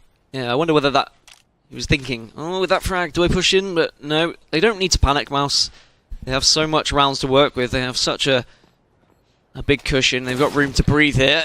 As Get Right will find Lal, so the save won't come through. And NIP will put one back on the board and start the possible comeback. It's definitely going to be a rocky road. If anyone can do it, I'd like to think NIP can, but I don't know if that's the NIP of old I'm thinking of, because the current NIP do not look like the NIP I'm used to seeing, to be honest. It's very difficult to watch for all NIP fans around the world. It's probably difficult to play as an NIP player, Jackie. Yeah, and it's it's just really coming down to just damaging play from Mouse Sports, but also they're working together quite nicely in terms of structure now. It seems like they've toned down those overextends that we're going for in a couple of the earlier rounds. They also go for the double up setup here. Nico will have the other one as he goes for that aggressive push towards long, and here comes Oscar. All the confidence in the world as he just watches towards lower right now. Should be able to get a frag off on towards Piff here if he goes for the peak. The flashbang will go in, doesn't affect him at all. There's the opener, falls back straight away, and that's a great way to kick off the round. Just edge him closer to this victory. Now a lot to do for the 4 remaining NIP players. As they've always waited in this B tunnel, they hope that Mouz are going to push out, but Mouz have been reluctant to do so. The only time they did actually overextend was when they had those UMPs and they had like a reason to overextend. But I say that, now they come forward and eventually it's paid off as Exist picks up 2 onto Spiddy and Dennis. And they are going to be moving quickly onto this B site, hoping that no one else should be there. As usually, you will only get 2 holding the site, but instead they're just going to throw a few Molotovs, see if they can force the rotate. They are going to back off. Whereas really, I would have liked that quick, aggressive push into B, to be honest. Yeah, but this is the thing, we touched on that. Mouz, they throw away some of these rounds with these aggressive faces. And Dennis waddled his way in there, just gets picked off. Spiddy's also going to fall, but it doesn't matter when you've got a player like Oscar on your side. Has now into this round a 3K on the board, takes down Exist. He's looking dominant, also going towards long. If he peeks here off the back of his teammate aiding him, he could be on for the ace as he goes for the wide face. It's just going to be waiting for them to peek into him. They have utility to work with, but they try peek it, shuts him down. That's the quad kill, wants the ace, fires, can't quite connect the shot just yet. Is forced to fall back, and his teammate will boost him up on towards the bomb site. He's in that elevated angle. This is great teamwork coming out. There it is. Oscar claims the ace, and Mouz Sports take the 15th round. Absolutely disgusting stuff from Oscar, finding himself the ace and putting Mouz up to 15 rounds. And it was just that early aggression as well to kick things off. And it was interesting with NIP able to get these 2 picks here at B. I was thinking, yes, bombard yourself onto B site, but instead they decided to throw a Molotov, throw a smoke, expecting NIP to rotate round, but NIP didn't rotate round. They stayed put. 3 of them were still on A site. They just sussed NIP out completely. Yeah, straight into this round as well. Oscar gets the opening frag off on towards Forest. Now, this really could spell the worst-case scenario for Ninja Pajamas. This could be curtains for them. They have to try and pick this one up to stay in the game. They need to have a flawless game from now on. Exist will lead the charge through mid. Actually gets tagged down once again by Oscar. The man of the moment, just been dealing so many damaging blows to that Ninjas in Pajamas side. Nico with an AWP of his own as well. Seeing if anyone is going to be pushing up. But no one just yet, as NIP at the moment really struggling to decide what they want to do. Are they going to go through middle? They are flashing, and they do try it, but Exist is there to stop any sort of momentum coming from them. Freiburg thankfully responds to give them a chance in this round, as he now aggressively pushes up short, looks down to CT, and does find Oscar as well, so this is still winnable, but Lau shuts him down, and now it's a 3v2. And Lau should be able to get into position to take anyone on short, and that is a flashbang player. Pith goes down, so does Get Right. Mouz take the game, and the woe continues for NIP. It looked awful yesterday, let's be honest, and it's still not looking fantastic. Something is wrong with NIP at the moment. Yeah, that's very true indeed. I mean, that's the thing, It was weird as well because Mouz Sports, they were going for some aggressive faces. They were going for some plays that weren't overly necessary, and we saw NIP being able to counter that in a few of those scenarios, like Exist towards upper tons when Dennis and Spiddy walked in, takes them out quickly. You had a 2K. You're now in a scenario where if you want, you're back into an even playing field. You can try and explode your way out towards that B bomb site, but they just stuck with what they knew, and I don't know, they just threw away some rounds where they had a lead, and it also just looked like, to be honest, Oscar was just playing his own style of CS. It's what Oscar does, right? He's this organic powerhouse that basically is a one-man army, a lot like now Nico, but he roams. He's one of these AWPers that will, distribute himself, sprinkle his way across the map, and just leave a rain of destruction behind, and that's all he did. He was dismantling Ninja Pyjamas early on their T side, round in, round out.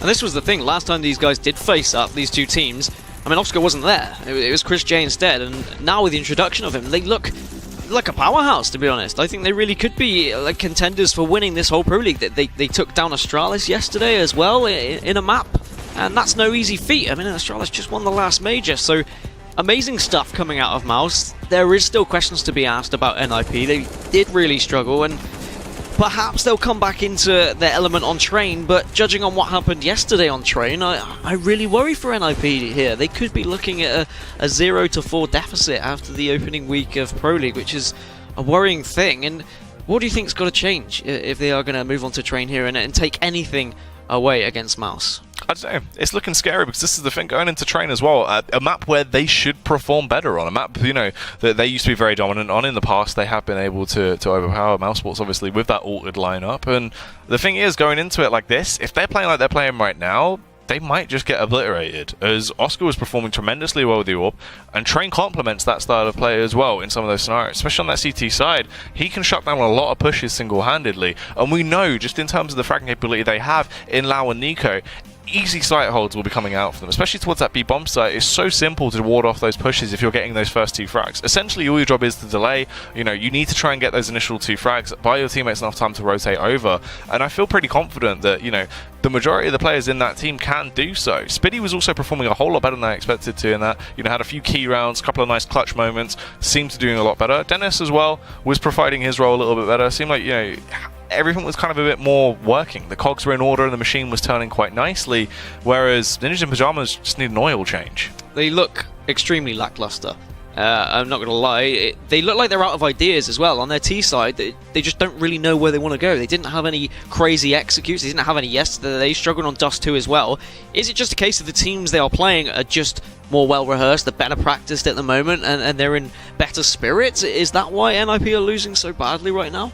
See, the thing is, this is what I don't understand as well, is Ninja in Pyjamas should have a very vast playbook. It should have a lot of depth to it, right? You've got Fret behind them, working his way through in terms of the coaching role. They have a lot of experience there, and it just seems like there's nothing. They're coming into it, they'll try one thing, as soon as that buckles, they don't adapt. There's no organic style of CS. They're not bending at all. They are just instantly snapping and giving up. Well, it is going to be another loss for NIP. They are struggling very much so they won't be able to put any points on the league table just yet, but they will have another chance, and it is going to be on Train. So we'll be back soon with NIP against Mouz on Train.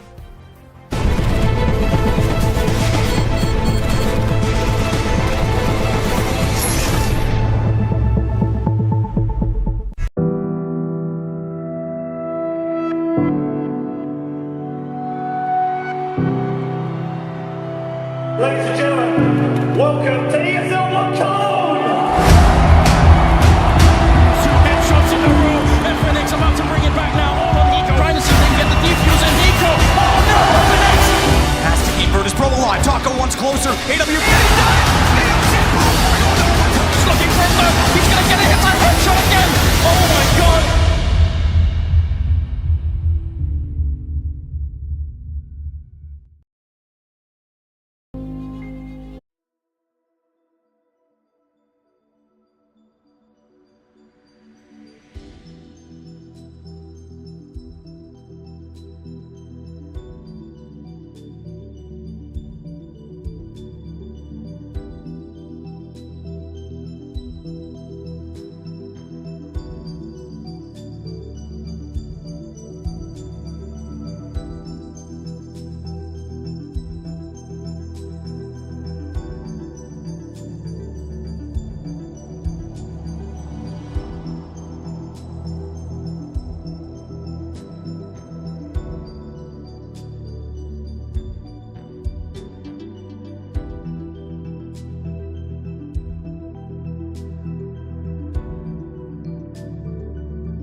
Welcome back to the ESL CSGO Pro League, where NIP are struggling yet again. They have fallen on Dust 2 16-8 to Mouz Sports. My name's Dan Gaskin, joined by Jackie CSGO. That's your Twitter handle, isn't it, nowadays? It's true, mate. It's true. I mean, at least it is what it says in the title. It's like a can of baked beans. It's the package. Don't want to talk about that on stream. But anyway, we have got a good game ahead of us. We'd like to think. NIP really need to come back into things. The map is going to be Train, but they did lose on Train yesterday to Heroic. So I'm not going to get too hyped up for NIP here. I definitely think they've got potential against Mouz, but to be honest, from what I've seen, I think they look a little bit lackluster, and I'm worried for them. I mean, what are your thoughts right now? Yeah, it just seems like they haven't been performing too well at all going into this, and they struggled very heavily. There were quite a few rounds that they threw away that I felt like they could have grabbed on Dust 2 as well, and it just looked kind of sloppy. Not the nip we expected to see rolling into that one. Obviously, Train is a map they used to perform fairly well on, but after that defeat from Heroic yesterday, I'm scared for them, as Mouz Sports look very damaging as well, so this could be fairly horrific. And how do we think that how we've just seen Mouz play on Dust 2, how is that going to transfer over onto Train? Do you think they'll be doing what NIP were doing yesterday? Do you think they'll delay the clock quite a while before they go for their execute, or are they just going to be jamming fast into sites? What do you think? Yeah, obviously, I mean, they've been utilising that slow play style. You just want to do that, you know, obviously you waste a lot of your opponent's utility, so it makes things easier when you go for their site executes. They can't retake as efficiently, they aren't able to block you out, they can't eliminate lines of sight with their smoke grenades. It's just simple quality of life things in terms of running down the clock. You want to use that to your play style. You know, the superior T-side teams that know how their opponent's playing can counter it with that sort of style of CS. If it works, it works. Yeah, well, hopefully it can work for NIP, because at the moment I am a little bit worried, and I'm sure NIP fans around the world are as well. And we spoke a little bit about how NIP, yes, okay, they were delaying the clock, but they weren't able to draw out that utility from their opponents. What have they got to do differently today on Train to be able to draw out that utility if they're still going to go for that slow, methodical approach and waiting so long into the round before they go for an execute? Yeah, I mean, it's a lot of that comes into effect. Plus, it's also just the fact when we saw them play yesterday against Heroic, there just wasn't much sort of communication between the team. It just looked kind of broken down in a lot of the plays they went for. Stuff looked sloppy. There was missed smokes, and in general, it just looked very odd. Forest had a few great moments, Get Right as well, especially on that CT side, but the rest of the team never really shined through. So I feel like more so than anything, it was just that structure that affected it, rather than actually, you know, the timing they went for. They weren't doing a great job of actually forcing out utility, as you were saying before, though. You know, they were running down that clock and then basically just wandering to a site. But Heroic just played very patiently in that matchup. That was probably why. So how do they change it? How do they draw out that utility is what I really want to know. I mean, it's going to be interesting because that's the thing. It's sort of that Na'Vi style of CS. You just want to force your opponents. You simply use your utility and make your presence known. You basically just have to sort of play mind games with your opposition. So you force them to use that utility early. Yeah, well, hopefully we can see some sort of utility being drawn out, because that was really the struggle for NIP. But whilst we are waiting for these players, we have a little video for you guys about the rewind of 2016.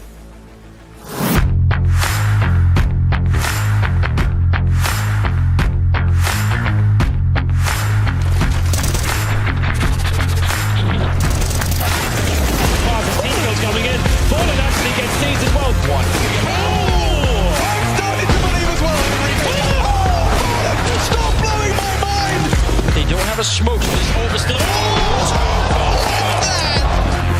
play. Very bad play. There it is. Oh my God. G2 certainly has to be convinced. It might be the absolutely perfect round. Nice shot at Fern. Hit the ground and Taco low in HP. Easy to pick up again. It's all on shots. He picks up one in overtime. He's looking for the shot. Shot's going to pick up one more. Triple for him. Oh, yes, the quad kill. Are you kidding me, Shoxy? That's going to volley it off. This gives away the indication, though. They should know he's here. They do with the knife. DW. He goes through. In the same place there. Simple just jumping. Into the side. He's going to fall down again. What is it? Snacks. Does find one. Does he dances back and forth between the box? What a shot. What in God's name is that from Snacks? Caravan drops him and Fallen, turns back on, takes a second as well, and a third. That's going to be the point to go there. Oh, what are you doing? These opening smokes are going to. They are putting one down at the very start of this round, but it's Config just greeting it. Oh, switches up! Config! They're going to move in, and once again, very quickly, they try to score. They're going to shut down time after time again. Automatic! The left side, first shot's very easy. Knows that they're on the right. Lovely shot and get right with the aim. Challenging towards connector. Sick shot from Kenny, and again. The opponents were being that passive style, but now you can see Scream doesn't care anymore. Scream's doing the no spec. 4 quick tech shots and the ace. That's beautifully done. That is sick.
ready to win. Fantastic flash back there, line up, and they spray them down. He decimates Tempo Storm.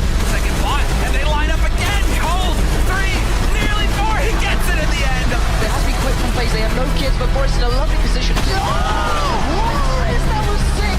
Failed to the challenge. One quick kill and the nade. All of phases.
closer. AW. Just looking for him. He's gonna get a hit by headshot again. Oh my god.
Get your team apparel now at shop.eslgaming.com. Counter-Strike is sharing incredible moments with us and will return to a memorable place.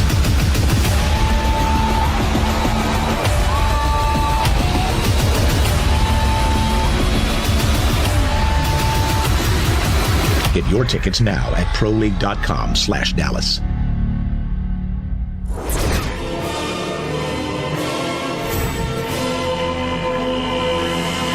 Be ready for Skadoodle here. He has the angle with the AWP, the Molotov forcing anyone away from swinging wide. Grabs a second kill. Great, and a third one. Skadoodle won a recovery and a hold. All 4 kills for Skadoodle. Slow down, and here he is again. He's to hit the second. You better believe he will. Now a third. Twist is going to take the fight, and he hits it as well. Kenny is just raining down terror. 2 more to find, and they're cowering in drop room, fearing what he could do with his Zoom banger. Finds a little bit of a respite for a moment. This could be a full ace. Kenny is going absolutely nuts. Plants getting guns away.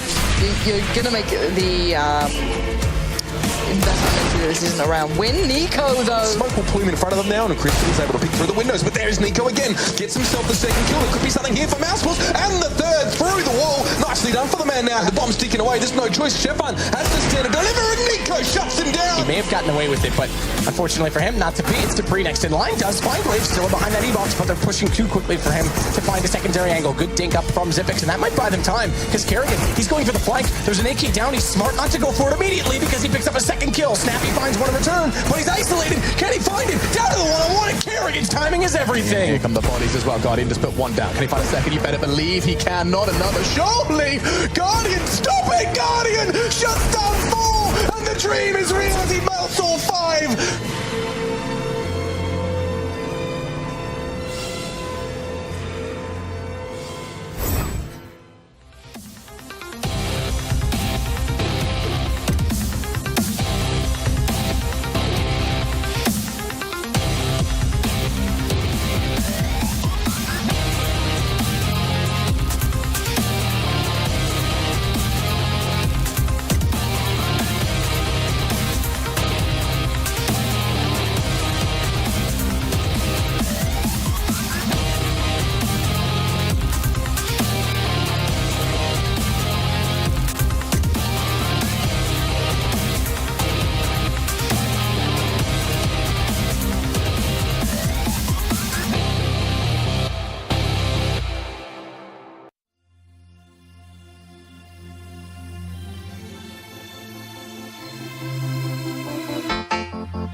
Welcome back, everyone, to the ESL CSGO Pro League, where we're just waiting on the second game here between NIP and Mouz Sports. My name is Dan Gaskin, and I'm joined by Jackie on the desk.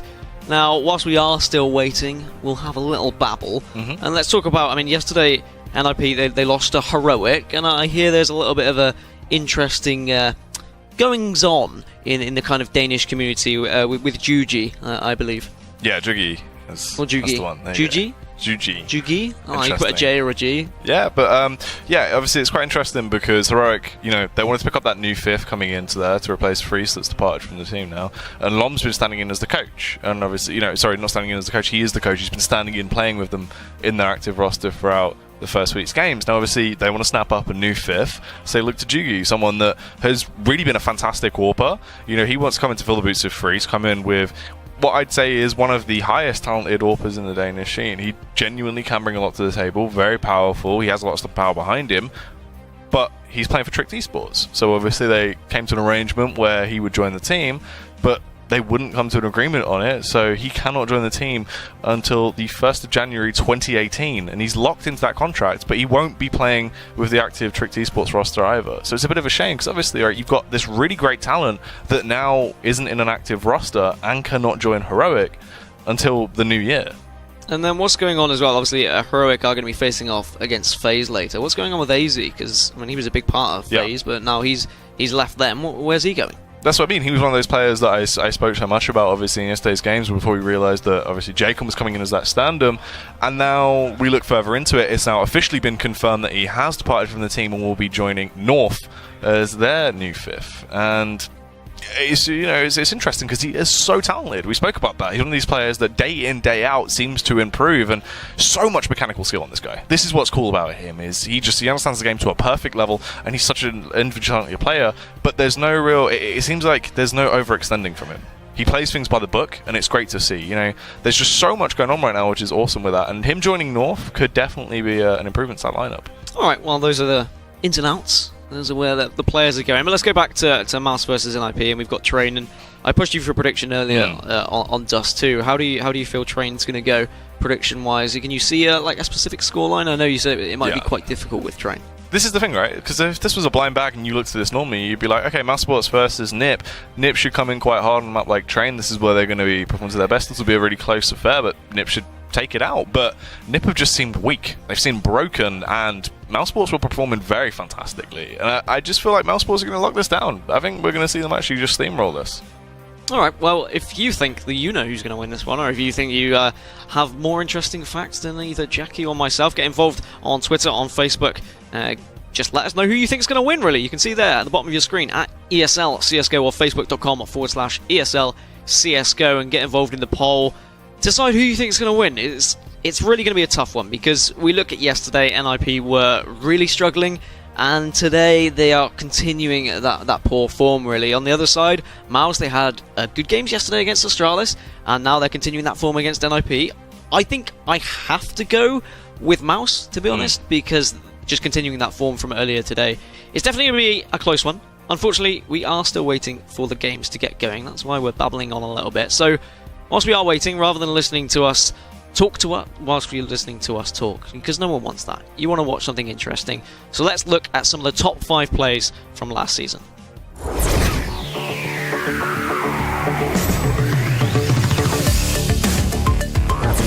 Holding off, not fully committing. Those players are in front of him, finds a kill on the lead, maybe a seconder as well, there it is. And now the third with the pistol. Lovely. Oh, fourth as well. Why not by 2 guns, Henry? That's what I always say, but inside of the site, Rush has got something better to say. Down goes Zeus, down goes Henny, and already Optic. Oh, Rush! They're going to be going massive inside of the site. Bolt's caught off in the back corner. They're going to move in, and once again, very quickly, they've tried this before. Then it's been shut down time after time again. Automatic, absolutely destroying it. Rush here to the left. That's a nice flick. That's why you want Stewie to have the AWP. He's going to go for more as well. Looks like he's staying perch. He gets a second one. Shroud, he's got to guess if they come from above or straight ahead, and this is so awkward, but Stewie bails him out. Third kill of the round. He's being a hero. Optic has been stumped in this round, and Stewie with the fourth. This is very, very good. Spot one. Easy shot. Full back at this point. No need to overcommit. Again, they've had the most success distilling Michael Lilly. Like you say, he's playing it conservatively. There's nothing wrong with that. Now down ramp, he's set for position on the left side. First shot's very easy. Knows that they're on the right. Lovely shot, and get right with the ace.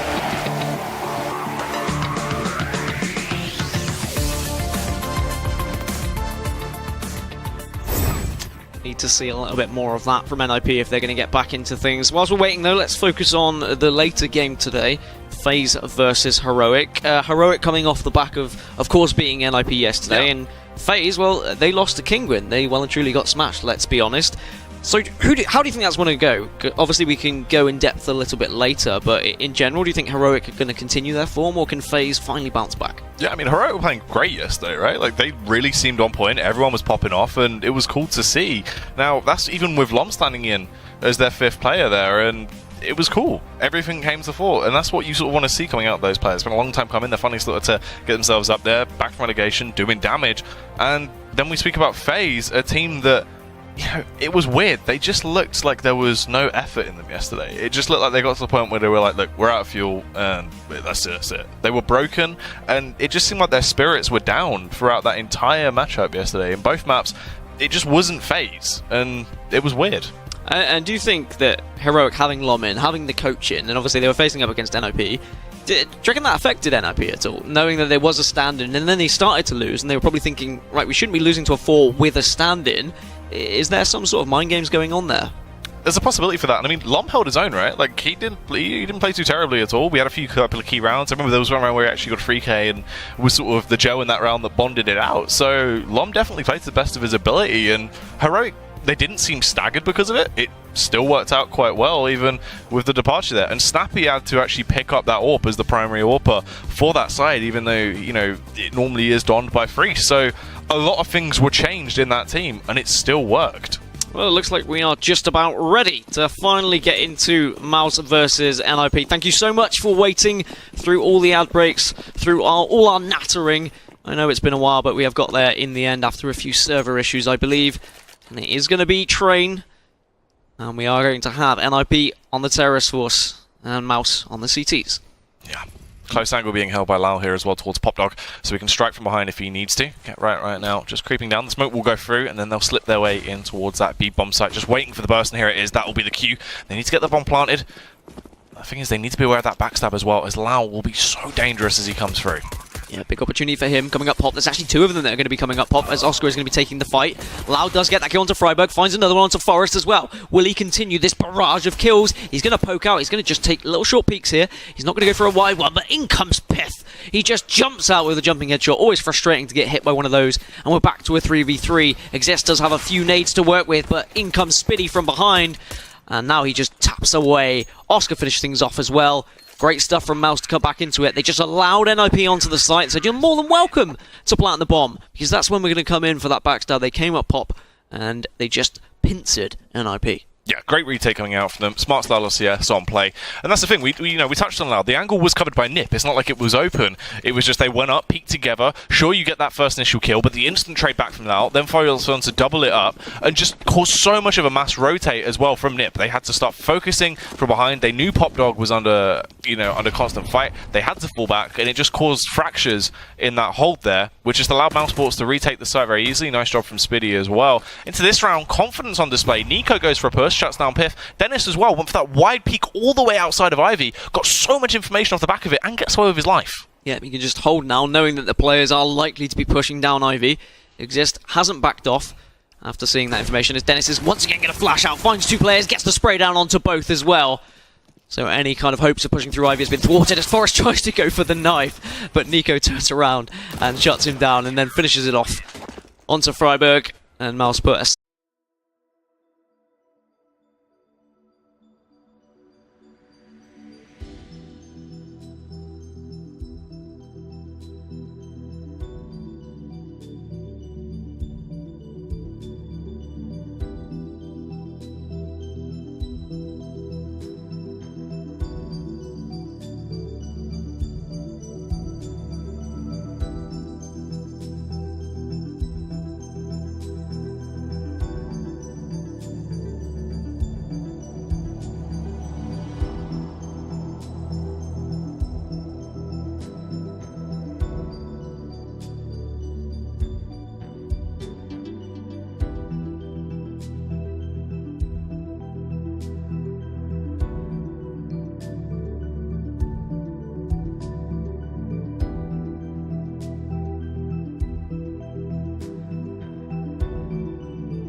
forward. So NIP, unfortunately, they tried a little push down Ivy, but as you said, just the confidence from Mouz, they were able to get that information, and that's what helped them win the round. But NIP now, money to buy, and we'll see what kind of execute they're going to go for. Yesterday, it was constantly that delay late into the round, wait just by pop until about maybe 30 seconds, then the flashes, then the smokes come through, they drop down pop, they go onto A site, they kind of split, some will come through A main, but it didn't work.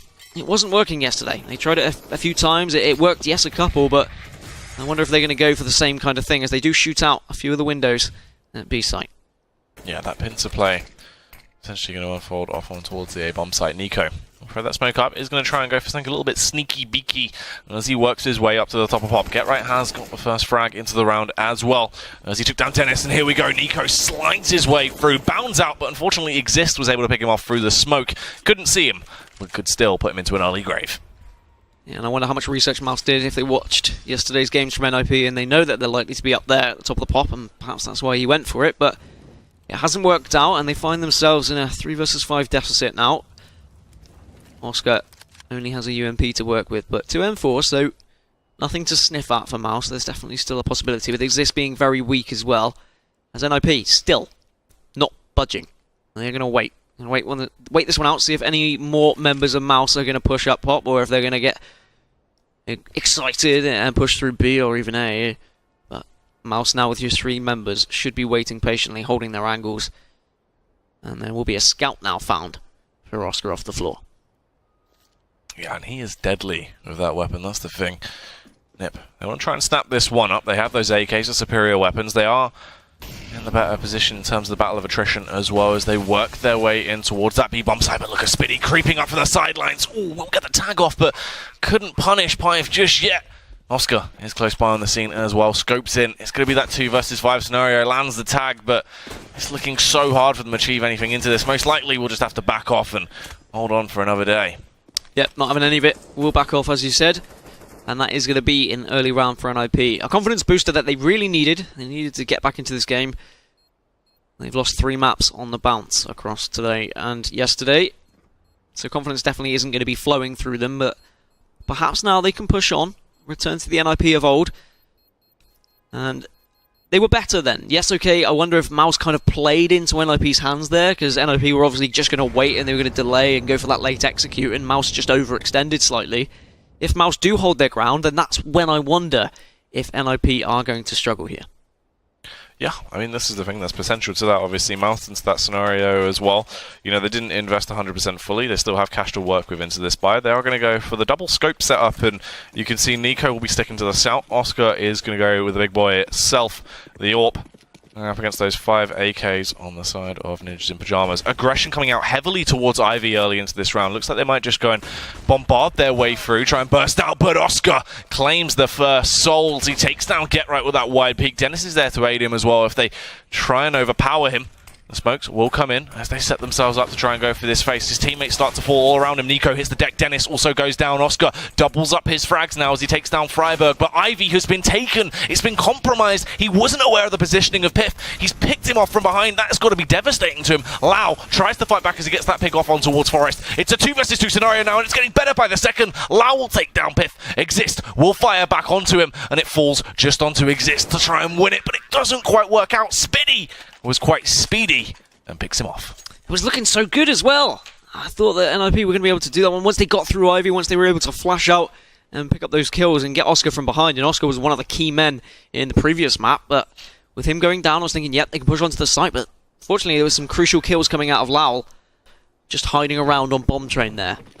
Very fancy footwork from him as NIP find themselves 2 rounds behind once again, but still money to work with, 5 AKs. Not sure they're going to go for that fast push down Ivy again, but at least it was a little bit different from yesterday. It wasn't that slow execute, just waiting to try and get onto A site, go for that split down pop.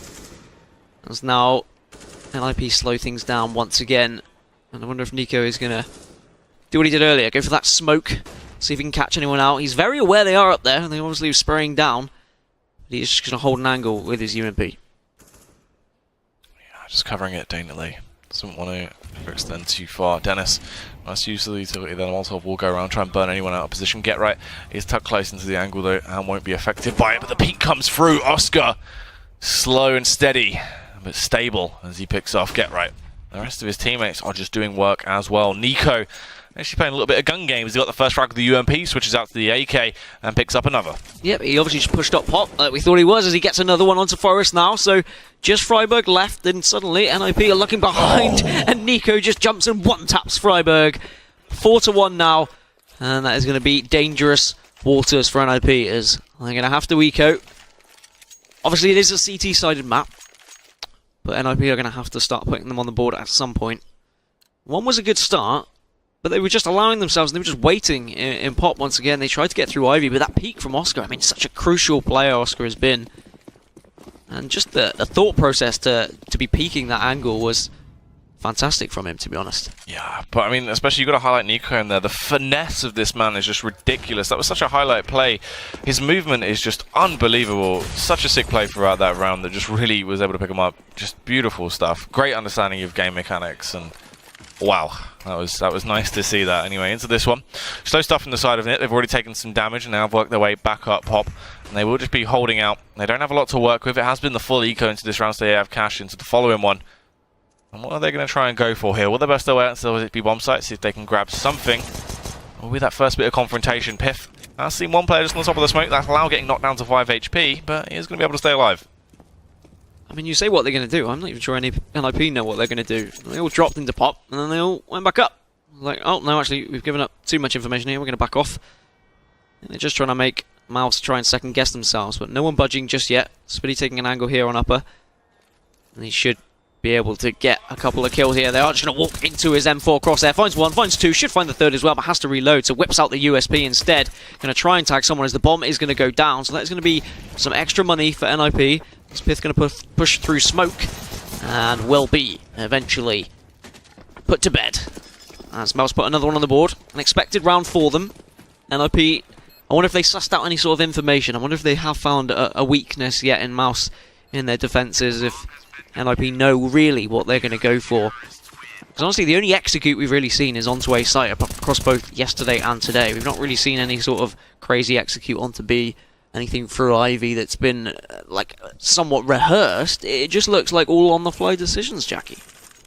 Yeah, quite organic sort of stuff. I mean, that's the thing though as well, that sort of default A-take that we saw from them prior to this, even yesterday it kind of looked sloppy though. You want to use those sort of smokes, you block off the lines of sight, you then explode with that pincer push on towards the A bomb site, but it just didn't work. They don't really have a split push either, you know, their default just looks kind of sloppy. It's weird, I don't know. They were doing this yesterday, it's the same sort of thing. They're just kind of opening themselves up. They look kind of confused in some of the positions they go for when they go for these attacks. And Nico, he's such a damaging player playing this close to drop as well. For them trying to get map control, he's warding them off. This time around, they do actually get punished trying to go for that Ivy peak. They've been able to get away with it quite a few times, getting that opening frag 9 times out of 10 and getting so much information off the back of it. At least this time, they've both been tagged and forced to fall back. Yeah, walking in to get right is never going to be fun. And Nico playing in the spot that Get Right was playing yesterday, who did a lot of damage when they were on the CT side, NIP. But eventually it was their T side that let them down, and I wonder if it's going to let them down once again. As they are just going to shoot out these windows and delay the round yet again. And Nico is going to be a crucial member here. Does notice someone dropping down into Pop, will put the smoke down, tries to spray through anything, but can't connect just yet. And is going to walk into the smoke to try and protect himself. He's still not dead, he's somehow still alive, but they eventually push through the smoke. Freiburg gets the opening kill, but Lau and Oscar are there to mop up the pieces. And now it is a 3 versus 2. They are quite weak though, so there's a lot on this, but with Exist going down and Forest as well, Mouz once again just shutting down NIP. It's almost like as soon as NIP noticed they'd been spotted, they panicked. And they had to push through that smoke, and they just pushed into an ambush. Yep, and then they're left in a busted situation once more as their economy is shattered with just these measly Glocks. We'll see Freiburg upgrade into the Deagle there Exist as well. Will follow suit. And, Piff is feeling his luck. Oh, Get Right as well. Nearly a deco, but not quite. What are they actually going to attempt to bring to the table here? 3-player push towards Ivy. They only have that one flashbang on Exist, so can't actually try and use their utility to bust their way in towards the bomb site either. They are going to be playing it slow for now. Just more of a little bit of a split and pick style of CS. Just wait for the pushes to come towards them. Probably hoping that there's going to be a peek at Ivy once again. 2 men just waiting there. Deagle's always dangerous. As Forest is going to rotate it around as well, or at least he was considering it. And NIP just going to wait and wait. continue to what they've been doing yesterday and today. Not trying anything a little bit silly as Exist does pop out. Can't quite finish anyone. Does take them down relatively weak, but Oscar and Lau come in with 3. And now it's just these 2 players left. With Exist going down, it's all on Get Right, but good night. Pith. That's all 5 members eliminated. But NIP will get money once again. And this has to be the turnaround for them. They need to put a round on the board now. They need to start getting back into things, or otherwise we could be calling GG already. Yeah, the cash flow has come back into effect though. As you can see, Forest will be donning the AWP once more. He can get some really sick openers on this. We've seen him perform very well in training in the past, and he's able to crack things open.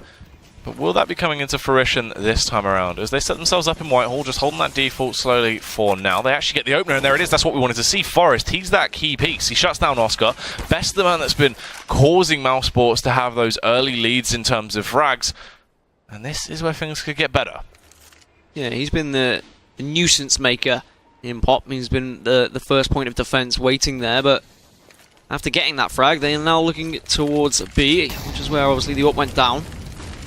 And Oscar with that decision maker now lost his AWP.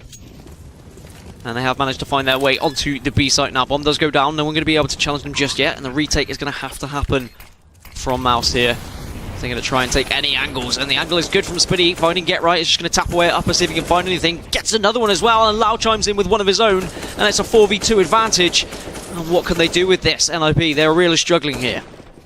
Lau on this elevated angle though, raining hellfire from above as he eliminates Freiburg, and it just falls to Exist. Essentially, when you get that B-bomb site planted, you just have to sort of retake your own site and try and ward off your opponents. And he will be holding it. Will come in with a nice little headshot off on towards Nico, but what more can he achieve? Spitty fires back, kills him. There's going to be that defuse coming in, and Nip, 8 rounds down now. Wow, Mousesports, they're on fire. I mean, I was going to ask you, Jackie, what is going wrong for NIP, but I don't even think NIP know what's going wrong with them right now. They're just getting simply like they're getting outclassed a lot of the times. You know, that was better though. That was the round where we saw the opener coming with Forest. He needed it on the AWP. He was able to get a massive frag on the board, and then they should have worked in off the back of it. But they're just sort of they're slipping here and there. There's slight things that are going wrong. But Mousesports have just looked so on point with their retakes. Communication is looking key, but not only that, everyone's looking crisp. They're firing from all cylinders. They're not missing shots. Obviously, Nico, a difference maker as well in Pop, has just been creeping up. He obviously knows, he's researched, he's thinking, right, well, they're going to be waiting. This is the default they're going for every single round yesterday. So if I just bide my time, if I surprise them, throw a smoke, throw a flash, I may be able to catch them off guard, which he has done in several rounds. And even the run he doesn't have to go up Pop, even when he just waits and they decide to push around B. He is then that late game element. He comes up Pop, comes from behind, gets the backstab, and they don't really have an answer for it. And I'm just scared for Nip. I'm wondering where they're going to find their wins this season if they're not even able to take out teams like Heroic, and they're losing to Mouz as well. There's something needs to change for them, and I think it's just about practicing more, to be honest. They've taken a tactical pause now, so they're obviously discussing with their coach, look, what needs to change here on our terrorist side? Can they even get back into things? And honestly, I just think they need to try something a little bit different. Maybe just some 5 stacks. Rush through Ivy, rush through B. Just do something a little bit different, because these defaults aren't working right now. And honestly, they're just playing into the hands of Mouz. Mouz are just having a whale of a time, just more than happily waiting, and then saying, okay, we know exactly what you're going to be doing, so we can send someone. We can peek Ivy if we want to. We can peek down or up to Pop.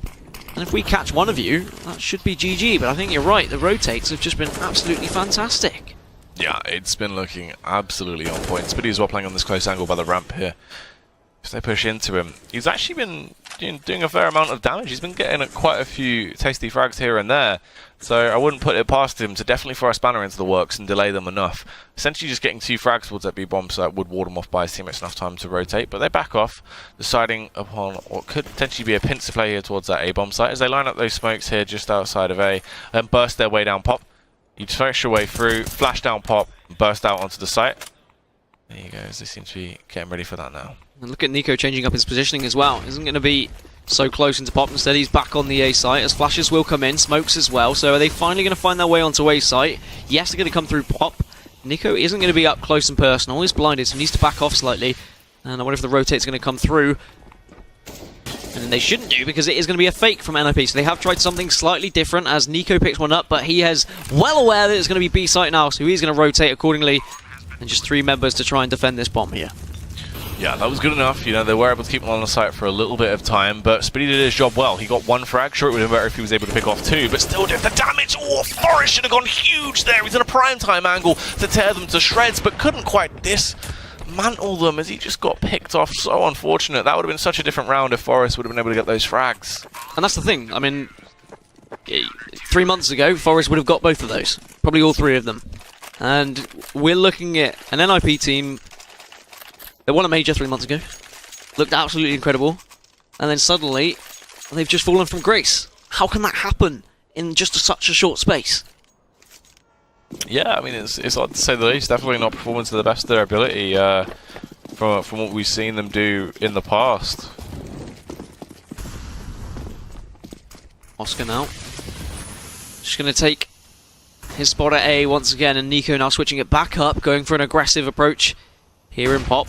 We'll get flashed off though, as the boost is going to come through from NIP. They're going to change things up. They're going a little bit quicker into A site. They're not going to wait until those last 30 seconds, but they will be greeted by several members of Mouz, and Get Right gets the opening kill. That's what they needed. Get Right can make the difference, finds a second onto Nico, and perhaps this is the round that they can get back into the swing of things. He's well aware someone is at Ivy as well. That's why he's taking that one, and Freiburg takes down Spiddy as well. With Oscar going down, it leaves just Lowell left to defend the site himself. He has seen Pith as well, does take him down, and now looks across. Can he get Right, who's just hiding around an electric, but Get Right completes his triple.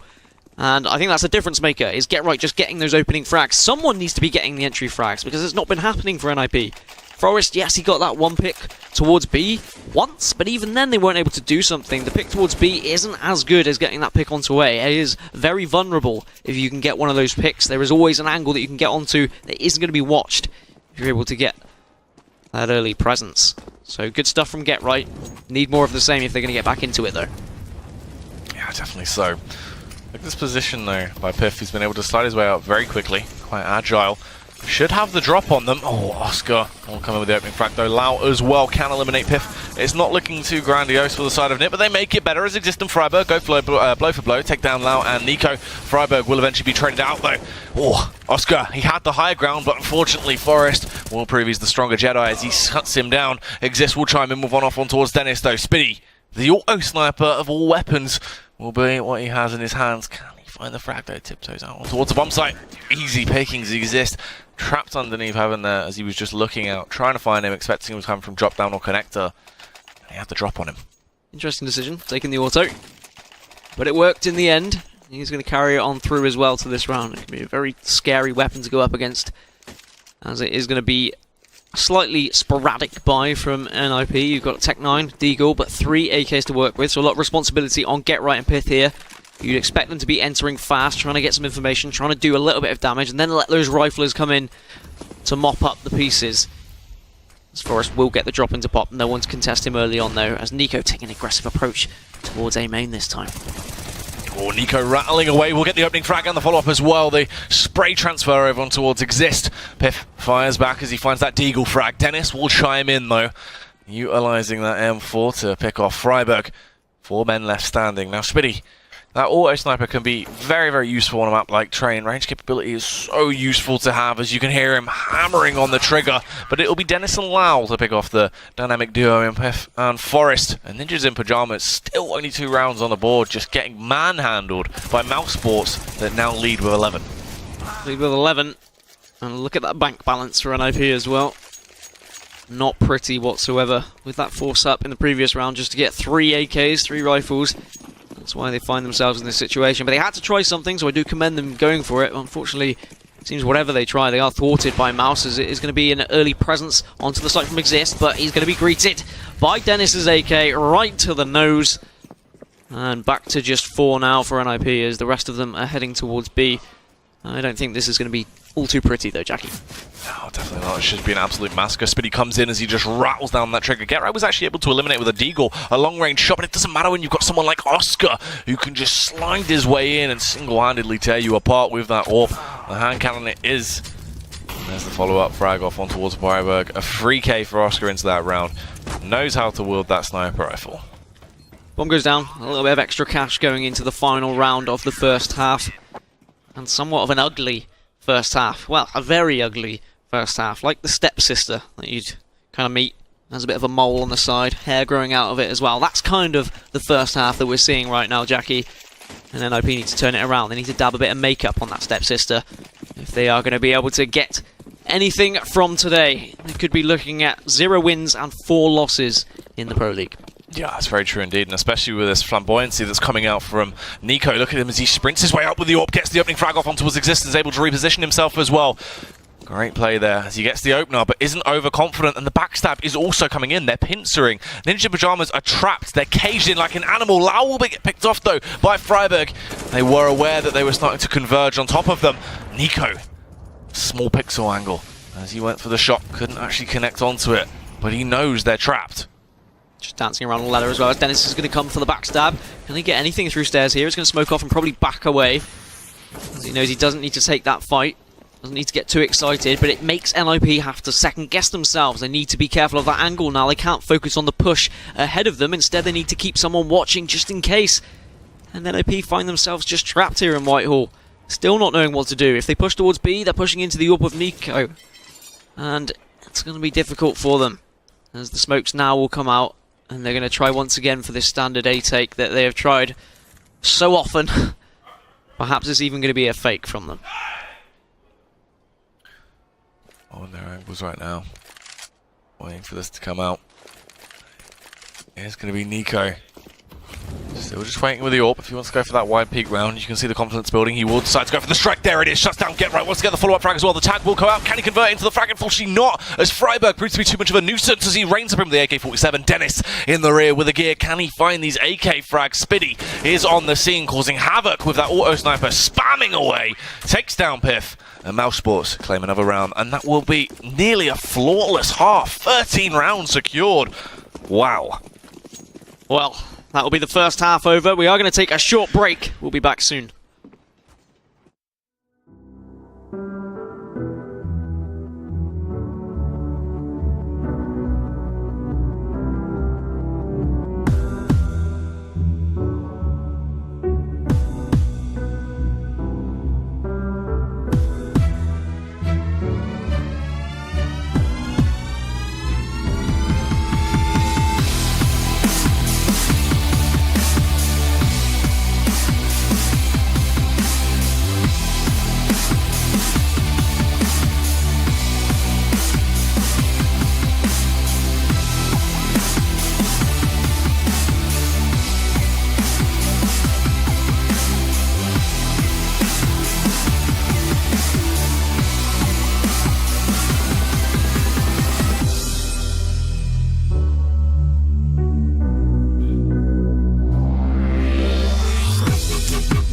NIP 13-2 down after a first half on train. Rip Nip comes to mind. This is difficult to watch, I'm not going to lie. I mean, I've always been a big fan of Nip. Probably shouldn't say that anymore, but for years they've been an absolutely incredible force, one of the biggest powerhouses of CSGO with a massive fan base behind them, and they are looking at going 0-4 in the opening week of Pro League. I mean, can they even get back into this is the real question.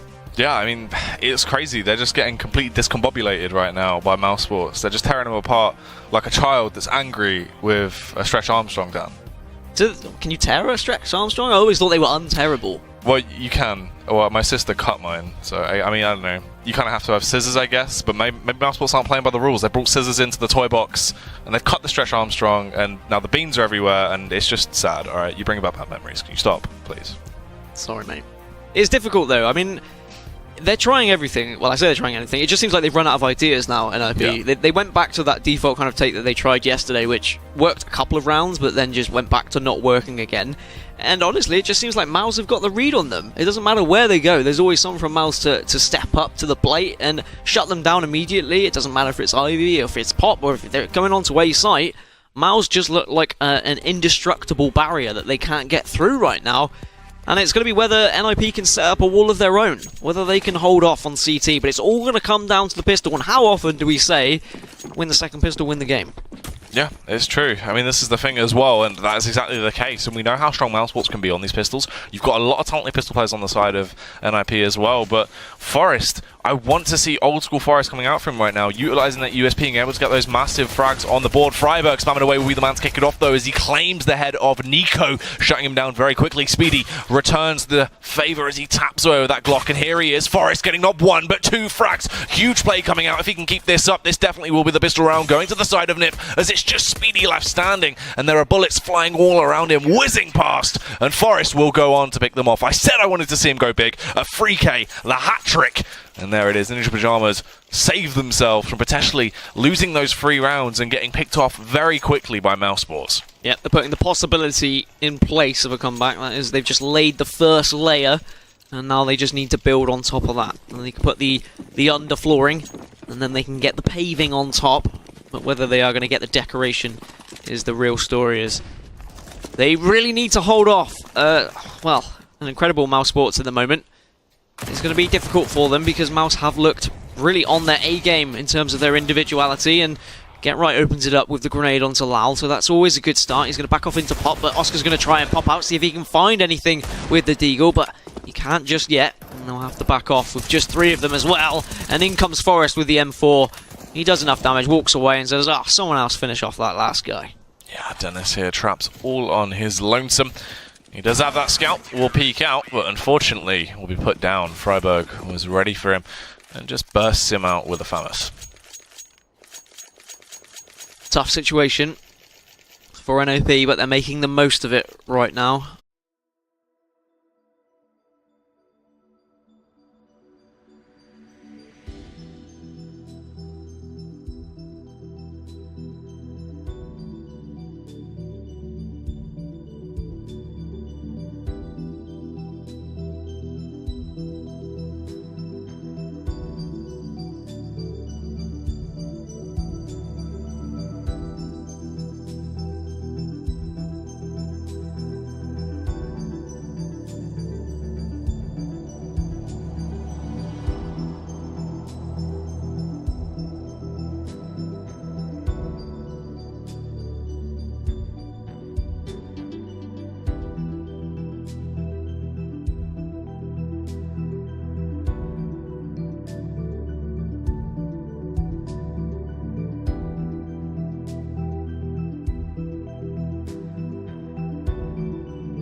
An eco from Mouz.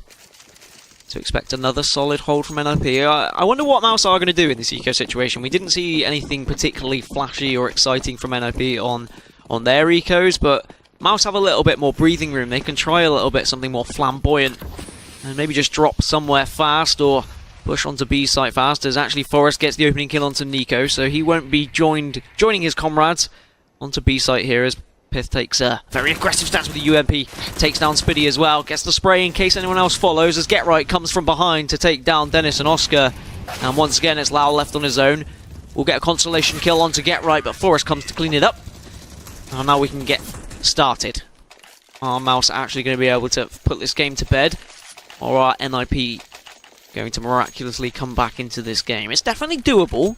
It's not out of reach. I mean, if it was the NIP of old, if it was the NIP of couple of months ago, then I'd say that it's probable. But unfortunately, from what we've seen over their past 3 games in Pro League, I'm not hopeful.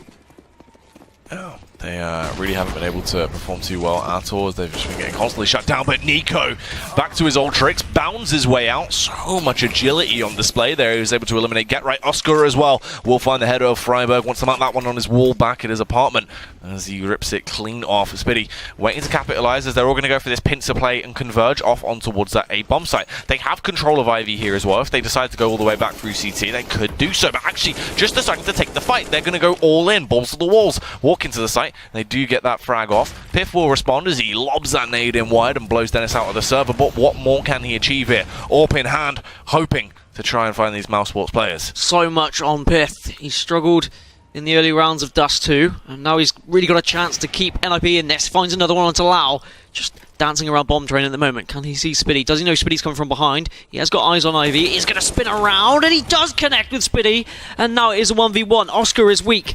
I wonder if his teammates have communicated that he has been tagged. The bomb is down, and Pith with a chance here. I believe it'll be an ace if he does pick this one up, as Oscar is retreating, having none of it, says he wants to come from a different angle, wants to try and surprise Pith. He may be able to get away with it. I wonder whether Pith has sussed this out at all. Yeah, this could be absolutely huge. He really needs to pick this one up. Look how far away is Oscar, though. Has the drop on him. Positional play 101 as he chimes in, takes him down. So unfortunate. Piff did a great job for the side of Nip there. A 4K on the board. Fantastic AWP work as he just jiggled his way around. But unfortunately, Oscar was just too much of a nuisance. It was a great decision to rotate round and take a different angle. Pith didn't expect it at all in the end.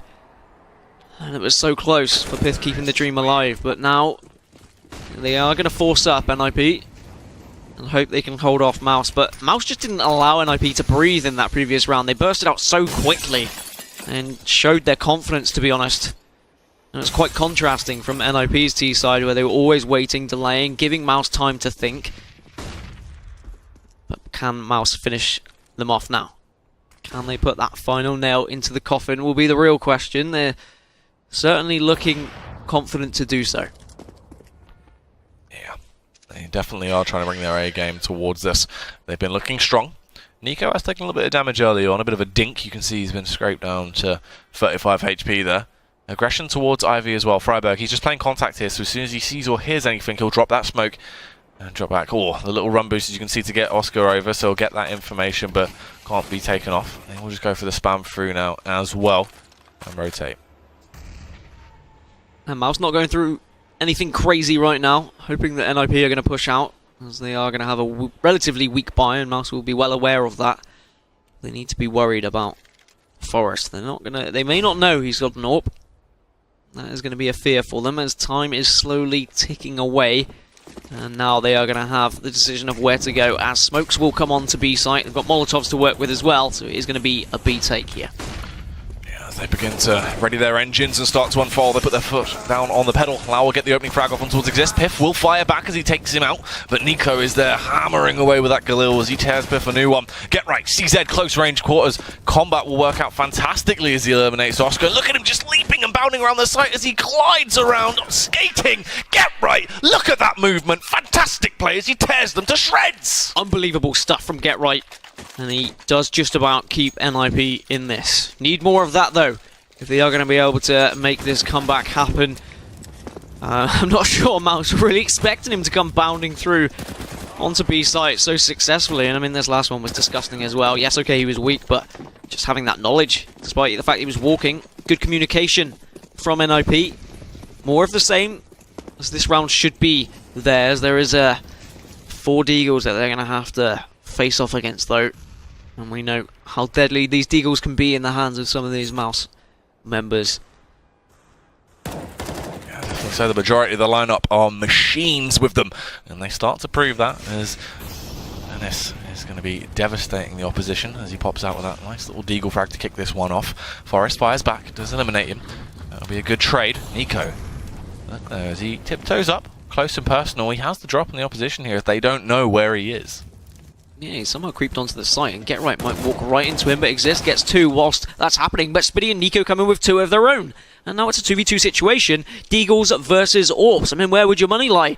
You'd expect the AWPs to be winning this one, but with players who can hit shots with the Deagles, they have every chance of winning this round, and that would crush NIP's hopes of getting back into this one. And they need to do something. Nico is slightly trapped here on Electric, as Forest is now going to back off in case they are pushing around to B site. Pith trades up for an M4 instead of the AWP. Probably a good decision. They are unaware of where currently Mouz are, as Nico managed to survive that whole time without being spotted, I believe. They didn't even know he was at Electric, so that whole time he was on B site, no one was aware. And he's just scouting, checking all the angles, needs to let his teammate know if they can push onto site. As you can see, they've had to go 1-1 to a site so they can hold it just for the meantime. Forest looking around, trying to work out where exactly they are. Nico will peek straight into him, opens himself up as a sacrifice. He is going to be picked off. Spitty will get that bomb planted, and now Pyth will be rotating around as well. Both of them pushing in from fantastic angles. Great teamwork should work here as Piff goes down Pop Dog. It's going to be awkward for him. He just needs to hold back, just sitting by the train, working his way through. It's all just about timing here. He's definitely in a more awkward position, but he has that deagle in hand. Can he come out huge here with these frags? They tap the bomb to try and bait him to go for the face. He will slide his way through, spots out one of the players, goes for the spam. No one was on the bomb, though. And Pyth, from that elevated angle, was able to pick him off. The defuse will come in. Well worked by NOP, and a great effort from Mouz, though, on that eco round, just with the deagles to work with. And now a 7th on the board. So they're still trailing by a considerable margin here. And I wonder whether Mouz are going to be buying up or not. The money's not great. They could force, but it doesn't look like they need to. They don't need to waste too much money here because they do have that cushion. It is a nice cushion. It's quite pluff. But NIP are going to want to remove a little bit of the stuffing, as they are going to try and work their way back into this game. And they've done everything right. They've come clutch when they needed to. And I wonder whether they can kill any of the confidence from Mouz. I think that's the important thing for NIP to do now. If they can stop Mouz being able to push out so quickly and aggressively, and NIP just hold their angles, then they are definitely within their right of coming back into this. I want to see how this backstab's going to work out as well for Nico here. You can see him just waiting to go for this late round play through Ivy. He could do an awful lot of damage to their backlines if they don't expect that. But it seems like he will be repositioning. Isn't going to decide to go for it. Oh, he's pondering it though. Pondering indeed. Does go back up to Ivy. But Freiburg will be there, and I wonder whether he is well aware of there being someone there as Pith and Exist pick up the first 2 frags over on the B site. Bomb hasn't been spotted just yet, so they're going to back off, head down Pop, change their mind, and it looks like they're going to head towards the A site instead. But Nico does go down, the backstab won't work, leaving Spitty all alone. Can he do anything? He might be able to do something, but I don't think it's going to be anything round-winning. Is he going to spam the deagle? Finds nothing, though. And then NIP get another one on the board, but back to a buy round now for Mouz. Back to the chance to put this game closely to a victory for them. 14-8. It was such a dominant CT half for Mouz, but NIP, as I've said a couple of times now, are definitely capable of doing the same. Can't emphasize enough how important it was they won that pistol. This game could have been very ugly if they hadn't of. Yeah, it could have been over in a matter of seconds. Really could have been quite a quick affair. You can see though Oscar back on the AWP as Lau has dropped it from Nico. Just once again able to slip his way out towards the bomb site and does damage as well as he punishes Freiburg. He had the higher angle, but he couldn't do anything with it. Nico keeps up this high tempo, explosive style of CS as he rips his way through Oscar. So quick as he punishes Piff. He went for the peek, peeks in, but just immediately regrets it. His life flashes before his eyes and he gets taken down. And it's just Forest and Exist left, trapped, cowering in the corner. This is what I mean about trying to stop the confidence of Mouz. Nico's just been able to push on the site so easily, and because he's hitting shots here, there and everywhere today, he's going to find those frags, and it's so hard to respond from NIP as Forest hits a nice AWP shot onto Dennis, so we can start off a possible retake, but I don't even think NIP are going to go for this, which will put them down to a 15-8 deficit. Forest finds another. I do think they are just consolation kills, just economy breakers, but suddenly NIP are going to have to win 7 on the bounce if they want to get back into this, take it to overtime. And if Mouz continue this confidence, I mean, why not? If I find Mouz now, I'm just going to be saying to Nico, can you just do that again? Can you just run onto A site? It doesn't look like they're expecting it. They even smoked you off, and you were able to find that those opening 2 frags. This one was ridiculous. He didn't even have the first look in there, and was able to turn down and spray down. Yeah. So credit to Nico for being, well, on form today, on point. Yeah, that was nice. Like, the frag you got against Get Right was really critical, and it essentially destabilized the entire hold from MIP, and everything just crumbled down on them. They didn't have any structural integrity, it all fell apart. Once again, these smokes as well, it's just been simple stuff. Just simple A-take plays where you go for that split pick towards the A bomb sites, and then players through Pop Dog, and then players through mid-main, and then all you do is block off those lines of sight, burst out, and just take things as it is. And it's worked very well just because of the sheer confidence. Nico's taking essentially 1 versus 2 aim battles and coming out on top 9 times out of 10, purely just because he's got so much confidence behind him. But look, this time around it will be a B bomb site onslaught as they charge their way down. Dennis will get a frag off on towards Exist. Piff has taken out LOL though.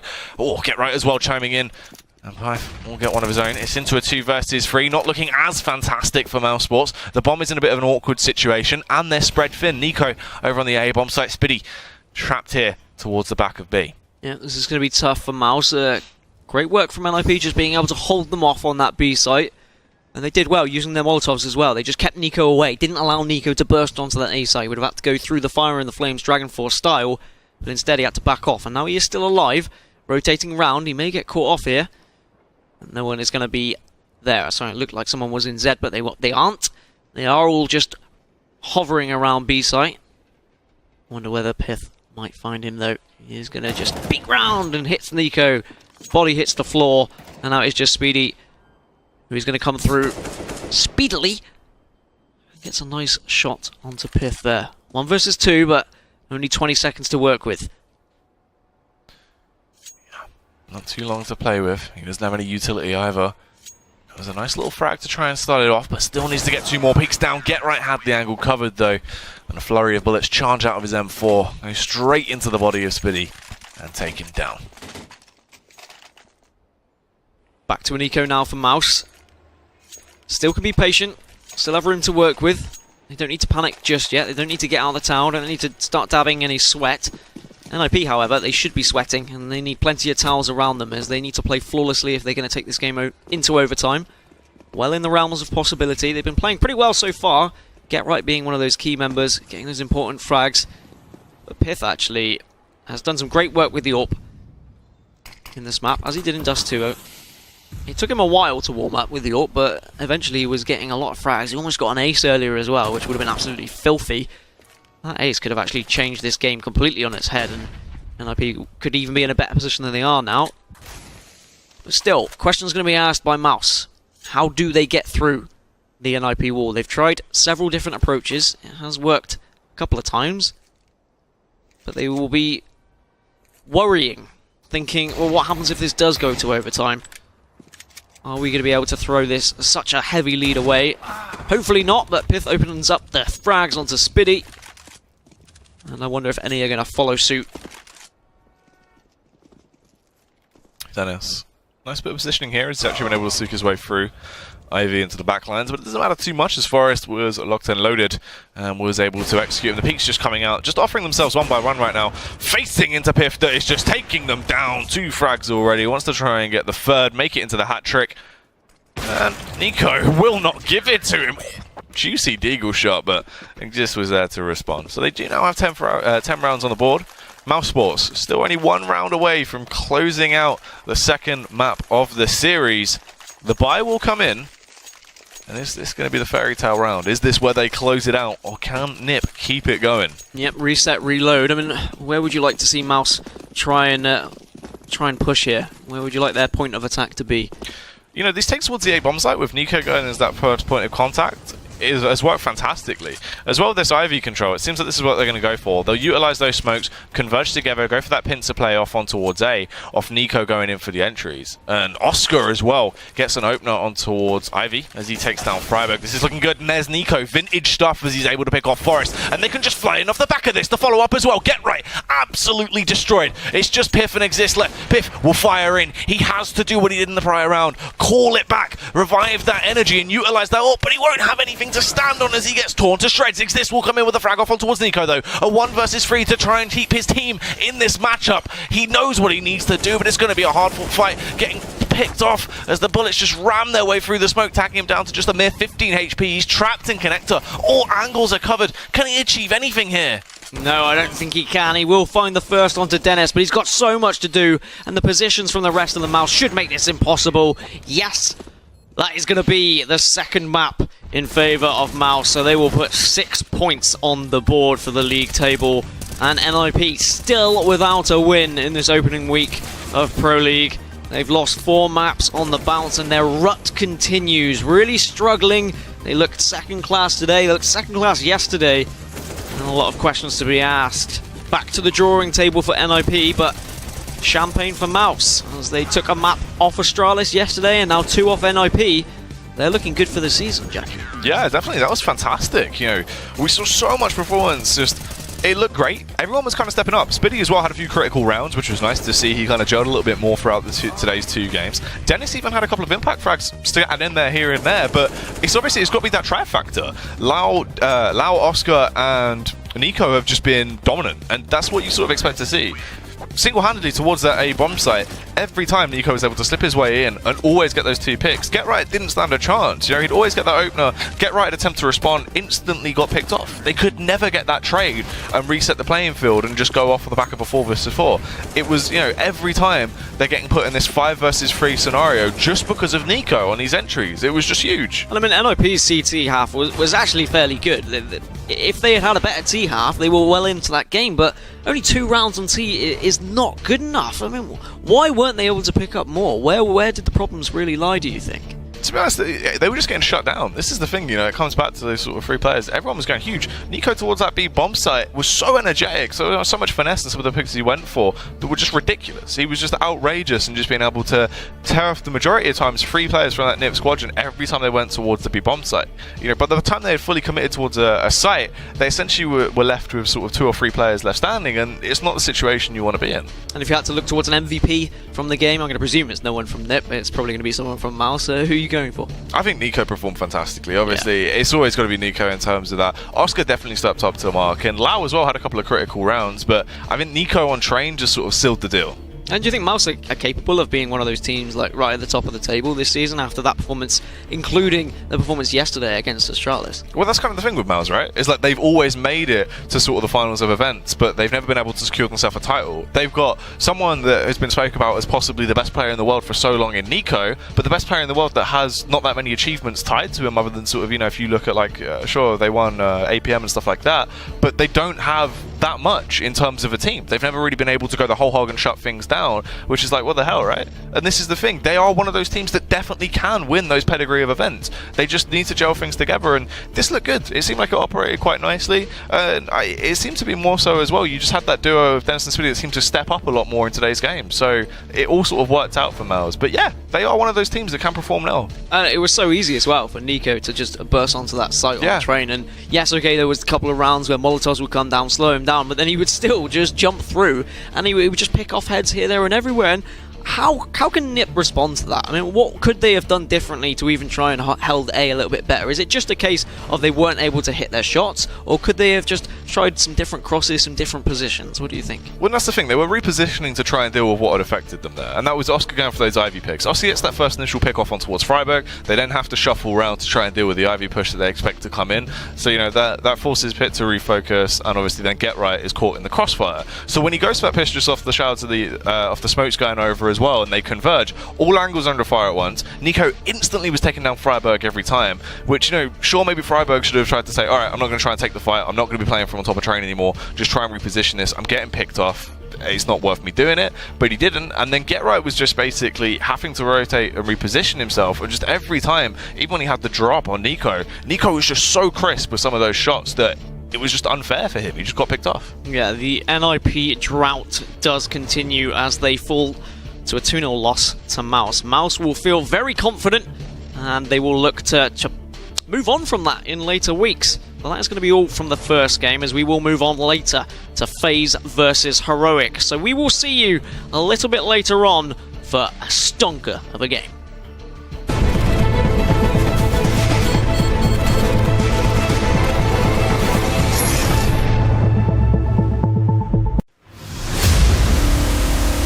I can't understand people watching somebody play a computer game.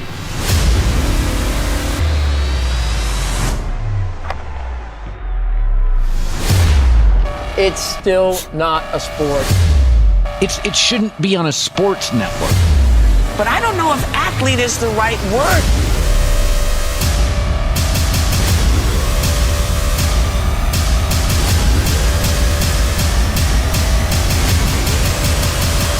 ESL 1 is coming back to New York City in 2017. September 16th to the 17th. Get your tickets now at ESL1.com.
Welcome back to the ESL CSGO Pro League, where Mouz just annihilated NIP as the NIP drought unfortunately does continue. That is 4 maps on the bounce now without a win. Not the way they wanted to start with Pro League. My name is Dan Gaskin, joined on the desk by Jackie Peters, and we move into FaZe versus Heroic. And now Heroic were the ones who toppled NIP yesterday, and FaZe didn't have a great start either, so perhaps we're looking at a nice, tasty, juicy game for Heroic here. Yeah. You know, this is going to be an interesting one jumping into it, obviously, because as you just touched on, they performed fantastically yesterday in their matchup against NIP. They essentially dominated, I'd go as far to say, and you know, especially on Train, a map that we assumed that NIP would be quite prestigious on, and once again today they get absolutely dumpstered, this time around by Mouse Sports. Heroic though, coming into it, they should be on a high. They should be happy from that first week's results, bouncing straight back from relegation and now soaring through. So coming into this matchup, it's going to be interesting, as FaZe as well just looked poorly. Nothing was going right for them when they played yesterday up against Kingwin. Interesting you touched on Train as well, because that's going to be the second map today. But the first one is going to be Overpass, and I mean, if you remember yesterday, FaZe got, well, trolloped on Overpass. It was a 16-6 by Kingwin of all teams, one of the teams who just got promoted into the Pro League, so an incredible performance from them. But FaZe have got to change a lot I mean, a lot of responsibility on Jacob coming in, obviously, as a sub, but unfortunately he couldn't make the difference. You can't put that all on Jacob, though. I mean, the whole team just didn't perform yesterday. Do you think that they can step things up? Can they get back into this and take something from Heroic here? Yeah, definitely so. I mean, I don't feel like it was as much to do with sort of the addition of Jacob. You know, it's big boots to fill as well, as AZ was a very star player. He was one of the greater players on that team and one of the ones to watch. But it just felt sloppy across the board. Carrigan sort of had some highlight moments, but other than that, things seemed off. It wasn't the team we expected to see going into that matchup, and they just got dominated by Kingwin that, more so than anything, seemed to just outplay them in terms of brains and structure. They just really overpowered them just in terms of teamwork alone, and in terms of just hitting individual shots, everyone was performing. You know, we saw some fantastic stuff from players like Miku that were just going huge in so many of the rounds, whereas FaZe just couldn't light a candle to it. It wasn't FaZe. And on the other side, Heroic. Yesterday they won 16-11 on Train and 16-7 on Nuke, and that was against NIP of all teams. That was the perfect way for them to start. They were in relegation last season. They did manage to secure their spot in Pro League, and now they've got a chance to push on from that victory against a FaZe who, let's be honest, look slightly lackluster. They look a little bit run down. They look like they need a change. They need to just rehydrate slightly. And I'm looking towards a Heroic victory here. We look at Overpass being the first map. FaZe got dominated on that yesterday. Train the second map, which, well, Heroic beat NIP on that yesterday. So I'm looking at a 2-0 possibly. What about you, if you had to go for a prediction here? Yeah, I think coming into this, you know, obviously, the idea when you see that matchup on paper, you want to say, okay, FaZe should be able to win this. This should be a FaZe matchup to take home. But honestly, I got to go with my gut this time around, and I think this should be the Danish guys taking it home on the side of Heroic. And who are the players to watch? We'll start with FaZe first. Who do you think really needs to step up from these guys? Going into this, Jacob is a powerful player. He had a lot of talent behind. I feel like he hasn't performed as well as he used to back in the day recently. But Rain as well definitely brings a lot to that squadron. And Carrigan, interestingly enough, was popping off a lot. You know, he's the brains of the team, but also don't count him out in terms of talent. And he was proving that yesterday. He was one of the players that actually performed better, I'd say. It's a different day as well. We've got to remember that, because honestly, it just looked like FaZe didn't really want it. It looked like they were tired. They just wanted to go to bed, perhaps. As they lost 16-8 on Dust 2 as well, which is something that we weren't really used to. Okay, maybe they're not the FaZe that we saw at the last major, but they really need to work on that. They really need to get some better results here. It just looks sloppy. That's the thing. You know, when you look at a matchup like that, it wasn't as much this is what's gone wrong. It just seemed like there was no effort into it. And then, okay, on the side of Heroic then, Modi, Snappy, Lom, Nico, Valda. Who's the big man? Nico. Once again, you know, we just had some Nico action, but yeah, Nico's one of those re-talented Danish players that's hopped around from so many lineups and then sort of found his home, and he's talented, and we see so much potential come from him, round in, round out, but you just have an abundance of talent, especially in pistol rounds on that lineup. All of them are fantastic players, and, you know, they're great to watch. Modi is one of those Swedish talents that I feel like we haven't really seen him reach his peak once again yet, and I always get excited when we see more of Modi. That always comes to show. Snappy, fantastic, obviously. Unfortunately for Snappy, he's had to come in and sort of use the AWP as their primary AWPer. That was Freeze's role, but obviously due to his departure and the boots that Jugi's meant to fill, but due to contract issues can't do so until next year, Lom is in that role. So, you know, it makes the team kind of awkward, and a few things have been switched around, but it didn't seem like it slowed them down too much up against their matchup yesterday against NiP, but then NiP have been underperforming. So going into this, FaZe, a team that looked weak yesterday, are they going to bounce back, return to their normal form, and actually prove that, yeah, we can beat Heroic, this is fine, we're going to return to where we should be, or Heroic just going to be like, no, this works. And obviously with Lom coming in as the coach, stepping in as a player, how does that change the dynamic of the game? Because obviously you have an in-game leader, and you have a coach as well. When your coach suddenly comes in, can he overrule an in-game leader? I mean, have you seen this happen in experience yourself? There's been a couple of times where coaches obviously subbed in because it just makes the most logical sense. It's a player that knows all your strategies, he knows how you operate, and 9 times out of 10 the majority of approaches are just ex-pros anyway, so they still have that quality behind them and that pedigree in CS. And Lom was holding his own throughout the game, you know, he knew what he was doing, and it didn't seem like there was really too much fight for the hell. Everything seemed very structured, it was standard Heroic, and it played out nicely, and more so than anything, it just seemed like it was more structured Heroic than I'm used to seeing. It was nicely done, they definitely weren't overextending at all, they understood their boundaries and stuck to their guns. Alright, gut instinct, Overpass, FaZe versus Heroic, give me a scoreline. Whack it down on the table. Might even write it down. You've got very little written down there, to be honest. Not going to lie. I don't need to write stuff down. What is, I'm not going to even ask what that says. Go on then, give me a scoreline. Yeah, getting into it, to be honest with you, I'm going to give it to the boys on the Danish side. I'm going to go for Heroic. and I'm going to go in the region of a 16-13 scoreline. I think FaZe will perform better today, but I just feel like they're stuck in a rut. I don't feel like they're going to bring their A game. You know, obviously that shouldn't happen, but I'm riding on Heroic. You know, it's a bit of a risk, but I'm going to take it. Well, let us know what you're going to think at home. Get involved in the poll at ESL CSGO, facebook.com/ESL CSGO. Who will win? Heroic coming off the back of an incredible victory yesterday against NIP, something that no one really expected. Yes, okay, NIP are in a bit of a rut right now, but no one was kind of thinking Heroic would be able to come on top and take 2 maps off of them. And they're facing up against FaZe, who really struggled against newly promoted Kinguin, and another game that no one really expected that to happen. There were a few people in the community who were like, well, hey, Kinguin are the real deal. They're here to stay. I mean, yes, okay, perhaps they're the second Polish team, but there's some incredible players in that lineup, as we are going to get into this first map between FaZe versus Heroic. Can Heroic continue their, well, somewhat heroic form, or are FaZe going to finally be able to bounce back? Yeah, let's see how this one will go down as they take their slow approach. That contact beat will unfold. Modi with the opener as he takes down Kiyoshima. And there's the man himself. Nico chimes in, takes down Jacob. Karrigan is raining death from above, but cannot quite connect those shots. They will be able to get that bomb planted. They're in some fantastic positions. And Snappy snaps the neck of Karrigan. Nico fires back as well off on towards Alu. And it's just Rain left in a 1 versus 4 scenario. Stuck by Monster. Lom, the coach, will lay down the smackdown. And Heroic kick things off. And this was the trouble yesterday with FaZe. They didn't play particularly badly. They were still getting their core elements. They were still holding well. They were still executing well. But they were just getting outshot. Kinguin were just performing better. And if Heroic can continue what they were doing yesterday, then I think the same thing might just happen here. FaZe are just going to get overrun. They need to do something a little bit different. They need to try and surprise Heroic. But it's always difficult on a pistol round. And then the rounds, therefore, after, when you do go down, as Heroic will take 2 AKs and 3 SMGs into this round against just the pistols. There are some Deagles there to work with for FaZe, but already Rain is tagged down to low HP as Nico is going to push down to Connector, but gets shut down by Rain, who was low. Thankfully, Lom comes to the rescue to respond accordingly, and now Valda will come in here and Connector. It is just a 3v3, so FaZe are doing pretty well in this round so far. Yeah, this has been looking good. As they start to fire their way back, obviously, you know, they don't have the upper hand into the round, they didn't have the advantage, but they're making it work as they just slow things down now as well. You've got yourself back into a 3 versus 3. Unfortunately, they couldn't scavenge any of those weapons that have fallen. They are just playing off the back of these off angles, complementing their pistols. So if Heroic play and get a little bit overzealous, they can strike and take them down.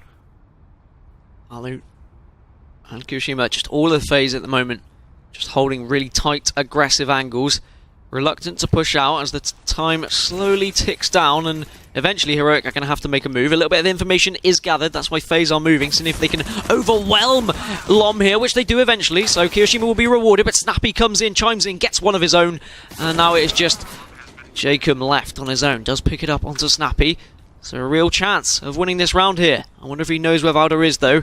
He is going to have to push in aggressively on the site. There's no kit to work with, and Valda has the AK, gets the spray down, so a little bit of panic for Heroic. It looks like they almost threw that one away, but thankfully when it came down to it, the clutch factor element of Valda did pay off, and just having that AK in that situation. And that's why it is important that there are a couple of players that do buy those AKs in that second round. Yeah, that range capability and being able to rely upon that. That was really shaky, though. You know, it shouldn't have gone that far south in that round, and I don't know. You know, it's not looking too fantastic for Heroic into that one. Can they bounce back straight away, though? Then they're going to need to rack up a lot of cash into this, which is why Snappy and Nico have gone for those Mac 10s. Aren't they going to be able to get themselves an abundance of cash? A beast stack has been the call from FaZe. Going for the Shock and Awe style play. You have to try and make a gamble on these ecos. You can't really play them out like normal rifle rounds, so smart decision to make. Are they going to walk into the trap, though?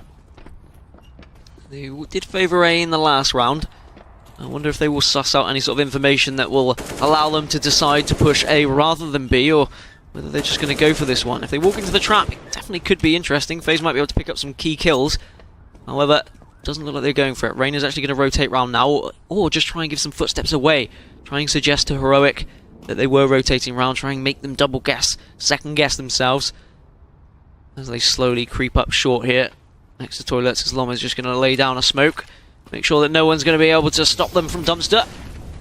And they will charge onto this A site. It will be an uncontested A site, as eventually the rotation comes around from FaZe. Look at Rain here, sprinting his way out from behind. Didn't quite realise the positioning of Snappy there. That's just allowed to cause these drive-bys. Absolute havoc being created by the man as he rips for everyone. Nice stuff from Nico there as well as he picks off Alu. An abundance of cash will be injected straight into their bank accounts. And they pick up that third round. Sure, it looks shaky, but they made up for it getting those kills on the Mac 10. The buys will come out. But now FaZe, the first full rifle round. They will get these buys up. The AWP is going to be donned by Alu as well. Utility kind of limited in a couple of places. They do only have one kit as well, which could come back to bite them in the bum. But let's find out. Gotta be honest, Jackie. I need to sneeze. So back to you. Lovely. So jumping into this one, let's see how it will actually go down. Heroic taking their push towards long very early on. They got a lot of map control over towards that A bomb site. If they try and take this charge through, Alu does have that angle covered with the AWP and will fire in. Eliminates Nico very quickly. But smart stuff from the man. Will just fall back. Isn't going to try and go back for seconds. Realises that it's too risky. Nobody bless me. Bless you, mate. Thank you very much. As we get back into this is the chance for FaZe to get back into the game. But with already a member down from Heroic, it's going to be difficult for Heroic to push forward. As FaZe doing what they need to do. Just hold off. Not get excited. Not overextend. As the slow A take is looking like it's going to happen. Smoke's now going to come out from Snappy. He's also got Molotov in hand. See if he can burn anyone to a crisp on that A site. And the Molotov should follow by a push. But Alu will stop anyone pushing him. And Carrigan gets one of his own now. So it's just 2 members left. Modi does get one onto Carrigan, so 2 versus 4, but Modi being so low, it's going to be extremely difficult to take this site. Yeah, they have to try and beat their opponents. They are outnumbered. But Snappy tries to equalise the situation a little bit, and Modi also chimes in with a frag of his own as he battens down Rain. Will force him away. It is just Alu and Jacob left standing. Snappy chimes in once again, overpowers Alu. Jacob, he's in a great spot as he works his way back through, just coming in from toilets, but they're going to sprint their way all towards the B bomb site. They have the time to get there, they can get that bomb planted. Modi will just be lurking behind as well, try and hold that fight. And this is looking interesting so far. Somehow, Heroic are looking like taking this round, thankfully, there's some great work from Snappy. Modi is very low, so there's possibility for Jacob here. It's not going to be easy. Modi is just going to set up in balcony, and they're not going to face at the moment. They're going to force him onto the site first, wait for a possible tap onto the defuse, and that's when they're going to make their move. But I say that Snappy was actually holding a relatively aggressive angle onto Jacob, and Heroic now put a 4th on the board, and it slipped away from FaZe. It was looking great. It was looking like they were going to find their way back into the game, and now they're going to have to eco once again, and they're going to be asking questions. How on earth did that happen?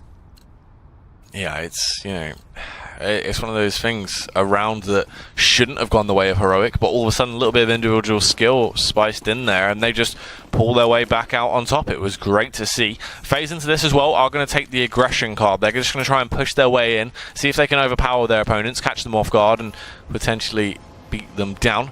The angles are all covered though. This is smart from Heroic. They're just going to be holding back, expecting the economy to be weak, hoping that they're going to go for one of these aggressive plays and just counter it in a very calm and collective way. Snappy gets the opening frag into the round. Jacob will retaliate, and they are just getting picked off one by one. Valde and Lom, as they just batter down the opposition there.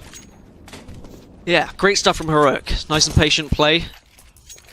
Very well-oiled, well-rehearsed, and very passive, which worked out in the end. It's what they needed to do, really. Just expect that early aggressive push from FaZe. I mean, actually, in the games we've had both today and yesterday, we've seen a lack of kind of crazy pistol rounds from people on their ecos. They've been just sticking to their defaults, really, hoping to hold those tight angles and catch someone off guard. But at least Heroic still sticking to their guns and saying, well, there is the possibility of them getting aggressive through mid, which they did. And Heroic were rewarded with their patience in the end. Can they put a 6th on the board now? As they're up against FaZe's by this time. So stuff into the round as they just bide their time, waiting. Smokes will go over, trying to zone out these CTs. That will actually land and block them off. All vision towards upper.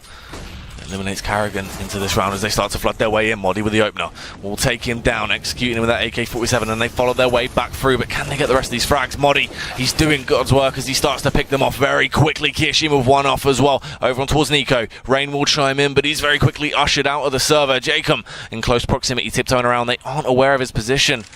Well, they are slipping out of there. They've run back for shot, and they are going to attempt to work their way back around towards that A-bomb site. Such a shame, because Jacob was in such a good position if they had stuck on B there. There is one member just waiting, just lurking around in case he can catch him. But Alu is going to be the lone defender here on the A site, and that is where Heroic seem to be heading towards. They are going to wait a little bit. Try and make FaZe second guess themselves as Valda does peek out, eventually finding Jacob. So now they'll have the information that possibly there's someone at A, so they may even go for the double fake here and rotate back. But Alu has now moved down to B site. He's not going to be at A site, but he can get it up pretty quickly, and he can move fast.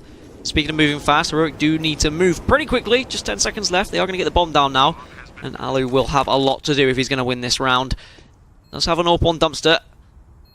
Can you see that man on truck just there? Doesn't look like he has got the knowledge of it. He definitely knows the bomb's there. Goes for the no-scope, but it's not going to be enough as Lom picks up the final kill, and Heroic continue to pummel FaZe into the ground here. Yeah, they're on a warpath right now. You know, some of these rounds have been quite tight, but they're still bouncing back every time. They're looking quite deadly, and FaZe, once again, economy is not in their favor. They are going to invest what they can, getting up these upgraded pistols and armor. But wow, you know, it's just looking really great right now from Heroic. They've had a few shaky rounds, sure, but they're being able to close them out. Looking shaky for FaZe, that's for sure, but they can't really do much. And they're constantly fighting their own economy, to be honest. A lot rests on Rain here with the Deagle. And I've got the hiccups, so that's always a positive experience on Overpass. As Valda just trying to get anything he can down in connector, but no one playing ball just yet. Has got a Molotov to work with. We'll just throw that down as well, so they're going to have to back off. And they may be backing off into another Molotov as it comes down, as there are several members just waiting in party. Range is going to hold this tight angle. Might find Lom, but Lom says no. Hits him straight between the eyes with the bullets of his AK. Modi and Lom come in, taking down Alu and Kirishima, leaving two lone survivors on FaZe. You know what you need, mate? You need someone to do a surprising kill, so you get a little bit of a surprise and it gets rid of your hiccups. So hopefully that will happen later on into the game, but into this, it is going to be a fairly expected round as FaZe just get obliterated. Jacob will chime in as he takes out Valde with that Deagle, and it's just left on Carrigan. Is he going to be able to carry the round, or will he be put down? Here's going to be option number 2, as Lom will spot him out and spray a couple of bullets straight into him. 7 rounds already grabbed by Heroic. And what can FaZe do? What can they do differently, Jackie? I mean, they've tried everything. They've tried stacking B. They've tried rushing through mid on their Rico rounds. They've tried just...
for angles, even when they were in an advantageous position on A site, they still somehow threw that away. Yeah, I mean, they've been in some great scenarios where they should have closed out the rounds, they just haven't been able to. But one of the other things that just seems to be happening is their economy's been broken so many of these rounds that it's not been the sort of the full story, because they keep investing really heavily, and then they just don't have any money to play with. They're still pumping a lot of money in those rounds as well, so it's just looking weird. And FaZe, it looks like what we saw yesterday. Sure, it seems slightly better in a couple of scenarios, but it's not looking fantastic at all. And Alu, he will take a massive amount of damage. Rain will luckily get the first frag on the board. Snappy and Valley, though, fire back as they get those trades, bring it into a favourable situation for the Danish side.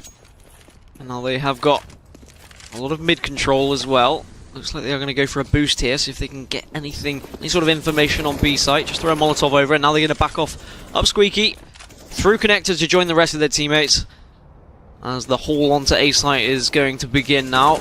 There is someone in toilets though. This could be a big position, but because he's smoked off, he can't do anything just yet, Rain. He's going to walk around the corner into some bullets of Nico, but the bullets are not going to be lethal ones.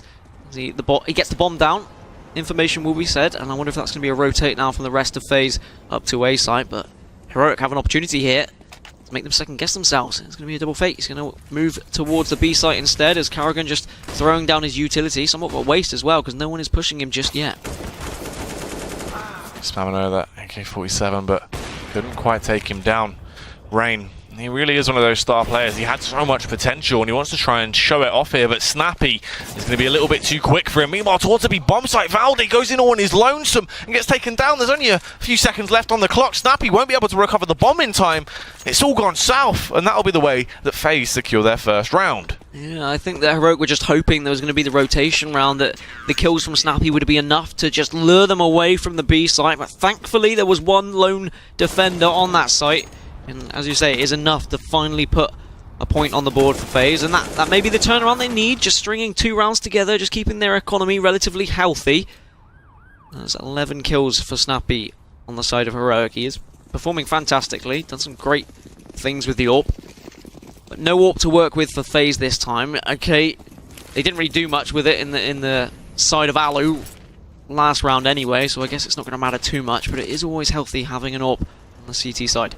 Look at the aggression here as well that came out early on from Rain. He was able to get so much information from that, skirt around, but then fell back quite early on, which is smart. You know, you don't overstay your welcome. You back off and then just play off the back of these close angles, complement each other. Crossfires look good so far in terms of the setups. You can see them playing from toilets as well with a buddy system, helping each other out. So this is a little bit better from FaZe early on into the game. A little bit better, but they need to be a lot better if they are going to get back into it. As currently Heroic just stuck in connector. Don't really know what they want to do with themselves, just scouting every angle, seeing if anyone from FaZe is pushed up a little bit into toilets, but FaZe taking a relatively defensive approach at the moment. Nice angles that they are holding. They're just making a little bit of noise in connector, just trying to get someone to poke out, someone to make the first move before they have to. But FaZe are not budging at the moment as flashes do come out, and the push onto A site will commence here. Yeah, but let's see how that's going to unfold, if they'll be able to ward them off, tell them that they shall not pass, if they'll hold the line, or if Heroic will be able to break the barrier, claim the site, and take the territory. The smokes will roll in, that's going to block their lines of sight, try and zone them out a little bit here. Valde will claim the first frag. Snappy as well, laser punch onto the face of FaZe as he takes out Karrigan. Modi will rain in as well, takes down Kiyoshima, and all of a sudden it was left on one man, Jacob. And a 1 versus 4 situation. The bomb is planted. Has to try and do something here to stop his team from being reset. They've won that round, but this could instantly be Heroic bouncing back, and that would just be a slap in the face that they do not want to receive. Oh, that's a lot of punches and slaps to the face of FaZe, and that's in the 9th round as well. I mean, that face is going to be pretty bruised and battered, to be honest, because at the moment Heroic are having a whale of a time just poking away at it. Yeah. It's quite an abusive friendship these two teams have. If that's a friendship, I am going to move further away from you, as Jacob does get a consolation kill onto Modi, and will survive and keep his M4 into the next round. But the important thing for Heroic is an 8th on the board and just stopping that momentum from FaZe and eliminating that losing bonus. Yeah, resetting them once again. You can see the effects done there. Obviously Jacob, the only man that was able to save onto a weapon, still has a kit. At the very least, that's quite important, but the rest of them just broken in terms of economy, and that is just horrible. That reset really has just thrown a spanner into everything and left them with not a leg to stand on. It's an unfortunate situation from FaZe. They are really struggling here. Heroic, however, gotta say, looks so confident at the start of this season. Gotta bear in mind, Lom is just a fill-in. Let's be honest, he's the coach, and they're still performing this well. How detrimental is that to your morale if you're losing to a 4 with their coach? I mean, yes, okay, Lom is nothing to sniff at. He's been filling it in fantastically, but still, it's gonna be a hard one to swallow for FaZe as Nico now getting aggressive onto short, seeing if he can find a wide peek anywhere. Rain will be there in bathroom, isn't gonna take any bullets into the butt just yet. Can't find anything through smoke as Jacob has boosted up, seeing if he can find anything at B-short here. But nothing just yet. No one is budging as Rain does get the first goal onto Nico. Can't find the second one though because Lom comes in to trade. There's good buddy system work there from Heroic. They need to make sure they are trading those kills in these situations because if that was an AK given away, that's always a chance for FaZe to get back into it as Valda finds one as well. Karrigan got a little bit excited, pushed on to short. I wonder if there's going to be a follow from Kiyoshima. And he does jump out, he jumps back. But the spray down is going to be too successful from Valda. It's just easy pickings for Heroic at the moment. They're just waiting and allowing FaZe to push it to them. This push now unfolds on towards B as they slip their way through. It is going to be Alu and Jacob holding these angles. Valde will fire down, eliminates Alu.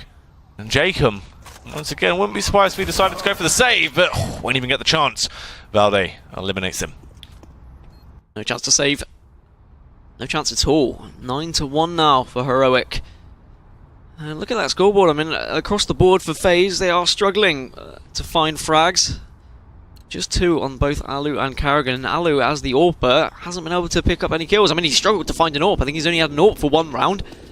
It has been really difficult for him, and it is going to be yet another eco for FaZe. And what can they try here? They seem to have tried everything, and it's just being punished by Heroic. I'm going to be honest, it seems like a little bit of a formality. It almost seems like I should be calling GG already. But I don't want to. I want to keep hopeful for FaZe. Yeah, it's... You know, it's abysmal, some of the stuff that FaZe have been letting slip through the grate here, as Heroic just been picking them off very easily. It's been looking quite dominant. It's weird to see as well. FaZe now stuck in this situation once again with their economy absolutely broken and forced into tatters.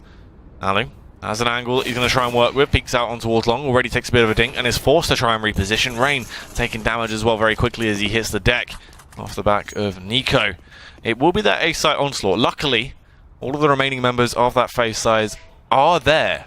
They're ready and waiting to try and defend it with their lives, but it's going to be so hard for them to achieve essentially anything into this, especially when they're just bounding their way into the crosshair of Snappy that's given a free frag. Yeah, hopping around like a rabbit, just hopping into the AWP shot. Snappy is a beast hunter. I wouldn't know if a rabbit's actually a beast, but you know, I've gone for it anyway as Karrigan tries to pick up the kill onto Lom, but the AK will be too strong. Jacob pushes in as well. Does have help from Kiyoshima, so he'll find Snappy, but Kiyoshima is the lone survivor. Has found an AWP, but can't find anything with it. As Heroic put yet another point on the board and edge themselves closer to an incredibly dominant first half and what will probably be a victory here on Overpass, because even just 10 rounds on T side is a pretty good feat. I mean, 10-5 for FaZe, they'd still be happy with, but realistically, can we see them getting there, Jackie? I'm going to answer for you. You're going to say no. I mean, to be honest, I don't think they can right now. Honestly, looking into it, yeah, it seems off. Everything seems really shaky for them. They haven't been able to bring too much to the table. It's same old, and Heroic are just shutting it down this time around. Let's see if it's going to be any difference. Jacob will get the first opening frag, but Valde instantly responds with a 2K of his own. We'll pick them off with a couple of nice little taps. That bomb will be planted very shortly. They're going to be zoning out the CTs now as well. None of those lines of sight are open, and they're going to be forced to wait so much time before they can even attempt to go to this retake just because of that smoke usage. Yeah, Valde with the entries once again. He's done a great job of doing it all game. Molotov will come out as well, so all those CTs just waiting in that area as Karrigan is burnt halfway to his death. He was just sitting on a barbecue there, just turned over slightly with the sausages next to him, but some good kills coming in from Karrigan, and now the rest of his team can get aggressive. I speak about rest of his team, it is just Alu. Now it is just Modi on his own. He's at short, the smoke's going to come off. I wonder whether one of them is going to hold it. Yes, they are, so Modi has to get aggressive, goes for the spray down, does tack down Karrigan to very low, but he can't find the bomb diffuser. So this should be a round now for FaZe. The spray down does come through onto Karrigan, but it's not the important frag that he needed. And I said that is 10-5 possible? Well, FaZe, they're laying the path nice and early. They're getting there. They've got a second on the board. It's really important that they were able to get another one, because if they were looking at something like a 14-1, then that would have been extremely embarrassing for them. Yeah, I mean, Such a shame there, obviously, going for that spray down, nearly picking up that frag, just slightly off to the right. That would have been absolutely massive if they were able to do so. But FaZe finally now achieve a second round on the board. This is what they needed to do, but they have to link these together. We've had them do this in the past and then instantly be reset and left themselves in an even worse situation economically. So hopefully this is going to be a different story and FaZe will at least get something to give them a fighting chance into the following half. Lom dancing around at party, having a little party of his own, but can't find anything just yet. Can't get any sort of information. Molotov comes out because they're a little bit worried about someone being up close. As they now will back off, come through Squeaky. Valda does have the information, but it was a little bit of a bait as Kiyoshima will pick up the opening frag this time. And this is better from FaZe. He looks for the second, has to jump away, but gets the information knowing that Modi even is there. And better from FaZe. They've now got the advantage. They can now just revert back to their default as Jacob picks up one as well. Lom comes in, gets a frag of his own, and it looks like they're going to be bounding towards this B site, Jackie. Yeah, trying to find their way in. There are 3 men there, but look at this, the backstab coming in the rear. Will he be able to achieve anything? No, as he's just waiting for his moment to strike. Kiyoshima trying to delay them for as long as possible. There he is, Alu comes in. We'll get that one frag off on towards Lom, but Karrigan and Kiyoshima, the 2Ks, will be the one to pick up a 2K. And this is better from FaZe. Yes, okay, they're putting rounds on the board, but unfortunately, Heroic's economy was just far too great, so they are just going to constantly have to battle against the buy and buy again of Heroic. Heroic do need to switch things up a bit, though. They are getting caught out by FaZe now, so perhaps they're going to try something a little bit different. As Karrigan takes another aggressive approach here in party. Can he find anyone? There is a couple of players in Playground that may walk into him. They're going to be walking to his right, though. They will be well aware that is a possibility. He could be taking this aggressive angle. I wonder if Lom actually caught a glimpse of his shadow there. Ooh, snappy. Nice little snappy frag off on towards Alu. Nico as well will chime in as he is able to eliminate Rain. It's down to 3 more members of the side. Karrigan upgrades to an AWP, but couldn't wield it as powerfully as he would need to. Took down Nico, but Snappy responded very quickly, leaving them in an outnumbered situation. They have that one extra player over on the side of Heroic. They're grouped quite close together as well, and they're making their presence known towards A, planting that seed of doubt in the minds of the players, trying to force a mass rotate, when meanwhile the B bomb site will be under attack from Modi. Still a while until they get there, though, if they're going to continue to walk, and Kiyoshima is still waiting there. He hasn't fallen for the bait, he hasn't rotated, so he's just going to hope that someone pushes into his crosshair. Meanwhile, Valda is going to have that 1v1 here on A site. It actually looks like he's going to go for flash. Thought he was going to back off there, but it is going to get aggressive onto the site. Got the information, saw that someone was on dumpster as Kiyoshima actually picks up 2 kills down at B site. And now that 1v1 is so important, Valda does take down Jacob, and there's just 30 seconds left. He is going to be so quick, Valda, if he's going to get anything from this round. And Kiyoshima has a little bit of utility to work with as well. Does use his smoke just to slow down Valda, and Valda needs to be quick, but he is just going to walk into the AWP of Kiyoshima. This should be a round for FaZe now. Ooh. But he's going to back off. Flashes, and I wonder if there is a chance for him to get this bomb down. I don't think there is, though, because he is going to just hunt him instead. He isn't going to pick up the bomb, and Kiyoshima going to run away. Great stuff from Kiyoshima, a great hold on that B site. And once again, Heroic, they hoped that there was going to be a rotate from FaZe. There wasn't. Kiyoshima held his ground and got really 2 important frags. Yeah, that was nice. I was worried Kyo was actually going to go for a different peek there from a different angle. That's what I was worried about when he unscoped, just because of the timing. But good stuff from either side being able to pick that one up. Heroic, obviously, towards the end there, getting beaten by the clock. So smart play from Kyo. Knew his position, knew he didn't really have to go for another peek, and just backed off when necessary. And suddenly, things are looking a little bit brighter in FaZe's day. A possibility here of a 10-5, which would be a lot better than what it could have been. It was looking like we were spiraling out of control, but they finally found their footing, finally found their fragging. Big push on, get this 5th. And all they need is an impressive T-side like Heroic have been doing, and perhaps they've got a way back into this game. Yeah, it's been good so far. Obviously, FaZe now linking 3 rounds together on the trot, I believe, off the back of that. They're not going to be in that reset territory right now as they just... and obviously it isn't going to matter too much as well, as this is the final round of the half. They just want to try and win it so they have a buffer going into the following half.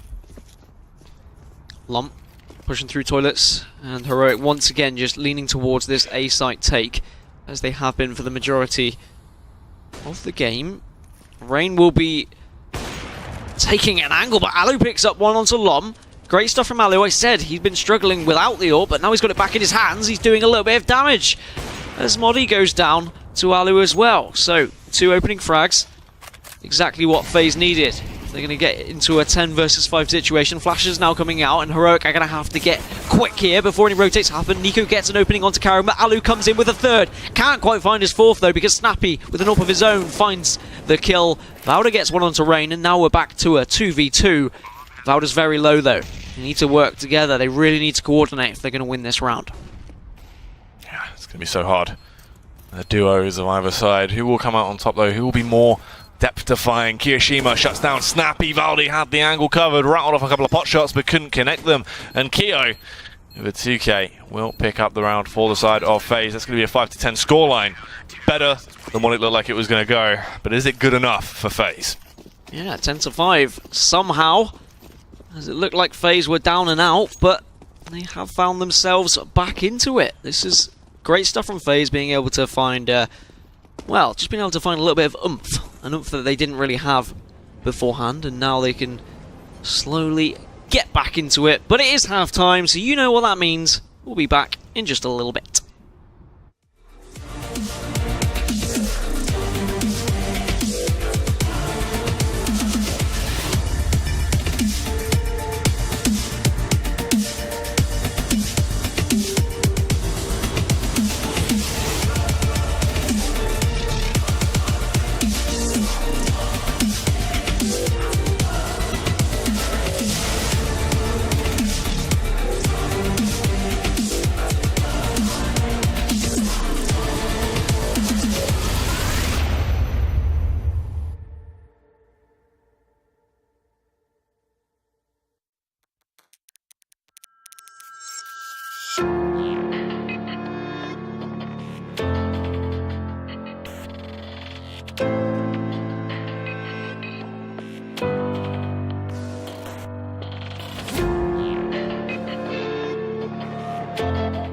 So, FaZe were looking down and out in that first half, Jackie, but they've clawed their way back into it. There is in the realm of possibility they could get back into this one, but 10 rounds is still pretty dominant on the T side, isn't it?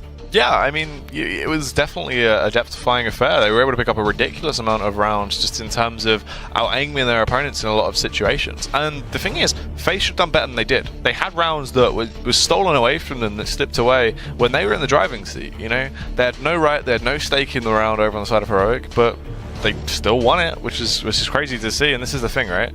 So FaZe going into this, finally were able to rack up those 5 rounds towards the end of that, but can they step it up now getting into the second half? I mean, that's what I'm going to ask you. Going into T-side now for FaZe, where does the responsibility lie? Who's the key player? Who's going to actually be able to bring this one back into them? I mean, Kiyoshima made some big plays to keep them in that game. That double, obviously, on B-side was really important, him holding his ground. Is he going to be the man that we're going to look at, or is it Alu with his AWP? Yeah, I mean, Kyo definitely stepped up towards the later half of that game. He was able to do a lot more damage, performed a whole lot better, and they needed that. They needed someone to come in for a little bit more concrete, actually get some impact frags, do a little bit more, you know, a little bit more finesse on the side, and actually close things down. As it was too shaky. It was never really set in stone if they were going to win a round or not, just because people seemed off. But this is the thing: everyone needs to come together. It just looked kind of off. No one was performing to their best of their ability. Once again, it was a slow burner though. It was that early start where it seems like FaZe just cannot get going. And now Heroic have their chance on the CT side. I'm a little bit worried for FaZe. I mean, Heroic, okay, they dropped off a little bit towards the end of the first half there, but their shots looked like they were on. Snappy was hitting a lot of AWP shots, and then Nico was doing great stuff as well. Vauda was getting a lot of entries, so everyone on Heroic was able to frag. I mean, even Lom, the coach who's stepping in, did his job as well. But we move into the second half, and can FaZe possibly get back into this one? Pistol is going to be extremely important, as it always is. I wonder whether Heroic are going to continue their dominance and pick up the pistol here. But FaZe have moved themselves towards B, and the bomb is there with them as well. They're just keeping an eye on Connector in case anyone's going to be pushing down. Very passive approach to this early round from FaZe. Yeah, slow and steady wins the race, as the old saying goes, as they just bide their time before they decide what they want to go for. They have a lot of time on the clock left to play with. They do have that one smoke and flash on Carrigan as well. Obviously the in-game leader, it's always the standard buy. You get the rest of the players with armor, and you have to fork out the cash for that little bit of utility, as it seems like it will be a play towards the B bomb site. There are 2 players in close proximity. It will be Valdi and Modi trying to hold it back, and we know they can be very efficient with those pistols. Modi especially, as he just hides behind barrels right now. waiting for them to peek from short, tapping away, but nice teamwork as the flashbangs go over. He is blinded and gets railed down. Jacob with the one to put him into an early grave. Rain as well, keeping the paint train going as he eliminates Lom, but Snappy, snapshots coming out all over the place as he gets a 2K. And then Nico as well. This man is the pistol god on that team, so can he live up to his name? I was impressed with the quick rotation from Heroic as somehow Kiyoshima drops onto the head of Nico and puts a bullet down into his brain. And now Snappy is the lone survivor. Can he get the 1v2 clutch? It's going to be difficult, but he's definitely capable of doing so. Needs to reload though, so this is going to be careful. He could get overwhelmed, and Kiyoshima finds another great start for FaZe in this second half here. Heroic did rotate quickly. I was impressed how fast they did get down. I guess they had got enough information over at A. See, look, that's the thing, right? That round was single-handedly won by that Kiyoshima Goomba stomp. Like, that was OP. He didn't actually shoot him. He literally just kicked him in the head. That Mario damage. and he died. But FaZe will take anything that they can get right now as they put their 6th round on the board, and they can begin their T side in style. And it's going to be whether Heroic now can punish FaZe on this anti-eco round. So they try and rev themselves up for this push towards the B-bomb site. Alu is armed with that Mac-10. He should be able to rip his way through. Let's see what he can achieve, though, as he spams on towards Valde. Does get a fair bit of damage off Karrigan as well. He is able to rip apart Modi. You can just see Jacob on the scene of the crime as he wants to try and go for a frag here as well. Just tapping off of that AK-47. Can't quite connect. Lom peeks out of nowhere. The man of the moment as he finds that first frag off on towards Rain, but it seems like it's too little too late really, Dan, as Kiyoshima, he's been stepping up. He wants to fill his boots, really showing what he can do as he struts his stuff there with another 3K. Definitely, he really started to shine at the end of the first half, and now he's just performing exactly how he was. And I've got to say, it could have been very different if that frag could have been found when the bomb was going down in the smoke. He was tapping away with his 5-7, but unfortunately couldn't get the kill in the end. Might have been slightly different. I still think it probably would have gone into the hands of FaZe, but now Heroic, full eco for them. I wonder if they're going to try anything a little bit different. Does look like it's going to be the B stack. And at the moment, it looks like FaZe might walk straight into it as Alu tries to push up short, and he's greeted by 4 members of Heroic. They pick up that weapon, and Kiyoshima is going to push through Monster. And it looks like FaZe are having none of this. They're going to actually back off. They're saying, oh, it is a stack. As a few members of Heroic now are going to try and get even more aggressive, try and just scout out these FaZe members. They don't really need to now. They've got a weapon to work with. They can back off, and they've got the man advantage. Seeming like even though they know it's a stack, they want to take this fight. They just want to commit to the site take. Rain will be the one to kick it off as well as he finds the pick off on towards Modi, trying to keep it going, can't quite do so. Now Kiyoshima entries off the back, but Valde, prime time positioning, drop down from above, eliminates them so swiftly, and it just falls onto the man of the moment. He's played fantastically so far for FaZe, but he needs to play even better into this scenario. A 1 versus 3, sure, he's armed to the teeth. He has more utility to play with. He's got that AK-47, but he's forced to fall back. Luckily, he has the bomb in his position as well. 45 seconds left on the clock, but what can he really bring to the table here? He's backed off. He's hoping that the Heroic members are going to push him, but they should have none of it. They can get weapons, they can scavenge them off the floor, and this has been an amazing round for Heroic now. They can just back off, they can wait, they can bide their time, they can force Kiyoshima out, and he's weak as well. He is going to slowly push. He's going to push into Lom. Lom's very weak himself, so Kiyo should be able to get the opening frag, but he can't. Lom just sniffs him out. He got a whiff something.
And he took the peek. He might have even heard a footstep, saw a shadow.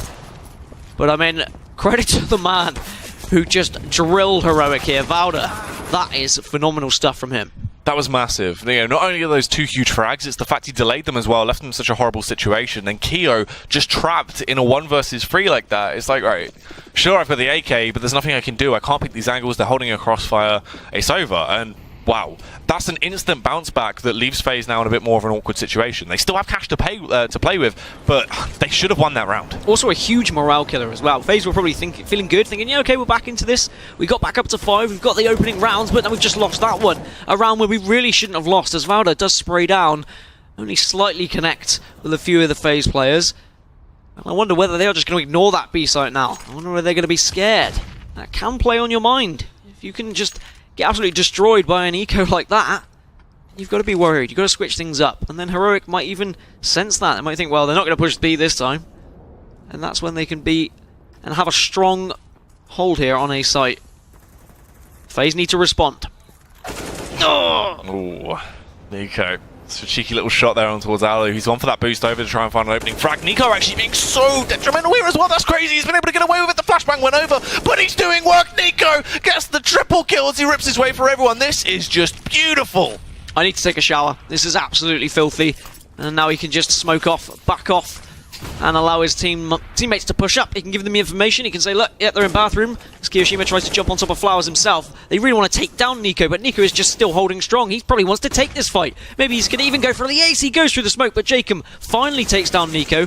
Now it's a 4 versus 2. A lot of work to do for Jacob and Kiyoshima, but Kiyoshima finds one onto Valda, but fortunately Lom comes in to shut down Jacob. And now it's 3 versus 1. Once again, Kiyoshima finding himself in a 1 versus 3 situation on very little health. It's going to be extremely difficult. There is a very weak member to his left. That'll be Snappy, but he has got an AWP. Expect Snappy to just pop out now and finish this one off. But no, he doesn't need to. Lom gets the kill with the AK. Heroic put 12th on the board. And are we now finally... Wow. Are we seeing the demise of FaZe in this game? They look like they had come back into it. No, things aren't looking great when some of these Heroic players are really stepping up when they need to.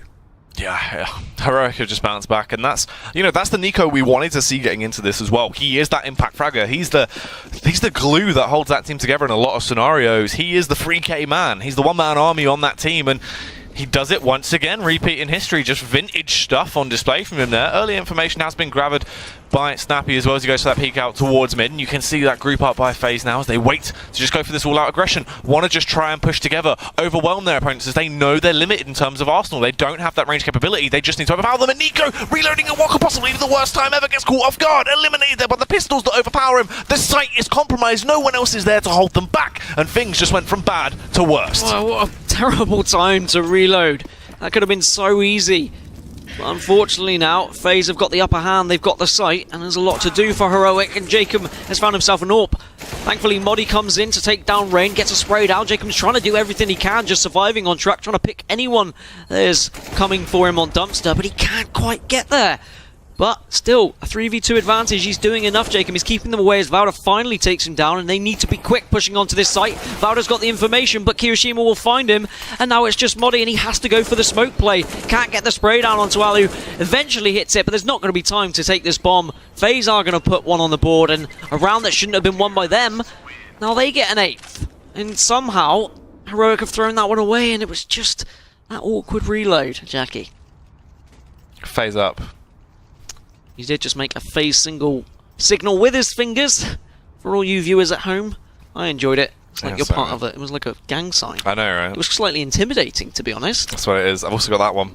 I don't even want to know what that is. You don't want to know what he just showed me. Now we move in to the 21st round. FaZe slowly getting back into it here. There is going to be the buy from Heroic, but 2 UMPs rather than the rifles. Nice position here from Snappy as well. Might be able to gain some information if anyone is going to push through these toilets, through the restroom, through the bathroom. Other brands are available. WC. Ooh. But this is the thing, right? Getting into this, FaZe on a round that shouldn't have been theirs, play fantastically well, bounce back, and they show they still have that potential, they still have the firepower. They're a very volatile team, but it seems like they've been ticking over. They've not really been sort of, on the full throttle, and now all of a sudden, they have that return to form. It isn't just Kiyoshima that's popping off now. The rest of the team filled in their boots and played a little bit better, but that's what we need to see consistently. If they can have that on a regular basis, then they should be really just dumpstering over Heroic in these situations as they've been performing well. Really important round for FaZe now. They are going to push up. Are they going to catch Snappy? I wonder if they'll be expecting this boost as Kiyoshima gets the opening one onto Snappy. Indeed, he was expecting it, and Carrigan sprays through the smoke as well. So they've got the advantage pushing onto this A site. Rain is just going to waddle down along here and push into the site. He's going to be smoked off, but he can find a gap as he sprays down onto Lom. So now there's just 2 lone survivors. Valda's going to do what he can, but he gets shut down immediately by Alu, leaving just Modi dancing around in the smoke. Not going to be enough. Alu once again doing work with the AWP. Great stuff from FaZe. And they did expect that boost over there by Bathroom. And that opening frag and the one through smoke were really important. Yeah, this is the thing now. Off the back of that as well, you can see that pause coming into Heroic and most likely talk about what's gone wrong and just discuss why all of a sudden they've started making these mistakes, and more so than anything, the fact that they need to adjust their playstyle now to counter FaZe that is a little bit more confident. They have more aggression, they're displaying signs of confidence in their own playstyle, and they're just doing what works for them. They're going in for this, very 1v1 style of CS now, trying to take the fighters, and Alu played fantastic in that, as you said. We need to see more of him. He's that AWPer that can get great openers for the squad, and it was kind of on the downside. He wasn't really being able to land those shots. Coming into that round, he did his job, and it made things so much easier. It was more of a smooth transition when they needed to go for a site take, because Alu had already picked off one of the key players. Yeah, I mean, a tactical pause, but I wonder whether it's just kind of a momentum. It's a momentum, like Jimmy from South Park. It's a momentum stopper. Like, they're just saying, no, you can't have this. You're starting to get a little bit carried away. We just need to slow you down a little bit. I think that's all they really need to do, because Heroic, they're playing the right way. They can definitely get back into this. They just need to try and shut down FaZe, try and eliminate a little bit of that confidence once again. But there is a possibility for FaZe here. They are looking a lot better. I mean, do you think they can kind of turn this around, get back into this? Yeah, definitely so. I mean, they're not out of the game by any means, and they're performing better and better round in. It seems like they're finally starting to step things up a little bit. So there is a chance, but they just need to keep that consistent. That's the thing. It's been these moments, these flashes in the pans where, sure, it looks like all of a sudden they're starting to perform back where we need them to be, and then it fades away. It just seems like a little bit back and forth. As soon as we think one team is in control, suddenly they're like, well, actually, no, we're going to get back into this. I mean, that's 2 eco rounds that were won by both teams, which we really weren't expecting, and now it is just a 3-round advantage from Heroic. It was once a 5-round advantage. 10-5 it was at half-time. At one point, it was 10-1. So FaZe have done incredibly to get back into this, and it is going to be an eco round from Heroic here. Let's see how it is going to unfold, though. You can just see as well, the fact they haven't invested anything into this round, they can be a little bit more lenient in the sort of playstyle they want to go for, try and push out and get a lot more information. They would have heard the footsteps there towards tunnel as well. Modi will relay that to his teammates, so at least they have a vague idea of what is going on right now. But FaZe playing it slow, playing it smart, even though they know they have the upper hand in terms of economy, they still aren't going to run the risk of throwing this round away. Kyo getting the opening frag, and we know what Heroic did on a pistol round, so they're definitely capable of winning it, although with just 3 of them left now, it's definitely looking pretty dire. As FaZe just biding their time. They don't need to get aggressive into a site just yet. They can wait for things like that to happen. Snappy pokes his head round the corner and it gets snapped off immediately. And Rain has found his way onto a site, gets the information no one's there. We'll have a little holler at the bomb and say, come on, let's get planted. But Valda just lurking around in the toilets here as the lone survivor for Heroic. One is Todd on his lonesome, trapped. Can he achieve anything into this? I mean, most likely not. If he can find a weapon and then possibly stay alive, that would be the best case scenario, but you would imagine he should probably get picked off. Actually does have the drop on Alu, I believe, there, but we'll decide to rather just try to reposition. Yeah, reposition for what is the real question. I mean, I guess he's just hoping for a good exit frag. If he'd gone to try and pick one up earlier, then he might have died, but ooh, Rain might walk into his path, which he does. He's going to get rewarded with a little SMG of his own, and he's just going to be saving here, hoping no one else is going to push. Yeah, this is going to be really awkward. So shouts out Matt 10 as well. Carrigan is watching the angle, has no reason really to peek him right now, should just stay alive, and to be fair, as worst case scenario goes, that was probably the best bet out of that horrible situation. Yeah, he did alright. Boy did good. It was a great job. there in bathroom? Toilet? What do you call it? I think it's bathroom, mate. Or toilets. It depends, really. I think toilets, more said anything. Restroom? Restroom. Come on now, Dan. We're not in Kansas anymore. Are we not? No. 12-10 to Heroic. FaZe now have the money to buy up. I say that, I mean Heroic have got the money to buy up. Need to put a round back on the board. Need to assert their dominance once again. Lom is just going to be holding a very tight angle here. Connector, he has got support as well. And FaZe members may walk into him. Will find Jacob. Will he find a second onto Kiyoshima? He won't. Kiyoshima gets the trade. Really important that he does so. But he's tagged down to just 50 HP and is going to back off now. But 4 versus 4, you'd say that that would favour the terrorists continuing into this round. Yeah.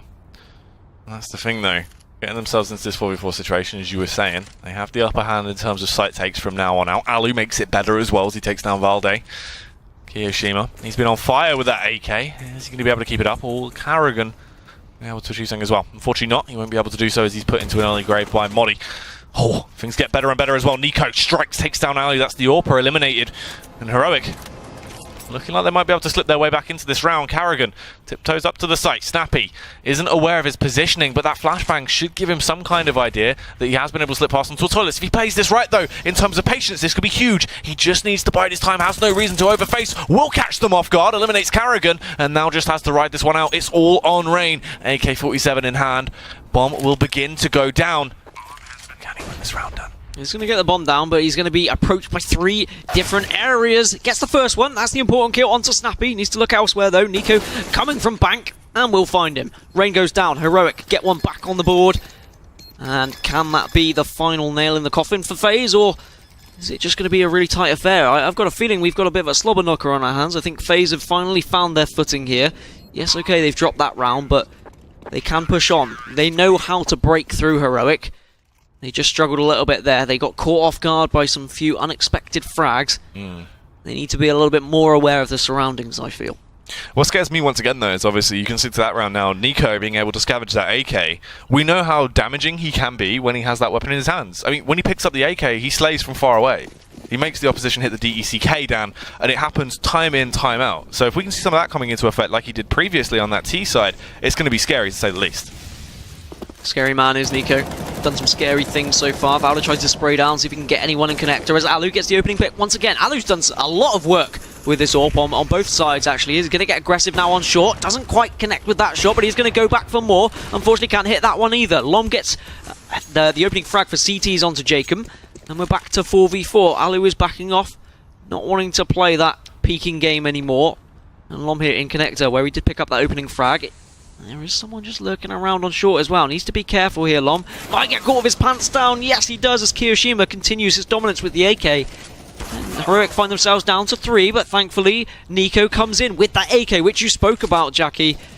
And this is looking just back and forth as Kiyoshima tries to push through Monster, but Modi gets that kill, and now with just 2 players, Carrigan and Alu, a lot on Alu's shoulders here, but he's turning away, he's trying to run away, but he gets stuck on the wall, and with just Carrigan left rotating round, he has got the bomb. I guess that is the silver lining. Yeah, at least he has that bomb, so he can try and get onto the site. You know, the thing is, he might be able to deceive them here. They are quite far away. Rotate times are going to take them a little bit to actually get back on towards there as they try and rotate their way back through now. They know they need to get there quickly. Carrigan will go in slowly, though, clearing those angles one by one, not knowing that there is a welcome out on the site. Doesn't want to run that risk, as he needs to try and get something out of this, as Heroic could be taking their 14th round here. 20 seconds left on the clock. Will start to go for that plant, but towards bank, there is a CT rearing himself up, getting the energy to try and go for that peak, and it will be Modi, the Swede, the odd man out on the side of Heroic, but will he prove just how critical he is to the unit as he rattles down a couple of shots with that M4? Can't quite connect them, though. Carrigan given a chance to fall back, given a moment, a brief error where he can slip away and get into a good afterplant. Yeah, this is fantastic. He had the Molotov, he had the smoke, he's got into an afterplant. Valda's going to be pushing here, but one of them has to sit on defuse. Carrigan finds the first. Can he find the second in bank? He tags him down a little bit, but it's not going to be enough. Finds the spray down onto the bomb. Can't find the third, though. Modi's going to come in with the defuse. He's going to have plenty of time to do so as well. And Heroic do get their 14th on the board. That could have been also different for FaZe. A great effort, but unfortunately now they are looking at a 4-round deficit. But still money to work with. That's the important thing. Yeah. That was a really close round though. Carrigan, you know, he had the potential to pick that one up. He did fantastically getting that second frag onto the bomb planter as well, but unfortunately, Modi just proved too much of a hard task. Still looking good in terms of buy, though, for either side. A little bit of limited utility over on the side of Heroic, but it shouldn't come back to bite them that much. There is going to be a Famous in play on Modi as well, but Nico back on the AK, and we know he is damaging with that weapon. So let's see what they're going to attempt to play for here. Just more of a standard setup on that CZ side, nothing too overly aggressive, just playing from toilets. Just very basic stuff, locking stuff down, not going for any of those information plays. And you can see Heroic right now, you know, they're playing it smart. They don't want to run the risk of letting this slip away from them. They're really bringing their A game to this stuff. It's been fantastic to watch so far, but FaZe, they need to bounce back. They don't have much left in them. They don't have a lot of a buffer to play with. Heroic, you know, they're on their last sort of legs to lock this one down. And the worrying thing is for FaZe as well, is Heroic are now getting back into the form. They're hitting their shots again. And if FaZe are going to continue how they've been playing, just pushing slowly, taking their 1v1s, trying to get trades, then I think that plays into Heroic's favour. Honestly, I'd like to see FaZe burst out somewhere, try and overwhelm some of these Heroic members, and maybe push on towards trying to tie this game up. But it's definitely going to prove difficult. Flash comes in from Rain, but Nico's there with that AK once again, and that's a really important kill, and no one's there to trade it off.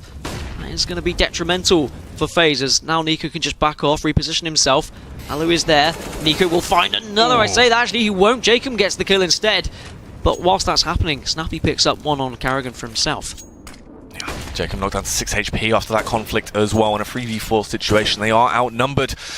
And Jacob looking very green around the gills as he limps his way towards that A bomb site. They want to just try and battle their way in. Snappy donning the AWP, but can he find the frags? Watching towards the smoke, hoping to see an arm or a leg, anything, just slightly grace itself out of the smoke, and he can pull the trigger, but it doesn't matter. Jacob with a 6-shot will rip him down. Can't get the follow-up though as he's too low. Alu has an AWP in his hands, will find it, has to commit to the bomb plant right now though as he has no time left to play with. Will get it down, but is in a horrible situation, a 1 versus 2. Both of them coming from either angle of the map. He has to do something, has to go for the peak, has to play the initiative here as he wants to make it into a 1 versus 1, make it into a situation that's a little bit more manageable as they slowly creep up. They're playing together fantastically. Utility-wise, they do have that smoke to work with, but they're just going to play it slow. Try and play the mind games here with Alu. Smoke's going to be really important. Alu has left the gap though, so if anyone does cross, he should be able to find that one. The taps come away, but the defuse is happening. Does he know where the bomb is the real question. No, he doesn't, as Heroic will get the defuse through the smoke. They will put their 15th on the board. Alu had a valiant effort, but it isn't going to be enough.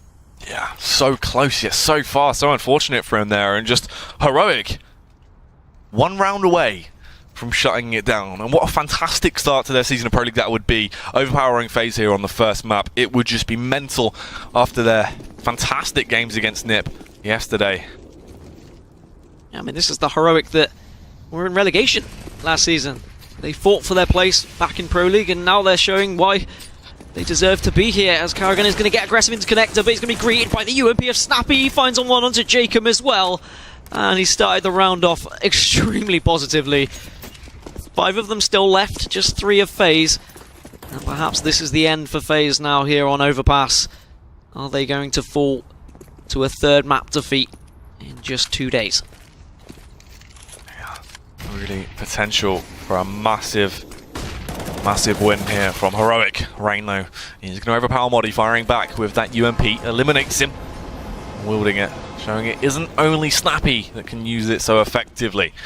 But now though, still outnumbered, they have time to play with a minute left on the clock, they have utility as well, as they seem like they might want to make their play towards that A-bomb site. Snappy is on the site, bounding up and down, trying to work out if he can find any bits of information to relay that to his teammates. Lom currently just distracting Rain as the nades roll in. Don't transfer too much damage onto him, but have forced him to reposition. Nico as well as he pops out. Great timing as he just lurked his way around in toilets. Did go for the strike, but it didn't quite work. And this has forced the hands of the rest of the FaZe players. They have to bounce onto the site. Alu is allowed to just get on there and do damage as he takes down Nico. It's a 3 versus 2. Lom from distance trying to hammer off, but can't pull the trigger. He's now left in a 1 versus 3. Can it be the stand-in? Will he be the super sub that wins them the game as he pushes on towards the bomb site, rattling off shots? But not today. Alu responds.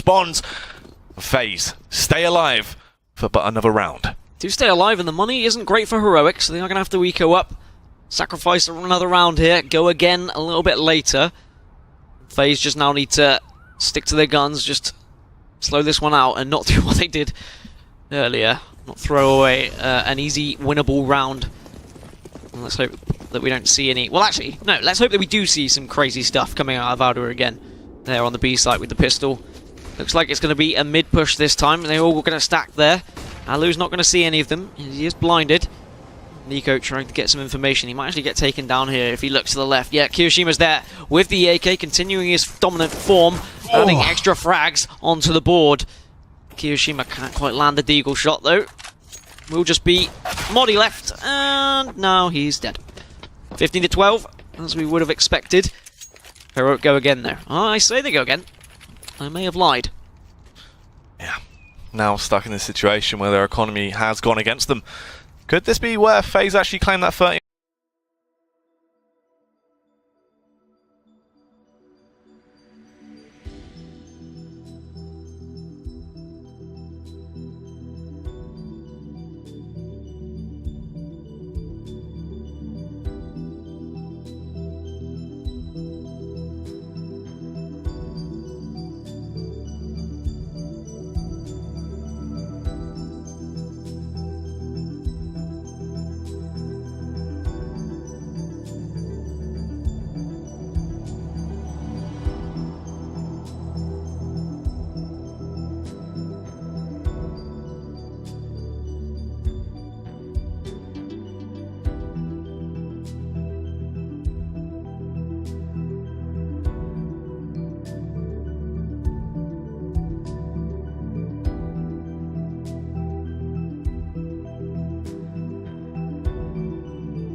Position to go on to actually win this. It would be absolutely huge if they can bounce back, as you know, they look broken, they look like things went wrong, but now finally they've started to mend things together. They found those cracks are, they've welded themselves back up, and they want to try and win this one.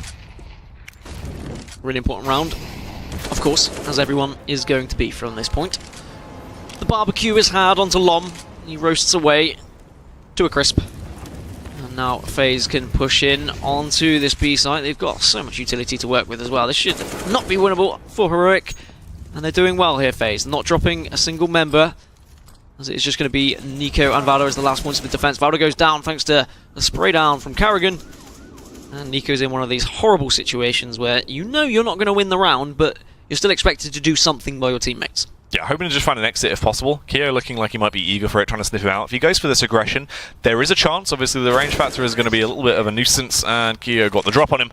We'll be able to pick him off very quickly there. A better angle for him to take. Finally, there is cash back in the Heroic bank, and they will buy up. They get that AWP out once again on Snappy. And the full buy across the board. Lack of utility in a few places. They don't actually have that many kits as well, just the one over on Snappy. But can they return to form here? Can they shut things down? They only need one round to close out this game. It's been so close, round in, round out. Always going down to the wire. An absolute thrill ride. Is this going to be the difference maker? Yeah, what a chance this is for FaZe to take this to overtime, to be honest. If they win this round, they're looking pretty comfortable. As already, Snappy down to 74 HP. And Alu hits an incredible headshot. He continues his amazing form with the AWP. Nico thankfully gets the trade onto Jacob. It is 4v4. And they are just going to slow things down here, FaZe. They don't need to push just yet. They can wait a little bit. Valda has done disgusting things at B site already this game. Is he going to be that first point of contact here on the B site? Or are FaZe going to go for A instead? It looks like they are backing off. Just having that one player there at B. Perhaps to just make them second guess themselves as Alu now pushes down A long. And if he can hit this shot, that could be huge. Yeah. Silence was across the battlefield right now. They're a little bit of a lull, as they are going to slow down. No overextending just yet. You can see FaZe. They know they have the upper hand into this round. They do have the advantage in this 4v4 situation, but they don't want to run the risk of throwing it away. It's so vital here. No mistakes are allowed as they tiptoe their way up towards B. Kiyoshima He's found success in the past and getting these entries, but will he repeat history, or will Valde, the man that single-handedly dismantled them the last time they came to this site, do so? He comes in, but can't quite find the frags. He's getting torn to shreds. Alu is the one that's just going huge from a distance, tearing everyone apart, railing them down with his AWP. Yeah, now he's just scouting out balcony in case anyone is going to push, but no one's there just yet. They do have smokes to work with as Rain gets the kill onto Lom, and now it is just Nico to keep heroic in this game, and actually he's going to have to back off here. He knows the bomb's gone down B, but this M4 is more important to him than trying to get any frags onto FaZe, as money is going to be very tight for Heroic going into this final round and a possible overtime here, Jackie.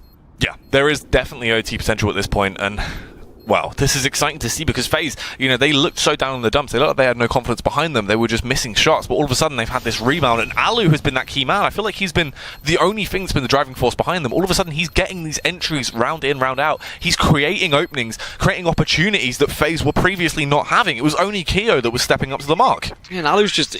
I mean, they've been baiting and switching really well, FaZe, to be honest. They've been pushing into a site where Alu has just stepped out slightly, taken an angle, used one of his riflers to come in and try and draw any players out, and it's been working perfectly for FaZe, as Heroic now are going to have to force up with whatever money they have got left.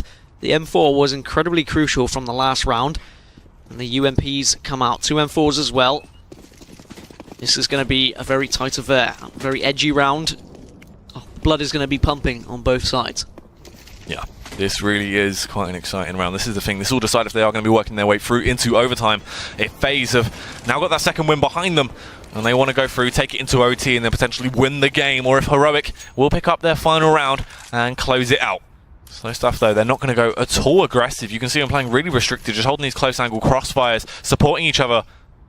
There's really no pushes at all by Heroic. They don't want to run the risk of letting this one slip away early. Meanwhile, FaZe, a lot of aggression going towards long. You have that one player lurking as well to hold any pushes from B as they slowly tiptoe their way up towards that A bomb site. Snappy just going for the jump face, trying to get the information. You can see everyone checking all these angles, scouting out, being so delicate, so timid as FaZe run the risk of throwing this away if they lose this round.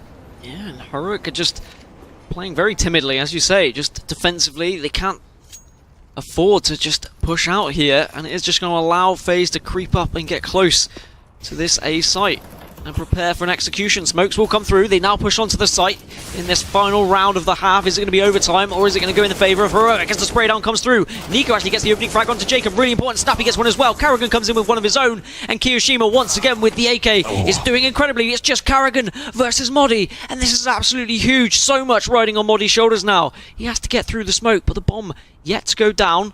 Karrigan, is he going to second guess himself? He's going to go back to B. It looks like he's going back through toilets. He's not going to have any of that. Has he actually got time to get to B? Is the real question. You will be able to make his way to the site. You can get there just in the nick of time. Modi, no reason to face as well, so he won't have too much information off the basis of this, as he will just be waiting till that bomb to go down. Must be realizing now that the gig is up. It has been a bit of a ruse as he rotates off down towards that B bomb site. Karrigan, he's got so much to play with now, though. He can get himself in a fantastic position off the back of this. It's looking like there's so much potential for him to force this into overtime, focusing towards that angle. Modi, looking like he will take a survey of the site, jumps down now, has upgraded to the M4 in the meantime as well, spots him out, has the drop on him, and will pick him off, and they will be able to force it into overtime. FaZe, it looked like it was going to go south. It looked like they had been shut out of the game, but they find their re-entry point. I mean, somehow, FaZe back into this, and I've got to say, it's all down to Alu, right? He's been taking his angle as well with that AWP, and can he do more of the same, right? I mean, I remember saying it 10-1, I was thinking, FaZe are never getting back into this one. Thankfully, I didn't put any risky bets down about my career like I did yesterday. And now we're going into overtime, and who are your favourites? This is hard to call, suddenly. Yeah, this is looking a whole lot better for FaZe. They finally started getting some teamwork and some structure behind them. We can see them actually picking up a lot of frags. Alu as well has been that consistency. He's been the key to them actually getting into a lot of sites. Previously, Keo was the only member of the team that was actually doing too much. We saw, sure, a few flashy rounds from Karrigan towards the end that were very close to being fantastic clutches. You know, there's 1 or 2 rounds here and there that they could have even picked up better throughout earlier on in their first half of the game, but it just went south in a few situations. But the difference maker was Alu, as you're saying. But going into it now, Heroic looked dominant early on, but I don't know. FaZe just seemed back on form. It seems a lot more accurate to the FaZe we expected to see. Yeah, it's whether they can shut down Alu, to be honest. I mean, obviously, when you go into overtime, plenty of money to work with. It's not going to be another pistol round this time for anyone to get an upper hand early on. And I think there's a lot that rides on Alu's shoulders, to be honest. He has been the difference maker. Snappy's done some great work as well, but they haven't really had that AWP off in too many situations, as Alu has snuck his way around and often found himself in incredibly tight angles and been able to catch these heroic players off guard. Yeah, it really has been quite a fantastic feat to witness. Slow stuff once again though into this. A little bit more aggressive in terms of playstyle of Heroic. They have been playing very close back and just holding towards the close sites, playing off close angles to complement each other with crossfires, whereas this time around they will go a little bit of aggressive in terms of their positioning. They aren't going to find anything just yet though, as he's rearing themselves up as they reposition, seeming like this will be a late round play towards that B bomb site. Now Valde, we've seen him in the past be so fantastic at these drop down angles where he will just surprise his opposition, but will he repeat history? I hope so, because that was blooming disgusting when he did it previously. It was with a pistol rather than an M4 though, as Rain is edging his way around to A whilst his teammates are at B, so he needs to make some noise sooner rather than later to try and just make these heroic players rotate or second guess themselves. Jacob does come through but gets shut down by Modi immediately, and now the push will come through from FaZe. Kiyoshima going to be the first point of contact. Modi's going to get smoked off here at short. Will he push through? He has got Molotov to throw down on the bomb planter, and Karrigan just going to sit in the fire here. Manages to escape just with his life and the bomb plant as well, and put some fire down himself there. That was so useful as well. That's forced that the boost they would have gone forward with, they'd have been able to pick off another frag there, most likely back on towards Karrigan. Completely dismantled that. They were forced to reposition. It's cracked that bomb site open. Fantastic couple of frags come out, and now it's looking like FaZe should secure this first round that could have gone south for them. Nico is the last man left standing. Sure, the rest of those FaZe players are tagged down apart from Kiyoshima, but with Rain just hiding like that and he can pop out and get that headshot, it just completely flips around on his head.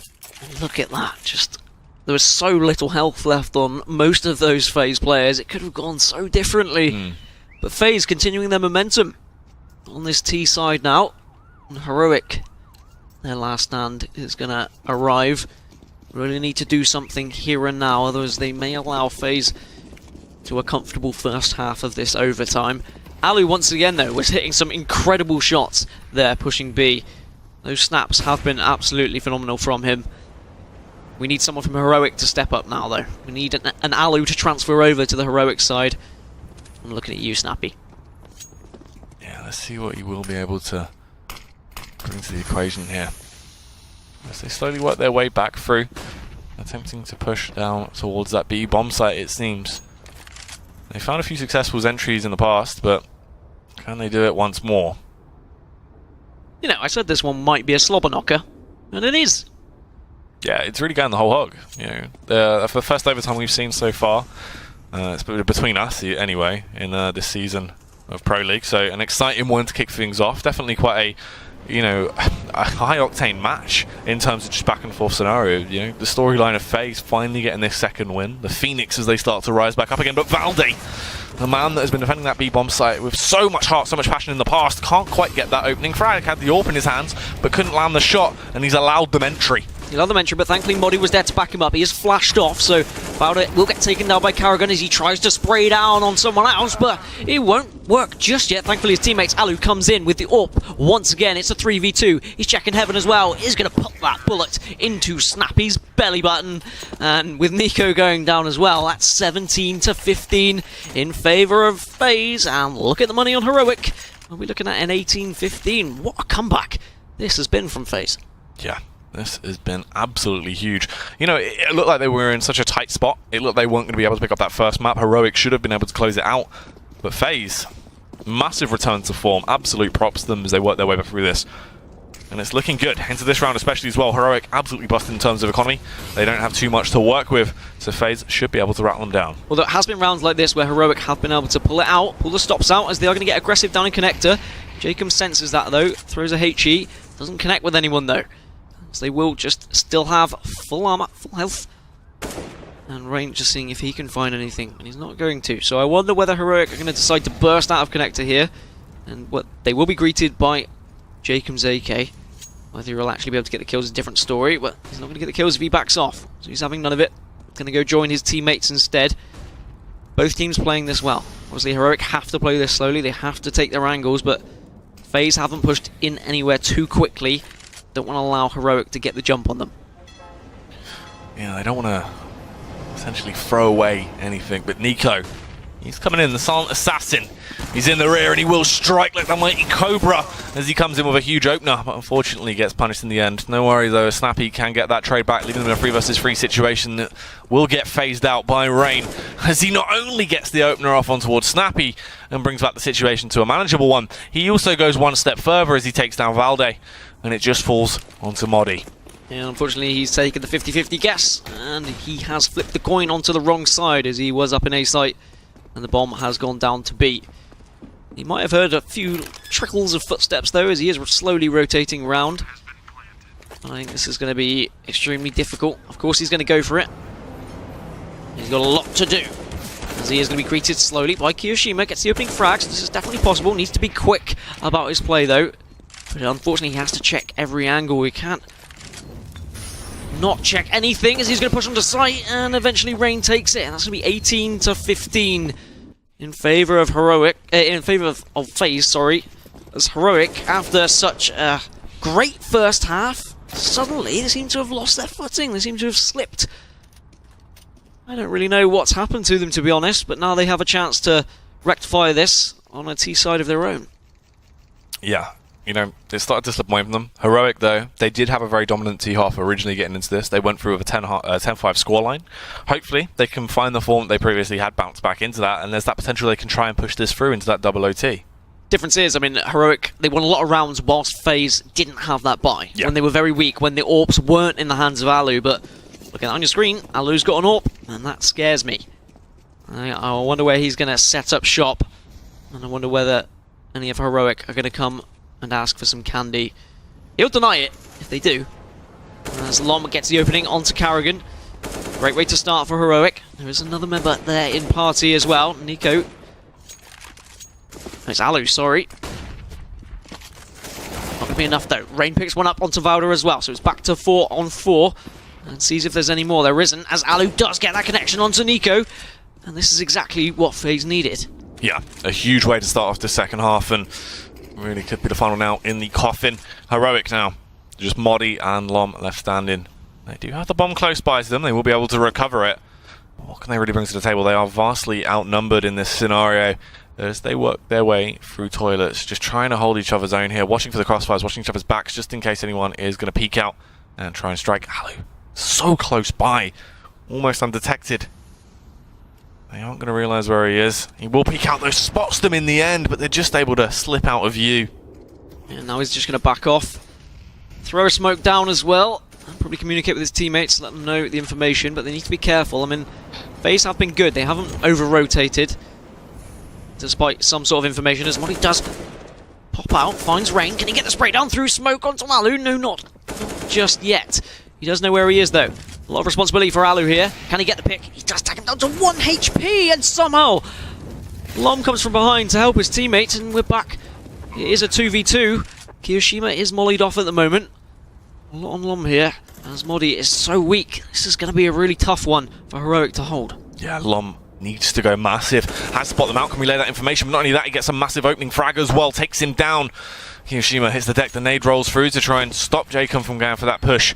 Look how low Modi is, though. It just takes Jacob to get a couple of shots off to win this, but they're holding the crossfire fantastically. The first headshot comes out, but Modi will be able to keep his teammates thriving as Heroic pick up that round so close. On 1 HP. Wow. I mean, if that AWP shot just tagging him down to 1, that's so unfortunate. But Heroic do stay in it. And now they've got the chance to press on from this. I mean, great stuff from Modi, to be honest. I mean, of course, he was fortunate to stay alive, but being able to pick up that kill on 1 HP is huge, but a lot of work done by Lom. Yes, okay, he did peek out, but he allowed his teammate to get the kill in the end. And more of the same from Heroic, really. We need to see these players stepping up to continue in this game. Yeah, that's really true indeed. They need to kind of re-rally themselves, get themselves hyped behind that banner, and start bringing that pride to the server, as they were doing fantastically earlier on in the game, and it just seems like it started to slip away, and FaZe have started to really load themselves up and chug along the later the game has been going. Alu, once again with the AWP, just taking position here on short. Can he find someone coming through connector? He's not going to take the wide peak. He's going to take a very defensive angle here. You can see he's just edging, trying to get as close to that wall as possible so he can get as little information said for himself, so that he's not spotted. But that is a pretty big gun you're holding, buddy. As now Heroic looks like they're just going to hop up onto Flowers, see if anyone is poking around here at long. No one is, so now they can just waddle their way up. And it looks like it is going to be an A execute here. Need to play flawlessly though. They've played phenomenally on their A takes, but Alu is there taking down Modi, so that's not the way that they wanted to start this round. But Nico gets one onto Karrigan, Alu gets his second onto Valder. He's here in Bathroom, but Lom will shut him down, and we're back to a 3v3 now. And the bomb looks like it is going to go down, but Rain will take down Snappy.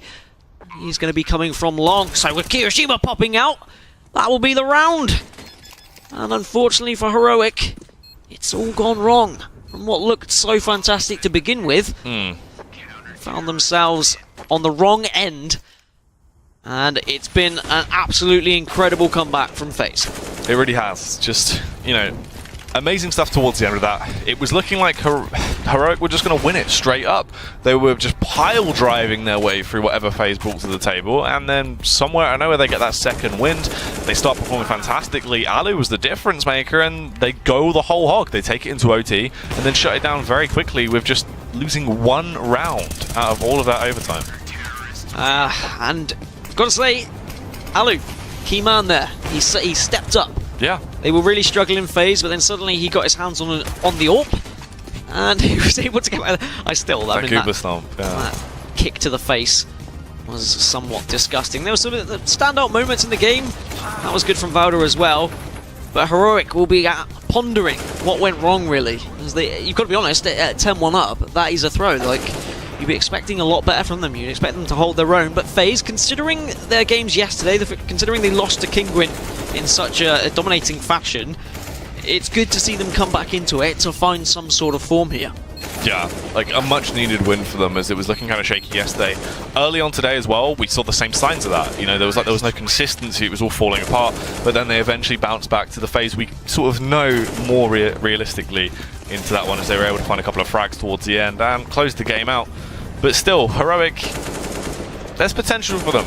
Obviously going into the second map of today, as this has only been their first game yet up against FaZe. They were looking good early on. They just need to hark back to the sort of style of CS they were playing. Everyone was popping off. It just seemed like they couldn't find their footing at all in their CT half of overtime. And now we move over to Train for map 2, and actually FaZe beat Heroic 16-3 the last time they encountered on Train. It was a couple of months ago, a few months ago, but still confidence to work from. And I mean, definitely, really, I just can't look past Alu. If Alu hadn't stepped up, I don't really know if FaZe could have got back into that one. Heroic, however, they kind of fell. There was a few players like Nico who was performing incredibly, even Snappy was hitting a lot of shots, but somehow they dropped off. And why was their momentum killed by FaZe? Is it just a matter of hitting shots that just upset them slightly? Well, obviously, that's the thing. Like, later on into that CT half, they got them into the situation that FaZe were not into. They had no economy to play with, so they couldn't get the weapons out they needed. They were just left there with no utility to try and hold FaZe back, so FaZe were going for more of an aggressive style of CS and just overpowered them. They couldn't do anything due to the fact they were limited by their own economic structure.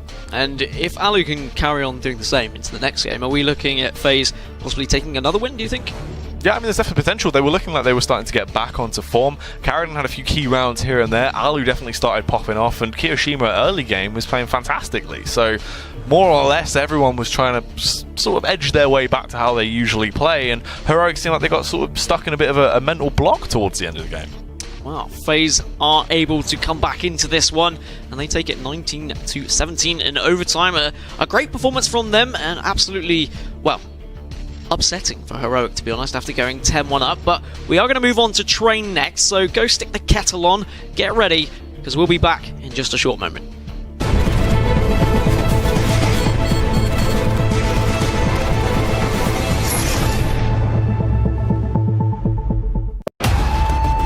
Counter-Strike is sharing incredible moments with us and will return to a memorable place.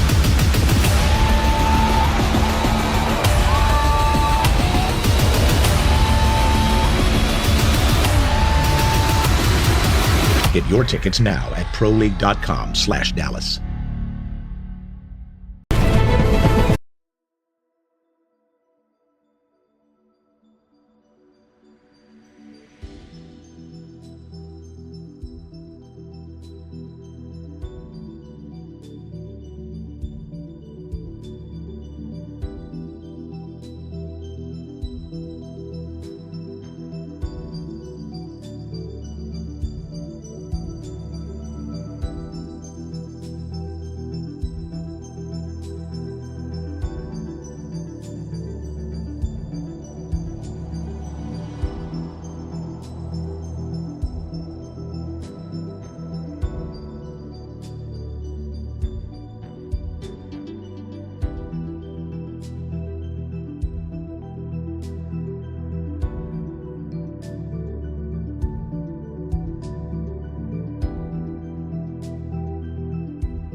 Welcome back, everyone, to the ESL CSGO Pro League, where FaZe just performed an absolutely incredible comeback to take down Heroic. My name's Dan Gaskin, joined here by Jackie Peters on the desk, and well, I don't think we actually saw that one coming. After it was a 10-win lead, a 10-win lead.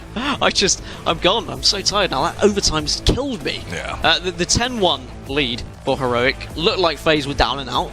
Somehow they came back into it, right? Yeah, definitely. I mean, it seems like they were underperforming very early on into the game, but then all of a sudden they just started smashing out rounds left, right, and center, just going absolutely huge. Alu steps up to the mark, and everything just seemed to work out. And now we move into Train as map number 2, and we do look at past results. Okay, so at IEM last time that they faced up, which was in Oakland, I believe, it was a 16-3 advantage for FaZe, but that is a couple of months ago, so you've got to worry about that one. To be honest, though, I still can't look past Heroic. I think, despite the fact that Ali was able to step up, I think Heroic have still got what it takes. They just need to not throw it away again. I mean, do you think that FaZe have just now got the momentum trainer rolling? No pun intended with them going to Train. Do you think it's going to go to FaZe or Heroic? I don't know. I mean, they've definitely got some more steam now going into it, and there's a lot of potential. But I just feel like Heroic have definitely got it in the bag. Because, well, I mean, this is the thing, they should have done theoretically going into that first map on Overpass. They seemed a lot superior. FaZe all of a sudden got their second win, but on Train, I just feel like Heroic should return to the form they had prior to this. They played amazingly well against Nip on it. You could see they had a lot of structure there. Everything, it worked really nicely. And I think that it is going to be a close affair, but this time around, they should just slightly edge out ahead. Even though, theoretically, into this series, I think FaZe should have won it from a start. But I just feel like FaZe have been underperforming recently, and they're not in the scenario to take it. And you're right, they won 16-11 versus Nip yesterday on Train. Is it a possibility of more of the same from Heroic? What are we going to see? Because they kind of bursted out onto sites. They were able to surprise NIP. NIP weren't expecting it whatsoever. I wonder if FaZe have done their homework. Do you think FaZe would have studied yesterday's games? Yeah, I mean, definitely so. They would have looked over what's gone wrong, and they would have done the demo reviews to be like, okay, look, we can improve on this. This is how we can alter this. This worked nicely, and it's all that sort of stuff you can bring to the table. But it's different as well, because obviously going up against that, they want to know they'll know how FaZe play in these scenarios. They know how to counter it, and it's going to be an interesting game because FaZe are quite volatile. It seems. Obviously, we've seen them dipping in and out. There was a lot of inconsistent plays throughout all of Overpass, and that was sort of the history of what we saw yesterday. But they never really got themselves into a good spot. Where at least today they sort of woke up and then held on to that consciousness. Really, I would say that Heroic are just a well-oiled machine, and it's whether they are going to be lubed up enough in this game to get the cogs turning and be able to take a map victory today against FaZe. I am impressed that FaZe have been able to recover, especially after such troubles that they saw yesterday when they faced off against Kinguin.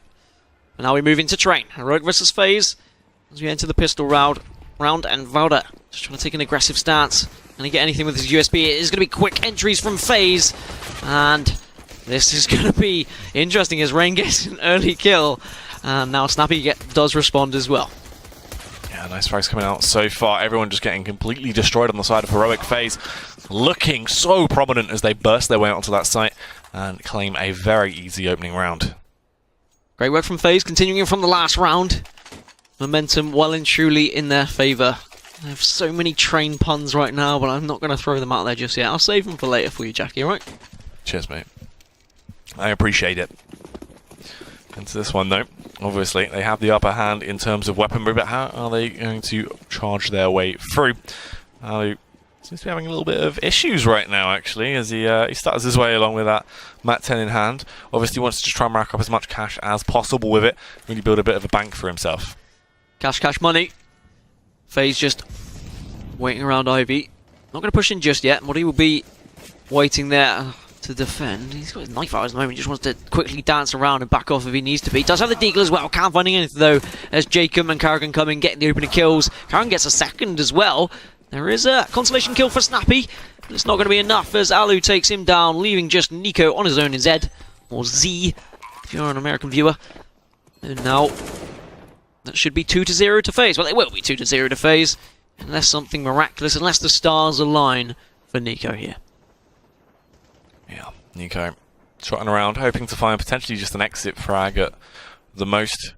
That's what he'd hope to claim in this scenario, as FaZe will most likely be able to punish him. and he shouldn't achieve anything into this. But good stuff from FaZe. Obviously only losing one man in Jacob. That's not too detrimental to their health. And they also got a frag off with Ali with a Mac 10, so he gets a bit more cash going into his bank. Now Heroic on the opposite side from what they were on Overpass.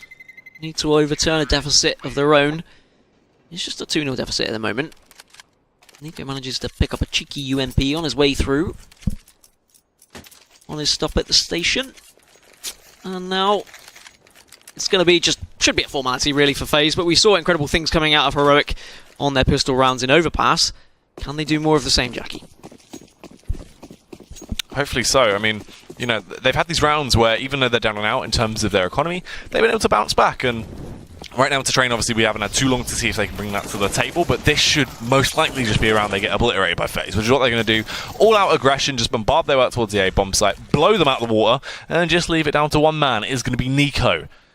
He can achieve a lot for that team, but I feel like this is far too far for him to attempt to take. He will get one frag off on towards range. Jacob will trade it back out, and that's going to be FaZe claiming all 3 of those rounds off the back of the pistol round win. Now here's where it gets serious. They put on their thinking caps, and they have to start bringing their A game. Yeah, I'm expecting a lot out of Snappy here with the AWP. Has hit a lot of shots today. This is going to be crucial for him. And Lom's done a lot of work, considering Lom is a standing coach. I've been very impressed with him. Obviously, he's a great player as well, but sometimes when you do play that filler role, it can be difficult, but of course he does watch these guys day in, day out. As FaZe now need to try and break through the Heroic wall they have brought up, and they are going to be able to get onto this A site relatively easily. Rain isn't going to get spotted. Alu will, however. And I wonder whether they are going to be able to find Rain. Yes, they do in the end as Lom comes through, gets one onto Kiyoshima. Jacob thankfully responds onto Valor. Carrigan comes and gets one of his own. Gets 2 actually now. Finds a 3rd. And it is just Modi left on his lonesome. But he is in a great position, but he can't get the spray down onto Jacob. As FaZe put a 4th on the board and just set Heroic straight back to an eco. Wow. What a swift round there, to say the least. FaZe, they knew what they wanted. They wanted to control that A-bomb site, kicked down the doors, took no hostages, and just claimed it so very easily. So much finesse in that one. And Heroic, once again, as you said, the economy has been broken. There's been a crisis, there's been a crash, and now they're left with these measly pistols. They do have a scout over and towards Modi. Valdi's got a bit of armor to play with, but with just 2 flashbangs as all of their utility, they can't even have the element of surprise. They should just get torn to shreds, and Alu wants to make this one a cash builder as he tears him apart with that Mac 10. Yeah, they were all flashed on that site and they pushed in as Rain picks up 2 for himself as well with the UMP. Jumps up onto bomb train. No one there just yet. Alu gets a 2nd onto Valda, leaving Snappy all on his own. And he will get a consolation kill. Picks up a weapon. Not going to be able to escape with it though, I don't think. Does have a little bit of utility. Has a flash, pops out, but Jacob's there with the AK. 5-0 to FaZe now. And I wonder, Jackie, whether Heroic were just off the back of their wins yesterday against NIP, whether they were just full of confidence and they had that momentum, and now FaZe have kind of found out that they can break through it. Whether Heroic are going to struggle a little bit here, whether they're going to start to doubt themselves slightly. Yeah, I mean, it looks more so like FaZe are just starting to actually play like FaZe again. They're returning to that form that we expected to see that just wasn't there. Outright was out of the window completely all day yesterday, and it looked like wasn't going to be there today. But they found it now, and they brought themselves back into it, and they do not want to let this locomotive slow down. Snappy will get an opening frag, though. Oh, no, he won't. It sounded like he did, but he didn't. There's still going to be 5 men remaining there. That's interesting. Am I going mad? Yeah, you had the headshot sound was played. It sounded like someone got a dink, but there wasn't any. God damn it. Damn these sounds. Ruining my day. As Kiyoshima does eventually fall. Rain goes down as well. 5v3 now, as Snappy is going to hold off upper ear. And upper ear. That's going to be smoked off. Ooh. Nice shot from Snappy, though, as he flicks his way up. Shuts down Jacob as he's on the site. Carrigan running around these trains, playing a game of hide and seek peekaboo as he pops out and takes down Snappy, and it falls into a 2 versus 2. 2 versus 2. Still every chance for Heroic now. Bomb's still yet to go down. There it goes. Look at this position from Alu. Is Valda just going to walk into this trap here? He has to, and Alu finds the headshot as well. And now it all rests on Modi. Carrigan is very low, so if he can pick him off first, then there's still every chance of him in this round. He's going to peek out, but no, Modi's having none of it. Backing off. Needs to decide what he wants to do here. Does find an AWP. Is he going to save? Looks like that is the case. FaZe now are going to find themselves 6 rounds up. It was looking good as well for Heroic. They got a couple of decent frags to start with, but FaZe being able to burst on that B site, and they just overwhelmed. And once again, Alu with the 3K performing out of his mind. Yeah, Ali doing an awful lot of damage for his side there. That's what they need to bring to the table. 6 rounds already, proving that not only do they want to come in hard and fast into this, they want to do it in such a dominating fashion. They don't want this game to go long. They just want to try and close it out very quickly, and already 6 rounds snapped up. It's looking effective. Yeah, Heroic really need to do something now. They need to change this up. They need to change it quickly, or they could slowly slip away in this game. And it might spiral out of control for FaZe. I do say that. Heroic did have a great lead against FaZe in the previous map. FaZe were able to come back, but Rain gets the opening pick onto Lom. Out of nowhere, you could see his teammate turned around saying, well, where the hell was that from? It's from A-Main, my friend. There's Modu now here with the M4. Sole responsibility here at Ivy, just turning its back to it as well. Assuming no one is pushing it, which they aren't, to be honest.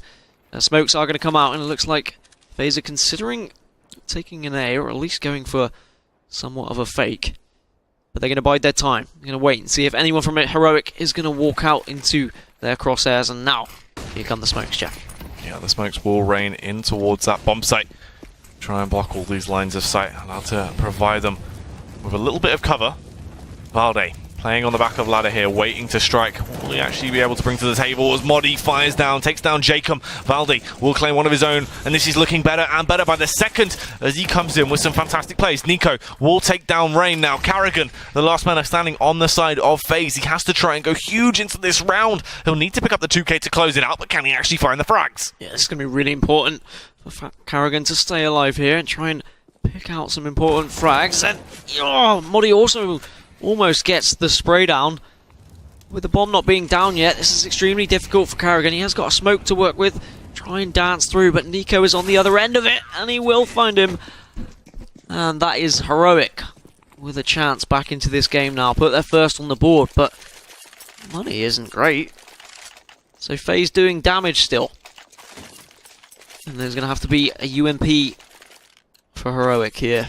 But I mean, yeah, the thing is with the UMP, I mean, what's your thoughts on the UMP in general, Jack? I mean, it's pretty powerful. It's just quite cheap, isn't it? Yeah, that's the thing. It's one of the SMGs that you is a little bit more preferred to buy because obviously you want to get that cash bonus, but you also want a respectable weapon. It has good range capability and it is very useful in a lot of those situations. It has good armor pen as well, so it's not a horrible investment to go for. You know you can actually use it efficiently. Oh, Modi actually finds that frag off onto Jacob very quickly as well through the smoke as he takes him down early on to the round over towards Ivy. These are the opening frags that Heroic need as well. They're going to find their way back into the game. Alu does have an AWP. And he's been doing, of course, as I've said a million times, crazy things with it.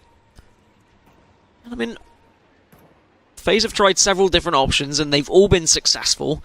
Except last round, so that's where they're now just slightly changing things up. Waiting and being patient once again, but they are at a disadvantage here. Another man down. And Heroic just holding their angles, Jackie. Yeah, just covering these.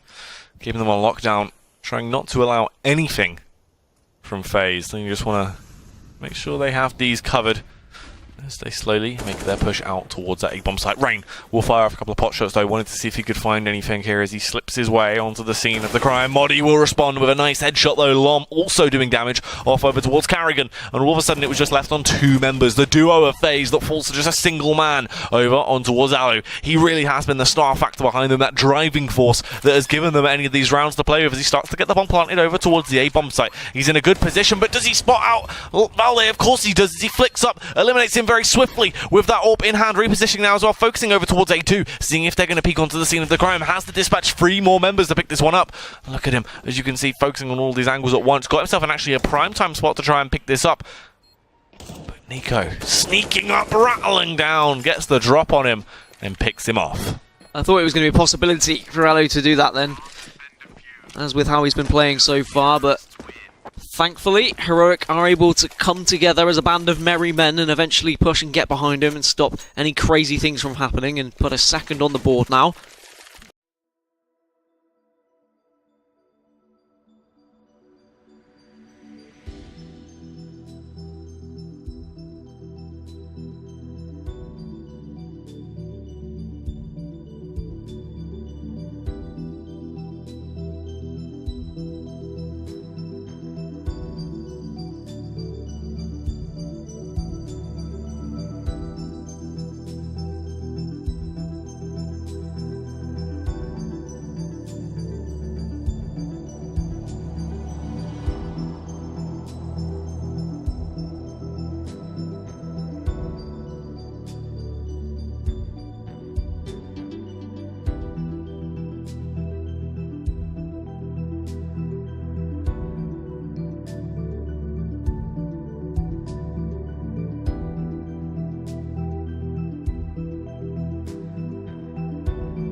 right back into this against the FaZe lineup that struggled in game 1 and now have really found their footing here. And they can push on. If they can get 2 wins, they're right back into the swing of things in the table. It'll be 6 points for them. 2-2. I mean, Astralis were 2-2 before the start of today's games as well, so that's nothing to sniff at. Once again, Nico just going to be patient here, and the rest of Heroic going to be patient, not going to push out, not going to play into FaZe's game, as FaZe really have just been urging Heroic to push out and try and catch one of them off guard, but it's not going to be the case. Slow stuff so far into this, though. They're not going to be going for that aggressive style of CS. They were donning just a few rounds ago. As Heroic now have those 2 rounds on the board, they're looking a little bit timid. They don't want to start to allow Heroic to really build anything out of this, build themselves into a healthy economy situation where they can actually rack up a few rounds. They want to make sure they dominate on their T half, which is what it very much looks like they might be able to bring to the table here. Jacob biding his time, tiptoeing through. Seeming like he might want to make that decision to peek out straight away onto the bomb site as he dives through Ivy, gets the opening frag, can't go get the follow-up, but does it matter as his teammate is in close proximity? Unfortunately not. Ivy is being under such great contestant, and Heroic are being able to defend it very easily. Snappy will find the final frag off on towards Kiyoshima, but Heroic get another round on the board. Great response from Heroic as well. Just to turn around after that initial frag, all of them just swarmed in on the FaZe members, bursting through Ivy there. It all just suddenly, with a click of your fingers, all the FaZe members were dead. And now this is the last-ditch attempt for FaZe before they are going to have to eco up. So Heroic have done well to get back into this. It was looking pretty dire, let's be honest. But when they needed to, they have stepped up. So this is what's good from Heroic. Just the deagle for Kiyoshima. But I mean, if you want it in anyone's hand, Kiyos is a good one to be in, as they are going to burst out of pop. Lom can't quite get the spray down with the UMP. Does tag one down to Weak, but Kiyoshima finds him with the deagle in the end. Rain chimes in with one of his own, and now it's just Nico and Valda left on their own to try and defend this site. Nico will start it off well with a headshot onto Carrigan. Yeah, nice stuff. Look at Valde as well, dropping now from Pop. Has to drop on him as well, but unfortunately not. Somehow Keo was able to flick his way back round. Takes him down so very swiftly. FaZe, they're hungry for round number 7 on the board, but Nico wants to try and slow them down in their tracks as he slowly works his way through. As that angle covered, waiting for Rain to peek him, but it won't matter. Rain was slightly too quick and slays him. Such an important round from FaZe, as I said. They would have had to eco if they had lost that one, and now they can continue buying up. They've got a few AKs to work with. Exactly how are they going to push through Heroic now, though? They don't want to become predictable. They have been favouring that A site a lot so far this game. You've got the AWP in the hands of Alu once again.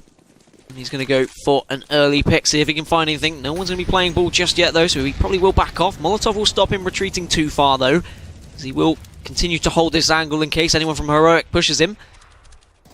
Not going to. They are just holding out, seeing if they can get these peaks. And Rain will be the one that really kickstarts things. He slides his way on towards the bomb site, shuts down Lom. Carrigan's there to aid him as well, but Modi will get the trade back, eliminates Rain as Valde coming into effect as he rips his way through 2 of the players. Carrigan and Jacob hitting the deck. Alu, the man of the hour, AWP in hand, his preferred weapon, but can he pick them off?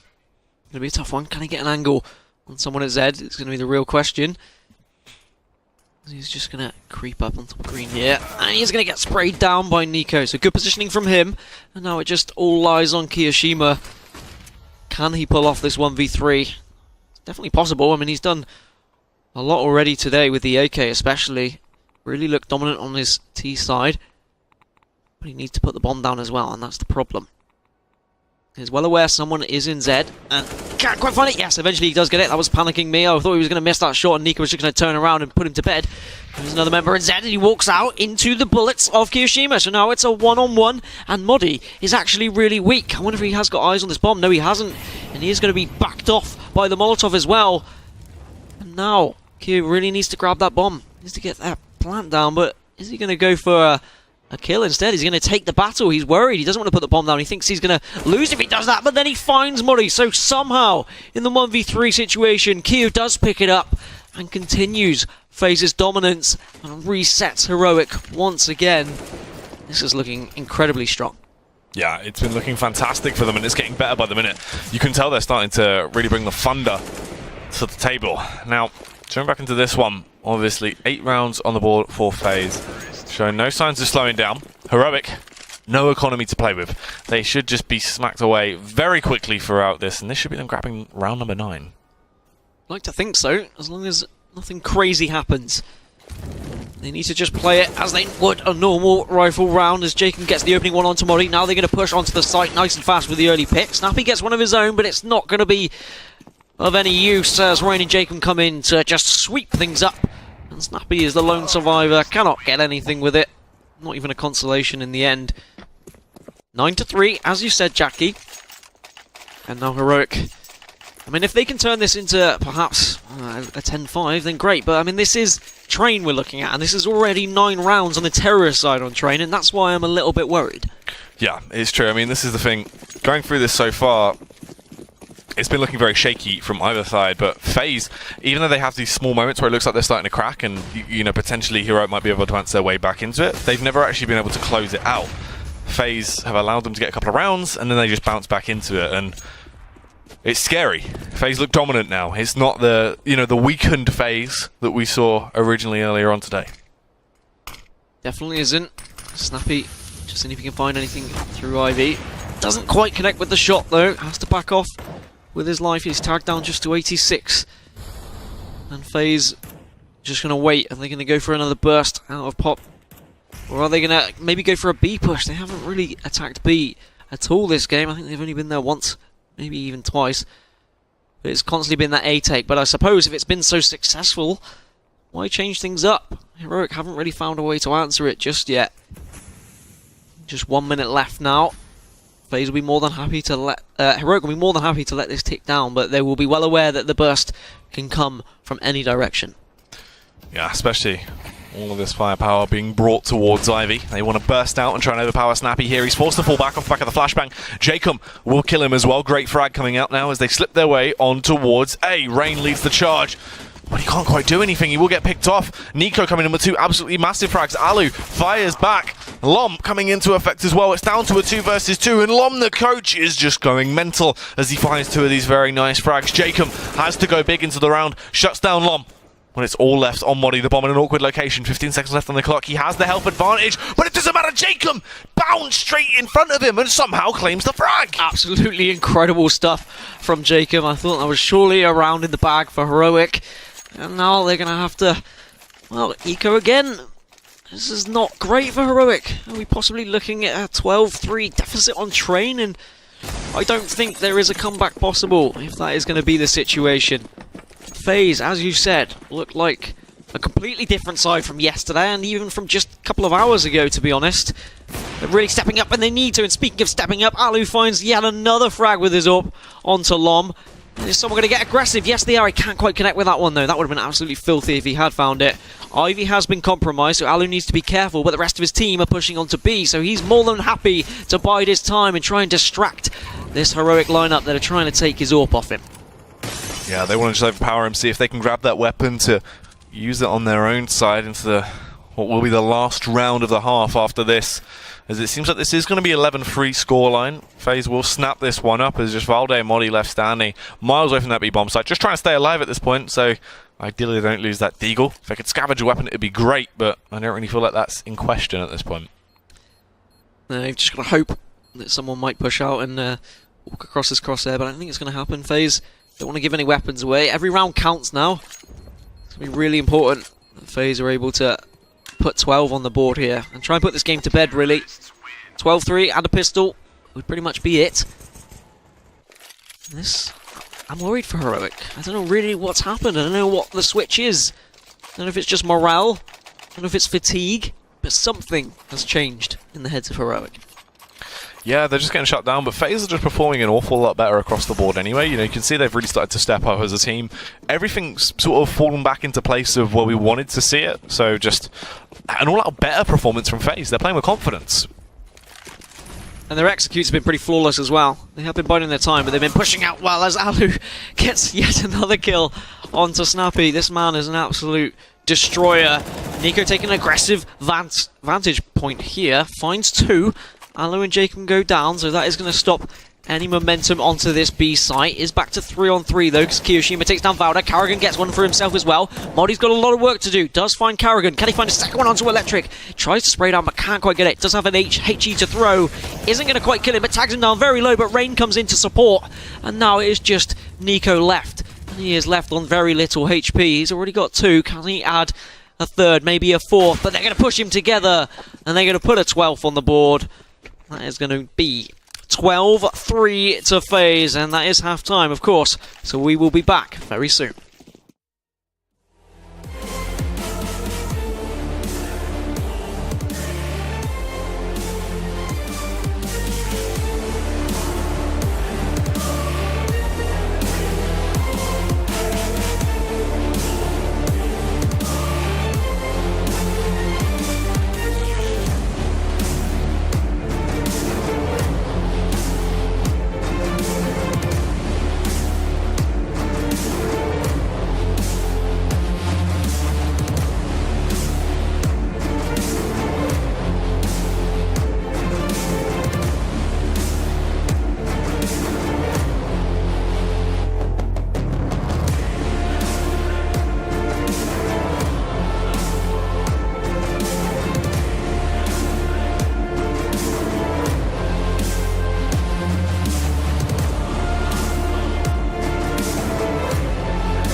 Well, this has been turned on its head. When we came back after halftime originally, we were thinking, wow, Heroic are looking absolutely incredible when we were on Overpass, and now we're saying, well, FaZe are 12-3 up. And I asked you before, I said, could FaZe get back into Overpass? But the question now is, can Heroic get back into Train? Yeah, I mean, this is the thing, right? Heroic just got completely shut down on their CT half. They weren't able to do anything. I think they went through that with 3 rounds. On CT. Yeah, like, what can you do with that? They just got completely destroyed. They couldn't bring them to the table. There was no momentum, but they couldn't get anything going due to the fact they were just constantly being pounded on by FaZe, and FaZe looked so dominant. And this is FaZe we expected to see. This is FaZe that did well at the major. This is the normal FaZe sort of prowess that definitely shouldn't have gone into overtime up against Heroic previously on Overpass. You know, if we're seeing this sort of playstyle, they should have come in hard and fast on that, but it's taken them so long. They're playing like a slow burner, but at least now they're getting stuff done. Of course, Pistol going to be really important, and can you see that going in the way of FaZe? If it does, then this should be pretty much a good game. But there are some players on Heroic that can make a big impact in those pistol rounds. Yeah, you have a lot of talented pistol players on either side. Also on Heroic, as you were saying, you know, you do have people on there. Snappy's quite deadly with a pistol, Nico as well. Everyone can wield one quite efficiently, so I think it's going to be quite a hard-fought fight. It's going to be interesting to see, very heavily contested getting into that. But that is kind of the decision maker. That is going to really set the pace of this game, because obviously Heroic get it, they get a bit of breathing room, they can try and find their way back into the game. But if FaZe get it, it is essentially game over. I mean, but 12 rounds on Terrace side is pretty disgusting. Is there even a possibility that Heroic are able to do that? Like, with how they're playing at the moment, surely that's got to be a no. Yeah, it's very true indeed. They look like they're kind of, you know, they've been broken down. They're just getting pounded on, and it's finally affected them mentally, and they've sort of hit a bit of a mental block. So it's true. It seemed like FaZe just found the weak areas for Heroic, and they were exploiting it, to be honest. And they were waiting long enough that they were able to flash out into certain areas and surprise their opponents and be able to utilize what they had and push onto the sites. But Heroic, with so much to do now, such a crucial pistol round for them if they want to get back into this game, it's going to be an uphill struggle. It's probably more than a hill, to be honest. It's probably more like Mount Everest. But I have seen crazier things happen.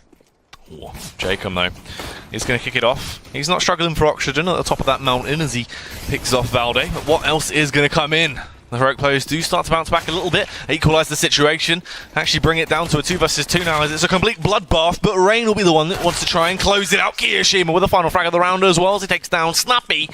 And FaZe, they are going to be able to grab it. Oh dear. Now this is going to be hard to swallow for Heroic. They are in such an awful position.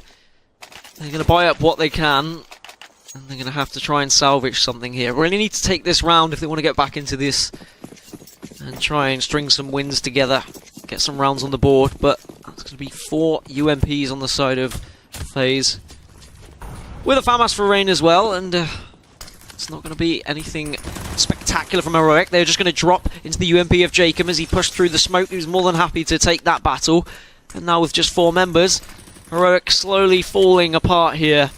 This is a little bit difficult to watch because Heroic was so great yesterday against NIP as Rain picks up a second. Jacob gets one for himself. Snappy can't find anything. Fortunately, Lom gets two, but it's not going to be... It's going to be in vain, let's be honest. As they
yet again, 14-3 now. Gonna be a full eco, I guess, but nope, they are just gonna force up. They said we can't even afford the full eco. We're not gonna go for overtime. We have to win a round here and now. Yeah, just committing whatever they had in the bank here at that point. They know they need to achieve something as they're just getting pounded on left and right. Constant just blows of annihilation coming out from FaZe, and Heroic looks like they might just go for that all-out aggression towards that B bomb site. Actually, a couple of players down pop. Going to be using that utility. Obviously, yeah, they've actually got a vast amount of utility. If they use this correctly, throw those over, block off quite a few lines of sight towards that A bomb site, there is potential they could leak their way out later on into the round, but they go for that aggression towards B. Alu will actually fire down with a Famus and take out Nico. That is going to be quite impactful as well, as he's one of those players that definitely brings a lot to the side of Heroic. And Snappy going down, things go from bad to worse. Kiyoshima takes down Lom as well. Alu does jump up ladder, will get the spray down eventually onto Modi, finds himself at just 13 HP, but that leaves Valda just on his own, does get probably a consolation kill onto Kiyoshima. This is going to be a very difficult round for him to take, as Alu comes from behind. It's 15-3 in favour of FaZe. They did buy up then, they're just going to have to buy up what they can this time as well. And Heroic are probably going to fall here and lose 2 maps to FaZe. And I mean, I remember back in Overpass, we were talking about how Heroic were landing punches onto the face of FaZe, and FaZe were looking bruised, but they've patched things up a bit. They're looking fresh. They've dabbed a little bit of makeup on, and now they are going to find themselves with 6 points after the first week of Pro League, which is certainly something I didn't really expect after their first performance yesterday, as Nico gets an opening frag onto Carrigan to keep a very distant dream alive. That's quite a vital opening frag here, as obviously if they do lose this round, FaZe will be claiming that title of the victor.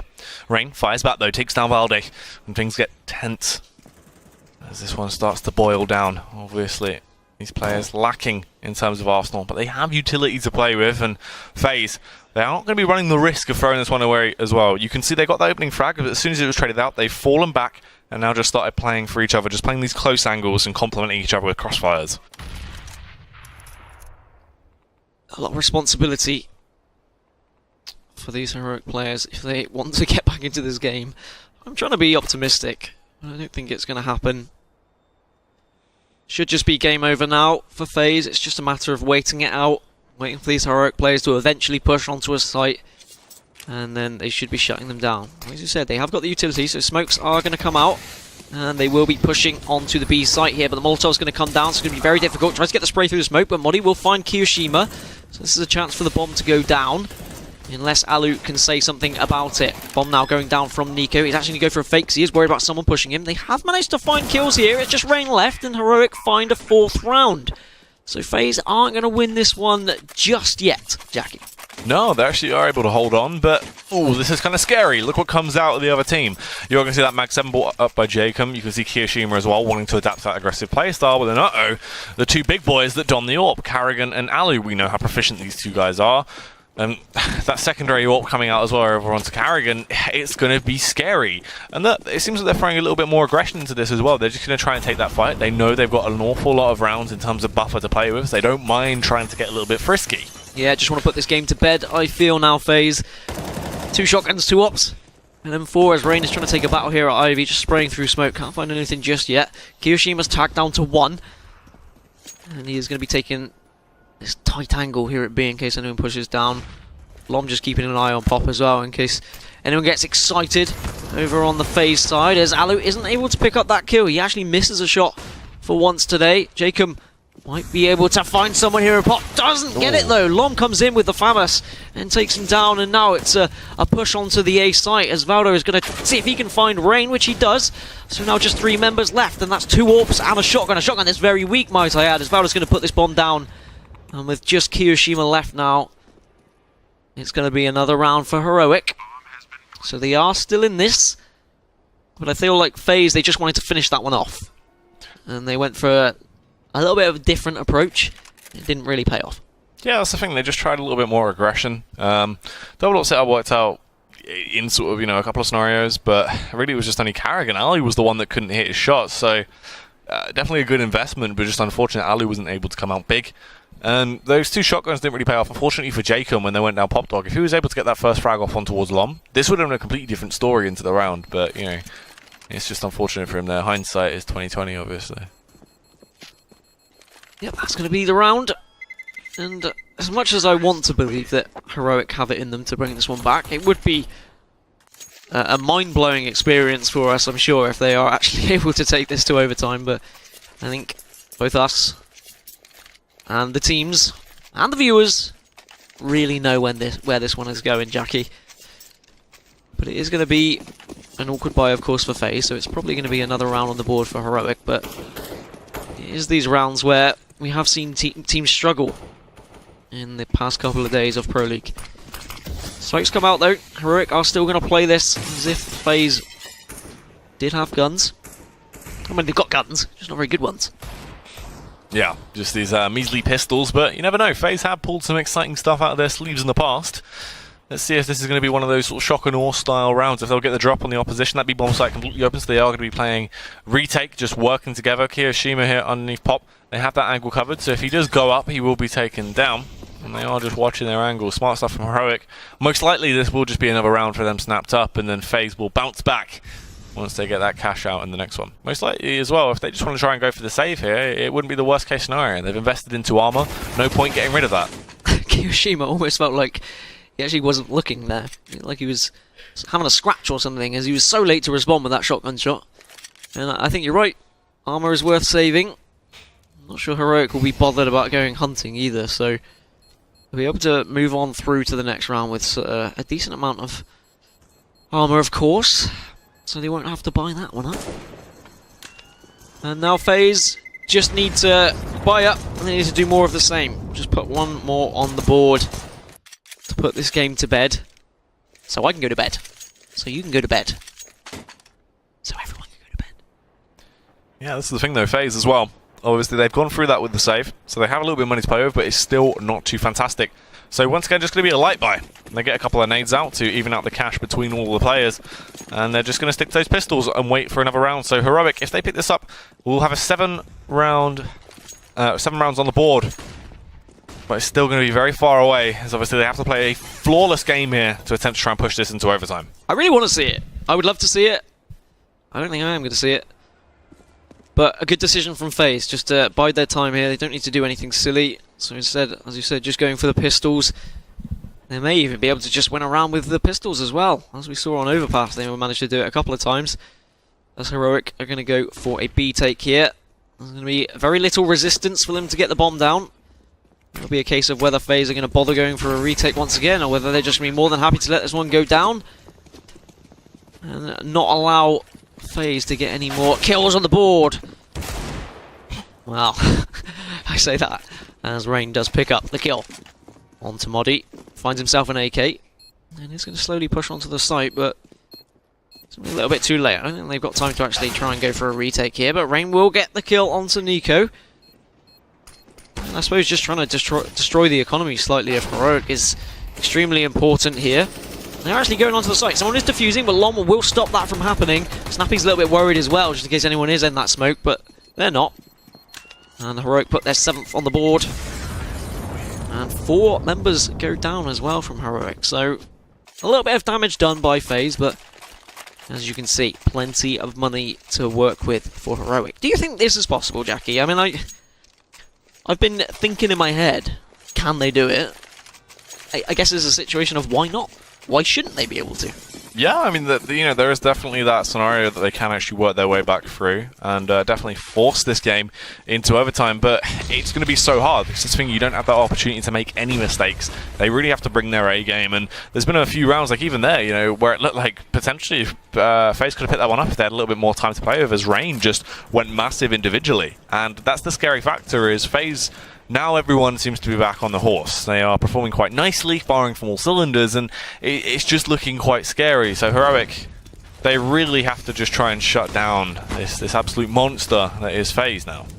I wonder if it's just going to be a case of frustration from FaZe, though. If they do lose a couple more rounds, they'll just be wanting to get that final one on the board, and Shakum gets taken down. Snappy comes in. Rain responds with one of his own, but Nico comes in firing now as Karrigan bursts through. Can he get a kill? Yes, he can. He takes down Valda. So with Modi getting that kill, it's a 3 versus 2. Alu is left with the AK, and a lot to do for Karrigan as well. And I say that as Karrigan finds it onto Snappy. 2 on 2. And where's Alu lurking around? Can he find anything with his AWP is the real question.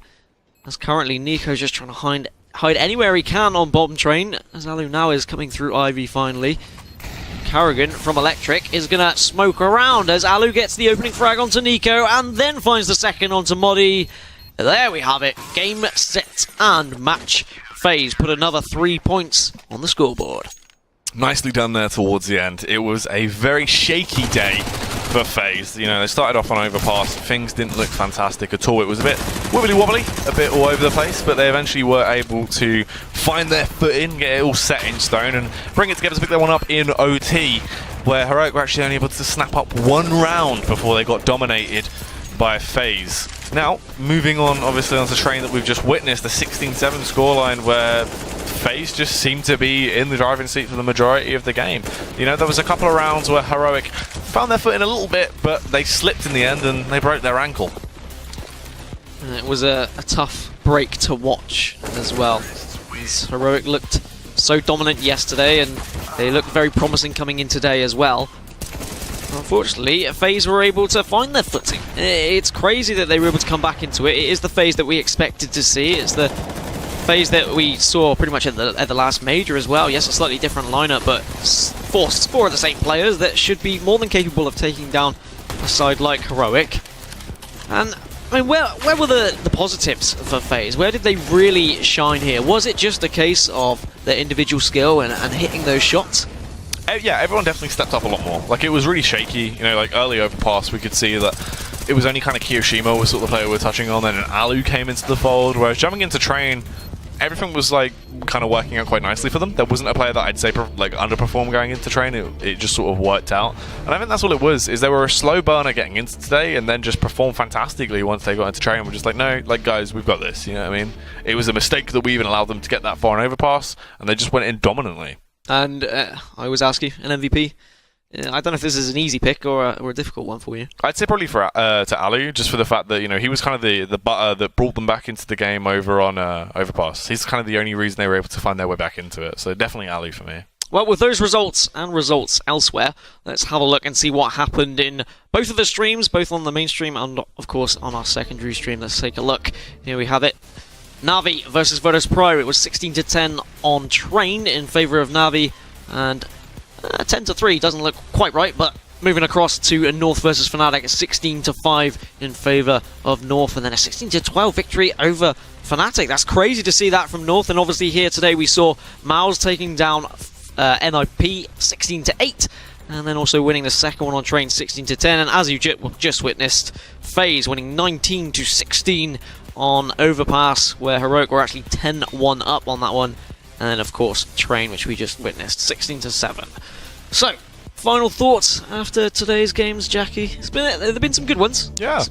We've had some exciting stuff going into it. It's been an interesting day. Obviously, Nip still underperforming, not able to find their way into a good situation. Mouse Sports looking very effective though. I'm liking how Oscar's molded back into the team. Obviously, he wasn't in that lineup for a little while. Now with Chris J going and him coming in, it seems to be working quite nicely. Everything's sort of turning and it's working out well. Going into that second matchup, obviously, as well, that we've just witnessed with FaZe. FaZe have a little bit of a return to form. They were staggering yesterday. It wasn't FaZe that we've seen in quite some time. You know, this was FaZe underperforming massively, and it seemed like that was what they were going to do today, once again on Overpass, but they finally put their boots on and sorted it out. So, an interesting day. I think, you know, it's just been so far, we've just seen quite a few interesting results that have been posted. It's been very close. There hasn't been too many matches that we have been like, okay, this has been that one-sided. It's always been sort of very fair fights. Yeah, at least FaZe were able to find some form, but I think the big story is NIP. Yeah. They have 1-0, 1 zilch, and they have already got 4 losses on the board. Where the hell do they go from here? Are they even going to be able to pick up anything in Pro League? Dare I say it, could they find themselves in relegation at the end of the season? Surely that's ludicrous. I mean, you're going to have to wait and see at this point, because it seems like right now they are very, very struggling, underperforming massively from what we've seen going into that. But then again, it's early days. There's a lot more to see. Hopefully they can bring themselves back together. But yeah, posting some disappointing results. Disappointing results indeed. Well, it has been a fantastic night of Counter-Strike action, but it is going to be all from us. But there is going to be more tomorrow. So make sure you join us tomorrow at 6 PM, where we will have more from the ESL CSGO Pro League.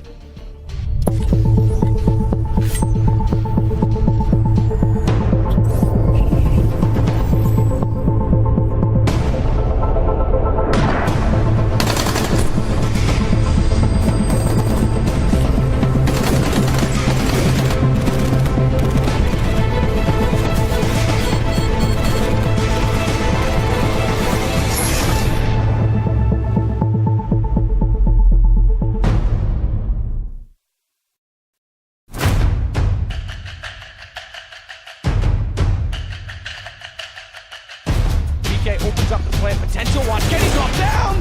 It ticks his stuff. 1v1 spotted up. Oh, Kenny! Once again, very quickly, they've tried this before. They're going to shut down time after time again. Automatic!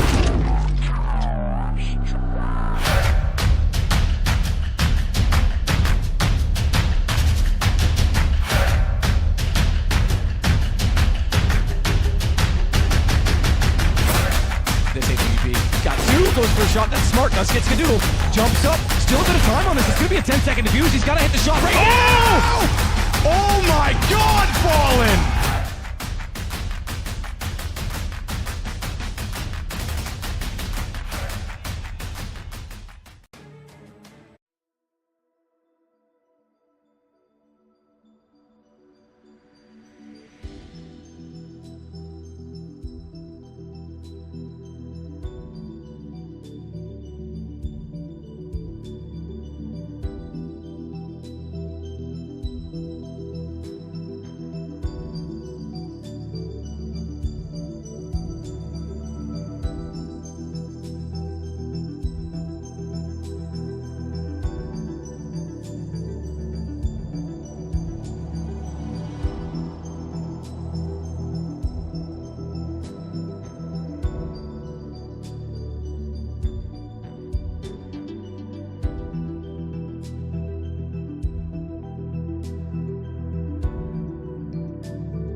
right, ladies and gentlemen, welcome back to the ESL Pro League, the beginning of Season 5. He's going to kick up a notch tonight, as we do have a good matchup between some Australians and one of our big North American squads now. It is going to be Optic Gaming going against the Renegades. Daze, your opening thoughts on this matchup? Well, right away, Cobble, Dust 2, I think are both very, very good maps for Renegades going up against Optic. I think if you played on a map like Train, on a map like even Mirage somewhat, and also like Overpass, Optic has a big advantage in my opinion, because I think teamwork-wise and just the way Renegades plays T-sides, they group up a lot together. They aren't afraid to just fly at you and go at you and play very, very quickly paced, and I think that's a lot more difficult to play, you know, that strategy on other maps. But on Cobble and Dust 2, it kind of plays to their strengths. So I'm looking for two very close games here. Yeah, absolutely. I mean, for the Renegades, specifically looking back at Dust 2 and the way that they played in last season, this was the map where they 16-0'd SK. On that one, when they still had, I think, it was Showtime as a fill-in at that moment, and they were having some issues there. But then they also beat Team Liquid here, I think, again, a pretty dominant scoreline as well. So this has become a bit of a trademark map for them. But again, they only have the advantage of they only have the advantage of being able to use it right now, of course, because we don't know what the map pool is going to change and whatnot coming up over the next couple of weeks. So there's that to be determined as well. Yeah, I mean, I'm sure Dust 2 will be back. It's just a matter of how long it's going to take them to reskin it. I hope they don't change too much of like the basics of the map. Maybe, you know, add in a couple new angles or change a couple angles, something like that. But the map layout, definitely don't change that. Yeah. You know, Dust 2 is Counter-Strike, man. It has to be back soon. It was devastating right? for everybody when they announced it. So yeah. Everybody was actually calling for Cobble to be the map to be removed among a lot of the pros in the community, actually, because they think that map can be kind of boring when it's played at like very high levels competitively. So it was a bit of a surprise to see, instead of Cobble going out for a rework, it was actually Dust 2. But again, at least in terms of visually, it's kind of falling behind now. So I imagine the devs want to give it a bit of a spruce up. Yeah, I mean, it's basically been the same map since beta. I think the only thing they've really changed is, you know, the doors mean metal instead of wood anymore. But as far as the map's concerned, it's been updated the least. So now it's time for it to get its makeover. Yeah, and now let's talk a little bit about, again, the change-ups that we've seen here among these two rosters, or specifically the one that's happened over on the Optic side, and that they've lost Thanosana, they've lost the leadership in that regard, but they've gained more by bringing Peacemaker into the fold as their coach, and now bringing Hiko in as their temporary 5th player leading up to Vegas as well. Yeah, so, you know, a big roster change. Usually when you change one player, a lot of the time it doesn't change like your entire team makeup and everything, but losing Stanislaw, who played a lot of solo sites for them, obviously their strat caller, did a lot for them, just as in regards to the overall team makeup, right? And now they're bringing in Hiko, and now Hiko, I think, is actually getting in a position where if he does join this team, I don't think it's official by any means. I think it's something that is still kind of up in the air on whether he's going to be their permanent 5th or not. But I think if he does become their permanent 5th, I think these Optic guys and the players around him are actually more suited to his strengths of a player. I think if Hiko goes back, and I talked to him a little bit on Steam Friends, I'm like, you know, why haven't you been playing, you know, that well lately, right? And he's like, you know, I just haven't had like that confidence. I feel like I've changed my role a lot like that and things of that nature. But going into Optic, if he can join this team, I think it would be a really good pickup for them, because I think Hiko has 4 players around him who are very unselfish, who aren't afraid to entry frag, who aren't afraid to go in first, who aren't afraid to sacrifice essentially for Hiko a lot of the time. And if Hiko is allowed to just play his game and essentially just be a little bit selfish and play for himself, we've seen what he can do over the years. I still think, as far as a player is concerned, if he's allowed to do what he's allowed to do, right, just what he's comfortable in, he's one of the best players in the server against any team in the world. So, and I think these players on Optic allow him to do that. You know, he doesn't have to hold flashbangs for anybody. He's fine with just staying alive. He has people that are selfless and will entry frag and open up the site and put him in 2v3s and 3v3s where he's going to thrive and have success in. So I'm looking for, you know, Hiko to really perform well with this team. And looking over to the other side of this one now, who are going to be... We haven't really seen the Renegades roster playing quite some time, but from what you saw in the last season, who are your standout players to look forward to in this match and pay attention to more specifically? Well, I think Ricky is definitely like just a fantastic player, a great opper. As far as skill is concerned, just a very, very top-notch, top-level player. Having said that, last season when Ricky joined, right, a lot of their players actually kind of changed their roles a lot, right? Because Ricky came over and he's like that main op. All of a sudden, the op's going to him every single time, right? And Renegades actually employed like a lot of double op setups before, right? So everybody else's role kind of changed because of Ricky joining. And a lot of the time, that takes a little bit longer than just one season to get used to. So now maybe we could see Renegades be even better than last season. you know, and actually improve and get a couple more wins under their belt now that they have that the continuation of Ricky being that main op, everybody else being more comfortable in their roles and whatnot. But we'll see, as we are paused right now, Blue. The other thing I do want to say about Renegades is if I want them to take, for them to take that next step in becoming just a better and better team, I think they need to have a more diverse play style. They can't just go and constantly have like 5-man pushes, very, very fast play, 24/7. They have to become more tactically sound if they really want to beat these teams that are just on another level above them right now. All right, guys. Well, it is time to jump into the game completely now. As you can see, the teams are just warming up, but now they are ready, and now it is time to begin with the pistol round. Once again, for anybody that is just joining us, it is Optic Gaming versus the Renegades. They'll be starting off on the T side here on map number 1 for Cobblestone, and they will push very quickly through that mid connector there. Hiko's going to spot it, but won't really directly challenge it. A couple shots being popped off on the Azure there as it brings him down to 81 HP, but now the rest swing up, and unfortunately, Optic initially can't really do much about this. We can see one player trying to rotate up, and Tarek is actually going to work out well for him. Gets himself to the corner, gets a second, and Rush chimes in for a third. The hit's now falling apart, and because Hiko decided to fall back, he's able to now open up a flank on the backside. He knows that they're moving away. They don't fully commit. They're actually holding back here, but the guys on Optic, well, they're getting aggressive. They're pushing up to that door to prevent them the capability to push right back out, as they really don't have no choice. They've lost the bomb on that A platform, and now Ricky's just going to have to see what he can do in a 1v4, as everybody on Optic is sitting there safely in the A bomb site with full control. Yeah, and last season, we said every single pistol round, Renegades just rushes B on their pistol, especially on like Cash and Dust 2, and this time they just rush A. So we saw no difference in the type of like style that they're playing. Maybe it'll be, you know, the same as before, but Cobble is, again, it's one of those maps as Ricky is a great shot coming out middle on Rush, but immediately traded. As soon as Rush makes contact, 3 people are basically peeking him. Not much that he can accomplish there if you're Ricky. But having said that, you know, Cobble is one of those maps that can perform well when you do employ like a very, very fast strategy. As you see a little bit of lag going on 2 of the Optic players. I believe that is Mixwell and Rush, was it? Yeah. And they live in the gaming house together. I don't think the other 3 do, so that would make sense, right? They're in like the middle of the woods. So yeah, they're in a giant house. Giant house with an artificial ice hockey rink. Yeah, and I think it's just like the 2 of them. Maybe Optic, when they got that house, they were like, man, we're going to have all 5 players here. Instead, they got this giant house for 2 guys. It's kind of hilarious. Like, I wonder if like throughout the day they even see each other sometimes. If you know? That's just that place is huge. They That's just awesome. They run into each other once in a while. It's like once a day. I mean, I think if you watch like the vlogs of like their like Call of Duty guys, I think they're at that house more often. Really? They're like pretty close to each other, I think, and they're like just always over there because that house has like a gym in it, so they just use that room. That's awesome, though. I mean, everybody always talks about how well. I haven't personally met, you know, their owner Hex, but everybody talks about what a great owner he is. So, you know, hey, he gives them more than they will ever need. So into the second round, and because the Renegades do not get a plant in the first round here, they are just going to pick up the force by here and now with Deagles and Tech 9s across the board.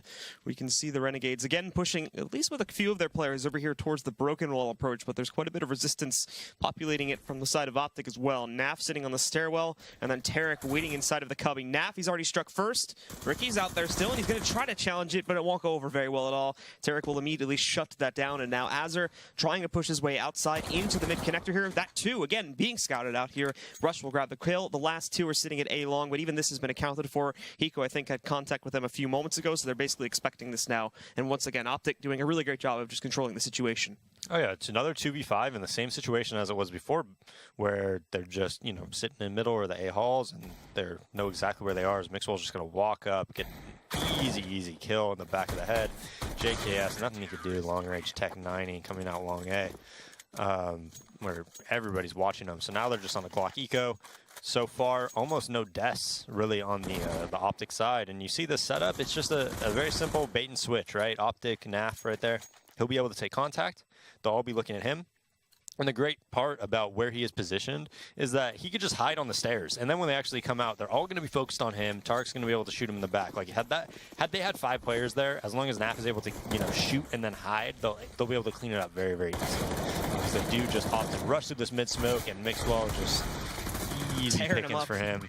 Just a quick anti-eco ace as they just jump to the mid-smoke.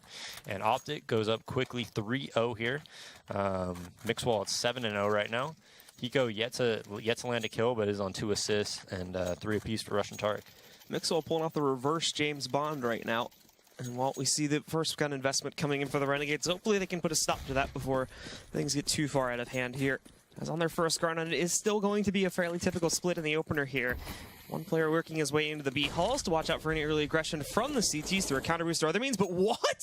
Yam through the door from this AK just destroys Mixwell there in the mid connector, and they're going to continue pushing right through. In through Suicide. Ricky's going to be able to find Hiko, and they're well on their way up the T ramp here now. Swinging up, they've been able to smoke out the door, so there's going to be no pressure here. And I think Usilla might have actually spotted a player back behind the barrels there too. He holds back. Finally, they're going to lose some of their guys, but it doesn't really matter, as they already know that Rush is hiding in the back corner here, although the missed shot from Ricky will cause him to lose his life. Thankfully, JKS is in position, and with a swift trade, the Renegades go speeding into their first round of this map.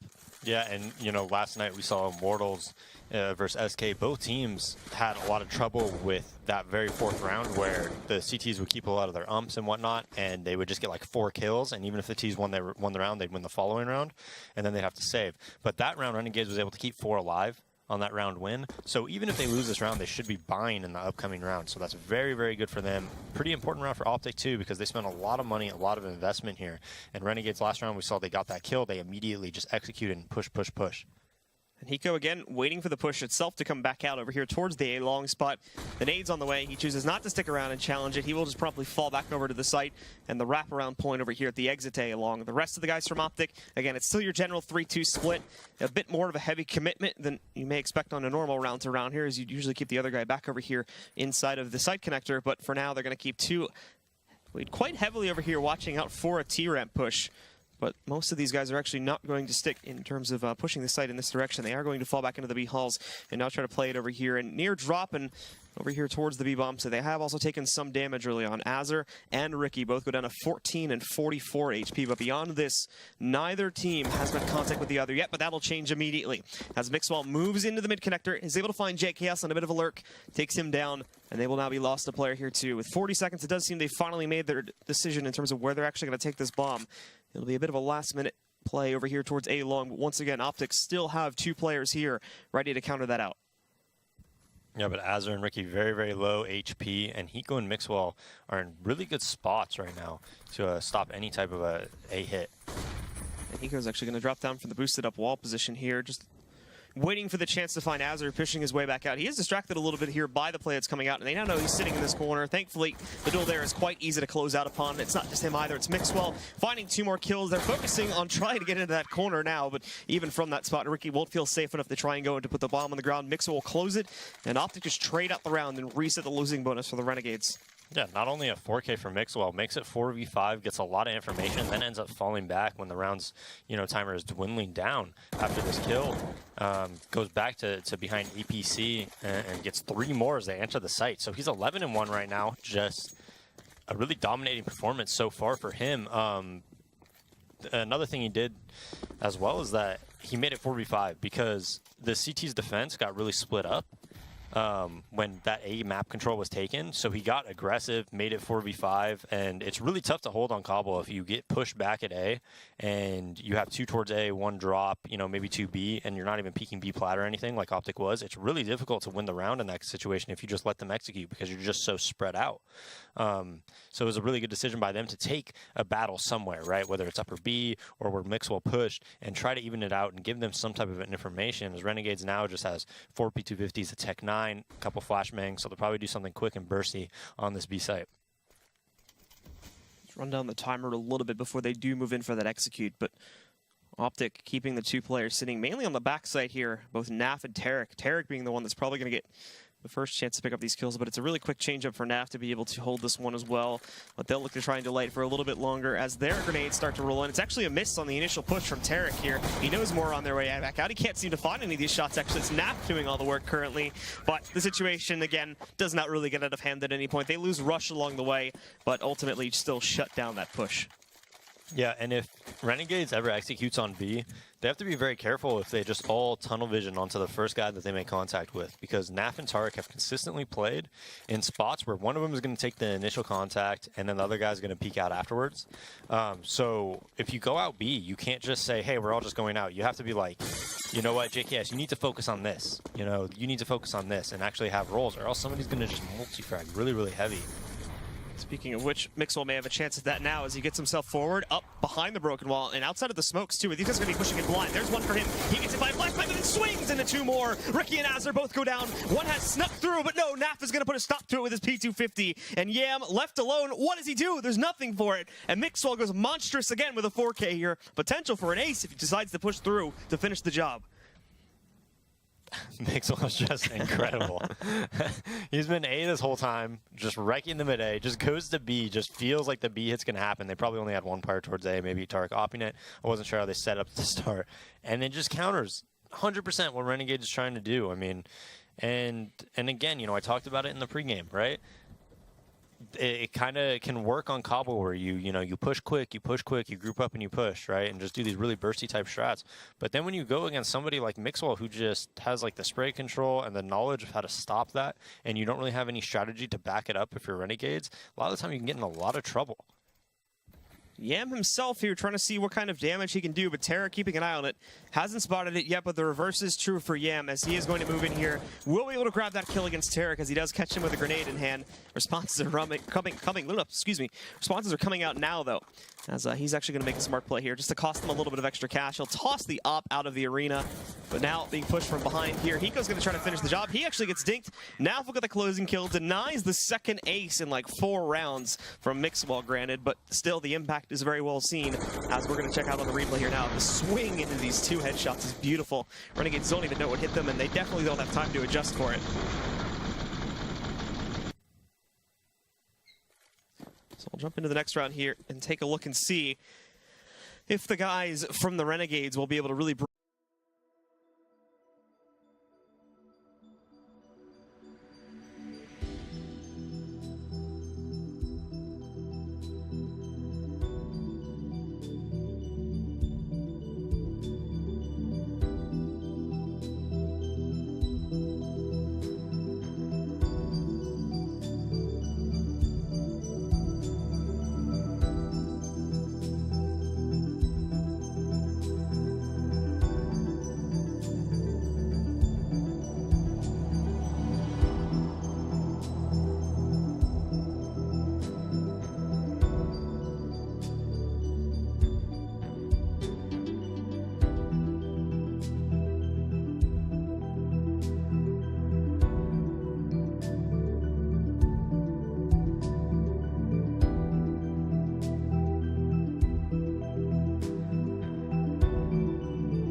the table this time. That poor chicken, Blue. It always just runs into the wall. We've seen it like in 3 of the rounds do that too. What's wrong with it? Just a dummy over there. So another, eco round for Renegades. If I'm Mixwell here, I might be getting aggressive. Might try to set the record, Blue, for like the greatest half. What's he out right now? I mean, 16-1. So. Holy crap. Yeah. We saw Fur go completely crazy last night as well on this map, right? Mm-hmm. I think he ended up the half with like 25, so we'll see if Mixwell can beat that this half. I mean, things are looking really good for him. Just flying all over the place, predicting what Renegades is going to do time and time again, and now Renegades just in a very, very bad spot, man. 6-1, just another eco round. I'm sure they'll buy up next round, but Optic's getting a lot of money now, not having that many deaths in the past couple rounds. At the moment, the Renegades just seem kind of lost, at least at the beginning of the round they did. Now they'll try to go for some sort of waterfall play instead of the drop room, and you can see them flushing out of the window. And here comes Naf. It's his turn to shine now. 1, 2, 3, 4. He'll be denied on the ace, but Rush quickly chimes in for the trade. Ricky's going nowhere soon, and Optic are continuing to climb the ladder in terms of their scoreline here, 7-1, as they don't look like they're struggling at all, especially on these eco rounds from the Renegades. Yeah, just easy cleanup, man. Just a couple P250s and some Glocks. Pretty easy for a guy like Naf.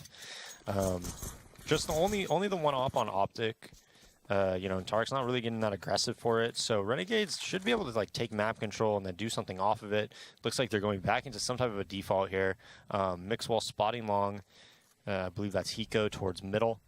Oh, no, he's actually boosted up. So this could definitely, you know, if you don't check it, this could be pretty devastating for you. But Renegades opts to slow it down. They're going to try to take some map control, execute together, and I think that's a really good idea.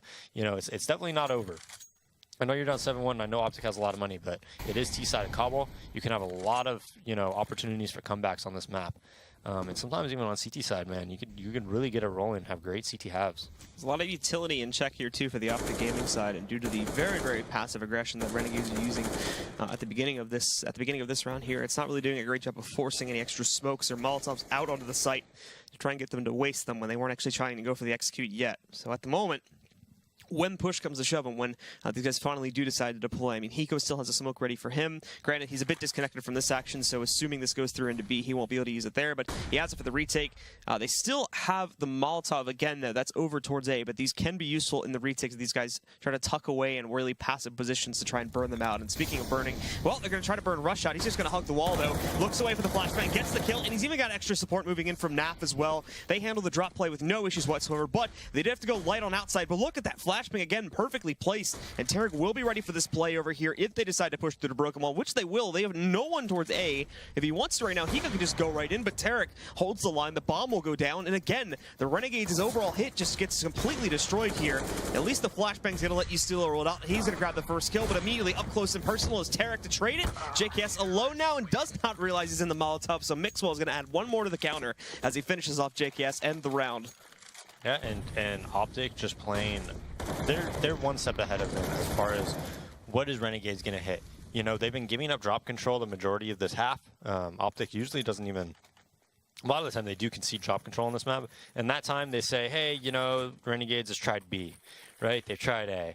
They've tried doing like a default, you know, and then going towards A later in the round, right? I bet they're going to do a drop play here. Hey, Rush, you know, let's hold it. You know, that's what Naf and Rush are saying. They pick a right, and they take the calculated risk. You know, Tarek's holding his own at B just by himself, basically. Kind of a more passive setup, you know, either behind the statue or near the broken wall like he was, which is an off spot that you don't usually see very often. But, you know, they pick right. They're just one step ahead at this point. So the pause now being called from the Renegades. We should be back into gameplay here in about 60 seconds or so, but really needing to take a moment here and re-strategize, as once again their entire hit just gets torn apart despite their best efforts, and it's kind of gotten progressively worse over the past few rounds here. They're making less and less progress. I don't even actually know the last time that they were able to successfully get a plant on the ground either, as it seems like they've just been flatlining on the past 3 to 4 occasions, and that seems to be the case from the scoreboard I can kind of see in the distant monitor over there. Yeah, the one round they won was when they spammed Mixwell through the smoke at middle and immediately took up A. Hiko was the lone defender in the danger room with an ump. He died, and then they just took A right away, brute forced it. Optic's rotation was pretty good, but they saw Rush going to the back of the site, and Renegade just hit it so quickly that they were able to pick up that round. But besides that round, I mean, they're averaging like 1, maybe 2 kills on each round loss. Now they're at the point, though, where they could pistol armor every lost round, every other round, and then get a buy round in as well. So they offer a pistol armor going quick towards B. Is still a volleying out the stairs. And they know Tarek's opping here, so if they could push up, maybe get in his face and trade on Naf, you know, they might be able to make something happen here at this B site. Quick smokes and whatnot going down onto the bomb site to cover it back up. It's actually going to ice Tarek out of his position a little bit. He needs to get aggressive if he wants to move in. Rush is actually caught this time as he tries to regroup with Nap a little bit here, but Tarek chimes in and they have not spotted Nap sitting in the corner. He's going to be able to go in. He swings out a little bit too early, but still finds a massive impact and gets himself a 3K. Tarek shutting things down with a second as well. And it is another quick one and another plant being denied. You saw it on the scoreboard when we went back in game there, that again, beyond the one round they've actually won, they have not been able to put the bomb on the ground a single time in this half. And good stuff from Nap to hide in that corner and just destroy the push. Yeah, let's check out the, you know, looking at the scoreboard, just look at how many kills they've actually gotten in the rounds they've lost. I mean, it's so minimal. It's like 1 or 2 every time. Look at that, just 4 alive, 3 alive, 4 alive, just over and over again. Mixwell has to have been sitting on 16K for the past 5 or 6 rounds by this point. And it's not even like he can donate anything over to his teammates to try and balance it out a little bit, since for the most part, there isn't really the need for a rebuy. And what is crazy too is you did say, if I'm remembering correctly, he was the guy that got hit through the door on the one run that they did win Mixwell. So like there's nothing you can really do about that death because that's just like that just happens. So beyond that, right? He hasn't died like a single time in this entire game. He's had that one death, but besides that, he's just been crushed. Jinxed it. As he is going to go down to Ricky this time on a push, and it's not just here either. Ricky, he moves in and finds Hiko. He'll take him out, and now they're going to swing out again. It's over here towards the mid-connector and up towards the ramp, where they're actually finding a moderate amount of success. They will try to change this up, but again, Tarek is found out in the open. They take him down. Rush follows suit, and this is exactly what we need to see. A complete wipe of the table against Optic, with very few members of Optic actually being able to survive and save, and that's exactly what we have right now. Naf is falling back to post up for an exit position, but beyond that, it is certainly going to be a round where the Renegades just sweep through. Yeah, and again, their second round comes at A, where they get those initial entries, burst on the site very, very fast. And Optic was actually set up very, very well there. NAF was aggressive upper B, I believe. They had a super fast rotate coming from Rush and Tarek over to that A site. Just unfortunately for Hiko and Mixwell, their crossfire kind of got a little hazy there. It was a good idea for the early round crossfire as NAF is just going for exits, gets 2 kills, which is good for the Optic guys. They want to limit that economy build up on the Renegade side. But what happened is they were set up really well early here. Hiko was going to swing after Mixwell took contact, but as soon as these guys from Renegade started taking that long A control, it would put a lot of pressure on Hiko to start looking at long A, and then he couldn't capitalize off that initial, death by Mixwell essentially to get anything going. He was so late on it because, of that long A pressure. So that's kind of a setup that they had where they want to do it very early in the round, but then they want to kind of cancel it later. Get the smokes down and then maybe fall back if you're Hiko. Well, now we're going to see Optic again go right back into their investment, and it's quite a heavy one too, as they do pick up the double up setup this time. Hiko will remain in the position over here at the A long entryway. The nade dips into, and that should do, unfortunately, was a little bit too far, I think, so not actually going to do all that much. But Hiko falling back. Mixwell will still hold instead of suicide steps. He does need to be able to help out Mixwell's currently. He does not have this flank covered at all, as he's waiting for JKS to go for the peak, but he misses the shot, and now the rest are going to jump back in, and they spray him through the smoke. Yam's going to be able to find Mixwell, but Hiko resprays back inside and is able to catch the trade, and he finds a second one against Yam. Now he'll fall back. Now he'll move and prioritize the site, but look at JKS sinking his web. He's going to be able to catch Naf with a nade in hand, and he knows Hiko is still hiding out somewhere, but the quick adjustment. He almost loses his life to that situation, but no. Now this goes down to a 2v2. It's slow on the rotate for Optic. They're just now getting these last 2 players up over here towards A and through the wall, but Rush, he needs to actually wait for his other teammate to get into a position to push as he's taking point. While in the meantime, the Renegades have now moved way out on towards A and are already set up here for the post plant. And speaking of which, in that post plant, JKS already finding Rush. This is brought down to Tarek to clutch, and he won't last very long either. Ricky takes him out of the picture, and it's another one for the Australians. Yeah, so 2 in a row now for Renegades. Again, hitting that A site. Mixwell makes a bit of a mistake. Well, let's be honest, he just missed the shot, right? When he was in danger at middle. Had he hit that shot, he probably would have been fine because he wouldn't have had pressure to have to fall back through that smoke. But Azur's having a rough one, man. 0-11 right now. For Renegades, and they are getting something going though. They're starting to get rolling. Seems like they're consistent A hits. They're finding some weaknesses in this A defense from Hiko and Mixwell right now. Ricky taking the early shots too, since Mixwell has found a lot of success in posting up here, so they will look to challenge that. And again, the shot actually that time it almost works so that he is baited into the peak, but not meant to be right now. However, what a nade! Still playing right behind it, and yeah, the nade goes in deep over the wall. Over the door to hit him through it. But now waiting again for the rest of them to get in position at the edge of A long. And Hiko abandoned his post a lot earlier this time, just playing it back to the site instead, as no support system would be available for him if he played it forward. They are calling for extra rotations early. As you can see, Rush goes for the quick rotation back over from outside of the window and drop. Still keeping 2 on B, though, and with a sudden change-up from the Renegades, this will make sense to try and defend it. Unfortunately, without them really being aggressive in this round, it's going to be hard to detect this. All they really have to hold the guys back on A is the nades and whatnot. Mixwell's not really pushing into the mid-connector to try and spot any of this, but there's indecision on the Renegades. They've turned it around again, and are now going back to the original plan to execute over here towards A.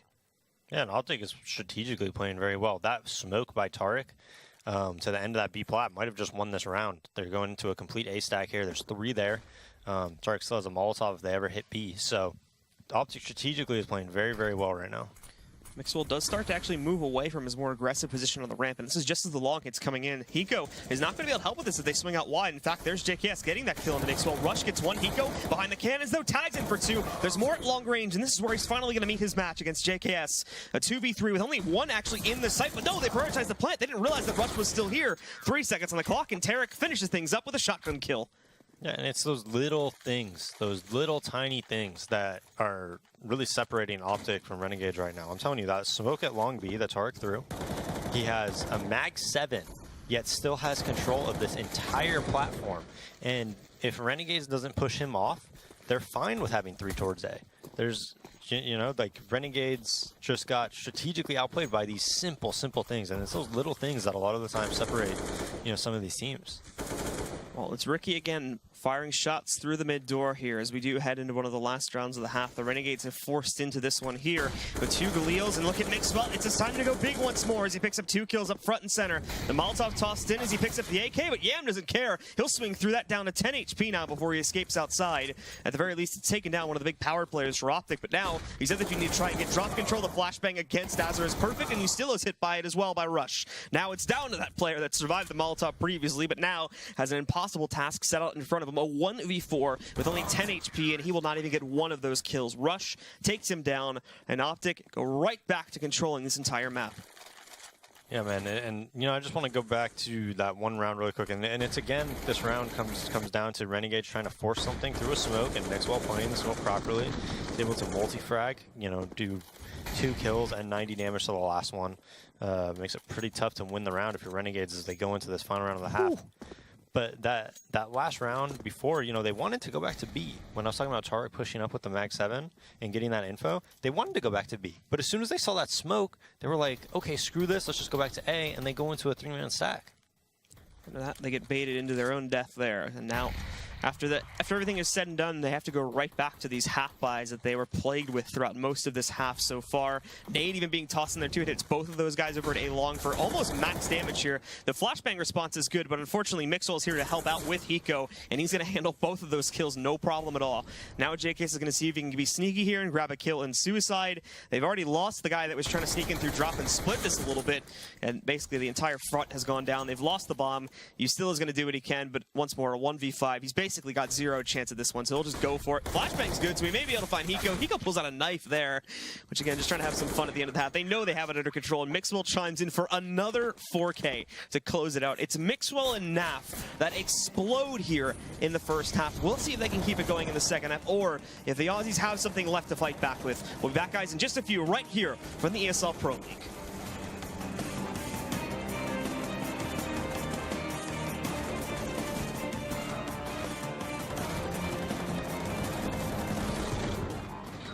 ESL Pro League is brought to you in part by Logitech G, Pay Safeguard, Mountain Dew League, and ESEA.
Well, welcome back once again, ladies and gentlemen. Our first match of the night is off to an incredible start here. For the guys on Optic, that is a bit of a poor start for the Renegades, unfortunately, as they are down 3-12 at the moment here against Optic, with Mixwell and Naf having an incredible performance. We got most of Mixwell there, as we saw. Again, at one point he was leading up at like 11-1 or something like that before he 16-1, I think it was even at, before we finally saw him consistently going down after there was a pause called for the Renegades. But even then, they weren't really able to get that many rounds back, and it's now put them in a bit of a drastic situation going into the second half.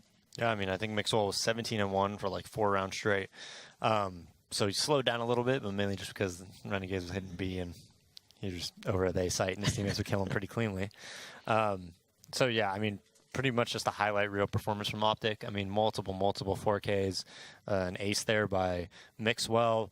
I mean, like 3 or 4 rounds they had 4Ks, just cleaning up without like any deaths.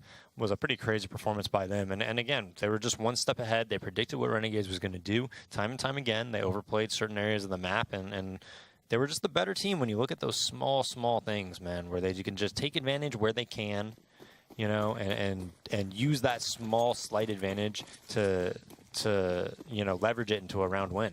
Well, we are ready to get into the pistol now, and Yam will play aggressively now as the Renegades do jump onto the CT side. They're going to push themselves out, or specifically Yam will, but the Optic Gaming guys will immediately go out, pummel him down. Mixwell, again, immediately adding back to his frag counter here, but this is all a ruse, and it's pulled 2 players off of the B bomb site. Initially, they were 4-1 stacking, but with the 1 loss, they need to add some additional support. It's not a full commitment, though. Azure, along with JKS, only move themselves with JKS specifically into that bomb site. Azure still sits in the doorway, and that's still going to be a pretty quick rotation for him. But now they jump back in. Ricky, with 2 incredible shots, takes down Mixwell and Rush. He's going to be pushed to the other side, though, and that's where he'll need his match. But at the very least, the stakes have been even a little bit here. Azure, however, going back down. Yusilo up from the platform, picks up 2 more against Naf and Tarek, and now it's on Hiko to clutch 1v2, doing the damage and shutting down JKS. 2 bullets left in the clip right now, but he'll back up and safely go for the reload. At half HP, he's got to be able to look for this headshot against Yusilo, now down to 31. He's falling back and is caught jumping, so he's got him down to about half. Time is not really an issue. He's just got to get this kill, and he's going to do it. Hiko with a 2v1 clutch continues to push Optic forward now as they go up 13-3 to start off the half.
Shots by Hiko there, and one thing I want you to notice is when they were taking B there, or sorry, A control, they're just continually jumping, making sure that you're probably not going to get, you know, just one tap that first guy, and that's going to allow you, you know, if that first guy doesn't go down, most likely, obviously his aim is going to snap to that guy, the CT, and then the other guys can come in and just Glock him like they did.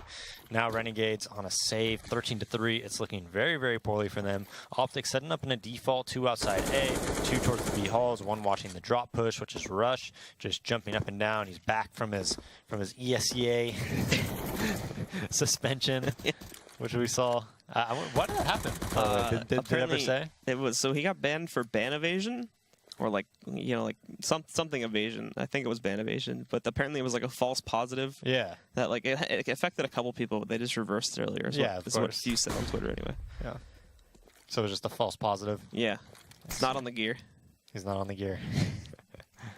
But the rest of Optic here now, just taking it slowly in this round, actually keeping it pretty quiet. They obviously sent, I think it was Naf forward, but the thing is that the two from the CT side actually pushed out successfully into the courtyard, and Naf, I don't believe, has realized this. So they have a potential flank to open up, and if the bomb falls back, this could get pretty chaotic pretty quickly if they're able to catch him. Hiko tries to check to his right, but immediately shut down by Ricky. He's going to grab another nice headshot here.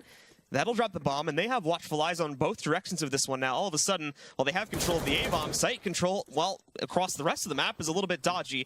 Ricky decides to not stay in there, though. He'll back up and still have the potential to flank this in a few moments here, as they have an ace up their sleeve, too, while still having Naf sitting over there inside of the A-bomb site. But Ricky's able to still hold this off. 2 more kills with the Deagle. He takes down Yam, but now they've got the bomb, and they're going to move in towards Drop instead. Naf, he's moved in here. He's been able to make a workable amount of room, but they still have Ricky to deal with, who's picked up 3 kills with that Deagle, single-handedly holding off the rotate. They'll rush over here to the A-bomb site as they would have to battle their way through B with this amount of time left. He'll be able to get the plant, thankfully, but they're still working against a disadvantage. And very, very quickly, all of the Aussies are rotating around here to try and crunch on this and prevent them from being able to clutch this back out, as they need this kind of an upset if they want to have any chance of getting back into this map. Naf moving in now, and Ricky may have his chance for a 4th here as Naf is spotted, but no, JKS gets that kill, and now it's all down to Rush. 13-3 as we see him at 58 HP, gets the first one, but now he's been cornered, and JKS is going to get that last kill. So the Renegades upset in round number 2, and they'll have a chance at a comeback off of this, potentially. Yeah, off the back of Ricky's pistol, just phenomenal work by him. Unfortunately for Rush, he still played that very, very well. He didn't push in too early. He waited until his teammates came in at long A and were able to trade on the site if he dies to Rush while he is on the site. So now Optic going to just very, very light buy. They're going to get AKs next round, so they're not going to force it. They know they're not really in any hurry to end this. They don't need to take a risk by buying Tech 9 armor and like full utility or anything like that. So they just opt for some Tech 9, some P250s, a flashbang, and we'll probably try to burst onto A here. It looks like. They still have a 9-round cushion to work with, so there's no real struggle at all at this point in time, as Optic does try to push their way in through the mid connector, and I believe A long as well. They were able to push them in, but obviously Renegades is very well aware of the situation here, so they just prepare for their peaks. It'll come out. They spotted Mixwell, but unfortunately Ricky won't be able to find the taps this time to be able to take him out quickly on their initial peak. They'll have to wait until they fully commit, which is coming in now, and Ricky again wants to be the star in this round. He's finished the job against Naf. More on their way. He does get hit by a flashbang, but he's still tapping onto some good damage. Now JKS moves in. He's going to get one. Ricky with another one down by the ramp, and he's going to look for even more. Here Rush trying to slowly tap away. It's Yen that gets that kill, and again he will be traded by Hiko, but at the end of the day Ricky shuts it down with 3K, and the Renegades go up to 5. Yeah, they do get that round, but Azur's still not on the board, Blue. Bit of a shame, actually. Yeah, I thought that was his time. Like, if that was him, I'll be honest, I'd probably be a little bit more aggressive than I normally am. We've had that ESCA bug, but it seems to have been fixed today's match, as no one else is having that problem. So that one might be legit. As, yeah, he's still looking for that 1 kill to start off his game here. And, well, Yam is going to swing inside. Spots one player, but just decides to molly it off. And, ooh, he gets the angle against Rush. Rush with a quick headshot. Now Ustilo is going to pop up here. He's going to be able to chain together, do spraying into it. Naf can't find the trade. So all of a sudden, Mixwell and Rush, both of them have gone down. Yam getting knocked out there as well, but it's a bit enough to push Optic back. They're now just going to head out over here towards the mid-courtyard instead. Yeah, they are, and if they swing back towards A, it's going to give Renegades enough time to really reset their setup and get back into a quicker rotate towards A if Ricky calls anything. Still holding at the stairs, so he'll be able to spot B and then maybe hide and let his teammates take contact around the square. Box cube, whatever you want to call it. Naf throwing the opposite mid smoke, but 2 going long A. So it'll most likely certainly be an A hit here. Renegades does bring 2 towards that site. And we'll see if they want to do like a contact play if you're Optic, or if you want to do some type of like just a pop flash execute. JKS in a very good position though to deal with this. Ricky at the APC, so this is going to be tough for Optic to deal with. And Optic themselves, again, really are running the timer down to its very bitter end here. Ricky waiting for that peek from Naf. He's already got him down at 48 HP. He does have a small angle with which to push back up, but he's going to need to immediately watch out for the player sitting inside. The smokes will go over there towards the doorway, and Ricky knows that they're going to be deploying here now, but actually averts his attention, sees Naf up on top, but it's Hiko that grabs the kill before he can impact there against Naf. But it's Naf that actually gets another kill down to Azure on this side, but he's not going to last very long either. Only trades on a Tarek. All of a sudden, everything's on Ustilo, but look, he's going to be able to swing back in. The bomb will go down, and Hiko's just barely going to be able to get it, but he needs to very quickly brace for the retake, which is swinging up the ramp here from Ustilo right now. He's being hesitant about this. Hiko has himself a boosted up position. He's looking for that headshot. Hiko himself has really not been able to respond to much of this one. He's got it down to 13, though, as he catches him on top of the APC, and Hiko again with the clutch now. Did it in the pistol, and now does it again in this round to put them up to 14.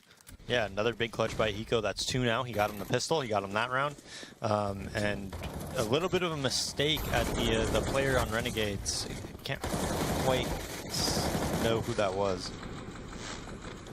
Well, we do see again as we head into the next round here now, the Renegades spreading their players out across the map right now in still a fairly usual fashion, but Optic just want to kick it up and speed it up primarily, so they don't even realize that Naf had dropped down. They don't hear it. He immediately gets that kill. There was a trade from JKS, though, as Tarek had followed right behind Naf, and the window kind of surprised him a little bit. So we're down to a 4v4, but in terms of players on the site currently, Ustilo sitting back down over here inside of the cubby, waits patiently. He's going to see if he can try to get one more, sight on one more, but he's a bit impatient now as he swings out. Unfortunately, again, he will only get one. JKS pushes back out. Yam and Ricky, again, the last two really not going to be able to do anything with the control of the site that they have there. So Naf just going to clean up shop and put Optic up to 15. Yeah, game point now. Renegades in a terrible position. And it just seems almost inevitable that Optics is going to, win this round or win one of these upcoming 2 or 3. Mixwell 25-10. Naf caught up to him, though, 24-9.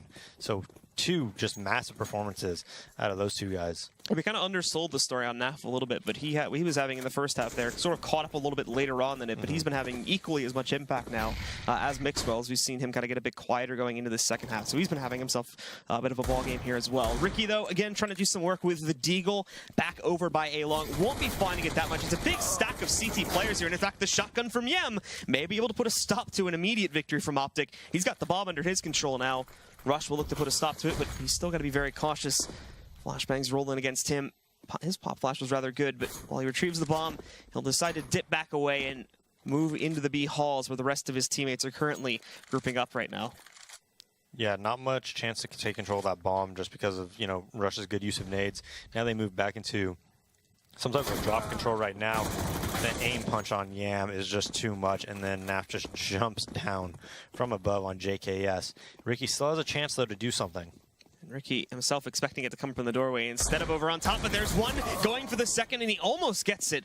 Rush will get the kill, however, saving his own life, let alone his teammates, and now Azure will look to clutch 1v2. Smoke going over on top of it, immediately tosses Molotov while he tries to swing out. Hiko will shut it down, and there you have it, folks. Optic Gaming are going to take control of map number 1 now, and they will be able to start their season off quite well. Actually, I think they played a match yesterday, so they're going to continue their season here on the mainstream anyway, and be able to go up 1-0 to start. And again, what performances from both Mixwell and Naf there, just shutting down everything from the Renegades. Yeah, Naf taking more of a leadership role seems to not have affected his performance negatively. A lot of the time when you're focusing on that, trying to tell people what to do a little bit more, even on CT side, calling setups more, just taking that more of a vocal leadership type quality as a player, a lot of the time it affects people really negatively. Naf seems to just have rose to the challenge and, just played just as good as he always does. So, good job by him. All right, guys, so we are going to bring our analysis desk into the conversation now. Stunna and Bach, what are you guys' thoughts on that game?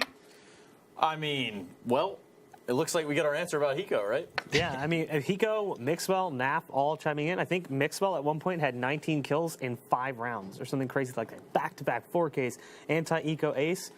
But at the same point in time, Naf did just as well. I mean, chiming in with a couple of 3Ks of his own.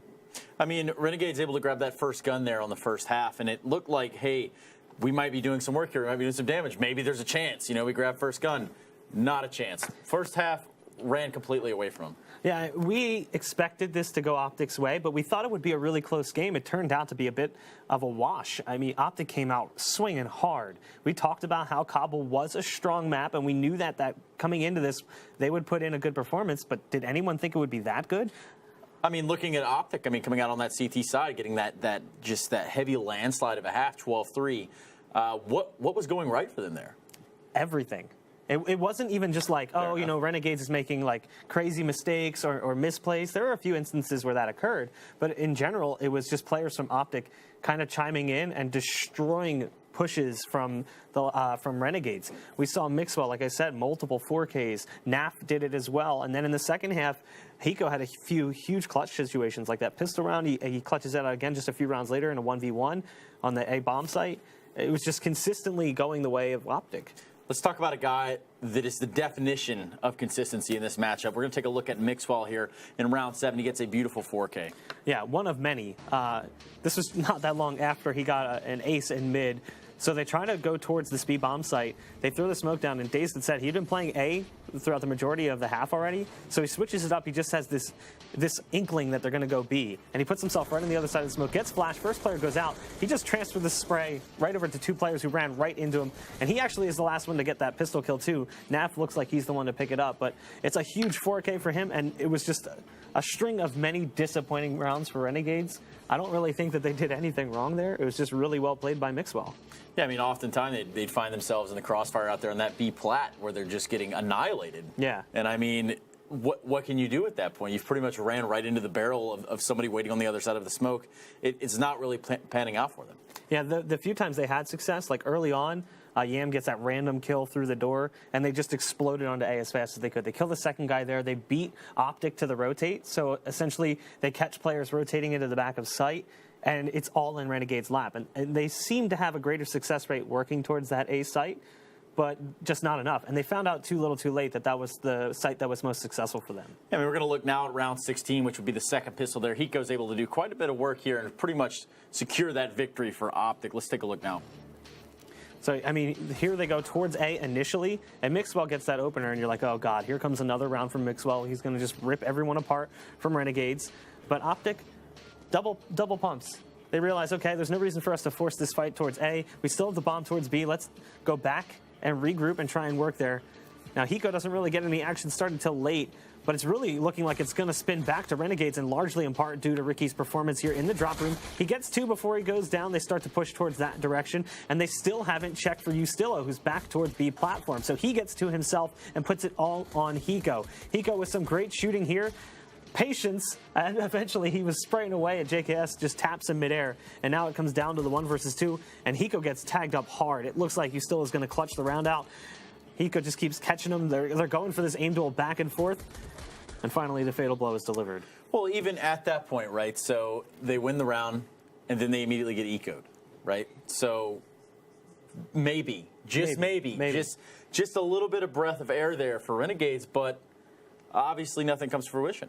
Yeah, I mean, final score ends up being 16-5. That eco was nice for them, but they needed to grab so many rounds in a row. They needed a foothold on top of that and then to run away with it. Yeah, they needed to just, like, break them completely. Break all the momentum, break the money, and move forward. They needed to string together, like, 6 or 7 rounds before they could even afford to lose 1.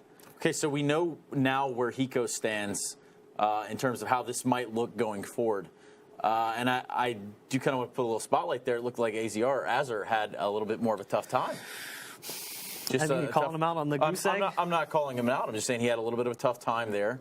Obviously doesn't help the situation, but I do believe he'll be able to bounce back in this next map, which is going to be Dust too, if you guys didn't know at home. I mean, looking at that first map, I think it was like, what, we're into the second half already, and he didn't have a single kill? And they even joked about it. They're like, it's not the ESCA scoreboard glitch anymore. He legitimately does not have a single kill. And while I think it's harsh to call out a player on individual performance when they're not doing great, that's basically like you're not even in the map. So, I mean, it was like Renegades was playing 4v5. Sure, you could argue that he had, some effect on the game with his utility, but that's really rough performance from him. Not what we're used to seeing from him either. No, absolutely. And like I said, when you've got Savage on all cylinders, AZR doing the same thing, these guys are, they're pretty good. They're able to string together rounds. But right here, we saw in Cobble, they were struggling. So I do believe at this time we're going to go to a quick break. Stay tuned between the maps. We're going to go to Dust 2 next.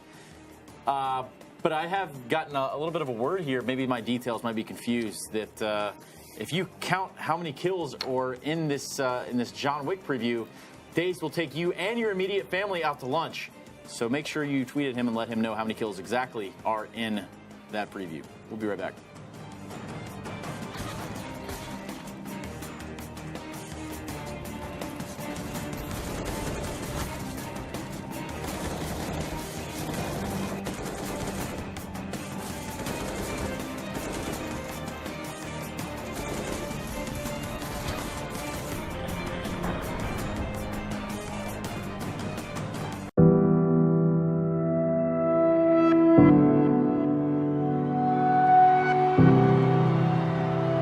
Ladies and gentlemen, welcome to ESL 1 Code!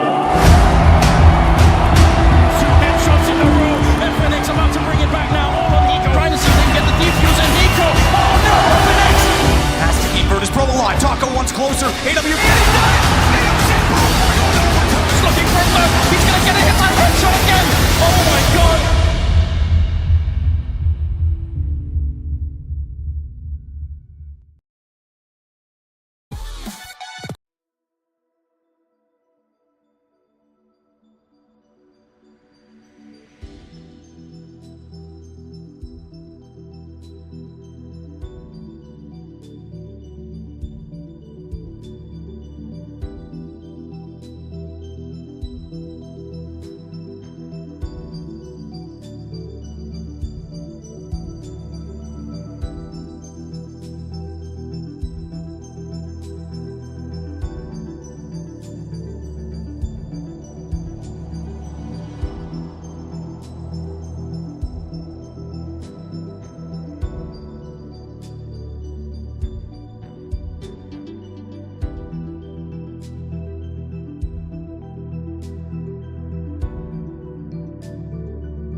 You ready? Huh? Hey, easy boy, huh? You ready? Huh?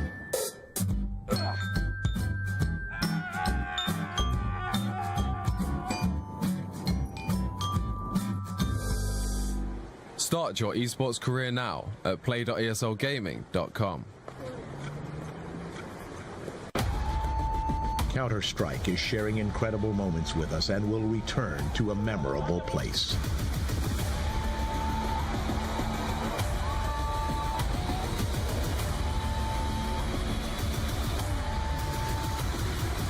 Get your tickets now at proleague.com/Dallas.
All right, we're coming back now for the second map in this doubleheader of Renegades and Optic. My name is Stunna. This is Bach. We're going to kind of walk you guys right into this one. But before I do that, I want to share with you that you should, and you know, most of you, if you're listening to my voice at least, you will go out to Dallas, you will go to the Verizon Center, and you will check out these Pro League finals. Get your tickets right now, proleague.com/Dallas. Be there or be square. And you know what? When we're going to talk about squares, we're going to talk about maps that aren't going to be here for much longer. And that's Dust 2. And that's going to be Optic and Renegades on Dust 2. It's actually a 4-square map design, too. It's weird how that works. Yeah, it's weird how that works, right? Yes. Yeah, you know, Dust 2 is a map that's slowly being pushed away. All the leagues are starting to adjust to the ruling that came out from Valve that removed it from the active rotation. And if we were going to see a close game, that was going to be it. We thought that that was going to be a real fight from both Renegades and Optic. Instead, it ended up being Optic coming out swinging. I had originally picked Dust 2 as Renegades map. After seeing the way they played there, I'm not so sure anymore. Well, let's take a look now at what Mr. DeBears has to say about Dust 2.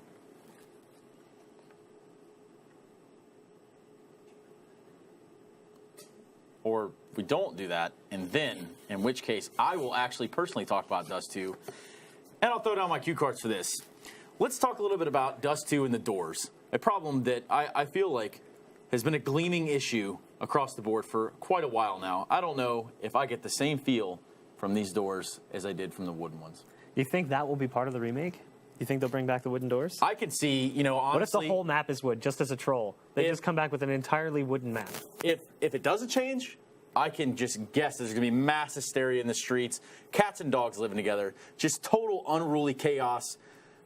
And, you know, we might be seeing some of that already, but that's not the point. The point is, we need those wooden doors back. Maybe someone will actually clean and we can call it DE Dustless. DE Dustless. Well, how about DE Dust 2? Take it away, Eric. Stunna, and here I am for another edition of Let's See Who Wins This Round.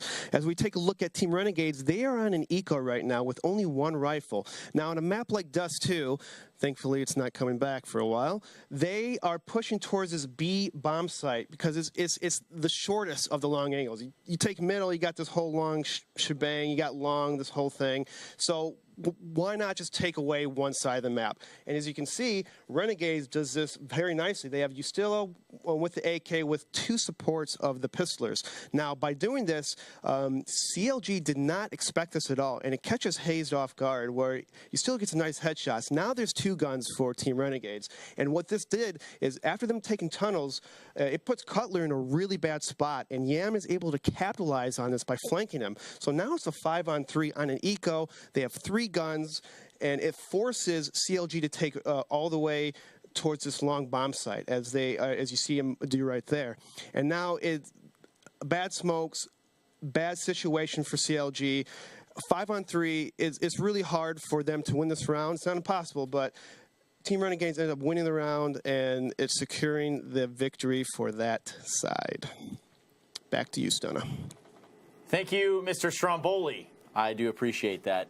Nonetheless, let's talk about Dust 2. Let's talk about these two teams. So we were talking about it before. Like we were saying, you know, the map's being pulled out of the active rotation. Some people are upset about it, but we were talking about that creativity. How creative can you get? As someone who is heavily involved in the pro scene, maybe more in the background at one point in time. I don't know what you're talking about. When was the last time you saw a team really come out swinging with a really strong execute on Dust 2? You're like, wow, I've never seen that before. Well, I guess you got me there. So the reason I bring that up is because we talked about Optic swapping their in-game leader. How much effect was it going to have? You know, realistically speaking, there's not a crazy deep playbook that you have to call out for the side of Dust 2 if you're on Optic. We've seen teams who basically just exploit mid to B, like consecutive rounds in a row. That was like, for some period in time, the common play for a lot of teams was just like, let's just take mid to B as many times as we can, and teams weren't really able to do anything about it. Now, obviously, you know, the map has changed a little bit, and it's not as successful as it once was, but if you're Optic, you can kind of rely on the fact that the map is a little bit stale. So I don't know how much work they've put in with Naf as the in-game leader on Dust 2, and based on the performance against Selfless last night, it wasn't fantastic, but at the same point in time, because it's Dust 2, they can kind of just rely on the fact that it's old, it's standard, everything is kind of cut and dry. I mean, it does give that opportunity for a Puggy-style approach to it, right? Yeah, I mean, in general, like when you're looking at the map pool right now, the two puggiest maps would probably be Dust 2 and Cash. Like two maps where you can really get away with not putting in too much work and just kind of exploiting your aim. Well, I'm going to throw it over to the commentators. Before I do that, give me a quick prediction. I think Optic takes this one now. I'm going to say 6. I'm not going to predict this. Don't do that. Don't do that to yourself. No, because don't do that to yourself. What ends up happening is, yeah, I'm not going to do that. But I think Optic takes it. All right, I tell you who can take it from here. Let's give it to Daze. Let's give it to Blue. Take it away, Blaze. All right, guys, thank you very much. Yeah, we are getting ready to jump into this second map now. It is going to be over on Dust 2. And while originally, right, we said this is a good map for the Renegades, do you still hold that opinion after what we just saw back in map number 1? I mean, I think like maps like Dust 2, Cash, Cobble are definitely the best chance that Renegade has at beating, you know, Optic. If Optic decides not to ban Mirage anymore, which I actually think if they pick up Hiko, I think they might, you know, relook at that and maybe not ban that map anymore. Then I think Mirage is something that Renegades could beat them on as well. Having said that, I mean, they just got crushed on Cobble. But, you know, Dust 2 is a completely different map. These guys have lost before and, you know, games like that where you just get crushed sometimes. Sometimes it just happens. Nothing was working for them. Dust 2 is even less strategical in my mind than Cobble, so you can get away with, you know, how Renegades tends to play a lot of the time, even more, as we are getting live into this pistol. Looks like they're setting up for a long take right here. And I think we are going to see that, Blue. Yeah, so let's take a look now what the Renegades are going to do on this pistol. For the most part, again, just pretty much sending all their players directly out towards long here. Optic Gaming will go for the group up across the map, but actually primarily into the B halls, which means the defense over here on this A side is going to be quite light. You have Naf sitting back up over here on the platform, getting ready for them to push back out, and he takes the duel, spots the entire play. Now he's going to need those reinforcements to roll back in here very quickly, but he does hold it back. There's more CTs, however, more of them moving back in, specifically Tarek on the catwalk. Naf is going to strike first, but he's down very, very low to 3 HP. He will have to play back over there in the safe corner. Naf tapping back in again. He's able to score another one, despite having to play this passively. And all of a sudden, the rotates are here. The reinforcements have arrived. Fustillo, the only one to pick up a kill. Azur's going to change that, though. But Naf, he's got to go out, but he can't do it. Tarek is allowed to push back in, grab the final one, and it's Optic again that control the pistol here. 3 for 3 so far in this matchup. Yeah, and Naf getting a lot of info, able to just peek pretty freely along. He definitely should have gotten a headshot here. He fought for a while, and then he goes back behind his barrels, gets goosed, just gets a nice shot through the smoke, and he gets another kill through the smoke when he tried planting single as well. I'm not sure why he tried planting single there. He should have planted behind the site where that couldn't have happened. So he's able to get two big kills there and just retake as a team. Now Renegades on, you know, loses another pistol. I think they're 0 for 3 right now in pistols against Optic. Yeah, and unfortunately with them being able to, unable, I should say, to get a good start with things like this, now we have to see the Renegades move themselves up over onto the catwalk position. And yeah, once again, will lead the charge. He actually gets great timing on this because it's just as one of the members of Optic has actually gone back through into CT where they're not going to be careful of this, and there is nobody paying attention to it. Rush swings back, and no, again, he doesn't actually see this, so it's a massive amount of players that have snuck up to the site. They're going to prioritize just getting this bomb onto the ground as the rest are still working their way up from Cat here. But Optic, well, they're not really able to do much either, as they're going to have to put themselves into a retake position here very quickly. JKS swinging out. He's got the angle, and Azur's actually going to finish the job. Another kill for them. Hiko responding finally, but the damage already being done. Azur swinging out again. He's going to be able to find Hiko, and down to Rush. Well, he can't do anything about this, so he's going to fall back and save, but even that will get challenged by Azur now. Back over here, he'll get the kill, and immediately we're seeing that increased impact from him. 3K on this round as it upsets and allows the Renegades to tie this up at 1-1. Yeah, and that was just a huge blunder by Mixwell and whoever was CT spawn. I think they were trying to boost onto the CT spawn box, and they completely give up Catwalk. While the terrorists are already on Catwalk, so they hear him rotating in spawn, and they just walk out freely into, hey, Rush is pretty lucky he didn't even get shot in the side of the head. I'm not sure what the game plan there was for Optic. You really don't have to take risks like that when you're in, an anti-eco situation. But unfortunately for them, they get caught off guard, walk up Catwalk, get the bomb down immediately, and then they try to retake from Catwalk, and Renegades was just super set up, ready for it. Well, now, again, we have to see what Optic can do as they do go for the aggressive response. P250 armor buys, along with 5-7 and Deagle for Naf and Hiko. Naf specifically, again, getting aggressive inside of the long doors here, but JKS paying well attention to this one with the rest of the team, going for the usual stack up of Ts inside of the middle area. And Optic not only holding an aggressive angle here either, they've got one player pushed up over there through Catwalk as Mixwell takes up that spot. Rush moving in, though, he's able to ice out the first kill, and it pushes more of them back, but there's the response from JKS. Again, we kind of figured that was going to happen since he had countered for that position, but Ricky, again, he's going to find one. However, here's Tarek once more in mid, finding Ustillo. It goes down to a 3v3. More damage, so even being done here to JKS, as he is now down at 3 HP. Smoke's being tossed back out. The rest of the Renegades moving back in. Rush will hold over here just at the edge of the cross. He's safe to go for it right now, but being passive for the right reasons, as there is reason to suspect that they'd be watching out for him, and well, if he pushes it, he'll be a dead man pretty quickly. These two players from the Renegades are lit to hell. JKS at 3, and Yam at 13 HP. They really, or 11, excuse me, 11 HP. They're really not going to be able to fight this in 1v1 duels, but in comes Tarek swinging, 1 for 1, but Rush also finding another kill back over there on the ramp. It's down to this last man alive, but he is caught looking down at the ground when Hiko peeks. So there's the retake from Optic, and there's the re-upset now to allow them to take control again. Yeah, just back and forth. Renegades just getting P250 whipped middle, just consistently. Rush peeking, I think he dinked 3 people that round. Mixwell, on Catwalk goes down, but the players are just so low on HP as Rush gets his go. Honestly, it's pretty inexcusable to die here like this. If you're Renegades, just not throwing a smoke at mid doors and allowing that to happen, it's just something that should just never occur. Like, if you're going to do a Catwalk control, especially against an eco round, one of the most common things is Renegades is able to full buy, though, pretty much. They have a scout, 3 AKs, and an op. But one of the things you so commonly see on ecos is like a mid and a cat split. So you always want to smoke in the middle if you're going to go up Catwalk. Tarek finding the shutdown here onto these guys as they do try to just force their way out of the B tunnels. It's not going to go well. Ricky, unfortunately, kills his teammate in this situation as Ustillo is taken down. Ricky, well, I should say Ustillo, unfortunately, getting in the way of Ricky's spray, so that will take him down. And now for these last two, they'll have to push their way outside. The bomb is trying to wrap its way back over through T-spawn right now, but Rush is in a great corner position. He does swing out early here, so Ricky will get the kill there. Again, making up for the team kill we saw earlier.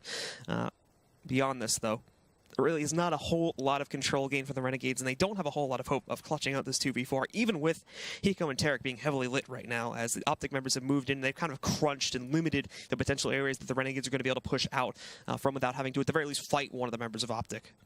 Yeah, they're in a very, very difficult spot, and Renegades just employing that same strategy, just a brute force type take. Not many, just so many simple mistakes I see from them, and not only that, but just a lack of strategy, a lack of methodicalness.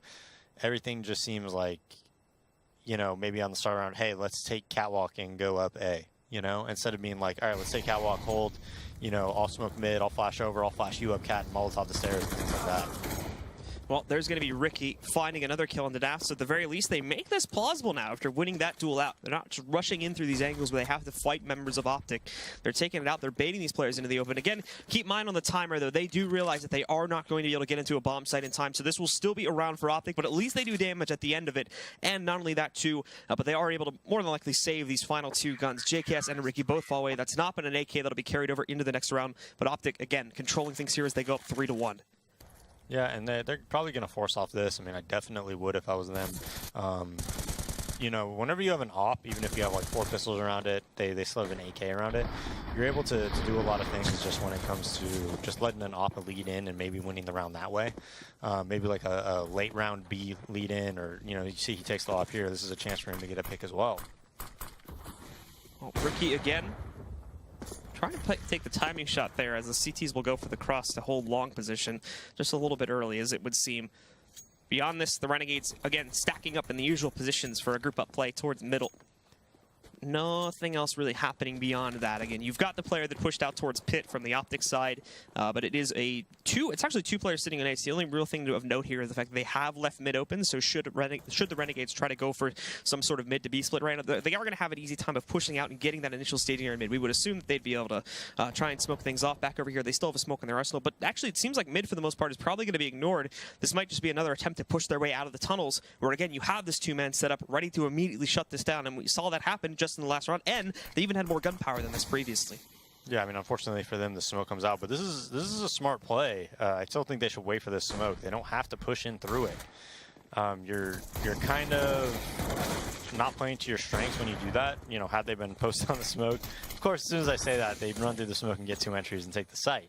But, you know, generally speaking, the way they wanted to win that round is Optic is just going to go into a save here, is just let Ricky walk in B and op in, and if he gets an initial entry, they can just swarm the site. They have multiple smokes to back it up. They're almost certainly going to win that round, as long as they could trade evenly and put it into a 3v3 or maybe even a 4v3. But they just opt to just underhand flash through the smoke, and you know, Hiko and Tarek just aren't really watching like the actual choke point for them to come out the smoke, and they win the round pretty cleanly, pretty easily. And we do see here now, as obviously as Dave's mentioned with the Optic guys falling back to save, the main benefit with which they actually forged their way into the site there is Tarek again did have to play kind of a double duty of being able to support Hiko on the push in through the B bomb site there, along with watching out towards mid. I think when the push actually starts, his attention is drawn a lot more towards mid, so he's caught in the open, and while he does catch one of the kills on the trade, ultimately again he is shut down there, so they do get a quick path in, and those last 3, again, it's a smart save. There's really nothing you can do in that scenario, as you don't have any intel, where post-plant situations are going to be along with the fact that again there's still 5 players essentially at full HP. Some great entries there from JKS as their quick kills to push back in. But still, now it's Optic with the save, and they're going to force back into this next round as well. Yeah, and I mean, if Hiko had just taken more contact while they were coming through the smoke, it would have been another one of those rounds, I'm telling you right now, Blue, where they would have just gotten like 1 death, you know? But luckily for Renegades, he wasn't taking contact, and it caught the door player off guard, and he died without, you know, doing anything. Well, they're going to again go out over here through the tunnels pretty quickly, and this time there is only 1 player to support this. It's Hiko, and he's got a FAMAS to play with, already down to 11 HP after that first exchange, and he still is not only going to grab that kill, but he'll grab Rush, who attempted to swing in through the door. Same thing for Nap, too. They all just essentially run into the members of the Renegades here, so it's a pretty quick shutdown, and it's them who only lose 1 player in this exchange. And now we are tied once more, just like we're back over at 1-1. It is going to be now 3-all here, as Optic has lost the advantage, and they will essentially be forced to full save here. Maybe an upgraded pistol or 2, but that is for the most part going to be it. Yeah, I mean, they lost the advantage, and Renegades has a lot of money because, you know, the rounds they won, they won the last 2 rounds very, very cleanly, and before that round they won, they took a lot of guns with them, right? They just kept a lot of the guns that they won on that second round. So their bank is built up really, really well, 3-3. Optic's saving right now should be an easy kill for Ostillo on NAF here, you would think, and they're looking to roll into a really good T-side on Dust 2. NAF again posted up in a position over here with these, as Ostillo essentially waits for him to push back in. He'll sit behind the doorway. And once more as well, we can see Ostillo pushing his way out here against NAF, moving in towards it. He will be able to swing in for that kill. NAF, unfortunately, is not really prepared for it. Thankfully, the rest of Optic, positioned in mid, will be able to swing pretty quickly over here towards A and attempt to actually move out towards Cat 2 to defend this. Just not the best position for Tarek, as he is caught sitting there in the elevator. Azure gets himself a nice, essentially free kill. And these last two are stuck in CT. Again, not really a whole lot that they can do with a 2v5 and essentially no damage done, so this will most certainly be a fourth for the Renegades. They'll take control of the map now. Yeah, no chance for any of the Optic guys to do anything. Hiko gets caught in spawn, dies there. Russia's Shadow being shown, so easy kill for AZR and JKS, who's supporting them from behind. And now Optic has a decision to make. We'll see if they buy. Looks like a P250 on NAF. It looks like it's going to be a very conservative play call here, and maybe a half buy or something like that. But then again, like the thing I don't ever agree with is if you half buy here, and they don't, so they don't do what I was saying. But if you half buy there, it makes no sense because you should have done it the round before, you know? So they offer a full save, so this upcoming gun round after this round, they're going to have full cash, full money to do whatever they want with. They'll have full utility, everything they need to win the round. Renegades takes a very early long control, so if they want to go back cat, they know nobody can be, you know, long or anything. Most likely they're on the stairs area. It usually leads to a very easy cat take, but they have 4 outside long A, 1 person lurking in the B tunnels, and now they're just taking it slowly, methodically. That's what you like to see in rounds like these. Make sure you don't make any mistakes. They opt to smoke on Xbox, 1 player walking up catwalk with support with 2 behind. They move up through the cap position here now. Mixwell waiting around the corner. He's actually caught, but there's players to support him, thankfully. Mixwell, well, he's not on point with his aim. So we do see Nap moving in for 1 trade. And as the rest of the members of Optic try to get aggressive here, for the most part, they are shut down pretty quickly, with the exception of that kill on JKS. Azur gets a nice 2-piece right at the end there. Tarek and Hiko both get knocked out. And it is going to be another one for the Aussies here.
To 3 as they are starting to get great control on this T side, but at the same time, this is now only the beginning of where we are seeing the guys from Optic trying to build up their economy, so they haven't had a huge chance to strike back just yet. Yeah, those were 2 nice kills by Azur there.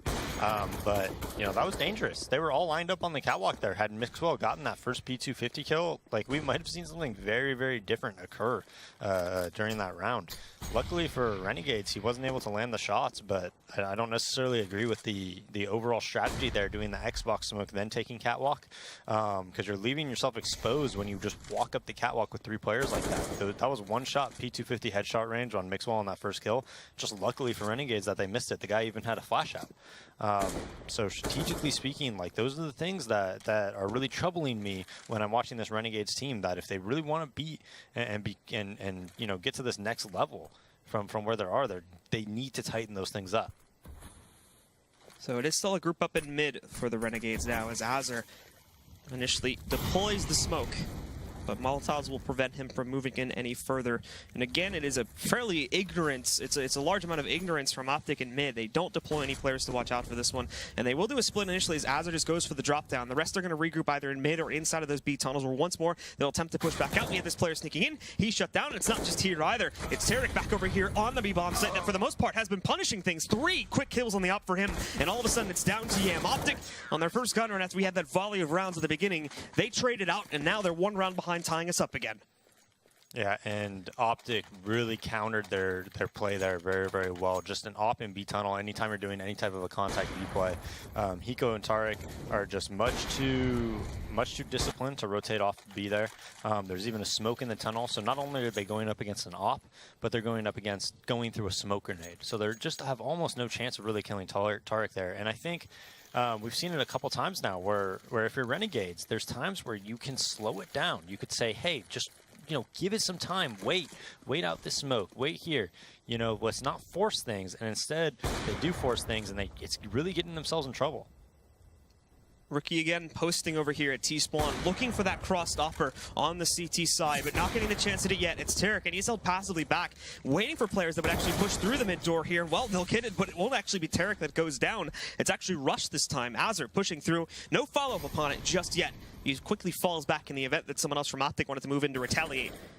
They'll just be split 2-2, however. Won't be wanting to put that pressure back in. And this may work out, as it does appear as though the Renegades may take this over here towards the cat play position. After a few seconds of delay, though, and not seeing anything, Nat falls back. Mixwell with a bit of a crucial miss, though, as he does go for the drop down on the boxes there. He moves away from this one, too. Molotovs from the CTs will hold him back, so again, they cannot follow through with this just yet. But a lot of these CTs have now taken some damage, both Mixwell and Tarek, to both of the oppers, down at 42 and 29 HP, respectively, here. And still plenty of time to work with as well. A minute on the clock here. A whole load of utility for the Renegades to use upon this entry. 3 Molotovs were in there when they just started talking about this a moment ago, and in they go. Nap, though, is going to be sneaky inside of the smoke. They haven't checked on top of that box. They do now, but it's after the flashbang has expired. He'll get 1 kill as he gets traded back out, and it's not only here as well. JKS back over at long, trades out the frag on Hiko, and finds a second one against Mixwell. Tarek, there's nothing he can do playing way over here at B. He'll be able to grab that kill against Yam with him getting aggressive, but now he's on the run trying to fall back to save, but someone is going to immediately contest this in the upper tunnels. It's Ustilo, and he grabs the headshot to put him down and disallow for any saves from the side of Optic. That was very intelligent by Optic, though. They had a really bad spot being down in that 4v5 as Rush died to, I believe it was Yam at the middle doors. Nap does a really nice sneaky play right there. Unfortunately for him, he gets blind and gets traded out. That was pretty cool by him. Having said that, Optic took a calculated risk. They took 3 towards A there, and they actually had a very good chance of winning that round. Had Naf gotten one more, had Hiko not dropped the ball on that long kill, they would have been in great position to do it. Mixwell, from his very early on success on that Cobble game, he's been pretty silent. Since then, I think he's over like 0-8 right now or something like that. So that's something you almost never see. 0-6. From a player of his caliber. So he's having a little bit of a rough one right now. And Renegades is getting the better of Optic right now. Optic not much in the bank. If they lose this round, they're going to be on an eco. They don't have any utility. They have pretty low, guns-wise. So, and having said that, they're not even taking too much of a risk, right? It's more of like a default setup. So this could be a really tough round for them to win here. But the rest of the guys from the Renegades here now, after stacking up in the tunnels, it's a bit of a late deployment here down towards that middle staging area outside of the doors. But there's no one from Optic that is going to directly contest this now. With the exception of the play from Mixwell with a shotgun back over by the long doors, and everyone else is still sticking to this usual 2-2 split that they've been working with for the past, well, basically this entire CT side now. It has been their go-to style of play. But as time gets slower, and Renegades do go for a much slower style of execution on this round, they run it down to about 30 seconds. Mixwell, though, takes out the player at long, and I think he's got it up on the floor that he can trade this out for as well when the actual hit comes in, assuming it still follows through on a cat. Ricky, though, getting that kill into B may send them spiraling in the other direction, and that's exactly what is going to happen. It's opened up the site. There is still someone in position here. It's going to be Tarek, but very quickly he's going to be crunched upon, and this is going to be tough to hold back off. Gets JKS swinging around, though, fails to account for the second player in the window spot, and now Azur outside. There's only 8 seconds on the clock, but the T's do have control of the site. So they'll be able to plant. Azur toying in mid. Well, that's not going to go too successfully as Mixwell, now armed with his op, shuts down Azur, eliminates him. Ricky moving out here. He's hunting for players to cross the doors, but no one is going to oblige to that. They've already gotten themselves up to the wall position, and they have a man advantage for this retake. The guys on the Renegades, well, they're just going to play close up and contact on this one. A missed shot from Ricky. That's crucial. He goes down. You still able to trade, playing from the same corner, trying to catch the second player that's pushed into the doors, but it's not meant to be. Naf will shut him down, and it's another round for Optic as this map continues to be close, and teams battle for essentially 1 or 2 rounds control of the lead. Yeah, and just a very, very questionable decision there at long A to just walk out with an op and no support if you're Yam. And you're just got to be wondering, what is he doing when you're Mixwell? That's what you say when you're Mixwell. He's like, what? Why did you just do that? You have a player going towards B, you have a player walking out long with an AWP, and then you have a guy CT spawn dropping. I'm just not sure of the general strategy there employed by Renegades, and just questionable decision making, you know, in a spot where they were in really good position to take control of this game. Well, now the Renegades will fall back here and work their way over towards, again, after that initial deployment, I should say, from Ricky, they will fall back and regroup outside of those mid doors and go into their usual type of strat, even after losing that one there.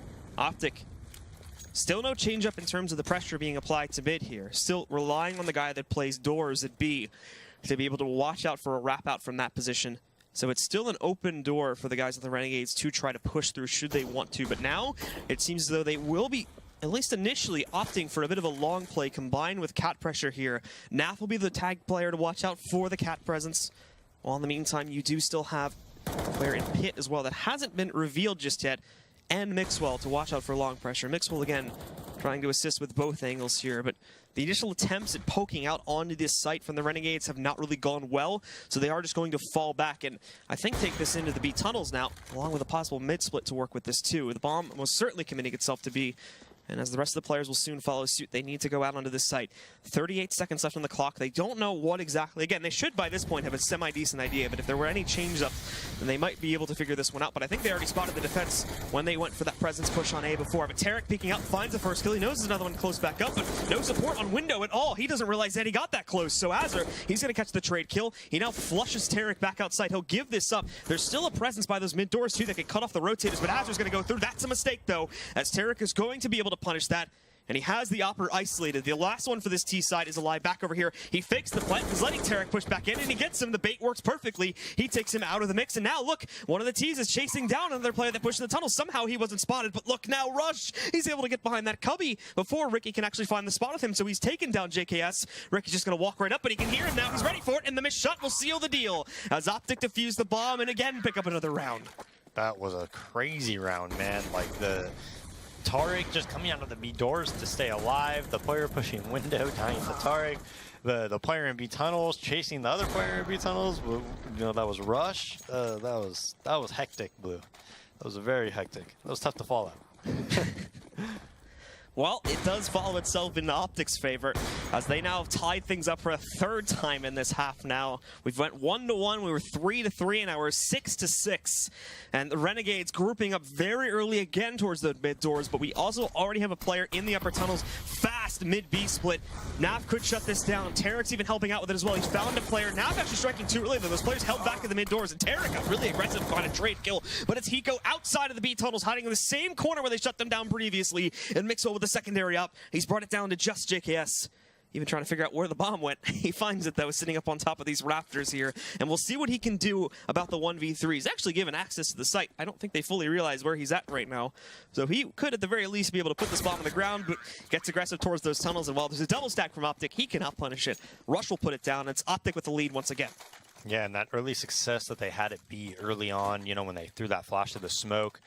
You know, I told you at the time, Blue, I said, it's just not something that's going to work out more often than not, and all of a sudden, all their B hits, they tried it again, Tarek got like a 3K, they tried a mid to B, Tarek shut him down, stayed alive, and then they tried another B hit there, and Tarek shut him down. So Tarek on this CT side of Dust 2 is just dominating these Renegades guys at that B side of the map. And they don't need to, you know, do anything crazy here. They're doing a little bit different, though. Tarek's a bit more aggressive at mid. They have a player on Catwalk. And now they're showing some early aggression against these Tech 9s. So we'll see if they're going to try to, you know, obviously they're trying to make it 4v5. But it's a different look for this Renegade side, right? They've been very, very passive around middle. They've kind of been conceding map control throughout this first half, and now all of a sudden Optic's kind of challenging a little bit more. Well, we have the Renegades now pushing their way after moving in for that same usual opener that they go for towards the entrance to the long doors over at A, and it's only Rush here. They've sometimes positioned a two-man team, but they finally actually changed up their mid-defense strat a little bit here by placing two guys outside of the B site to watch over that. Again, not actually playing contact at the door itself, or even a close-up angle, but just waiting for them to swing on the B, so it's left the A site quite vulnerable, and this is good for the Renegades to take advantage of this one. Rush, if he can even get one kill here, that would be fantastic, and he gets it. And it's not only this, too. Mixwell is found out in the open from the top of the ramp, and you still is going to be able to punish that from at range with the Tech 9. Now Naf finding a couple trades. The smoke will come in though, and he doesn't want anything to do with this take. He'll fall away, and he's going to let his teammates get into position for the actual retake itself. They've evened it out. They've brought it down to a 3v3, so they most certainly still have a chance of this, especially with the fact that one of them is still working with the Deagle there. That's going to be Ricky, however, and we saw the work he was able to pull off with that in the last map there. Now, though, they push back in on Cat, and they currently don't have a big presence watching for Cat. Most of it's at long, so they'll lose Yusilo up on the site. Ricky immediately gets just shot in the face and put down to the ground. So for JKS, well, unfortunately, again, while he has a long position here, he doesn't have an op to try to play with these guys, and overall, I don't even think he's going to contest the plan. He's just going to sit back in the corner here, let this bomb get defused. He'll let Optic pick up another round, and Hiko will take out JKS, disallowing for any saves on the T side. Yeah, and I mean, that was a big mistake by Optic. They completely overplayed B in an unnecessary fashion. We saw that was like almost the same reason they lost that second round.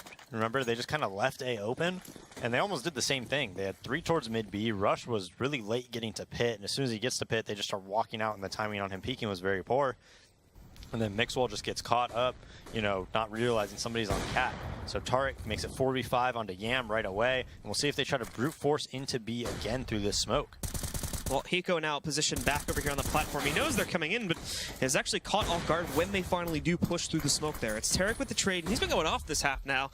He's already got 2 kills on this round, 3 more in the site. He finds a path through the smoke where he's saved, picks up the kill. Ricky trades the player in the window, but again, Tarek is allowed to just go off here. He gets 4 kills before finally going down to Ricky, but now Ricky is alone with a 1v2 situation. Can obviously trade this out for a rifle or something like that, but his focus is mainly on them retaking from mid. He's not really accounting for the tunnels currently, where both of the members of Optic are going to try and swing back in from here to eliminate him, and even moves all the way outside too. There's still a minute on the clock. This was very fast paced, so he certainly has the time to do what he's doing now, which I do believe is wrapping this through CT and trying to take the bomb over towards the A site. But the guys from Optic, well, they're hot on his heels. They already realize that he's done this. They already realize that he is heading over towards this other site, and they are going to be able to sneak over here and try the retake for themselves. But now that he's given himself the extra time by rotating over here, he still has a chance to clutch this one out. But it is going to come down to the appropriate read of where exactly Optic are going to do this for him. Yeah, and they decide to go one long, one on Catwalk. So Rush is going to need to, you know, find out where he is pretty early on. Pretty early here, so he'll be able to recover. And with that, the second flash hits just as he picks up the kill on Rush. Now he can fall back on this one. And Mixwell, well, he'll move in and immediately jump onto it. He's got a smoke to support him, too. The shot's got to be on point, and we're seeing it's a miss. That's all he's going to be able to do. The smoke defuse comes in there for Optic Gaming, and they will pick up another round. So while they started off a bit slow, they weren't able to swing it back in their favor due to the heroics of Tarek on the B-bomb side, along with their other players. The second half, guys, is coming up in just a little bit. Stick around right here at the ESL Pro League.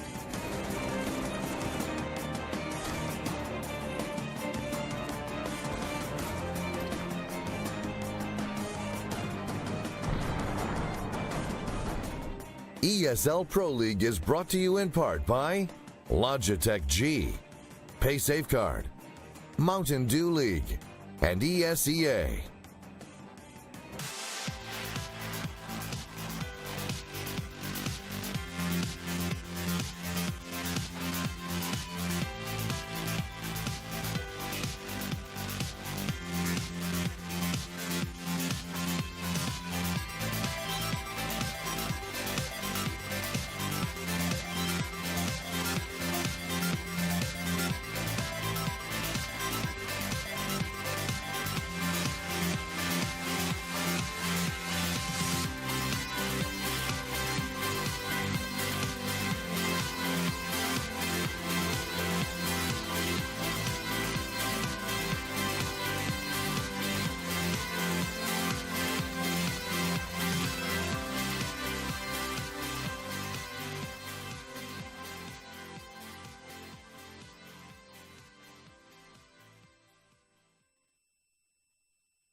A sign of life, possibly from the Renegades there, as they do get themselves off to a good start here on Dust 2. Ultimately, though, it is Optic and mainly Tarek that swings things back there with his heroics on the B bomb site.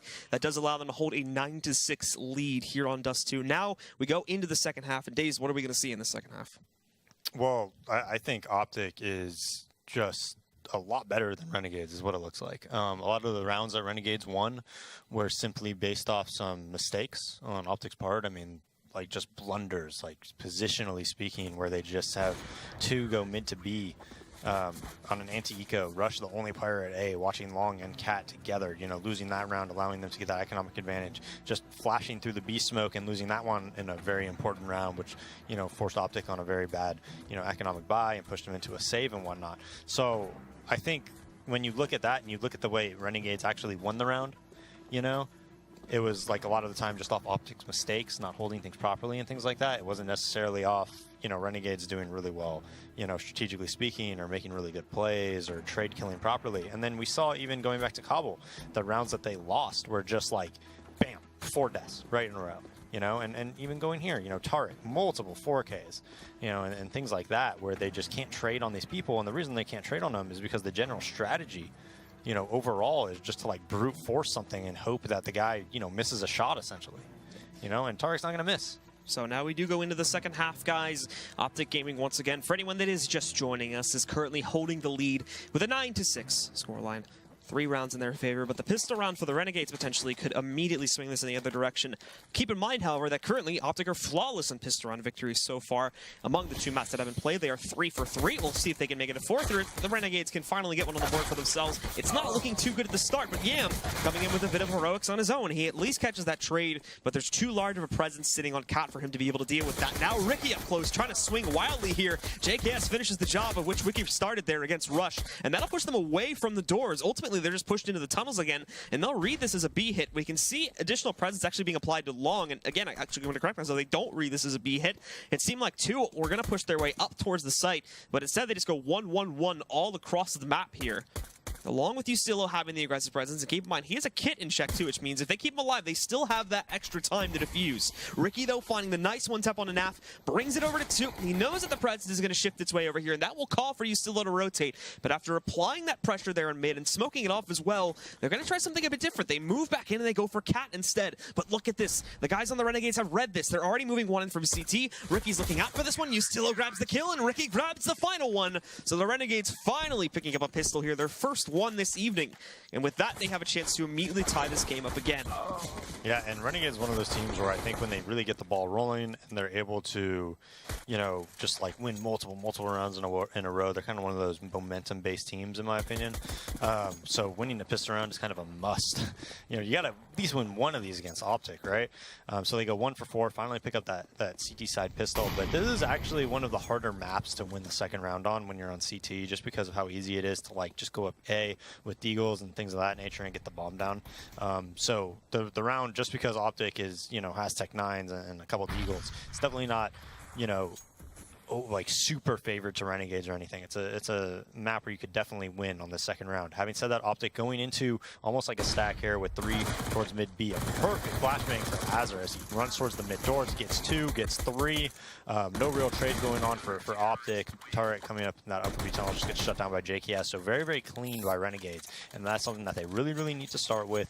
Dust 2 could definitely be a very CT-sided map, especially if you get like a double op setup and you're able to consistently make it 4v5 and whatnot. So good job by Renegades there, and it's good to see them, you know, start out a half strong.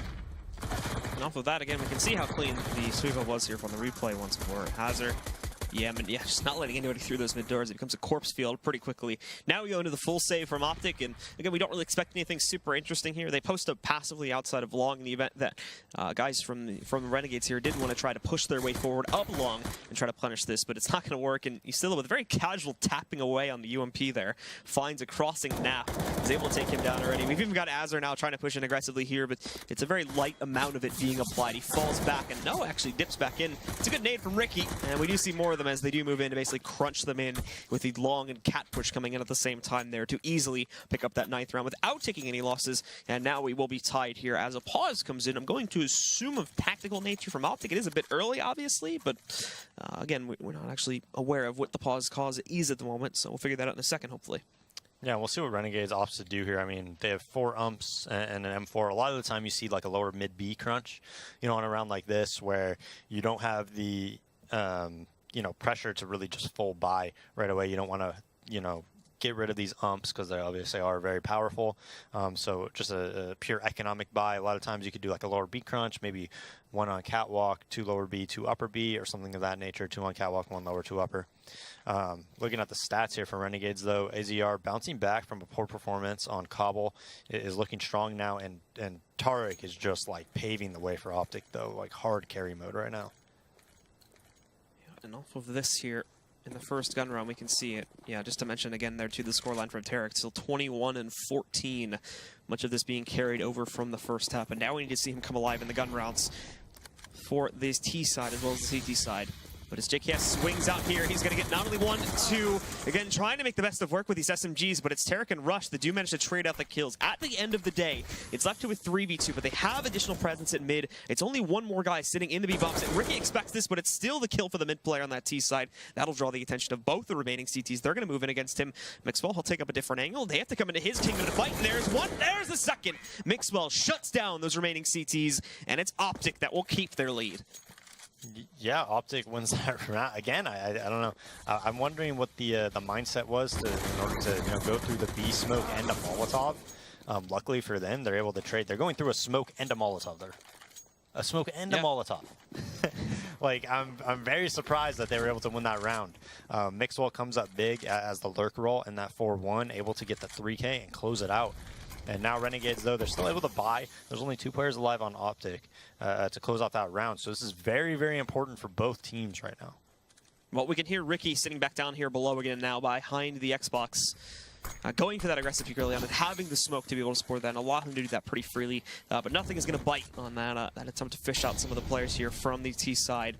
They go for a delayed play to actually group up in this area of the map. But Flashbang's out here, and Ricky, well, he's going to immediately be forced back. That gives them the room to move in, but again, I don't think they're actually going to be capitalizing on that. Just trying to force him and scare him away a little bit, possibly throw a false positive in the way of the CTs to get them rotating early.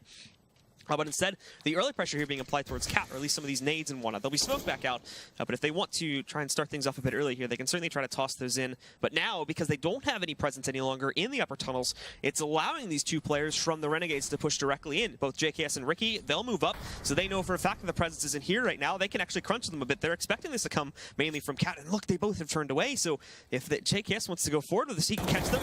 He goes here now, he's able to hold off that kill, but not against Ricky on the trade. They go 1 for 1, but now they know the presence has to be a little bit weaker here at mid. They'll move into the drop player here. Well, he adjusts a little bit early, but he still finishes the kill.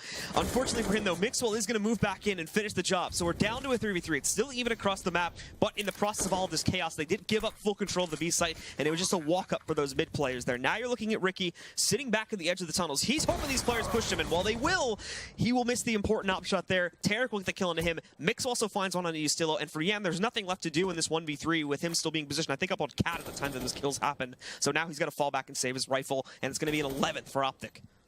Yeah, 11-9. Yam trying to save his gun there. That B push kind of ends up working against them because they immediately go into a B, a mid B. Ricky's stuck in tunnel with an op, and they kind of concede the site.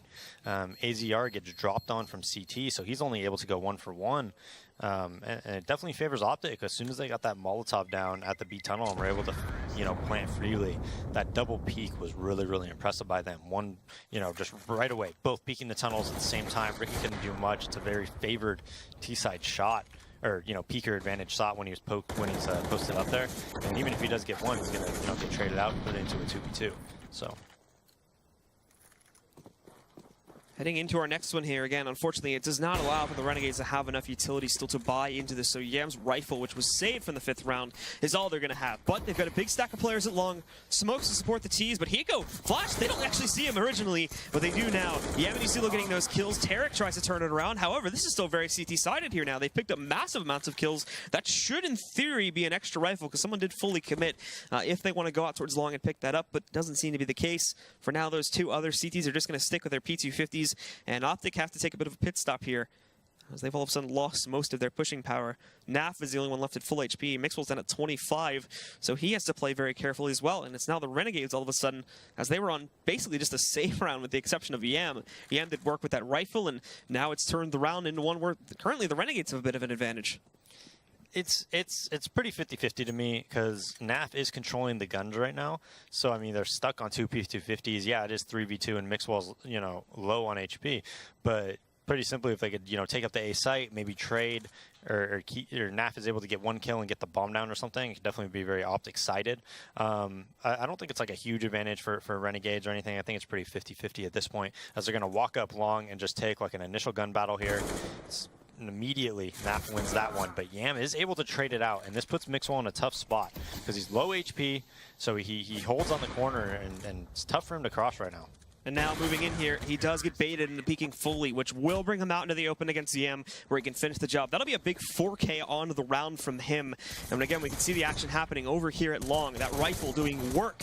Yam saving his team. That one save ended up to be a miracle save, and it did allow for these CTs to upset now, as they're once again going to be closing the gap. This entire map, we've been, like I said, within 1, 2, and at the most 3 rounds of the half, within tying things, and now we go right back to that for the second half. Yeah, and putting them on an eco like that, I disagree with throwing a corner smoke in that situation. I don't think you should throw a corner smoke, and Hiko there makes a mistake as well. Probably didn't, I mean, obviously he was blind, but had he just jumped right into the pit, it really would have made them look somewhere else. Instead, he gets stuck on the ledge while he's blind, and allows Yam to just get a free kill on him. But had he been able to make it in the pit, they probably do win that round. Well, we do see Ricky, again, sitting back over here behind the Tetris block and waiting for them to move in. A nice flick on a Tarek takes him down. That's the bomb going out, too, so they can adjust accordingly to this one now and prepare most of their players to watch out for a cat engagement. Molotov will even hold them off for a couple of extra seconds here, too.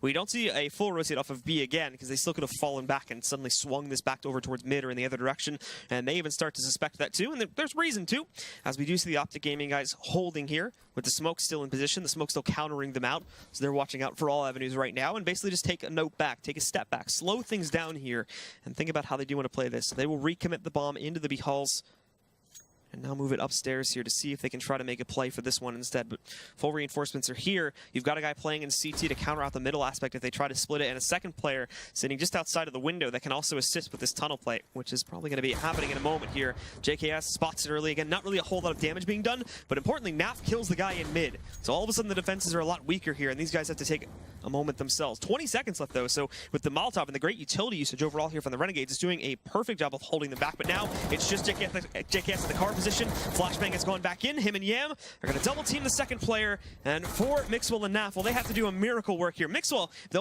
only player that's actually in the site being able to work this. They killed Naf. They left the bomb back, so I actually don't think he has enough time to get this thing on the ground. He's got to go out and try to get these kills, but no, it's not going to work. The Renegades will win it out by the timer, and they are going to be able to close the gap yet again. Yeah, and even though that looked like Optic might have been able to pull something out there, that long flank from, I think it was Usilo, I'm not 100% sure, was coming so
as soon as they were going to plant the bomb, he was going to backstab him. He was going to, you know, put an end to that.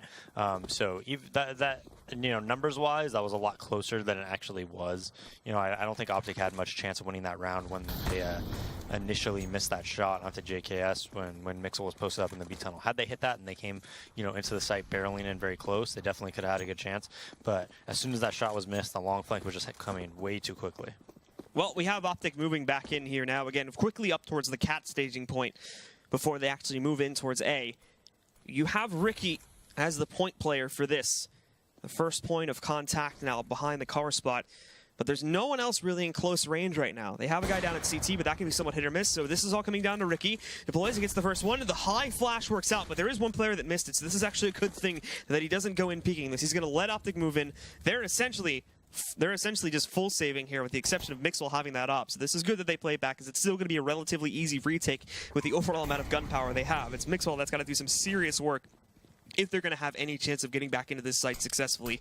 And we can see now they start to move in, just using the first bits of their utility too. That's the op gone down. There's only 2 remaining, and it is going to be a pretty easy retake here. Hiko is going to prioritize saving the op. He's going to fall back, and he is going to let them defuse the bomb. Yeah, that's very smart by Hiko. Gets in the smoke, gets the op, runs away, just books it. But Renegades takes the lead, 12-11, and this back and forth battle, I think, is right now, it's definitely favoring Renegades. They have a decent amount of money. You know, Optic able to get that plant, so they're going to have pretty much a full buy here. But having said that, you know, if they lose this round, they're going to be set back to probably 1 eco, maybe pistol armor or something of that nature. And Renegades is looking pretty strong here, and Optic's T side is looking a little bit shaky.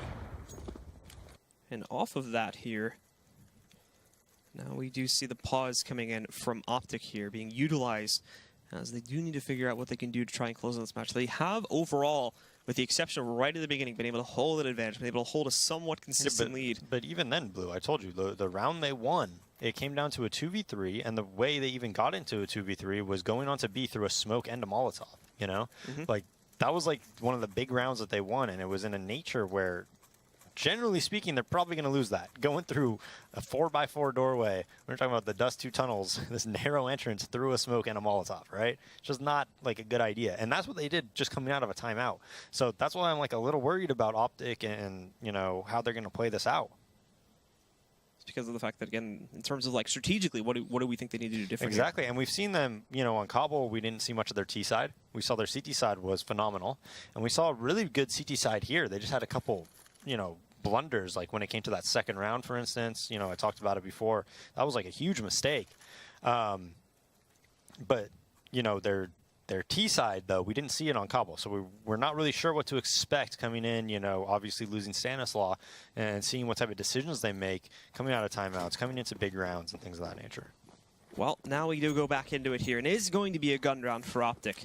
A 3-2 split initially, and it's a fast play from Mixwell outside here. Flashbang connects onto him, along with 1 damage with the Molotov, so really nothing big there. But he'll just promptly fall back. And for the most part, nothing really is going to happen at the beginning of this round. We have to see Optic go back, and I imagine group back up behind the Xbox there and outside of those mid doors. So just holding the standard positions here. There's no one doing anything super aggressive early on. Same thing for the CTs too. You still holding this door, but you can't really imagine there's going to be any pressure applied here by the Ts anytime soon. So more than likely you won't see a kill happen from that. However, we do see Tarek. I noticed him doing that a couple seconds ago, but I didn't think he would follow through with it. It goes halfway up the tunnel, even though he has the smoke to support him. They realize what's going on, and it's going to be JKS that'll be able to punish it. Down goes one of the players from Optic early again here, and they're not leaving themselves a whole lot of options at this point. Yeah, they aren't. Another 4v5. This has been, you know, going back to the last gun round that they had. Immediately, Ricky got a kill on Catwalk, I believe it was. And now another 4v5. So Renegades, you know, Ricky's doing a good job making it 4v5 here. And now Optic again, it has to make a decision on how they want to play this round out. Rustillo playing close to the doors. He hears exactly what's going on. He's probably going to have rotating time by the time he actually fights anybody. Good pop flash happens. Optic able to get that kill. But you know what? All 3 players were seen by Optic. Or by Renegades. They know exactly where these 3 players are, so they push one up into lower B, and they should be able to get 3 guys towards A right now to help. Azure comes up CT spawn, gets the double kill onto Rush and Naf. Hiko's spot is known. This is going to be a very difficult round for him to win. Well, there's Hiko with one more kill, but he doesn't chime in for very much longer there. Ricky comes in with the last kill on the op, and it's another one for the Renegades pushing ahead here. They're even, you know, on a couple of their players starting to build up a semi-decent bank as well. You got 5,300 enough for his own rebound. JKS, I think it's like 7,000 or 6,000, excuse me, sitting on Ricky. Some of the other ones that are forced rebuy are a bit lower, but these guys are still in a really good situation right now, whereas Optic, again, is kind of put into this arduous cycle of the half buy followed up by the full buy, and from round to round to round, and they just can't seem to find consistent impact. Yeah, so they opt for a fast long on a Tech 9 armor round. Easy kill by Ustillo there, and now there's no follow-up. So again, another 4v5. But, you know, having said that, I want to talk about Ustillo for a second, how he held long there. And a lot of the time, even though you get one kill, right, if it's a 5v5 scenario and you get one kill, a lot of the time it's bad, right? It's just bad. Generally favors the T's to go 4v4. Having said that, Ustillo gets early information. He knows how many people are there. He probably knew that all 4 Optic players were there. And he goes 1 for 1, but it takes him like 10 seconds or so from Optic to do it. So all his teammates are able to rotate, and there's never going to be a follow-up in that case. You know, right after he gets that kill, he wastes so much of their time, and it's almost an impossible round for Optic to win, as now they come mid-B. Well, they're going to try to rush pretty quickly here against DM. He'll be overwhelmed, and unfortunately won't even be able to get a single kill. JKS is here to support. He actually taps in for a double before going down. Rush and Tarek, both are going to get eliminated, so very good odds at this point for the Renegades still to be able to move in and retake. However, both players over here on the Optic side also working with rifles at this point as well, so they have a chance themselves. Naf, he'll be first up to bat here as they push into the tunnels, and they're oh so quiet, but he lines them both up, and he's going to get them both. Azra and Ustillo both have gone down, and that's it unless Ricky goes huge here. He's got to work against both angles. They certainly should have been able to hear him moving back up over here towards those B doors. And as he sneaks over towards the bomb, well, he's found contact on that, but swings in the no-scope from Ricky, but quickly Naf swings up from the tunnel and trades that before it can go any further. Yeah, just an amazing round by Nafly there. Yam gets stuck. One of the reasons they won that round is because Rush just ran through that Molotov. A lot of people get scared there and they don't go through that. But Rush going through that Molotov, I'm not even sure if he got a kill there. But him just going through that Molotov and making Yam, shooting him in the back was a really big deal when it came to win that round. Not obviously including Naf's great play, at the B tunnels. Well, now we have the Optic guys again going for the quick play in mid, but not accounting for the fact that someone could be outside of this doorway. Yam plays at the one and done spot, and it does lead to that effect. One and done, as he'll be knocked out directly afterwards. Bring this into a 4 versus 4. There is still a guy outside of the B halls, or excuse me, the B site. But JKS is going to quickly get eliminated because of that. Azra, though, spraying through the smoke. He actually has a little bit of an angle on top of that with which to see these guys going into the doorway. And he'll be able to punish Hiko. Mixwell, though, finding another kill against Azra. And it's brought down to 2 now for the CTs. But we had this a couple of rounds ago. He's still coming in on a really fast flank outside of the tunnels. They won't actually move in for the retake, but he will post, I think, outside here to try and see if he can get any of these guys. And no, maybe not. He's falling back now all the way to the gate. Yeah, and I think that's a good example of, going 1 for 1 when you're Ustillo and they're coming out long was great. Right? But then going 1 for 1 when you're Yam there at the middle doors, I believe that was Yam. Yeah. At the middle doors there is like catastrophic, right? It's so difficult to win the round because you're going 1 for 1 at the beginning of the round, right? They not only is that happening, but they're able to dictate the rotate. They know exactly where the rotate's coming. They know to cross towards B because Mixwell was off in the middle. And just going 1 for 1 there makes it so hard to win around on Dust 2. So you see the differences of when it's properly, in a good time to go 1 for 1 and when it's a terrible time to go 1 for 1, like in that instance. And off of that here now, Optic, well, we're tied yet again. The Renegades, unfortunately, cash flow is not really working so great for them, so it's going to be another round where these saved rifles and the SMG, of course, are all they do carry into that next sequence. Just the M4, along with the UMP being picked up. Everyone else is either just buying a P250 or full saving in the case of Yam. And look at Tarek moving in. He jumps, though, and that's actually going to mess him up a little bit. It's Nap that gets both of those kills. Mixwell finding one more as they do try to push directly through. So this round will most certainly still be under the control of the guys from Optic. A little bit chaotic there, but still, the Renegades try to play aggressively, and for the most part, it gets shut down. Yeah, and a lot of lead changes this game, Blue. I mean, constant back and forth. Renegades taking the lead, Optic taking the lead. I'd be curious to see how many lead changes there were this game, but it seems like Optic is in good control now. 14-13, fully bought round. They're going to be able to buy again, even if they do lose this round. So Tarek just making it 4v5 right off the bat, and that is very, very, very bad news if you're RNG. picking up the op, finding the impact right from the beginning. Molotov will at least hold off in the event that Mixwell wanted to swing all the way inside here and try to go for early B control. But beyond that, the Renegades' members don't really have a whole lot of saving graces going for them right now. They have to split in terms of just overall, if we split the map in half, they're 2-2 right now. No presence in the middle. That's a completely open door. Yasilla was watching out for long aggression, so if they go into A and immediately shut down Ricky, that's essentially the round right there, as there isn't really a great trade scenario printed up there. If they do go into B, they do have the 2 players here, so they're probably going to be looking a little bit better, and that seems to be the current route of things. But with a minute left on the clock, Optic have no need to rush things. They still have a whole boatload of utility that they can use to get in and hold this bomb site as well. Looking at 3 smokes, 2 Molotovs, HE grenades to try and do some damage to these players just over the walls and whatnot, but they'll sneak in, and oh, they're caught 1 player with a nade in his hand, and a second one is immediately shut down. Rush gets those 2 amazing quick kills, and just like that, the site is clear, and there's nothing that Ricky and Yasilla will be able to do. They're going to call a save here. Yeah, and I talked about it on Cobble, those very, very small differences, right? Right there, they know, they understand, they don't have to, as you still is probably going to kill Mixwell here pretty easily, as he's just trying to get exits. So easy frag on him in a second. There we go. But like I said, as they're saving their guns, those small things. We saw Optic in a similar situation. What did they do? They gave themselves a chance to win the round. They didn't just play 2-2. They played 3 towards A. Yeah, they did lose the round, but they had a chance to win it. Renegades there, they just stay 2-2 with almost no utility with a minute left in the round. Without taking a risk, it's very difficult to win a round like that on Dust 2, where it's generally T-side favored in general, well, let alone 4v5 when you have no utility or anything like that. And then we saw it, going back to Cobble even, like those just those calculated risks, right? And that's really what separates like these teams a lot of the time. Well, they're going to push their way back out here. Rush finding Azur, Yam going down directly after that, and as we can see in the replay there. And for the Optic members, well, they get themselves up to match point. And now, with the Renegades' last investment coming in, it's not the end of the world. Again, they have the opposite to work with here. They have the rifles to play with. JKS, so just hitting those 3 kills out of nowhere, shutting down a fast attempt to play outside here towards B, and with a missed op shot, they know where Mixwell is playing out towards, so the Renegades may be able to hold on after all, but well, maybe not. Tarek got 2 kills back over here towards mid. He's battling it out. It will be brought down to Mixwell at the end of the day here, as he moves in and goes for the plant now. Both, we'll see if they split it to send a guy into the tunnels, but it doesn't appear likely at this point.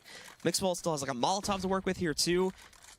It looked like he was checking out there to possibly throw it into the tunnels initially, but now he's just trying to play this up close. He can't try to swap this op out currently, as he's also waited too long. He'll just play to the safe corner, sitting here inside of the site. They swing in. It's the no-scope from Mixwell. He knows where the last one is. He's trying to get him to peek. Very, very good restraint from him and good patience, but no, at the end of the day, Ricky swings out from the box stack and is going to shut that down.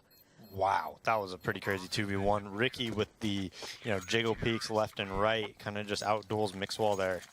Mixwell, that was really impressive though, like just how he had the control to take his time and whatnot. But Ricky does get the better of him. JKS with 3 big kills right here. I'm not even sure how that round ended up in a 2v2 after that performance by him. But, again, just opting for a B rush on 15-14. I don't know, man. Tarek did some good stuff at mid, and I think that's what gave Mixwell the chance to win that after all. But it's JKS that sets them up to really shut that one down. And afterwards, of course, now we sit within 1 round. We go to round number 30 to decide if this goes to OT or not. And Hiko, well, not the best start from him. He's naded out here inside of the A-long entryway, and Yasilla was given free reign to push in and basically destroy him. It's a free kill early on. The advantage pushing in the other direction. Yasilla did take damage from that. He's down to 22 HP now, but still, the 4v5 is great for them to work this. And Optic, well, they go in their usual response. There's really no formation into a site push yet. They're just grouping up over here outside of the mid doors. Yeah, and 4v5, Hiko getting taken out at long. Not able to really do much in that long tunnels throughout this whole game. Just kind of nullified. Just generally playing for info, and a lot of nades come. He still gets aggressive. Hiko puts him down to 22. But, having said that, he could definitely play like a one-and-done spot pretty easily along there, even with 22 off on an ump at that blue bin, or if he plays close, outside of the doors. Just waiting the time down here as the CTs did smoke off the long approach itself, as Optic now, with their own smokes and whatnot, do prepare to push themselves into it. Molotovs over across the doorway, and we have Rush sitting back over here, waiting for the CTs to push aggressively. He actually fires a bit early there against Yam, so Yam will be given time to recover. He will not get the kill, but he brings him down to 12 HP. Now more moving in. There's Ricky with the op. Azur on the ramp, finding another one, and going for even more shots here as well. He takes down Mixwell. Rush is only at 12 HP. It looks like it, ladies and gentlemen, that this is going to go into overtime as the Renegades tie us up again now, this time at 15 rounds. Yeah, and you have to go back to that B rush by Optic when it was 13-15. I think that was very, very questionable, and just some troubling decision making in my opinion. If you're an Optic fan. I mean, again, you brought it up over on the T side here. There was just a lot of sort of questionable strats that they did go for, a lot of brute force tactics to try and win rounds. While it worked sometimes, for most of it, it didn't work, and it did allow for the Renegades to swing this comeback as they started down 6-9. Yeah, and I mean, Mixwell got back into it pretty well after a very, very shaky first half and 16-17. Tariq, after that 21 kill first half performance kind of slowed down a little bit though. Meanwhile on Renegades, a very balanced performance. Yam kind of down there at 15 kills, but everybody else, 23 or 22 across the board, kind of just getting it done as a team. So all of their players playing pretty well and pretty evenly. Yeah, and you can see here, too, again, the big stars that have showed up for the Optic roster. Tarek certainly still leading the path. He had a really great first half. I think he slowed down a little bit, was floating around 20 kills at the end of the first half, so we didn't see all that much from him. But Hiko also stepping up there a little bit, too, in terms of his kill counter, at the very least ending with 23. But back over here in the Renegades, big improvement, obviously, from a guy that was really struggling back over on the first map. Azur now actually leading the charge, tied with Ricky on his team at the moment with 23 and 22. Yeah, and a good hold at that end there to take the initial contact, get the kill. Ricky ops somebody, and then he gets the last two. So held the A ramp very, very well. And now we move into overtime. And Optic is actually one of those teams that I think is always a really good overtime team. A lot of the time you'll see their players just kind of take it upon themselves. They're not afraid to do like a triple op setup in overtime, similar to something that you might see from an SK, for instance. They're fine with just saying, okay, it's overtime. Let's change our look that we've been sending them. Let's do like a double or a triple op sometimes. Let's get aggressive at certain areas of the map. A lot of the time, I think they're a very, very good overtime team, just from their player mindset, so to speak. So I think I favor them a bit in overtime here, but at the end of the day, I think both teams just have a lot to work on from what I've seen. A lot of strategical errors, a lot of blunders that were really unforced, is how I would describe them. Well, guys, it will take it to overtime, and I believe we play through fairly standard rules in OT here. It's 10K starting money with MR3. You need to win at least 4 out of the 6 rounds in total for the overtime to be able to actually win the game. If it's tied at 3-3, then it will just restart and go all over again until at least one team wins 4 out of a 6-round sequence. We'll jump into it, though, and we'll get started, and there we go. Mixwell, it looked like he wasn't buying anything for a second there, but he does pick up the AK at the last second. They don't pick up an op at all here, and the CTs at the same time also choose not to go for the double op setup, which is kind of the more aggressive movement to make. That's going to leave you with a lot less gunpowder if you lose that first round. And again, you're fairly standard up, but nobody doing anything crazy here, as Optic just sits back and waits to see if the CTs are going to do anything, and respectively pretty much the same exact thing on the Renegade side. Yeah, and they just, do a slow default right now. Xbox smoke, 2 coming towards lower. Bombs outside of B tunnels right now, with 2 outside of long A. So I don't know the game plan here. They don't have the bomb, but all 5 guys are towards A. What's the plan? What is the reasoning for that? I think they just realized it just now, and they wanted to just set up in a quick A take, but obviously the bomb is nowhere in sight, so they can't do it. And look, it's such a good call. It's such a good call for this A take that they wanted to do. There's 1 in CT spawn, there's 2 towards B. They wanted to execute when they had 3 catwalk there, blue, and 2 towards long. They just wanted to do a simple split. But unfortunately, and there's no smoke on the bricks or anything. Like, they were set up so perfectly for it, and then they just dropped the bomb outside of B. It'd be great to be in the comms right now. Oh, I'm sure someone... Someone just tilted. I mean, I know the Optic players pretty well. I've played with them a lot.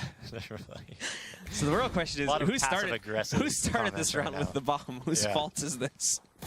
Well, instead they just go for a rehash mid to B split here. They'll move out. Thankfully, things are still going good for them.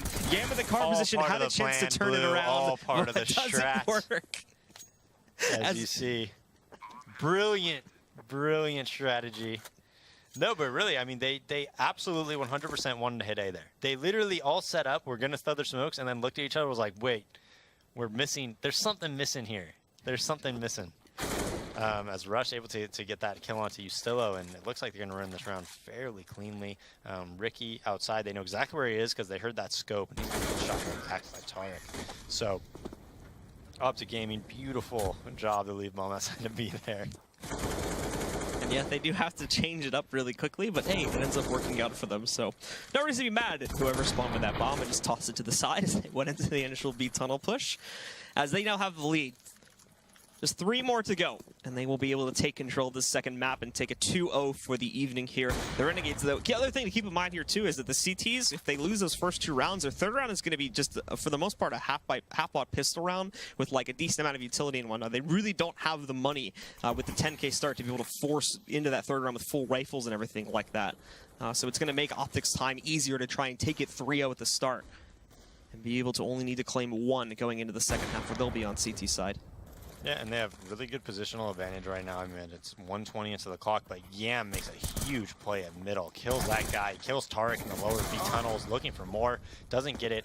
3v4, though, and Azur's towards middle, so they smoke out mid to A, actually, so that they could take a peek, but they don't go through that smoke. Azur still has control, and Ricky with that car, you know, an A ramp op is going to solidify that A defense. So Azur should feel comfortable playing towards mid here, or even going to the B side if he wants. Well, Optic again will move themselves over here into the upper tunnels, but it seems like the Renegades have a bit of a read on this one, at least with the 2. They don't have the extra possession over here on mid, and JKS, oh no, the molly spreads, so he does have to jump out. Thankfully the push did not come in, but he still takes a lot of damage, ends up down at 12 after everything is said and done, so he's easy pickings if he swings wide here on this push. They're just firebombing the entire platform to force them off of it and give them a bit of a cleaner path inside. Flashbangs will not go in now. JKS is out quickly. Azur lines up 1 kill against Mixwell, but is then quickly traded back out, so this goes 2v2 on the retake. They lit up Hiko, though, so he's now down to 12. He'll be an easy target for them pushing back in. Ricky with the op, he may actually meet first contact with them here, so the HP is not going to matter much. Usilla will, of course, try to change that as he's lurking in through the tunnels, and at the moment, nobody expecting that right now. So if he spots Hiko by the chain link fence, now though Hiko should be able to react, but no, he swings out, and that's going to let Usilla grab the kill. It falls to Rush now, 1v2. He's hit by that flashbang, is able to adjust, but down at 28 HP. Ricky swings in before he can adjust, and the Renegades will tie this again. Yeah, they do, and even though that middle push happened, they were able to put it into a winnable situation for Optic, despite being down, I believe it was 3v4 there, just grouping up on that B tunnels, getting good trade kills. Rush not able to win the 2v2 with a Hiko, though, and Ricky gets a nice shot onto Rush after he dropped down to the site, but this was a good play by Yam. I mean, that's a little bit of a mistake by Tarek. Whenever your teammates are up towards catwalk like that, I think it's better to watch the middle doors a little bit more than the B tunnel and kind of react to the B tunnel push. But again, a lot of that just comes out of timing, right? You know, he just pushes towards middle. Tarek's kind of watching B tunnels at the time instead of lower side of middle, and then Yam just hit that perfect timing. As Tarek just goes out long right away, holds the boom in. Ricky makes it 4v5, and they immediately give up long. So there's an opportunity for Optic to take catwalk right now and split A. Instead, it seems like they're going to slow it down and maybe look for a pick around middle or something like that. Well, now Optic, after losing Rush here, unfortunately split their players up. They have that long controls mentioned previously, but really nothing else to work off of yet. And there's a very large stack, so sitting over here on Cat. So in the event we do see Optic follow through with a push on towards Cat here, this could go very bad very quickly. They decide against it, though, and are going to move over here towards long and essentially make all their push come in from here, which could work out, because they only have the 1 guy on the CT side watching for it. But now the Renegades, they push through. They're able to spot that, so they may adjust their positions as well to watch out for more of a long-focused hit, and they'll get the chance to do that. As Optic are going to take it slowly, they'll take the time to apply smokes in the cross and whatnot, which is going to make this a bit more difficult, as they'll be ready for it. They swing out Tarek. He's actually, no, Yam is not going to get caught, or Yam is not going to be able to catch Tarek here. Naf actually picks up the kill. There's Tarek now catching a frag for himself. 1 more still sitting in this bomb site, and it's Azur further back there. He finds a trade on the Tarek, but the site goes under the control of Optic, and for now the Renegades won't do anything to retake just yet. They'll sit back and they'll position themselves to move in against it, and also give Optic quite a bit of time to get into post plans. Thankfully, they have all 3 of them lit to some degree. Yeah, but this is a very, very difficult retake because Mixwell's at long hair, especially coming through Catwalk with 1 CT. This is going to be a tough task for the Renegades guys. Luckily for them, Hiko overcommits and peaks, but Nap at this barrels is a very dangerous position. Mixwell crossfiring spawn. Now he can play the bomb timer. Yeah, but he's going to let it run down here. Azur, too, trying to bait him out at the very least. Azur, he'll get himself up on top. He's going to run over. He'll start defusing the ball, but I think Mixwell has the angle. Azur tries to change his position at the last second to get the kill onto him.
Anyway, but no, it goes by the way of Optic. They take it, and they will take control of the lead coming off of the first half here. Yeah, Mixwell is so impressive when it comes to just how composed he is. Never, like, just flails his mouse or anything like that. He's always just in such control. He never just, you know, just freaks out and, like, flicks shots and does something crazy like that might end up, you know, losing him the kill. Just so consistent, composed, and like, steady with his aim. It's really, really impressive to watch. Well, now they do move in here. Rush, as we wait for the half, I believe, to actually get started. I'm just going to be frank. Sorry. You think it was live there, yeah, bro? no. A bit distracted at this point. Yeah. But yeah, we should jump into the second half of OT in just a moment. Yeah, I believe they still have to ready up, you know, after the half. The overtime half, every time you still have to ready up. So a lot of the time it does take a second. We have the beautiful camera. I always get distracted, because of these beautiful pans that I know. I mean, you just kind of get lost in, you know, Priuses and Sapphires. Yeah. Incredible observing. I mean, look at that. It's a thing of beauty. It's a thing of beauty. Who is to say this map isn't beautiful and needs a rework? I don't know. Who is to say Valve, that? apparently. Yeah, apparently. Just, I mean, their beauty standards are just... Oh, uh-oh. Oh, I thought it glitched out. I think he just spammed the key for it. They actually got it down to a science where they actually have all these like keybound and stuff, I think, too. I mean, I would expect nothing less. Yeah, I mean, we get the best observers in the world. They take it seriously. Absolutely. I mean, if I was Even though we just put them in the dark corner behind us. If I was observing, I'd just be smashing my hand. I'd be like, yeah, just going like this on all the keys. I think I got a kill. Yeah, there we go. Yeah, there we go. I mean, we got 1 out of 5 kills. I think that's good enough. Good enough. So again, yeah, as soon as we get out of the beautiful sequence here, we should be ready. That's why I got confused, because every time we go between these like sequences and back to gameplay, I always think it's live, and usually it is live, so threw me off a bit there. But it's still a close game. There's still nobody really showing a huge lead at this point. Optics start off strong, but they lose that last one. So now, if the Renegades are going to be able to bring some good stuff onto their own T side here and be able to take at least 2 of these rounds, then they'll have the chance to take this into double overtime. And if they can, if they can win this straight out, then they're going to be the ones that'll be able to steal this one away. Yeah, I mean, Optic, after that last round, I think, I mean, I don't know, man. Sometimes it's overtime. Anything can happen. Sometimes we see 3 overtimes, 4 overtimes, especially in this format where it's just, 3-round GTAF. Renegades, though, just goes into a default. Ricky holding the bomb in middle, opping it 2 outside long, 2 towards lower B. And Optic again, just kind of conceding that middle control, not letting them have that catwalk control from middle. But this time, Mixwell does something a little bit different. He's opping on catwalk, and then he also has a pop flash ready from either Rush or Nap there. So as soon as he shoots, that flash is going to come. He could either re-peek with it, or he could drop down, and have no fear of getting chased. Well, we see Mixwell actually missing his initial contact shot here as the guys swing out to get the early control of the cat push area. Just drops away. Thankfully, he himself does not take a whole load of damage here. He's only going to drop to 80, and he'll just probably fall back and wait for the remaining players to move themselves in if they do decide to follow through in this and go towards cat. And they've got presence at long 2 to watch out for a late player that would move in here. At the moment, again, if things go the way they're looking right now from the mini-map, that'll be JKS. But Mixwell actually is going to reapply the pressure, catches the head angle, but he did not account for Azure, who was already put up on top. So it goes 1 for 1. Nafto lining up a nice double tap against Azure to be able to trade onto him. Now Ustillo is actually going to swing out here towards mid and see what he can do through the smoke, and they don't catch that. He gets that kill. He almost gets the second one. He goes there to stabilize things, but then Yam peeking back at the mid doors. He'll move in. He'll take down Hiko, and this goes over to a 2v2 now, where the B-bomb site is open, and Renegades know this, so they're going to take full advantage on it. Yeah, they're going to be able to get into B uncontested here, get that bomb down. Naf opping the cross. Gets smoked out, so opts for the M4. And now Renegades in a 2v2 post plant on Dust 2. Both these players have been in this situation for a million years. And Rush should be getting... should not have been able to get that kill. JKS gets caught jumping, and now Yam in a 2v1 in the site. Yam is going to try to sneak himself out here and get aggressive. He thought that one of these members of Optic was going to be playing up close to the wall or something like that, but no, he hadn't even moved out from CT yet, so they just get completely outmatched in that 2v2, making some mistakes there, and Optic will be able to pick it up. Yeah, very well played by Naf there. He's either thinking, as soon as he goes out there, he's either thinking it's double tunnel, or, he could just take the initial battle at that guy, right outside the doors, and then worry about the player from tunnel later, and play a 1v1 post plant from outside of the site. But Naf plays that very smart, just backs up in the CT spawn, anticipates that he'll push after Rush gets that kill, and waits for him, times it perfectly, just shoots him in the side of the head. Super easy round for Naf to win at that point when he makes that decision. Well, the Renegades now again grouping up, and you have your fairly standard opener. Nothing super interesting happening here, except for Mixwell, who has gone more aggressive on Cat, gets himself boosted up on fast Cat maneuver, but then is going to promptly fall back, just hoping he could catch some more quick-paced aggression to lead up to that position. But after not spotting it, well, he's going to put himself still waiting for Cat presence to work its way in this direction. But there is no decision being made about that on the Renegades' side just yet. They'll apply like the usual amount of utility, but this is still fairly standard. The flashbang, no, they'll swing back out. He tries the timing shot, and it's enough to bait it out a little bit early, so he just falls back after that. And they will get control of the staging ground now. But again, it's still just stacked up. This is only to initially get the control. We'll have the follow-up smokes come back in from Optic. They still have smokes, Molotovs, and everything else to hold them back too. But they're going to use their T-smoke, and I think actually Azure may try to leap in here and go for a bit of a drop-down play towards CT. And he goes now. There was something tossed down below. I think it was a smoke, but if this went properly, I don't know if anyone else on the CT side actually even saw him go in here. So he has free control of this right now, and if anybody rotates from B, at least the first kill is going to be caught completely off guard. Speaking of which, the play itself has switched up to a B play. Yam, there we go. There's that first kill that he catches. Again, it gets traded, but Yam himself there, it wasn't actually Azure, excuse me, that dropped down and got the first kill there. It gets traded back out. Now Tarek, we saw him do this in the last step, but this time, he's only going to be able to pick up one kill. That opens up the bomb site and does allow for this to be brought down to a 1 versus 3. Mixwell is now alone. He's going to try to move up to the wall here and go for this. At the very least, try and pop in and get a kill or two here. But certainly, a potential 17th round is on the brink for the Renegades, unless Mixwell decides to go off and clutch this one out by some miracle. Yeah, a really tough position for him to be in a 1v3 post plant at B. It's almost an impossible situation unless, you maybe catch him at the perfect timing while they're running to save or something and kill like 3 right away or something. But it's just really tough for him to win. He just walks into JKS's crosshair, dies immediately. And Azure there, when he gets into CT spawn, I love the decision making by him. He just stays there and he waits and he waits and he waits until the rotate comes, and then him and Yam, even though Azure didn't get the kills, Yam was just able to just peek off of his contact and just kill 2 in the side of the head and make that a very manageable round for Renegades. Even then, though, Tarek definitely could have won the round at B there, but I just really like this decision by Azure there to just stop and not try to push towards B and let his teammates take the site and trust them, and then worry about the rotate.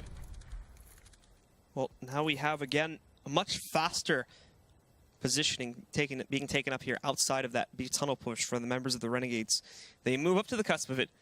And we have two more sitting outside of mid as well, ready to move back in there and assist if this push actually goes well or if they can get that early shot. What we don't know yet if this is actually going to be followed through is this could just be some early aggression and then they'll fall back and go to that same area outside of Xbox and around those doors. Ricky seems to be sticking here for right now. But nothing else. Again, everything is quiet. Everything's very tense as we do go to the final round of overtime, just like we went to the final round of regulation, and it ties up there. Now it has the potential to go double OT if the Renegades can clutch this one out. And we can see there's some sacrifices that had to be made on the side of Optics in terms of what they bought in this round. They were able to get that op sitting on Tarek, but you have the SMG sitting for Hiko and, you know, a downgraded rifle sitting on Rush as well. JKS now wait to the cusp of long as the other four are going to decide to push their way in through Cat. Everything's been quiet, but Rush gets aggressive. He moves in there and he's able to find JKS. Now Mixwell preparing for the Cat play.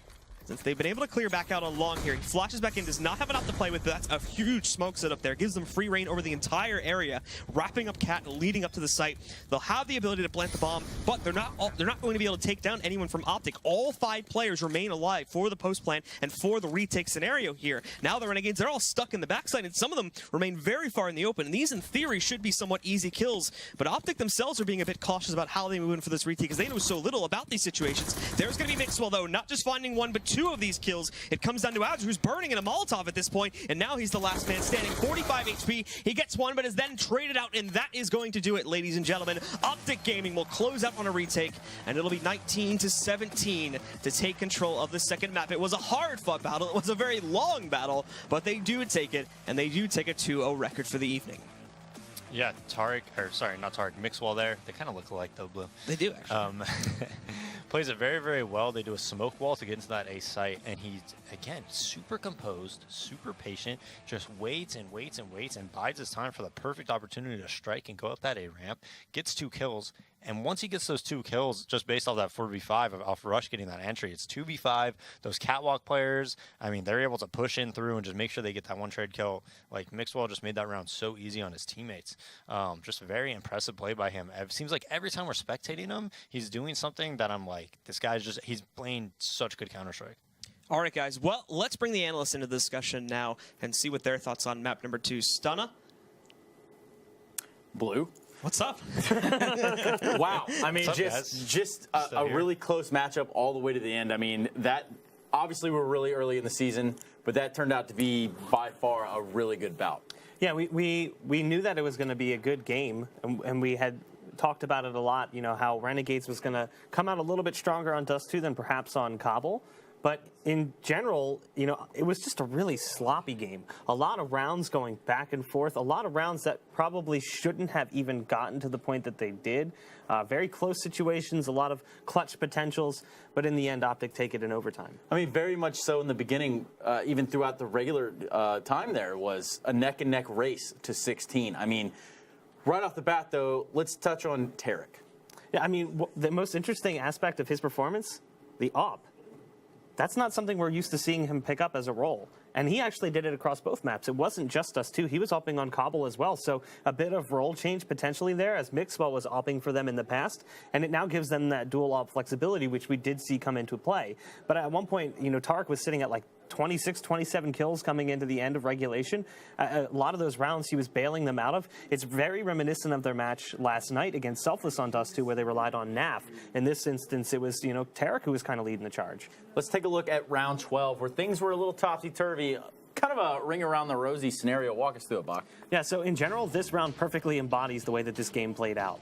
You know, it's a chaotic round to say the least, and it comes down to a 2-on-2, but you can see how things kind of get to that point. So great Molotov in mid. Tarek gets a little over-aggressive here, gets the first one, tries to flash his way out. But before he can do so, Az has already made his way into the window. So now Tarek's in this kind of awkward spot where he's got to let Azza into the site. And Azza's going to jump up onto the boxes, go for a peek out. But Tarek at point-blank range goes for that shotgun frag with the AWP. So now it's looking like it's going to be an easy round for Optic. It's a 4-on-2. Ricky's there with the AWP. JKS baits Tarek into the site. Ricky's coming up from the flank. There's actually a player coming into the B, and he's hot on his heels, but he doesn't get there in time. So it comes down to Ricky, and at this point, I believe that was Rush, who's just on the other side of the tunnels. He knows that he's there, and Ricky misses the shot coming out with the no-scope. and it's a round going the way of Optic. I mean, Rush obviously hearing the scope there, and in which case he's able to set up and they're able to get that defuse. Yeah, I mean, he could have even heard the footsteps at any point in time. He was running behind him, trying to catch up with him. A bit of a cat and mouse situation happening in B tons, but in general, that round is just the perfect embodiment of the game. Just back and forth. No one ever really had solid control. The good old Tom and Jerry of Counter-Strike right here, also known as the Optic Renegades matchup on Dust 2. By the way, one of the last ones we'll see of the season. But getting back into it, I mean, let's talk about Naf at this point. I mean, Naf is obviously coming out, and he's still that impact player that we expected him to be. Yeah, his performance wasn't quite as good as we might have expected it to be, especially based on what we saw on Cobble, but he still showed up at various points throughout the match. In general, it was kind of just the Tarek show for the side of Optic. Naf was still there, but kind of faded into the background for this one. Well, a really interesting round, and we're going to pull it up right now. It's going to be round 23. Renegades allows the plant. Let's take a look at this one, Bach. So, I mean, this is what looked like it could be a catalyst for a Renegades comeback. They lost the half after a strong start. This is an eco coming out from Optic. They saved the op from the previous round.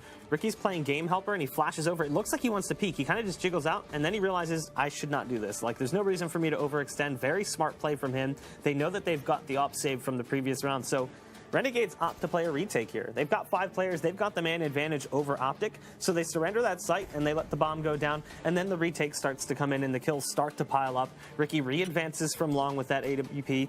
Mixball gets smoked off. Players are dropping left and right. He tries to play the edge of the smoke. He can't really do much about it, and the kills go as they will.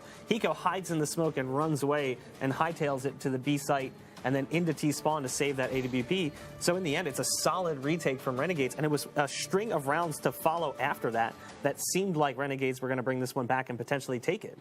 Well, obviously, the first doubleheader of our matches tonight is done and over with. We're going to cut to a quick commercial break. When we come back, it's going to be CLG and Selfless. But this Thursday, John Wick 2 hitting theaters. You should grab your mom, your dad, your brother. I will most likely already be there with your sister. So make sure you're in theaters to see that with us.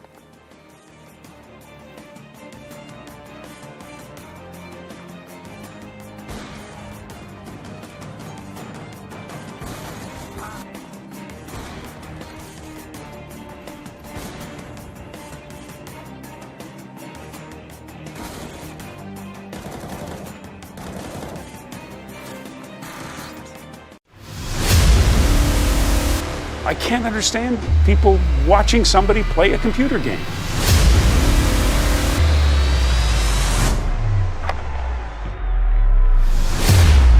It's still not a sport. It shouldn't be on a sports network. But I don't know if athlete is the right word.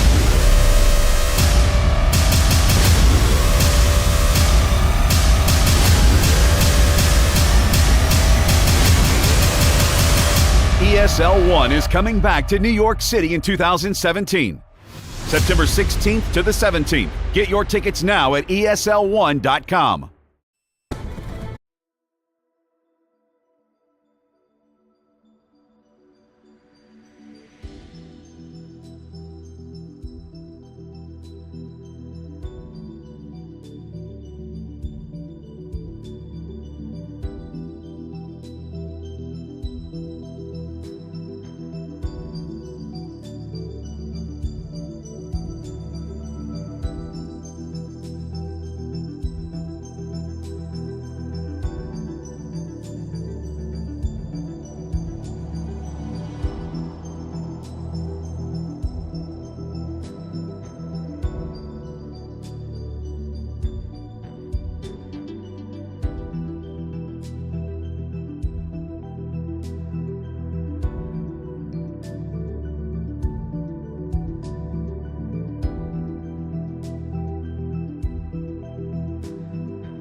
we're back here on the second night of ESL Pro League Season 5. I'm your host, Donna. This is Bach.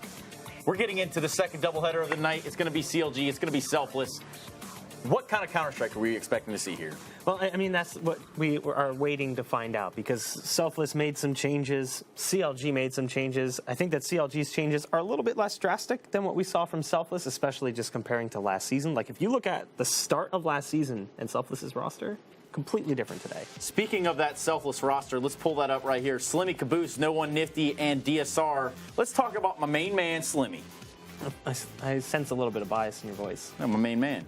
Yeah, he's my homie. Why is your main man? Because he's my main man. Get on point. Let's get it going. Yeah, Slemmy coming in as the in-game leader, former in-game leader for Team Caliber. Had a short stint with Cloud9. Didn't really work out. Really wonder who was behind that one.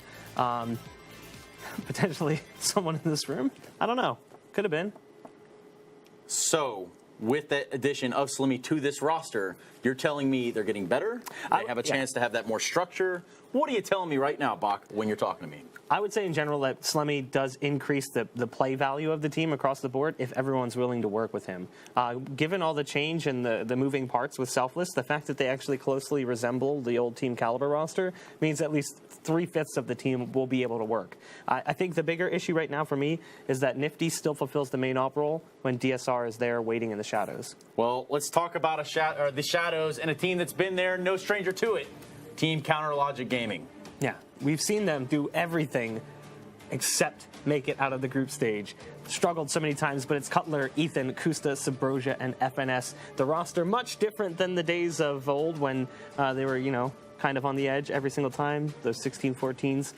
They've made a lot of changes. We'll see if it's going to work for them this season, because it didn't really pan out too well last season. I think even in the short term, let's talk about tonight. Let's talk about Mirage. That's going to be our first matchup here between these two teams. So Mirage is a map that you're going to have a lot more team-centric strategies on your T side. Like, if you have a strong in-game leader who's been working with the team to develop some of these more synergistic plays, like working smoke strategies towards A, or getting control of mid. What are we going to see from these teams? I'm kind of talking myself in a circle because I'm trying to imagine what Slemmy has done at this point, and I honestly am not sure what to expect from Selfless. Well, you want to talk about strong men.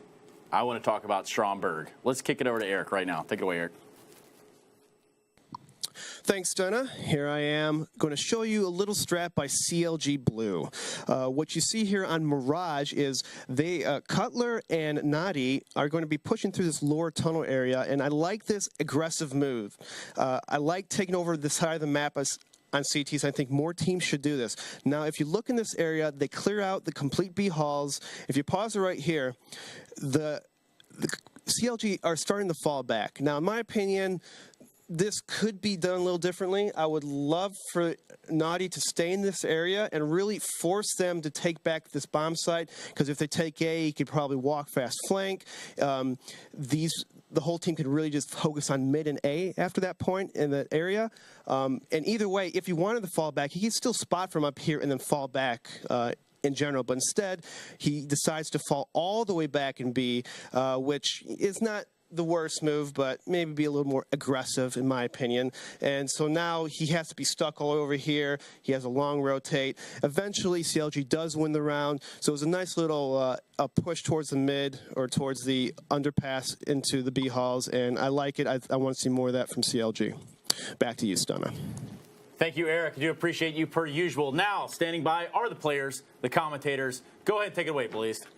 All right, thank you very much. Yeah, we're getting ready to move into our second match of the evening. Now, CLG getting their first time up to bat here on the mainstream, and Selfless, well, they played their match yesterday, but now they're moving over to the mainstream as well. What do you think we are going to see heading into this first map now on Mirage? Well, I'm going to be looking for Selfless and seeing if they can improve on last season. Picking up Slimmy especially, we'll see if they can improve on just losing the rounds that they shouldn't lose.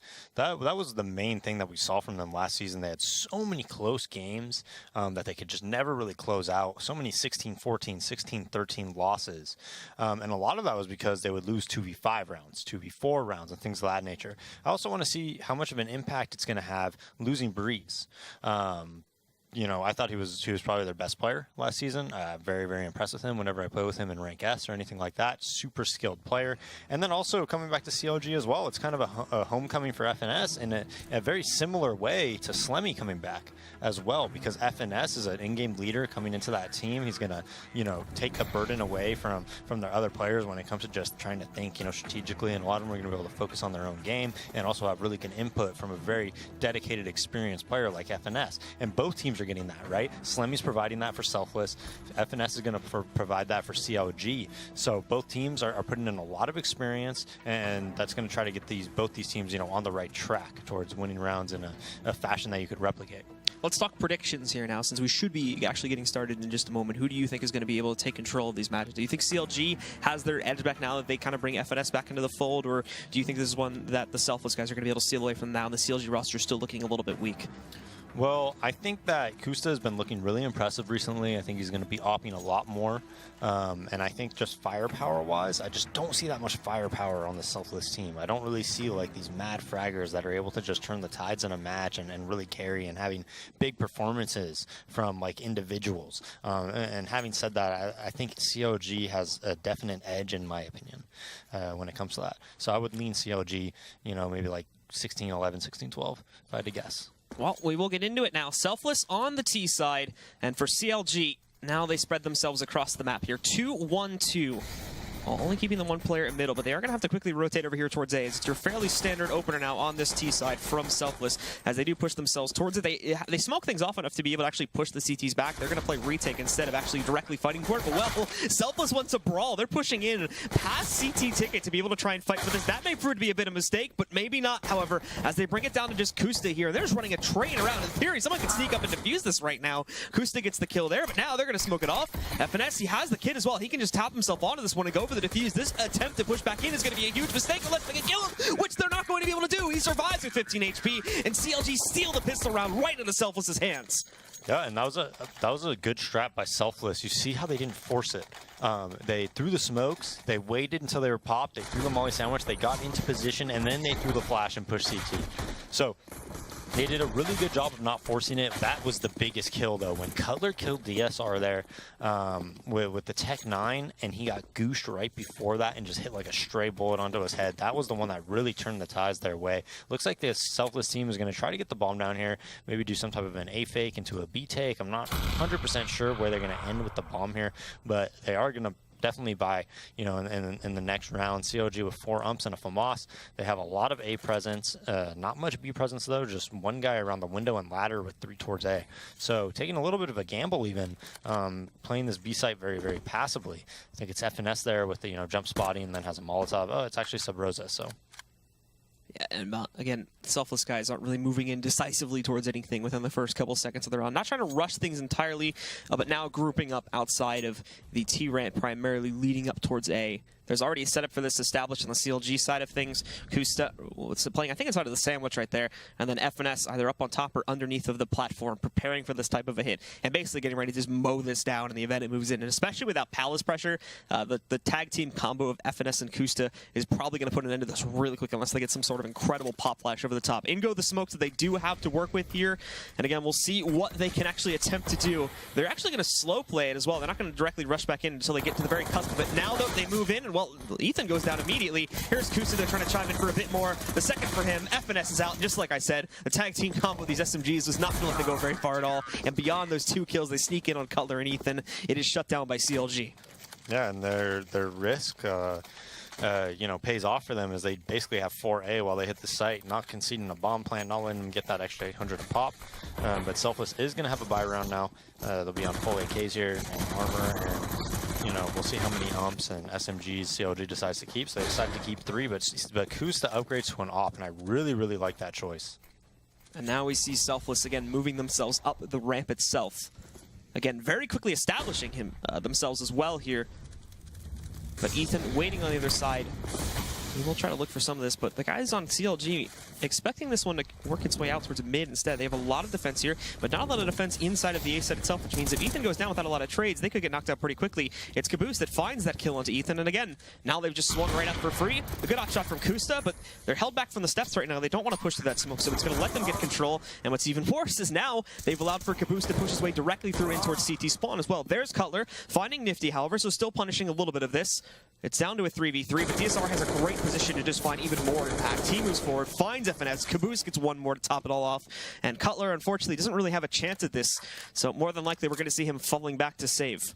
That was very, very cool by Selfless. If you see on that execute, they had a smoke in the jungle and then they Molotov the stairs instead of smoking it. DSR gets to the bench and kind of one-ways the smoke a little bit. There's a nice gap in there. The CT spawn push, that was very well thought out by them and a really good strategy coming out from Selfless there. As Caboose is able to push and get that 3K. Doesn't even have head armor or anything like that. Just bought AK half armor. But they win that round pretty clean. Cutler able to salvage the off, so that's a small victory for CLG. It works a little bit against them because Slimmy did die there. But, you know, having said that, it was a pretty cool strategy to see. So after that one now, Selfless getting themselves onto the board with their immediate investment here, and it brings CLG back down to their knees in terms of a buy too. Only like a 5-7 armor investment for Sabrosa. Obviously Cutler having the op still to work with here, but other than that, there really isn't anything too impressive at all here. Just P250s, and I think it's a default pistol for Ethan. So in theory here, as soon as they're able to knock out that op on Cutler, the remaining players should be a pretty easy time to knock out and take control of a second round to immediately tie this back up. Yeah, and if you're Cutler, you're definitely looking for an aggressive 4v5, looking to see if you can do anything, you know, at the start of the round. But looks like, you know, instead of that, they're going to play a very, very passive.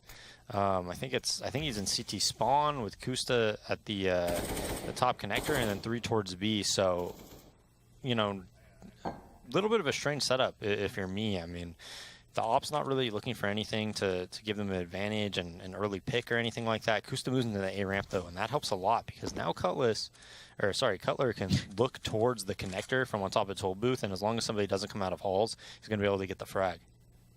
We have Selfless here getting ready to deploy that play over here into the B-bomb site. Ethan as well spotting this one, but not aggressively, not jumping up to see them further back. He's only going to know when it's a little bit too late here, and the rest of them will start to shuffle in as well. They get very close, and again, CLG are not peeking against this at all. They move in. Well, we see, again, Ethan and Sabrosa actually finding those 2 kills. Sabrosa will just smoke himself into this corner, leaping outside of it, but that does go by the way of the members on Selfless here. There's one more CT stuck, but oh, DSR whiffs the spray big time. That's going to let Kusta get the kill. Now we're even, and both of the remaining T-sided players are also incredibly lit. 30 and 40 HP. If they wanted to go for it, they'd have a real chance at it, but it doesn't seem like they're going to choose to do so. They'll fall back over here towards top mid and look to save their guns again. Yeah, we'll see what the economy is like, as I'm sure. See, as soon as you say it, they bring up the money. Do you see that? That's okay, the Scottie Pippen and Jordan duo of observing that we were talking about earlier. Look at that. Just immediately. But anyways, those 3 kills, they're able to save 2 guns. That's a really good round for CLG. That's a win in their book. 3 players at B, just with a P2K, P250 and CZ are able to, you know, get 3 kills. You know, Kusa's able to get that AK or whatever. But Sabrosa there, when he was on the boost, that's one of the things like he needs to work on, right? Is whenever he's in these really chaotic situations, a lot of times he's making the wrong play, from what I noticed from him.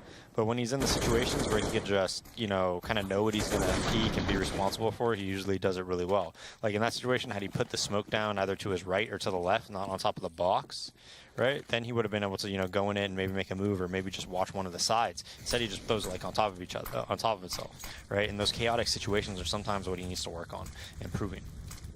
Well, Smokes and whatnot do get deployed here, and the Selfless players, with their smoke power, they are able to actually get really fast control of the catwalk area. Caboose even just swing out there as well to find Cutler. Some damage being traded out from the connector. Oh, that's a bit awkward. DSR finding FNS, but FNS just actually goes out to mid and is going to wait for DSR to push. He almost is able to get that kill, too. DSR brought down a 9, but he still finds the frag. Kusta tapping in for 1 more. But once again, it's Selfless that gets site control so quickly, and CLG can do nothing about that. Their last 2, again, have to fall back and save. Yeah, just a very, very quick catwalk split. DSR getting into the connector. Cutler getting caught out on the catwalk, just peeking, you know, gets instantly killed off of just a, you know, a quick side peek. while they run up to Catwalk, and from there the round kind of falls apart. Subroza, I'm wondering what happened to him at B. He didn't seem to put up much of a fight over there, and they just take the site very cleanly, put it into a 4v2, and now Kusta and Ethan on the save, and it seems like they're not doing, you know, like much slow-paced strategies if you're Selfless. It seems like most things are, you know, pre-designed. Right, they're coming to the server, they know what they're responsible for, they know what they're going to do. As we see, just go straight through the smoke to kill Subroza there. That smoke was a little unfortunately placed. Had it been a little bit back, he wouldn't have been able to hide into that corner and then clean peek him. He would have actually had to come through the smoke, but the smoke placement kind of hurt Subroza there a lot. And now, still another investment to roll in for the CLG side of things, but it's 2 SMGs that have to come in because of the lower amount of cash flow. I think that is chosen, however, on purpose, as they still get a decent amount of utility sitting behind it, when in theory they could have gone for a FAMAS buy instead. But now we see again the slow setup from Selfless, not nearly as quick as we saw in the last round, but it's still them getting the first kill. It's Nifty this time, finding Kusta, and Caboose is also going to be looking for some players here in the underpass. Wow. Just Kusta getting aggressive, which is the right call in that situation with the op, just gets taken out by Nifty instantly. Now FNS saw Caboose, I think. No, he didn't. So he's backing out, and Caboose has a really good advantage if he just walks up and shoots FNS in the back. I don't know if he realizes it, though. FNS gets a little bit skittish, runs out of there, concedes middle control, and now Cutler gonna play in the ladder room, excuse me. And Selfless with full middle control now. They have nobody towards the A site, so most likely there's gonna be some type of a catwalk to B split, I would assume, as Bomb is over there. And the rest of Selfless, again, just leading into another B play since they've had so much success with their cat plays. Cutler waiting in the ladder room here. Slemmy is going to shut him down. Subroza just gets a huge lineup, but he's only going to get 2 as Caboose trades him out, and this still allows for Selfless to hold control. And again, by the time they're in the site, Finesse and Ethan, it's an op and a rifle, are boxed out. They do successfully rotate over here just as the bomb is going onto the ground, but I don't know if they're actually going to attempt this. Eventually, they have to try and go for one of them here, but the past 3 or 4 times they've been put in this situation, they've decided to call it off and save instead of just going for it. It seems this time, though, that finally that's going to change itself up. They move in, and while it starts well, now Ethan going to get both of those kills, actually. I didn't even see the one on Caboose. He grabs no one back by the bench and then picks up the second one. It's he's sitting back over here on Cap, but he sprays too early. Now they know where he is, but he gets that first kill and combos it into the second one. So Nifty gets a big clutch, and it's Selfless still to win the round. Wow. CLG actually did play that very, very right. Cutler not able to get that kill into ladder room. Had he gotten that kill and the trade kills would have tried to chase him, Subroza probably would have gotten 2 or 3 there without even dying, most likely, and would have shut down that push immediately. But that first kill doesn't go Cutler's way, as Ethan does a great job on this retake. That kill onto no one was very impressive around that van. But now CLG in a little bit of a half buy here. No flashes, though, or anything like that, which I like to see in rounds like this. I think just a little bit of utility goes a long way in these situations. Instead of buying like an HE grenade, if you're Subroza, if you have a flashbang and you set up some type of a trap, you know, I think your chances of winning that round are much more successful. They're pushing A, though. They have 1 towards A ramp, 2 towards the A halls. They take control of that. So now that they know that's clear, that gives them some information. They might be able to leverage that into some type of a round win, but Kusta gets too aggressive, dies to no one there. Really, really bad peek by him. Not something that he should have done at all. If he had 2 or 3 players there with him after they pushed those A halls, so they could come back and maybe trade, but pushing like that was not a good idea. So Finesse now waits in the position where his teammate had gone down just moments ago, and they swing in. No frags to be found for him with that CZ. Ethan, however, tries to push himself into the connector there, but Caboose, again, everything being handled here, all these aggressive plays from CLG that they have tried to do on this this upgraded pistol round is basically going to just get dropped all the time, and it's just like many, many rounds in the past. Lots of 2 guys that were on the alternate site never even really got the chance to rotate. So we'll more than likely see them post up for exits. If they do go for the save, at the very least they save a semi-decent amount. But it, regardless, will be another round for Selfless as they get themselves up to 5 here. Yeah, and I mean, once they clear the A halls there's really no reason to push that A ramp if you're Kusta, especially because you don't even have armor. You're the guy with P250 and nothing. So it's fine if you push, but you want to push with teammates so that your teammates could trade kill. Had you just waited for a teammate and then just wide swung around the corner, takes contact, most likely that player, I believe it was no one, would actually wide swing to try to kill him. And then that other player could come from A ramp, maybe kill him, and then they could leverage that into some type of a round win. Instead, he just pushes by himself and puts his teammates in such a bad position. I mean, I'm telling you, that round could have very easily went CLG's way if he doesn't push there, because they were going to come through the connector and A ramp, right? And they don't have to worry about A halls, or they have a guy in A halls. A lot of the time you can get some crossfires and you could really just have somebody multi-frag in some of these positions. Instead, you give away that advantage that you have by pushing it for Kusta there. So now CLG, though, I believe they're taking a tactical pause, or one of the teams is. They do get a full buy. Seems like they've been having, moderate success on their ecos, but, not too much success in these gun rounds. They do get the op on Kusta, though, and we'll see if they do any type of a different setup. The one thing I do think is interesting is that FNS is playing that connector area. I wouldn't expect that coming out of him. Usually he plays over towards B. So that is something surprised by CLG's setup. Pause being called now for CLG since things are not really working out for them. Selfless finding things working for them on their T side. The one interesting thing about Selfless, I tend to bring this up actually whenever we see it because I don't know the map preferences because it's kind of a weird ban system for the online play. But I'm going to assume that this was something that Selfless definitely wanted to play. They still opt to pick this one up, but it's very weird because this is sort of like Inferno used to be back on their old roster, but they sort of drilled themselves through it. When they first started playing it, they're actually really bad at it, but they slowly got better, and it mainly came down to T-sides, and it's almost an exact copy of that here now for Mirage, where we have seen that issue in that their T-sides actually are somewhat flawed, especially in the fact that when their strats do get counted out, the few that they do bring to the table, they really struggle to bring that extra variance up to the matchup here. So all CLG has to do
out, the couple strats that they are deploying, and if they can counter that out, then I feel like they're going to have a much easier time rounding this comeback and being able to shut the rest of this half down. But it is, at the moment, just figuring a few of those out, because Selfless is working, and they're weighing both aggression and the more normal strats pretty well here. Yeah, and Slemmy is picking up the big green, right? He's opping right now for Selfless, so that's different. I mean, we always assumed Nifty would have the op in these situations. Instead, Slemmy does right now. But CLG showing something different here. Cutler opping on Catwalk, I believe it is, or we'll see. No, he's opping the B halls, so Sabrosa is probably going to move towards Catwalk, and then Kusta opping as well. So they have a double op setup right now, showing them something different. And Selfless, instead of working pretty, quickly into this round, he's going slowly, trying to take it very methodically, and now Slemmy going for a mid control very late into this round. Well, now we do have Selfless again going for a late deployment into mid. Nades, as you can see, being tossed over the top there now. But it's still a fairly standard setup here from CLG. They also need to do a much better job at actually getting the read in terms of where these are going, because they're constantly not even given the chance to rotate because they're really bad at figuring out whether it's going to go for like a connector play or really, just which direction the play is going to work its way towards. This time, though, as we can see, a bit of a split onto A as a couple are going to work their way up through the ramp with 3 more working their way in from the connector. They'll flush their way out. Kusta remaining very, very quiet. They're back by Ticket. and it's been FNS to grab the first kill. DSR flushing back in. Kusa not able to spot anything from his ticket spot just yet. There's no holes around the smoke. It's essentially flawless, and he's hit by the flashbang. Goes for the blind shot, but misses it. However, Ethan back by Firebox. No one has seen him yet, and he's going to be able to move in. Caboose denies it, however, takes him down and picks up a second. So while this was just moments ago into a 4v2, now it's been spun on its head. Now it goes down to a 2v2. Nifty's at 58. Caboose still sitting up at full, but they're going to back up behind Ticket and around towards CT spawn and let the members of CLG start to flood back in. It'll become tense here as, again, they give up control of the bomb. They have a smoke and a Molotov to block them off if they want to toss that one back. And the Bros is going to jump right on this. This time, though, unlike the pistol round, Nifty will find the shot. Cutler does not want to attempt the 1v2, so he's going to back away, and it's going to become a 6th for Selfless. Yeah, all Cutlass could, or Cutler. Dang it, Blue. Second time you've done that now. I think it's like my third. Can't stop it. Because Anyway. I never play with Cutler in Rank S, but Cutlass, well, he's not in Rank S anymore, but I used to play with him like 24/7 because he was in every game. But anyways, again, a familiar territory, right? CLG saving in rounds that are pretty unwinnable at that position. So he's able to save an op, and we'll see if they employ like a different tactic. Last time we saw him save this op, you know, they are able to afford a little bit more now. You see they have a Deagle, a 5.7, P250 CZ, and they all have half armor and some armor, a couple smoke grenades and whatnot. Looks like they're going to double push underpass. DSR throwing a really nice flashbang, though. That's going to catch them. Double flashbang coming out, so complete free kills. Nothing Sub Rosa and FNS can do in that situation. Makes it 3v5 right off the bat. Selfless is in complete control of this round. Cutler, though, opping B. And if he can make something happen here, CLG definitely will have a chance of winning this round. Cutler knows that there's going to be presence here, and he can see it. That little tiny slit is able to spot DSR. Takes him down as he lands on top of the steps there, waiting for more underpass pressure to come back in. But no, is not going to pan out.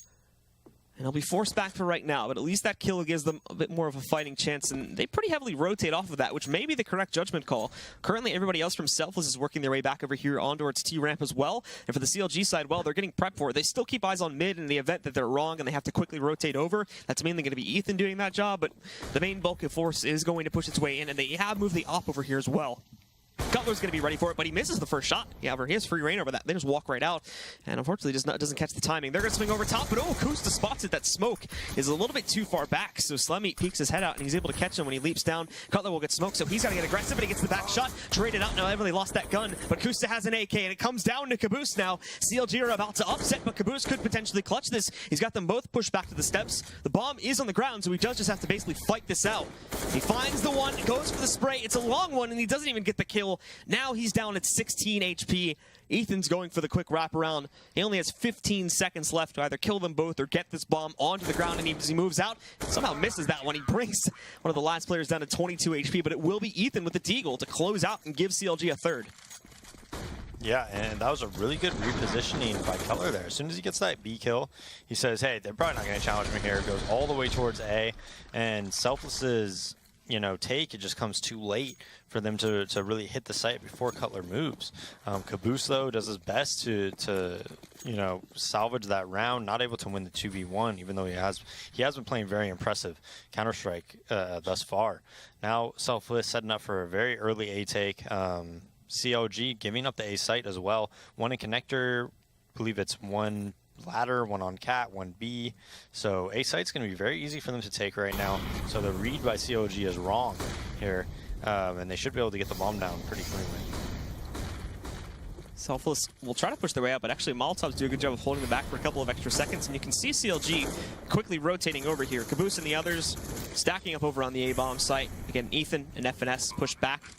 Smokes have done their job. At the very least, CLG is not going to actively move in just yet, but there's Kusta with a nice shot against Caboose, able to shut him down. Slemmy as well behind the triple stack is just waiting for them to push in, but they haven't even had to do that yet. Ethan finally moves forward, but he gets out of the way, and a secondary peek from Finesse finishes the job against Slemmy. Now it's down to now it's down to Nifty after no one was able to trade, but he is also going to go down without finding a kill. A swift retake from CLG, and they finally found a little bit of consistency to work with as they're going to get their fourth, and just like the last map, we have another seemingly close game on our hands after Selfless ran 6 rounds straight.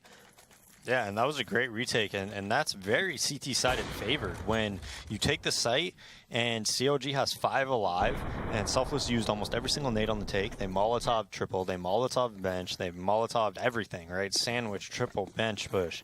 CLG couldn't have retaken that if they tried. Like, they probably would have just died.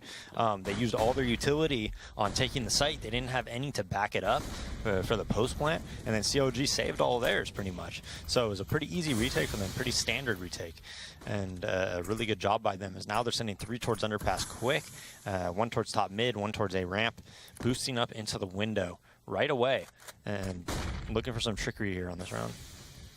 As the rest of Selfless now move themselves through boosts and whatnot over here inside of the window room. It's spotted by Sabrosa from the backside here. He's going to be able to pick up 1 kill, but then immediately 2 more trades come out from the Selfless side.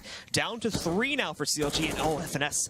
He just gave himself away up on Cat there. He had the potential to sneak in. What's even worse is Ethan wide peeks over there from the CT approach. He goes down. Finesse finding that 1 kill, but then being traded up by DSR, so everything falls to Cutler now in 1v3. They've got the bomb down at the very least on the edges of Connector. I'm not sure if the CTs know this, but it still has to go inside. Cutler missed his chance, though, to be able to take down DSR, so that bomb will escape. And while he'll go for this, there's someone waiting. Nice shot from Cutler, though. Shuts down Caboose, and he's just going to go right for this. Trades over to the AK, very quickly moving back in. Again, don't really think he spotted DSR move back to Firebox, but he suspects it regardless. The second player underneath of the platform here, and he does have utility, but currently not using any of it, and looks away just as he peeks to that position, so no one will take it back down as Selfless pick up a 7th. Yeah, they do pick up a 7th. I think CLG is going to be able to scrape together another buy here. This trap was really cool by them. I mean, even though Slimmy died, look at where the trade kills came in. Caboose is right next to there. DSR is covering his back from the window peak to counter that trade kill out. That was pretty cool by Selfless, and a pretty cool strat to see work. As again, they line up for just pretty much a straight A play here, too. Obviously, having Nifty move out towards mid to either late push in through the connector and also act as a bit of a distraction for players like Kusta, who still work with the op right now. But beyond that, everybody else is getting ready to push themselves in. And once more, straight at it, too. No trickery about this one. The smoke into the palace will actually hold them back for a couple of extra seconds. So they do suspect this, but they haven't seen the full commitment yet. So they aren't rotating over all the way. There's Kusta. There's FNX. They're actually putting a great stop down on this with only the usual A players. Nifty finally taking down Sabros, and they've got FNS down at 3 HP. Caboose will push, finish the job. They've evened the scoreline again. Nifty at mid, trying to do more damage to cut off the rotators from B, but finally he's going to go down to Cutler. And now, the last 2 from Selfless, both of which have been lit to some degree as well. Caboose being the much higher of the 2 down at 4. They do allow no one to cross to be able to put this bomb onto the ground. But for Ethan, Kusta, and Cutler, all very quickly surrounding the A-bomb site and getting ready to close the gaps upon them here. No one in Caboose, again, not really a whole lot of angles which they can actually shut down these CTs from, as they have to remain very, very passive, although that's the first good one there, but in comes that flank that we were just discussing there a moment ago. Caboose at 4, gets the headshot there. A second one is lit down to 1, but he can't even really peek out at 4 HP, and when he finally does, it's an easy shutdown for Cutler, so CLG trade the round